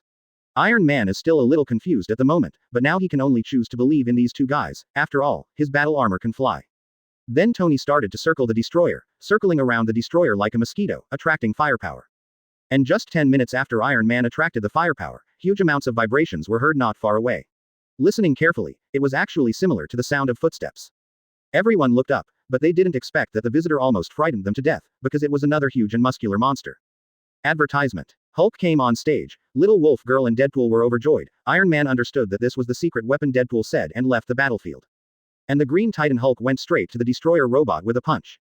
After the destroyer was punched flying by Hulk, Hulk continued to pursue the victory, and stepped forward to attack the judge's head violently with left and right punches. The strength of the attack made the whole ground vibrate with Hulk's frequency. The battle between the two was earth-shattering. Even Tony, who was never easy to praise, stood beside Lufang and said silently, "This thing is too fierce. Cousin, you still know this kind of capable person. He is not from the boy next door, Japan, is he? Hulk is indeed fierce. If Hulk can kill this thing, he will save himself from risking his identity and become Superman," Liu Feng said secretly. However, Liu Feng still underestimated the ability of the destroyer. He saw that the destroyer held Hulk dozens of punches. Hulk was tired, but the shell of the destroyer was still intact. Not only that, the destroyer seized the gap and counter-suppressed directly, shooting Hulk indiscriminately, abruptly shooting Hulk back to the banner form, directly killing Hulk. At this time, Liu Feng had no choice but to take out the loudspeaker, and said to the destroyer. The Iron Titan over there is doing trouble in New York, have you asked me? New York is not a place where cats and dogs can come and make trouble, get the hell out, or you'll be blown away by then. Hearing this, the destroyer stopped as if he could understand human speech. Loki, who was far away in the heavenly world Asgard, heard Liu Feng's threat, sneered disdainfully, and then continued to control the destroyer's actions. The destroyer received the command from Loki, and immediately charged laser energy in his head, ready to release it to Liu Feng. Seeing this, Tony immediately suppressed it with firepower. Little Wolf Girl and Deadpool also stepped forward to organize the destroyer. The latter was even more anxious because he didn't know Liu Feng's identity. The destroyer ignored the obstruction of these people, because Loki still wanted the destroyer to kill Liu Feng. At this moment, Thor's voice came. Loki, stop it. Don't you just want me to die? Here I am, let ordinary people go.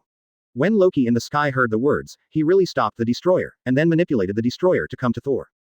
The destroyer looked down at Thor, and then stretched out his hand and slapped Thor, who was still immortal, into the air. In front of everyone, Loki beat his own big brother Thor to the ground, dying on the ground. After Thor was maimed, the awakened Banner once again turned into a green titan and wrestled with the destroyer. It's not that Banner wants to avenge Thor or anything, it's just that the belligerent Hulk simply wants to smash the Tin Woodman. So Hulk went on to single out the destroyer. One-on-one due to Odin's spell on Mjolnir. When Thor is eligible, he will regain his divine powers and be able to use Mjolnir. So at this moment, Thor, who is willing to sacrifice himself for mankind, is qualified. At the same moment Mjolnir in Ponte Vecchio, Mexico was shaking. Immediately afterwards, Mjolnir himself floated up, and immediately flew towards New York with a sound of searching. In less than half a minute, along with lightning and thunder, Mjolnir came to Thor's hands. Advertisement. So Thor successfully regained his divine power and became Thor, and his injuries were fully recovered at this moment. I'm back. Ha ha ha, I'm back. Loki, you can't beat me. Go to my turn. Shouting excitedly, Thor jumped straight at the destroyer with his hammer in hand, and began attacking with Mjolnir and the Hulk. Thor and Hulk went 2-on-1, and then Iron Man in the support position joined in and fought the destroyer. Seeing this scene, Deadpool and Little Wolf Lady knew themselves and retreated to the outside line. The three unformed Avengers output crazily against the destroyer, but the destroyer can obviously fight them for hundreds of rounds. Liu Feng looked impatient, this girl is really so resistant to beating. So many people went up to beat up, New York is about to be torn down. Liu Feng couldn't bear it anymore, turned his head and said to the police officers, you stay on guard, I'll make a call. After speaking, Liu Feng left, and when he came to a hidden location, Liu Feng violently tore off the casual clothes on his chest, revealing the S symbol under the clothes. In the next second, Liu Feng turned into Superman and soared into the sky, wearing a red and blue tights, with a red cloak fluttering in the wind behind him, and he came to the destroyer just like that. The moment Superman appeared, Hulk's eyes were slightly wrong, because Hulk was scared of being beaten by Superman, but Hulk refused to admit defeat, so he could only avoid Liu Feng's eyes. People in Asgard haven't read the Superman comics. Loki in the sky and Thor in the battle looked at the sudden appearance of Superman Liu Feng, and felt a little weird. Of the two, Loki looked down on Liu Feng the most, and ordered directly to the destroyer. Cripple the Joker in the ridiculous costume first. The destroyer received the command, and directly condensed the laser on his head to shoot at Superman. Hulk and Iron Man are worried about Liu Feng, although they know that Superman is very strong, but the laser is really strong. So Hulk and Tony de Li Jiao were about to step forward to stop the destroyer, but unexpectedly, the destroyer's laser shot towards Superman Liu Feng's chest. The energy hit Liu Feng's chest just like that, the heat blurred the surrounding air, and everyone started to panic, but a scene that made them dumbfounded appeared. Superman, unscathed. Although everyone knows that Superman is very powerful, but after experiencing the laser beating of the destroyer first, and then seeing Superman resist the laser without pain, everyone was confused. But Superman's strength is not only that. After resisting the destroyer's laser forcefully, Liu Feng continued to walk in front of the destroyer, and then raised his hand and punched the destroyer's head with an uppercut. The destroyer also took Hulk's punch, but Hulk could only knock it 1,000 meters away at best. Superman Liu Feng was different, he sent the destroyer flying 100 meters with one punch, and he still punched him vertically with an uppercut. The destroyer was sent flying with a single punch, and Superman Liu Feng also took off directly on the spot. When the destroyer's body was about to touch the ground, Liu Feng rushed down again with an acceleration. The pair of fists directly hit the destroyer's abdomen with unimaginable strength, directly cracking the destroyer's abdomen. That's right, Hulk, Iron Man, Thor, these three have been fighting for so long, but they couldn't break out the shell of the destroyer. Superman, he pierced the destroyer's abdomen. How fierce is this TM? Order. Chapter 95 Imprisoning Thor, Odin comes. Superman Liu Feng pierced the destroyer's abdomen directly in front of everyone, and then his hands pierced into the destroyer's chest like the sharpest sword blades in the world, and then suddenly tore it to the left and right. After simply disassembling the destroyer, the core of the destroyer was exposed in front of Superman Liu Feng, and everyone was dumbfounded when they saw this scene. Anyone with a discerning eye can tell that this thing is the Achilles heel of the destroyer, but the problem is that they haven't been able to wipe any traces on the shell of the destroyer after fighting for a long time. However, in less than 3 minutes after the Superman came up and started playing, he easily hit the destroyer out of its weak point. Seeing this, the destroyer wanted to launch a laser to resist, but Liu Feng directly reached out to grab the laser it fired, and then pushed the laser back.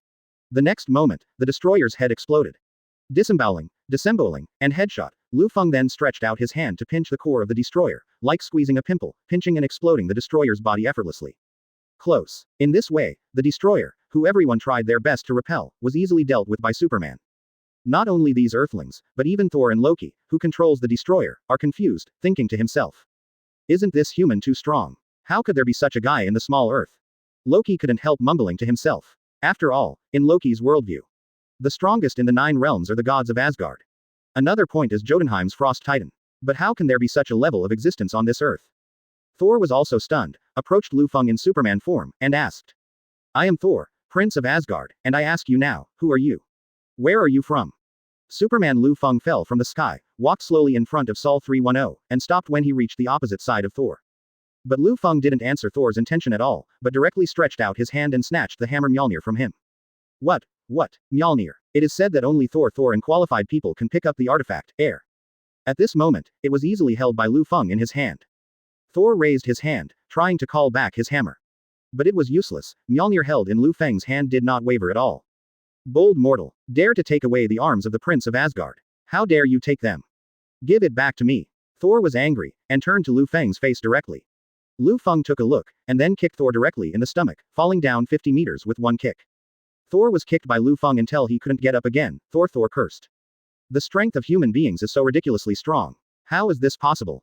But what left Thor in the loop was still behind. Liu Feng held the hammer and raised his hand, and then threw it in the direction of Thor. Only a crisp sound sounded. Mjolnir hit Thor's forehead, and the latter fainted. After the hammer stunned Thor, Superman Liu Feng beckoned, and Mjolnir returned to Liu Feng's hands again. After finishing Thor, Superman Liu Feng, holding Mjolnir, turned slightly, looked at the police officers, and said, Detain him, this is Liu Feng's order. After finishing speaking, Superman Liu Feng flew straight into the sky, leaving everyone stunned, because they didn't know the cause and effect at all.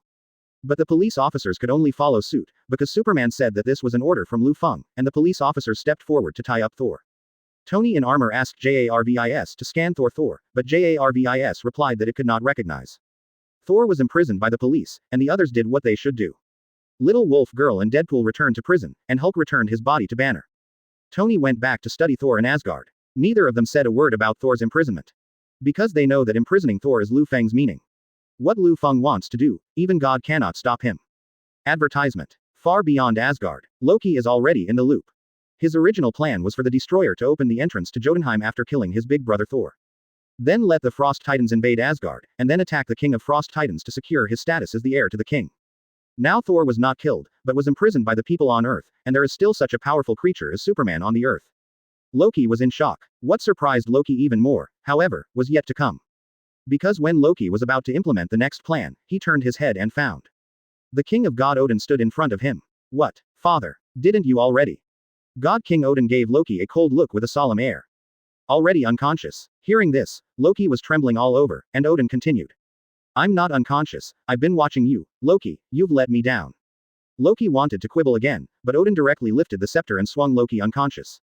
After Loki fainted, Odin ordered his men to put Loki into the dungeon. Afterwards, Odin walked slowly to the crystal ball monitoring the earth, and said. What kind of human beings are so bold, dare to imprison my people of Asgard? Odin narrowed his eyes slightly, and then came to Heimdall, saying. Turn on Bifrost, go to Earth. Heimdall obeyed and turned on Bifrost directly. When the beam of Bifrost hit the Earth, Lee, holding the gun of eternity, came to the Earth. Odin came to Earth and was about to teleport directly to New York, when he saw a yellow figure slowly approaching not far away. When the visitor approached, Odin saw the other person's face and said. Asgardian of Earth, Sorcerer Supreme Ancient One. Ancient One took off his hat, bowed to Odin, and then said. Dear God King Odin, I am sorry for what happened to your son Thor. But allow me to make a suggestion to you. Ancient One said seriously. I hope you don't go to New York, otherwise the consequences, CDBH, will be disastrous. Hearing this, Odin narrowed his eyes slightly, and then said. Don't worry, I'm here to take my son, not to level New York. Odin passed Ancient One's body and continued to walk forward, but within a few steps, Ancient One said. I'm not worried that you're going to raise New York, I'm worried that you're going to get stuck with that guy and it's going to get out of hand. Odin heard the words, as if he heard the funniest joke in the world, turned around and said. Are you worried that I'm getting in trouble with a human? Ancient One, have you changed? I am the father of God, king of Asgard. What do you think a tiny human being can do to me? Ridiculous. After Odin finished speaking, he directly opened the portal to New York. Seeing that he couldn't convince Odin, Ancient One had no choice but to stand where he was, and said silently. I have warned you, great Odin, there is nothing I can do if I insist on going. After speaking, the figure of Ancient One disappeared in place. Odin was silent for a few seconds, and was still teleported to New York. After a tearing air sound, Odin came to the cell where Thor was being held. Advertisement. The moment he saw his father Odin, the light in Thor's eyes recovered, and he said. Father. You are fine, great, Loki told me that you are already unconscious. Odin stepped forward to comfort his child, and said. I'll talk about Loki after I return to the heavens, and now I'll take you back to Asgard. All the shackles on Thor's body were untied by Odin, but Thor looked distressed and said. Father, the Mjolnir you gave me was taken away by a guy. The king of God Odin heard the words, thinking that guy can afford Mjolnir. Odin stretched out his hand when it was strange. At this time, Odin really felt that Mjolnir was being controlled by a strange and powerful biological force field. But Mjolnir belonged to Odin after all, so after about 3 minutes, Mjolnir returned to Odin's hands. Since you have obtained divine power, it means that you have obtained Mjolnir's qualifications, and it will remain yours from now on. Then Odin returned Mjolnir to Thor, and Odin called out. Heimdall, turn on Bifrost and send us back. Then another beam of light came down, enveloping Odin and Thor. The next moment, they disappeared into the prison. On Liu Feng's side, he was chatting with his family members. After all, Liu Feng just solved the giant robot, and the two sisters said they would reward him. During the intermission, Liu Feng found that Mjolnir in the living room was missing.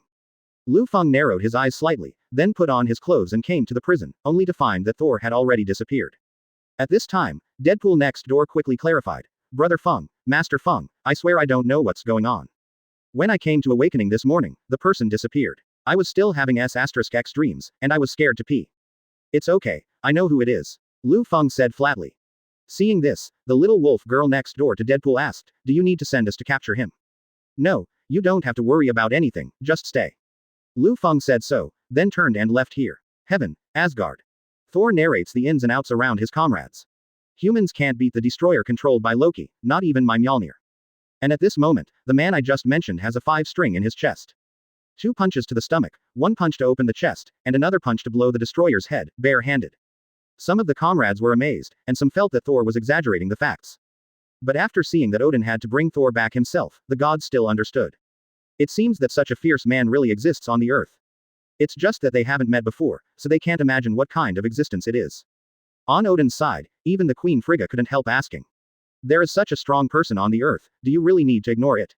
Odin responded, no matter how strong he is only on the earth, and no matter how troublesome the world is, it will not trouble our Asgard. However, after saying this sentence, Li Ding suddenly raised his head. That one eye made him see something. Then, Odin murmured. How is this possible? Queen Frigga quickly asked. What's the matter? What happened? Odin replied. He came. Chapter 96 Superman vs. Gods. Raise Asgard. At the end of Bifrost, Himenyog Palace. Heimdall, the Patronus who turns Bifrost on and off, is watching the 9 realms. Heimdall has the ability to see anything in the 9 worlds at the same time. All the butterflies in the 9 worlds flap their wings at the same time, and Heimdall can perceive it. But today, Heimdall was blinded because he sensed a flight from Earth. And that object is speeding through outer space at a speed exceeding any spaceship and warship, getting faster and faster, getting closer and closer to Asgard. Why can't I see what that flight object looks like? I can't even see what it is. Heimdall is blinded. For millions of years, his Heimdall's eye can see any creature and thing. But today, his eyes failed, or in other words, he simply couldn't see the figure that was approaching so fast. It doesn't matter. Anyway, there is no way for any creature to come to Asgard without me turning on Bifrost. Heimdall said in this way, and then he was about to turn his sight to another world to continue observing. At this moment, the sound reverberated. Heimdall was about to turn his gaze back. But at this moment, Himenyog's wall cracked open. Because an object directly penetrated Himenyog at a superluminal speed. Himenyog directly broke a third, and the man who created everything was floating in midair. Behind the red and blue tights is a red cape fluttering in the wind. Bold. Who came? He broke into my Asgard. As an Asgardian, Heimdall looked at this scene, no longer put his sword on the floor as a model, but held Lufang pointing at the Superman form, ready to enter the fighting state at any time. Heimdall is still very confident in his combat ability. Although he is the patron saint of the gate, he is one of the 12 righteous gods of the Aesir Protoss, stronger and more durable than most Asgardians. There is no way this guy in front of me will be my Heimdall's opponent. Heimdall said secretly. As a result, Superman Lu Feng swept over with a hot gaze. Burn Heimdall's eyes blind, and cut off his arm by the way. Ah, eyes. My eyes. You poor man, do you know how wrong you are? Heimdall was still whining, but Superman Lu Feng walked over and kicked his head directly, and Heimdall couldn't get back up. After Heimdall fell into a coma, the alarm generated by Himanjog spread throughout Asgard.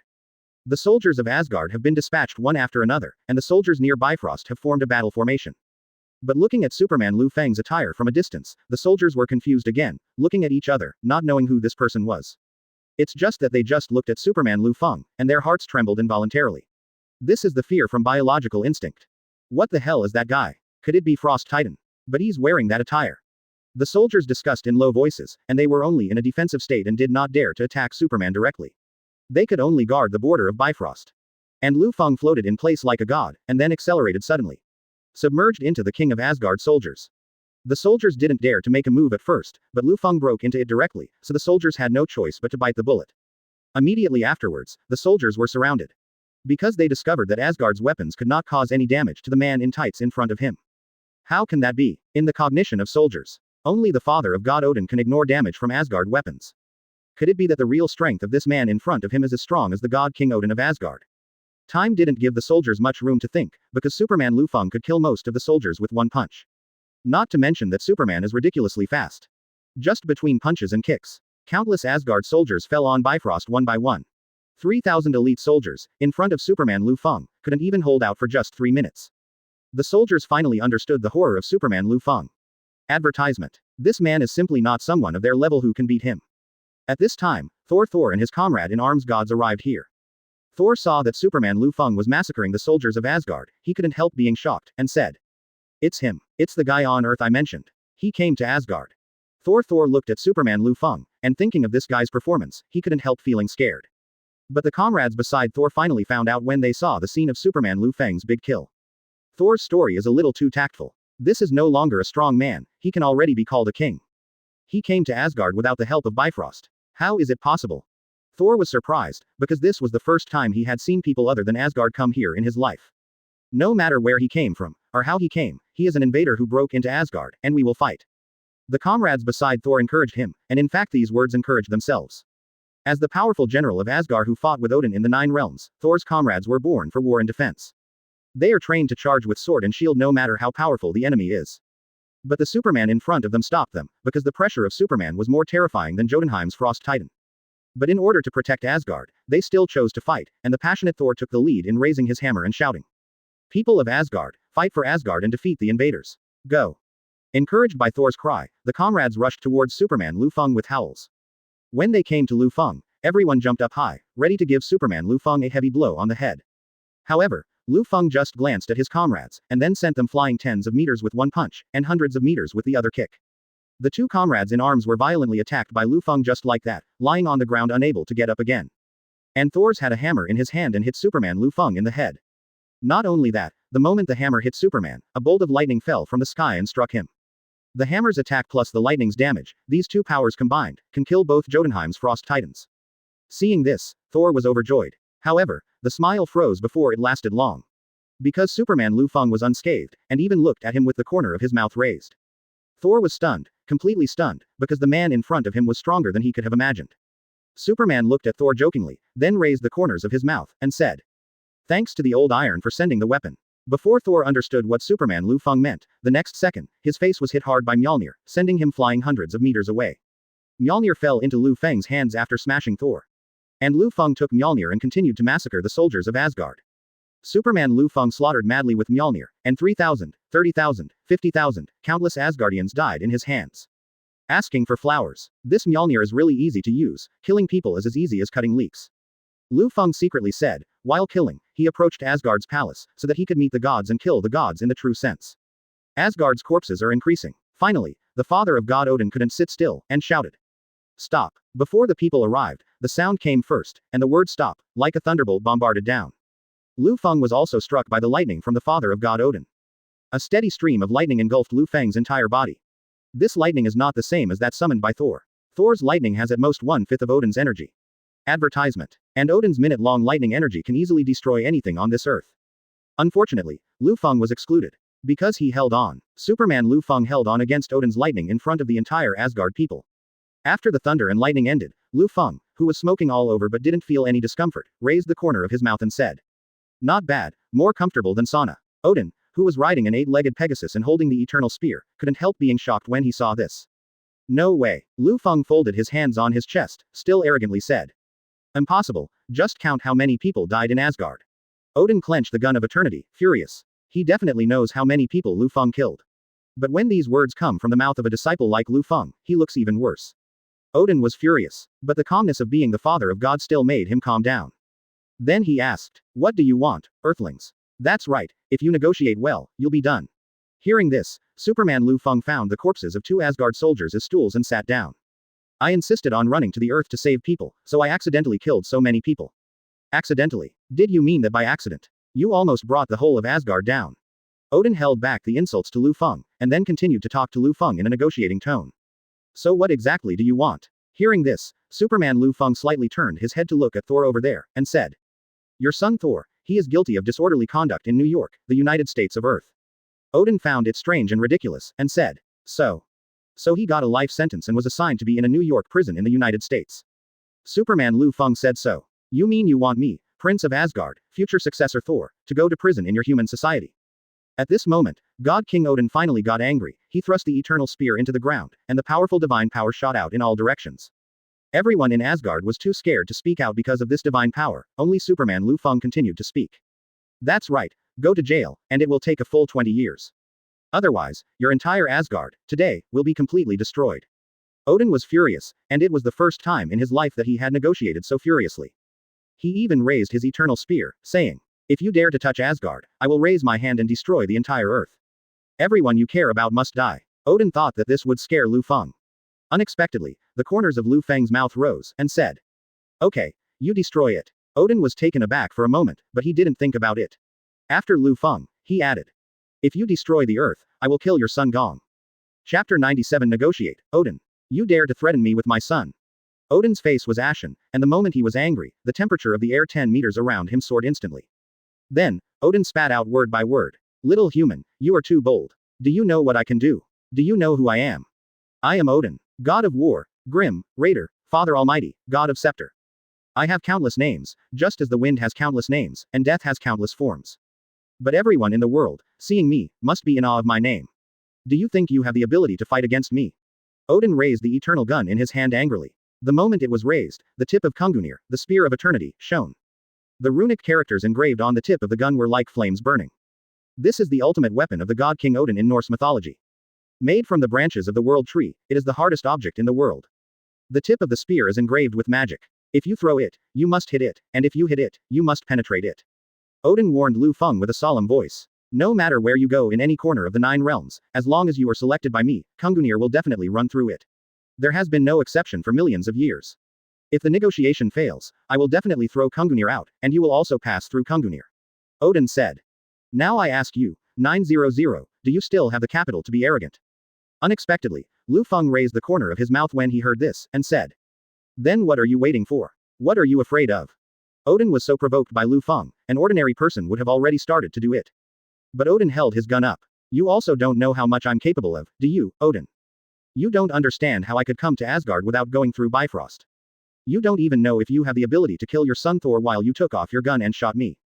Odin, hearing this, finally put down the glowing Kungunir, and the tip of the gun dimmed anytime, said, "Okay, let's go back to the starting point of the negotiation."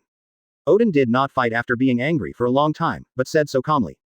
"Let's take a step back. What do you want? You can promise me that you won't put my son in the Earth's prison."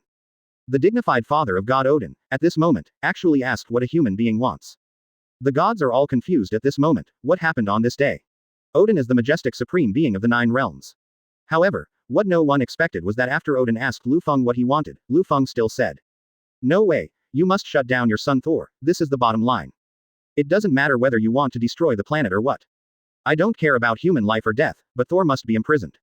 Odin fell silent. No, at this moment, all Asgard fell silent. Listen to what people say. Even Odin, who is well informed, feels confused towards Liu Feng now, even he can't count how many times he has been confused today. This guy in front of him looks quite righteous, like a superhero who is similar to a god in the world. Advertisement. But at this moment, he behaved as if he didn't care about human beings at all, as if the life and death of human beings had nothing to do with him. Odin has seen countless people in his life, and he can judge the behavior pattern of the other party based on the first impression. As for the guy in front of him, Odin is completely sure that this guy is a man who walks the talk. He said he didn't care, maybe he really didn't care if the Earth was destroyed. And he just said again, if the Earth is destroyed, Thor must die. Hearing this, Odin sighed softly, and said to Tiano. Take the guest to the palace and let me talk to him alone. Tiano hesitated for a moment, then nodded, and then arranged for a few maids to take Superman Liu Feng to Odin's palace.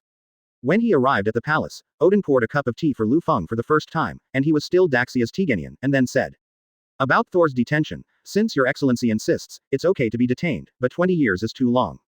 Norse mythology does not have the concept of 1 day in the sky and 1 year in the ground. These 20 years are really 20 years for Asgard. He, Odin, is looking forward to Thor growing up, following him to fight the enemy and inheriting his Asgard throne. Now that Thor has just been approved by Mjolnir, Liu Feng came out and planned to imprison him for 20 years, no one can wait for this. Hearing this, Liu Feng picked up Teganian and took a sip, saying. Yes, 20 years is indeed a long time, but I just want to imprison him for 20 years. Wanting now, this is the key word in Liu Feng's answer, and it is also hinting at Odin, so that he has a little insight. Odin understood and then asked. I, Odin, have fought in the 9 realms for many years, and Treasure Curry's treasures are pushing like mountains, and any item is priceless. If you'd like to reduce my son Thor's sentence, Curry's darling, it's your choice. Hearing this, Liu Feng smacked his lips and said. I can't think of anything good about your babies. Hearing this, Odin began to introduce what was in his treasure house. From Asgard to Jotunheim, the treasures of the 9 realms are among them. Odin talked about his collection one after another, while definitely Liu Feng on the other side still shook his head, expressing his lack of interest. Liu Feng didn't get interested until Odin mentioned the Casket of Ancient Winters, an artifact of Jotunheim's Frost Titan family. Seeing that Liu Feng was more interested, Odin immediately summoned him and took out the Casket of Ancient Winters from the treasury.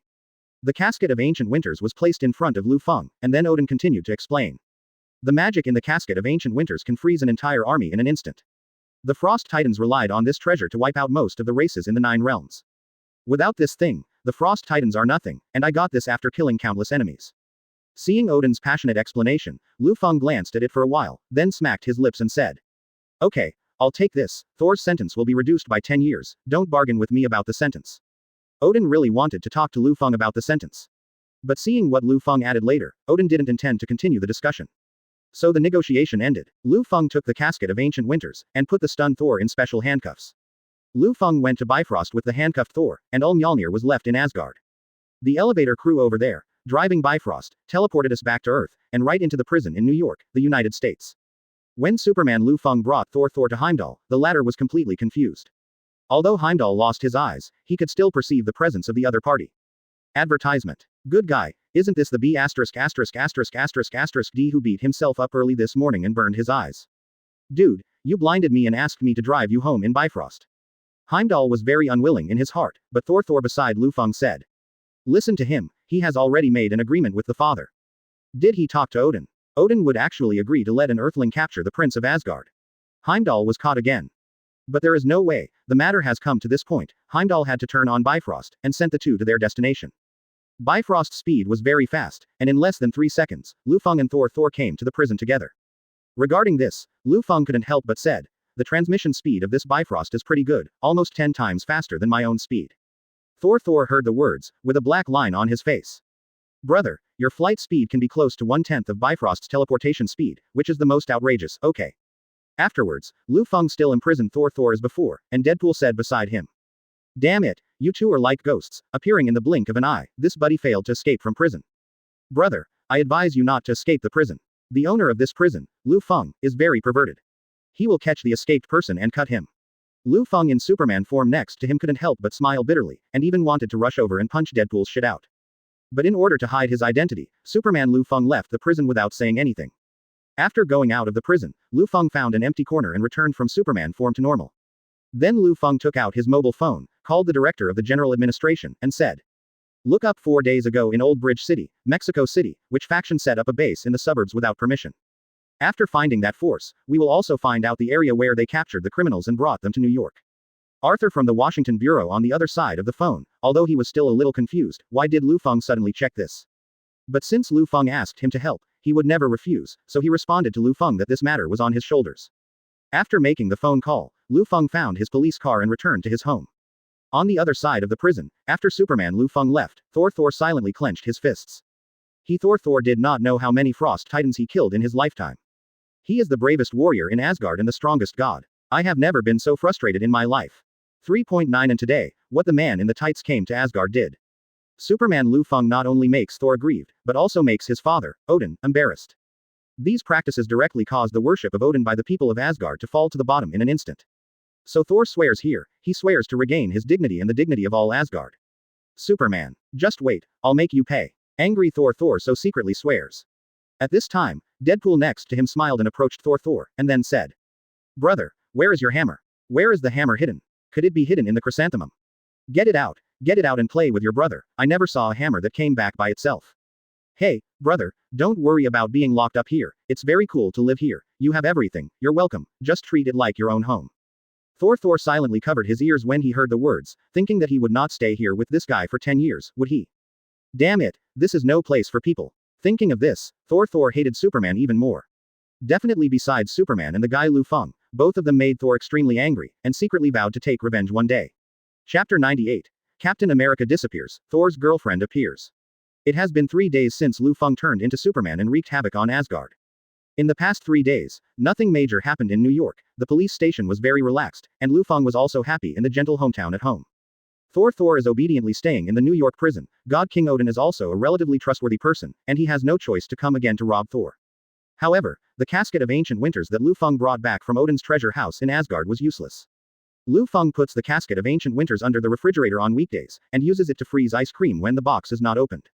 And on one of these mornings, Liu Feng received a call from the director of the Washington Bureau, and he said, One day you asked me to check the organization, Feng. General Director Arthur continued, It's someone from S.H.I.E.L.D. It really is S.H.I.E.L.D. Liu Feng narrowed his eyes slightly. In fact, he had already guessed that it was people from S.H.I.E.L.D. who did it. Compared with the original plot of the Marvel movie, they discovered the hammer. It's just that Liu Feng is more puzzled. The director Nick Fury is dead, and Hawkeye Clint is locked up. How can someone come to take care of Thor and the group of Avenger candidates? So Liu Feng continued to ask the director of the General Administration, Can you find out who escorted that unknown prisoner? Is it black or white? It's a white man. The director of the General Administration responded in this way, and then said in a very subtle tone. But the guy was dressed in a weird way. He wasn't wearing modern clothes. He was wearing a tights with the flag of the United States. The tights I wear represent the United States, and the shield I hold in my hand also shows the flag of the United States. 23 looks like the hero my grandfather chased after. That hero seems to be called the Captain of the United States. Hearing this, Liu Feng narrowed his eyes slightly, thinking that it seems that Captain America has already been fished out from under the iceberg by Nick Fury. It's just that Nick Fury has been dead for almost 2 months. Could it be that Captain America was kept hidden for 2 months before he released it? So Liu Feng continued to ask, Can you find the trace of that Captain America, and see which city in the United States he has gone to? It can't be found. The last trace of the so-called Captain America was only 4 days ago in New York, and we will be close after that. Hearing this, Liu Feng replied, I see. Liu Feng then turned off the phone and drove away from home to the police station. When he came to the police station, Liu Feng personally used the system in the station to find Captain America. The figure of Captain America is easy to find, even if he is not wearing a uniform, his figure is quite eye-catching. However, Liu Feng was busy in front of the system for most of the day, but he couldn't find Captain America in New York. What's the situation? Can this Captain America just disappear from the world? Liu Feng was so puzzled.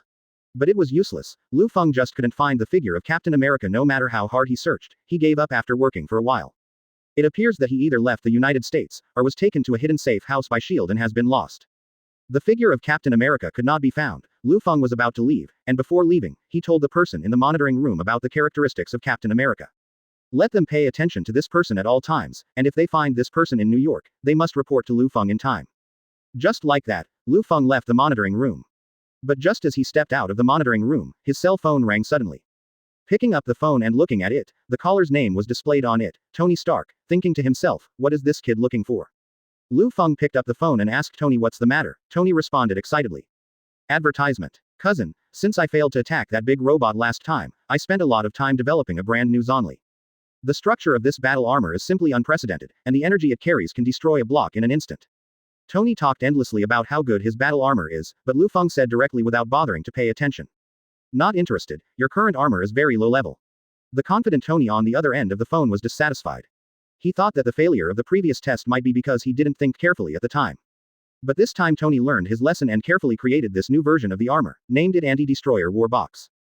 He firmly believed that his battle armor this time was absolutely invincible, but Lu Feng still said that he was not interested. Tony's brain became hot, and he said directly. You said my battle armor is not good, bet us $1 million. If you can penetrate my armor with a sniper rifle like last time, you will get $1 million.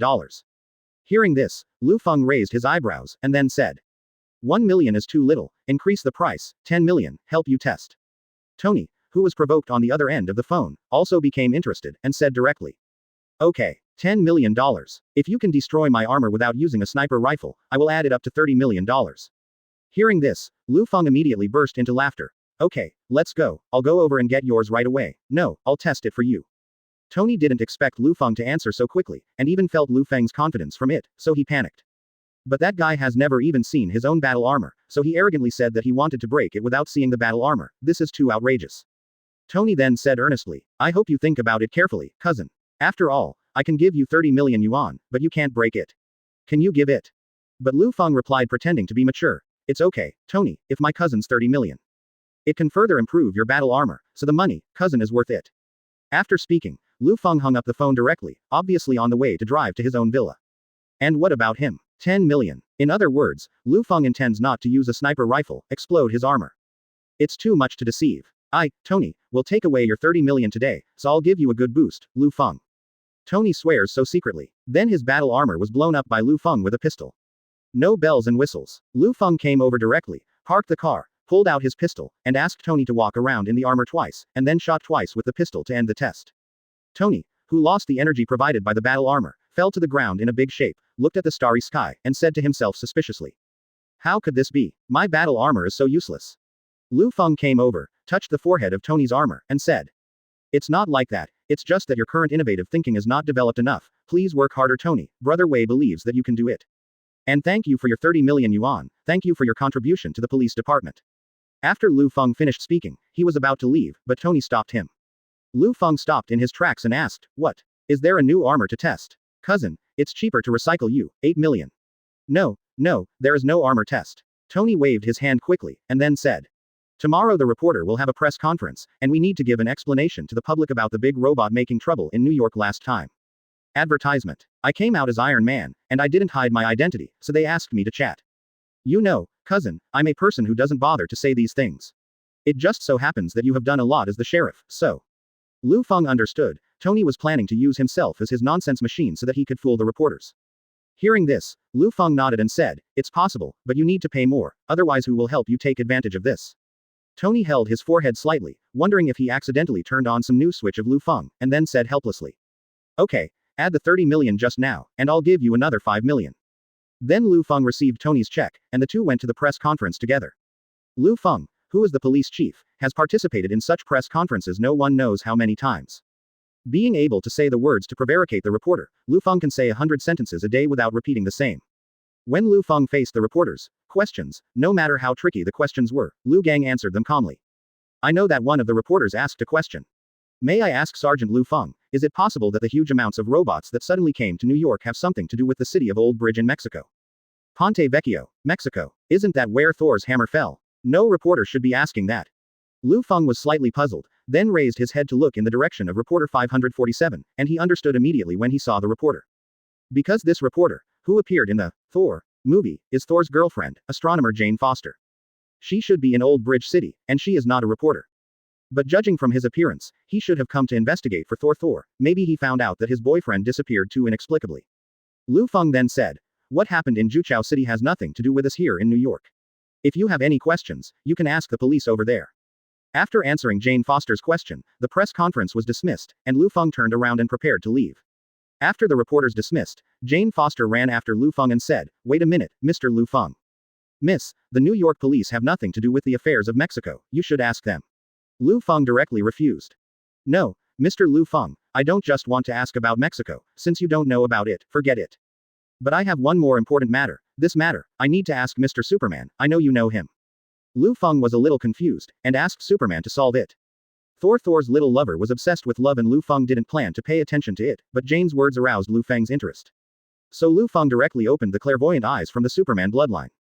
As a result, I really saw something novel in Jane Foster.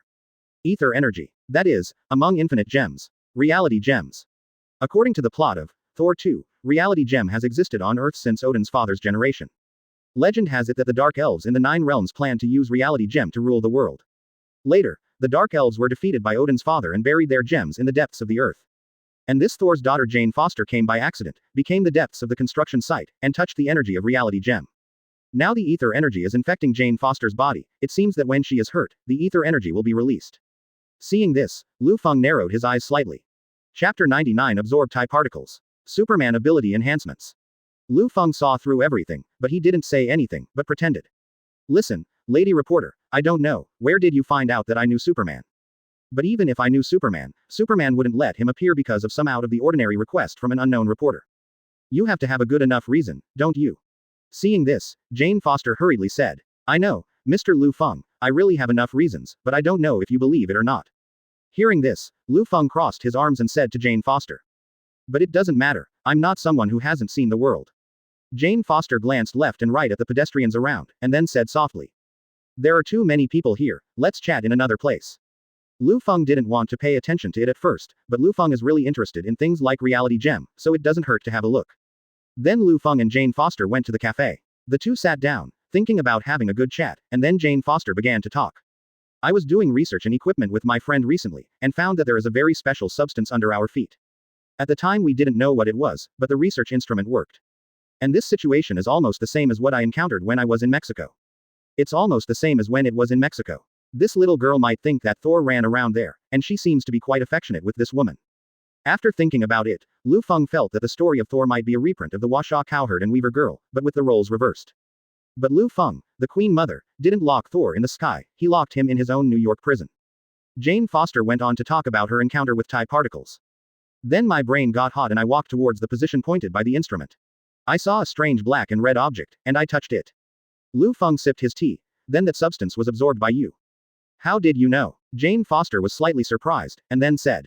Actually, I'm not sure whether that substance has entered my body, and I don't even know the characteristics of that substance. It's just that I touched that substance at the time, and then I fainted and couldn't remember anything.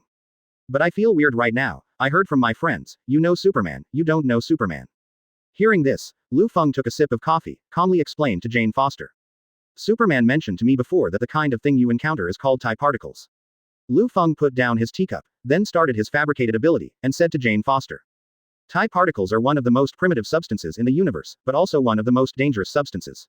Superman saw it on his home planet, and this thing destroyed his planet. So Superman has been looking for it in the universe for a long time. Superman said that this thing must be destroyed, and even if it cannot be destroyed, it must be left to him for safekeeping.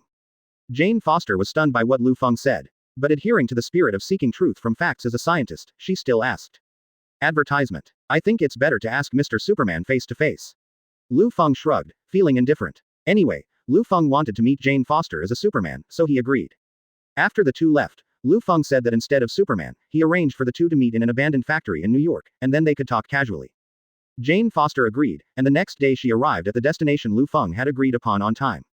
Not long after stepping into the abandoned factory, Jane Foster saw a man in bright clothes, Superman. Jane Foster saw the appearance of Superman, stared at him blankly, and couldn't walk for no reason. Seeing this, Liu Feng smiled slightly and said, Miss Jane, I heard that you are looking for me about TIE particles. You stand there so far away, I'm afraid it will be difficult for us to communicate. When Jane Foster heard this, she immediately realized that she had lost her composure. Shaking her head, after returning to normal, she said, Excuse me, Mr. Superman, please forgive my gaffe. Although your reputation has long spread across the country, this is the first time I have seen your true face in reality. Your unique attire, and a face that is vaguely familiar but can't be remembered, your figure, your chest muscles, and more. As Jane Foster spoke, she felt that she had lost her composure. She has a boyfriend, so why does she still pay attention to other people's figures? Superman Liu Feng doesn't care. Anyway, it's not the first time he has attracted the opposite S**X only by his Superman appearance. But Jane Foster would waste a lot of time like this. He came today to see if he could get the reality gem in Foster's body. So Liu Feng flew in front of Foster, and continued. Miss Jane, let's get to the point. About the strange substance you encountered, release it and let me have a look. Release. Jane Foster was a little dazed, and said, Sorry, Mr. Superman, I actually don't know how to release this substance. Superman Liu Feng nodded, and then began to think about how the heroine in the Thor 2 inches movie released TIE particles. Yes, Liu Feng remembered, it is damage. When the host of TIE particles is hurt, TIE particles will release energy. So Liu Feng in Superman form reached out and grabbed Jane Foster's arm, and then said softly, "I'm sorry, Miss Jane." After speaking, when Jane Foster was still in a daze, Liu Feng slowly exerted force, and the pain also added to Jane's body weight in an increasing manner. Jane felt the pain, and when she was about to cry out, a powerful energy was released around him in an instant. The black and red TIE particles directly knocked Superman Liu Feng back a few meters away, and even Jane was confused at this moment. Jane Foster hurried over to check how Superman Liu Feng was playing, but she was dumbfounded again. Superman was unscathed, but the dark particles that had just erupted from Jane's body somehow remained on Liu Feng's palm. "What's the situation? Mr. Superman, you won't be infected by this substance and induce poisoning, right? We have to find a way." Unlike Jane Foster's panic, the corners of Superman Liu Feng's mouth raised slightly when he saw this scene. He himself has the most intimate experience. These TIE particles did not poison him as Jane Foster said. On the contrary, TIE particles entered Liu Feng's own body, and also have a strong compatibility with the Superman bloodline. There is an unavoidable compatibility, and there is even a hint of addiction, which makes Liu Feng vaguely feel that his strength has improved a bit. Advertisement. "Mr. Superman, can you say something?" Jane Foster asked anxiously. Although she enjoys touching Superman's figure now, she is worried that something will happen to the idol of the United States because of her. Liu Feng did not respond to Jane Foster, but raised the corners of his mouth and said, "I'm going to be rude again, Miss Jane." After finishing speaking, Superman Liu Feng's eyes glowed, and then he shot directly behind Jane. His hot gaze went straight away. Liu Feng's heat vision did not aim at Jane Foster's body, but it still triggered the emergency mechanism of TIE particles in his body. TIE particles released even greater energy at this moment, while Superman Liu Feng stood still and resisted forcefully. The energy of TIE particles spreads constantly in this way, from the energy generated in the body from the beginning. In the end, the TIE particles' energy slowly entered into Liu Feng's body, and Liu Feng absorbed all the ether like smoking.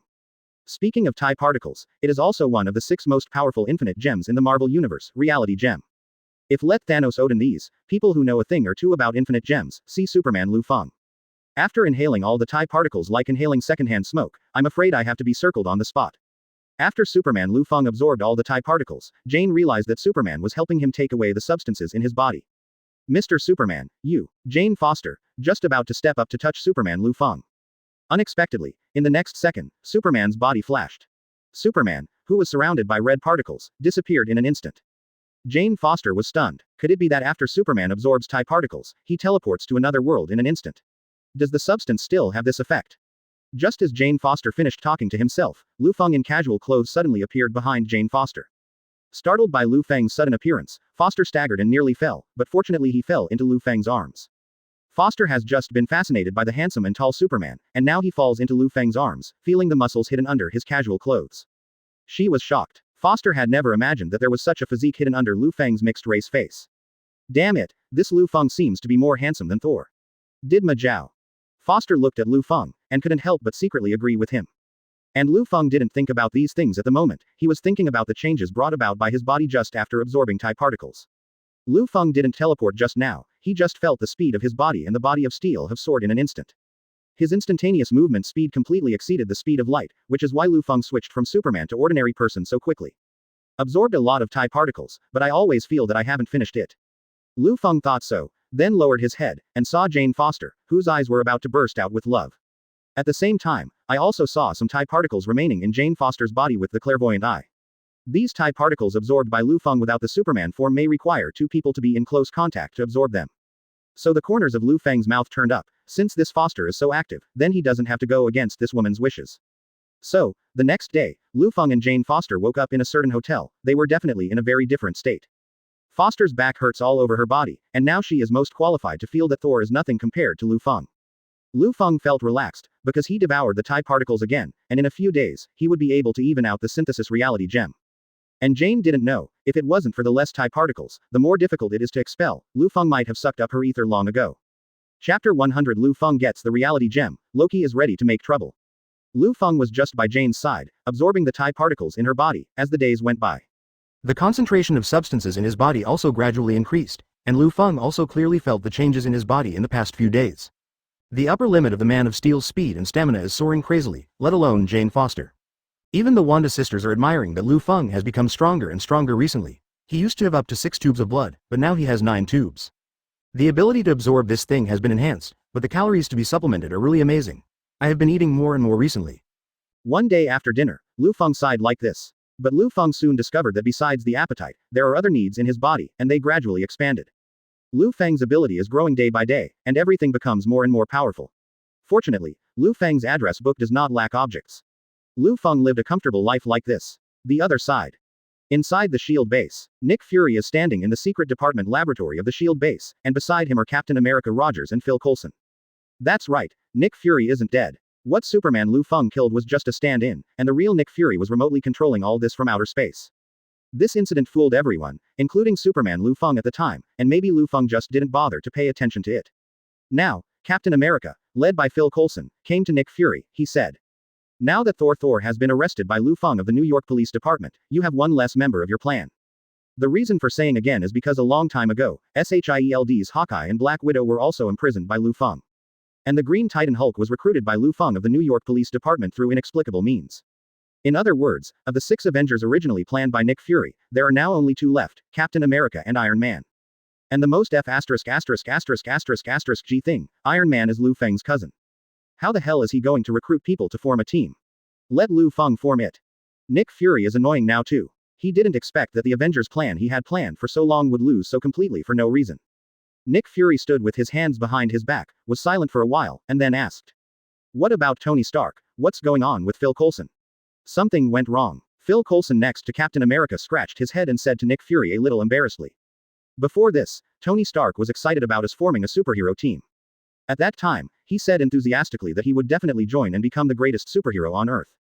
But these days, Tony doesn't know why. He's crazy about making armor, he doesn't come out, and his secretary ignores him. When Captain America heard the words, the corners of his mouth twitched up with sarcasm, and said, it seems that I was being euphemistic.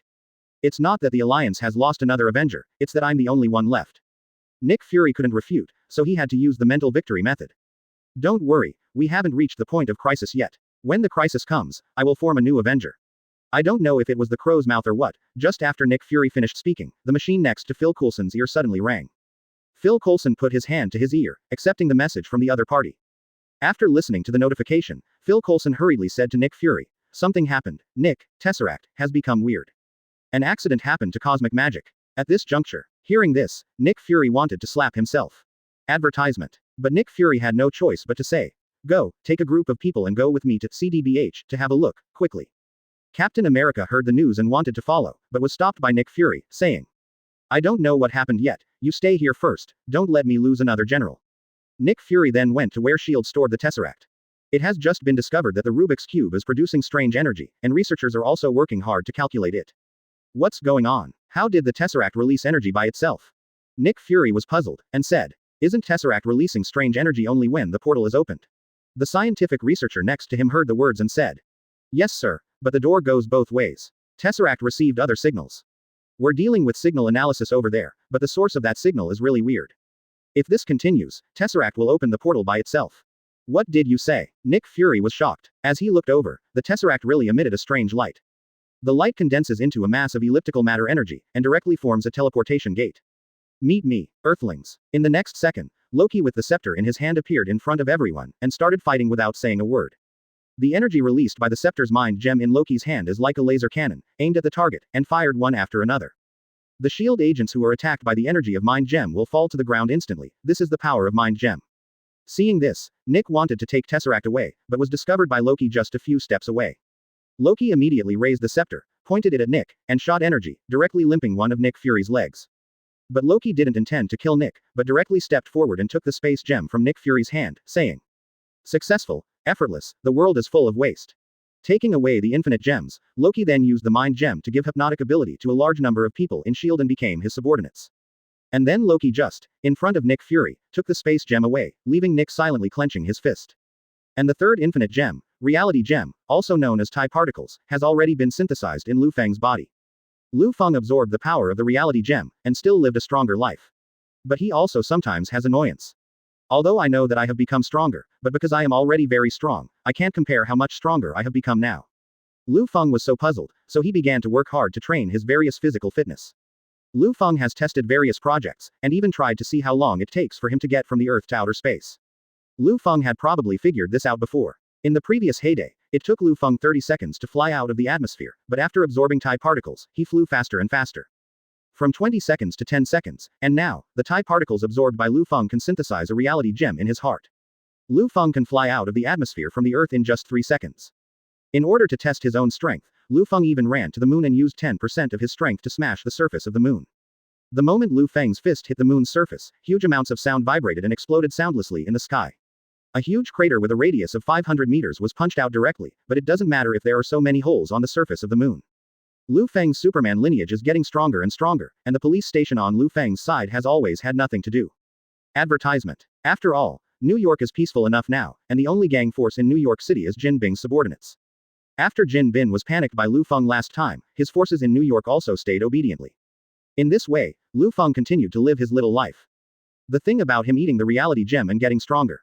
Nor can anyone know from Lu Feng or Superman. He silently ascended like this, like a sleeping lion. And according to the urine nature of Odin, the supreme conqueror of the 9 realms. Since Lu Feng made a big fuss about Asgard last time, Odin should have been paying attention to everything on Earth. Among them, it is natural to focus on the reality gem that Odin's father had snatched and buried from the Dark Elves. If he wasn't paying attention to the gem, he should be paying attention to the one who nearly made Asgard bleed, Superman. But during this time, Odin has no time to take care of the affairs of the Earth. Because he was worrying about his second son Loki. Right now, for example, Odin is standing in front of the prison where Loki was supposed to be held, but the prison is empty. Odin himself, with his eyes slightly closed, is using himself by giving up one eye. With the obtained omniscient ability, he searched for the figure of his son Loki in a large area in the universe. Finally, he saw, in the vast 9 realms, Odin saw his son Loki kneeling to a mysterious person. Then, the mysterious man handed over an item, which was something similar to a scepter. And on the top of the scepter, there is a sparkling gemstone. Odin immediately recognized the cane and the infinite gems inside it. But it is impossible for Odin to observe who has the ability to obtain the infinite gems and hand them over to Loki. Under the shadows, Odin only saw the lips that Loki said to the figure, and saw the meaning from the lips of both parties. The Kitori people are getting impatient. This is what the mysterious man said. Tell them to stand up, and I will lead them to win a battle. Loki replied.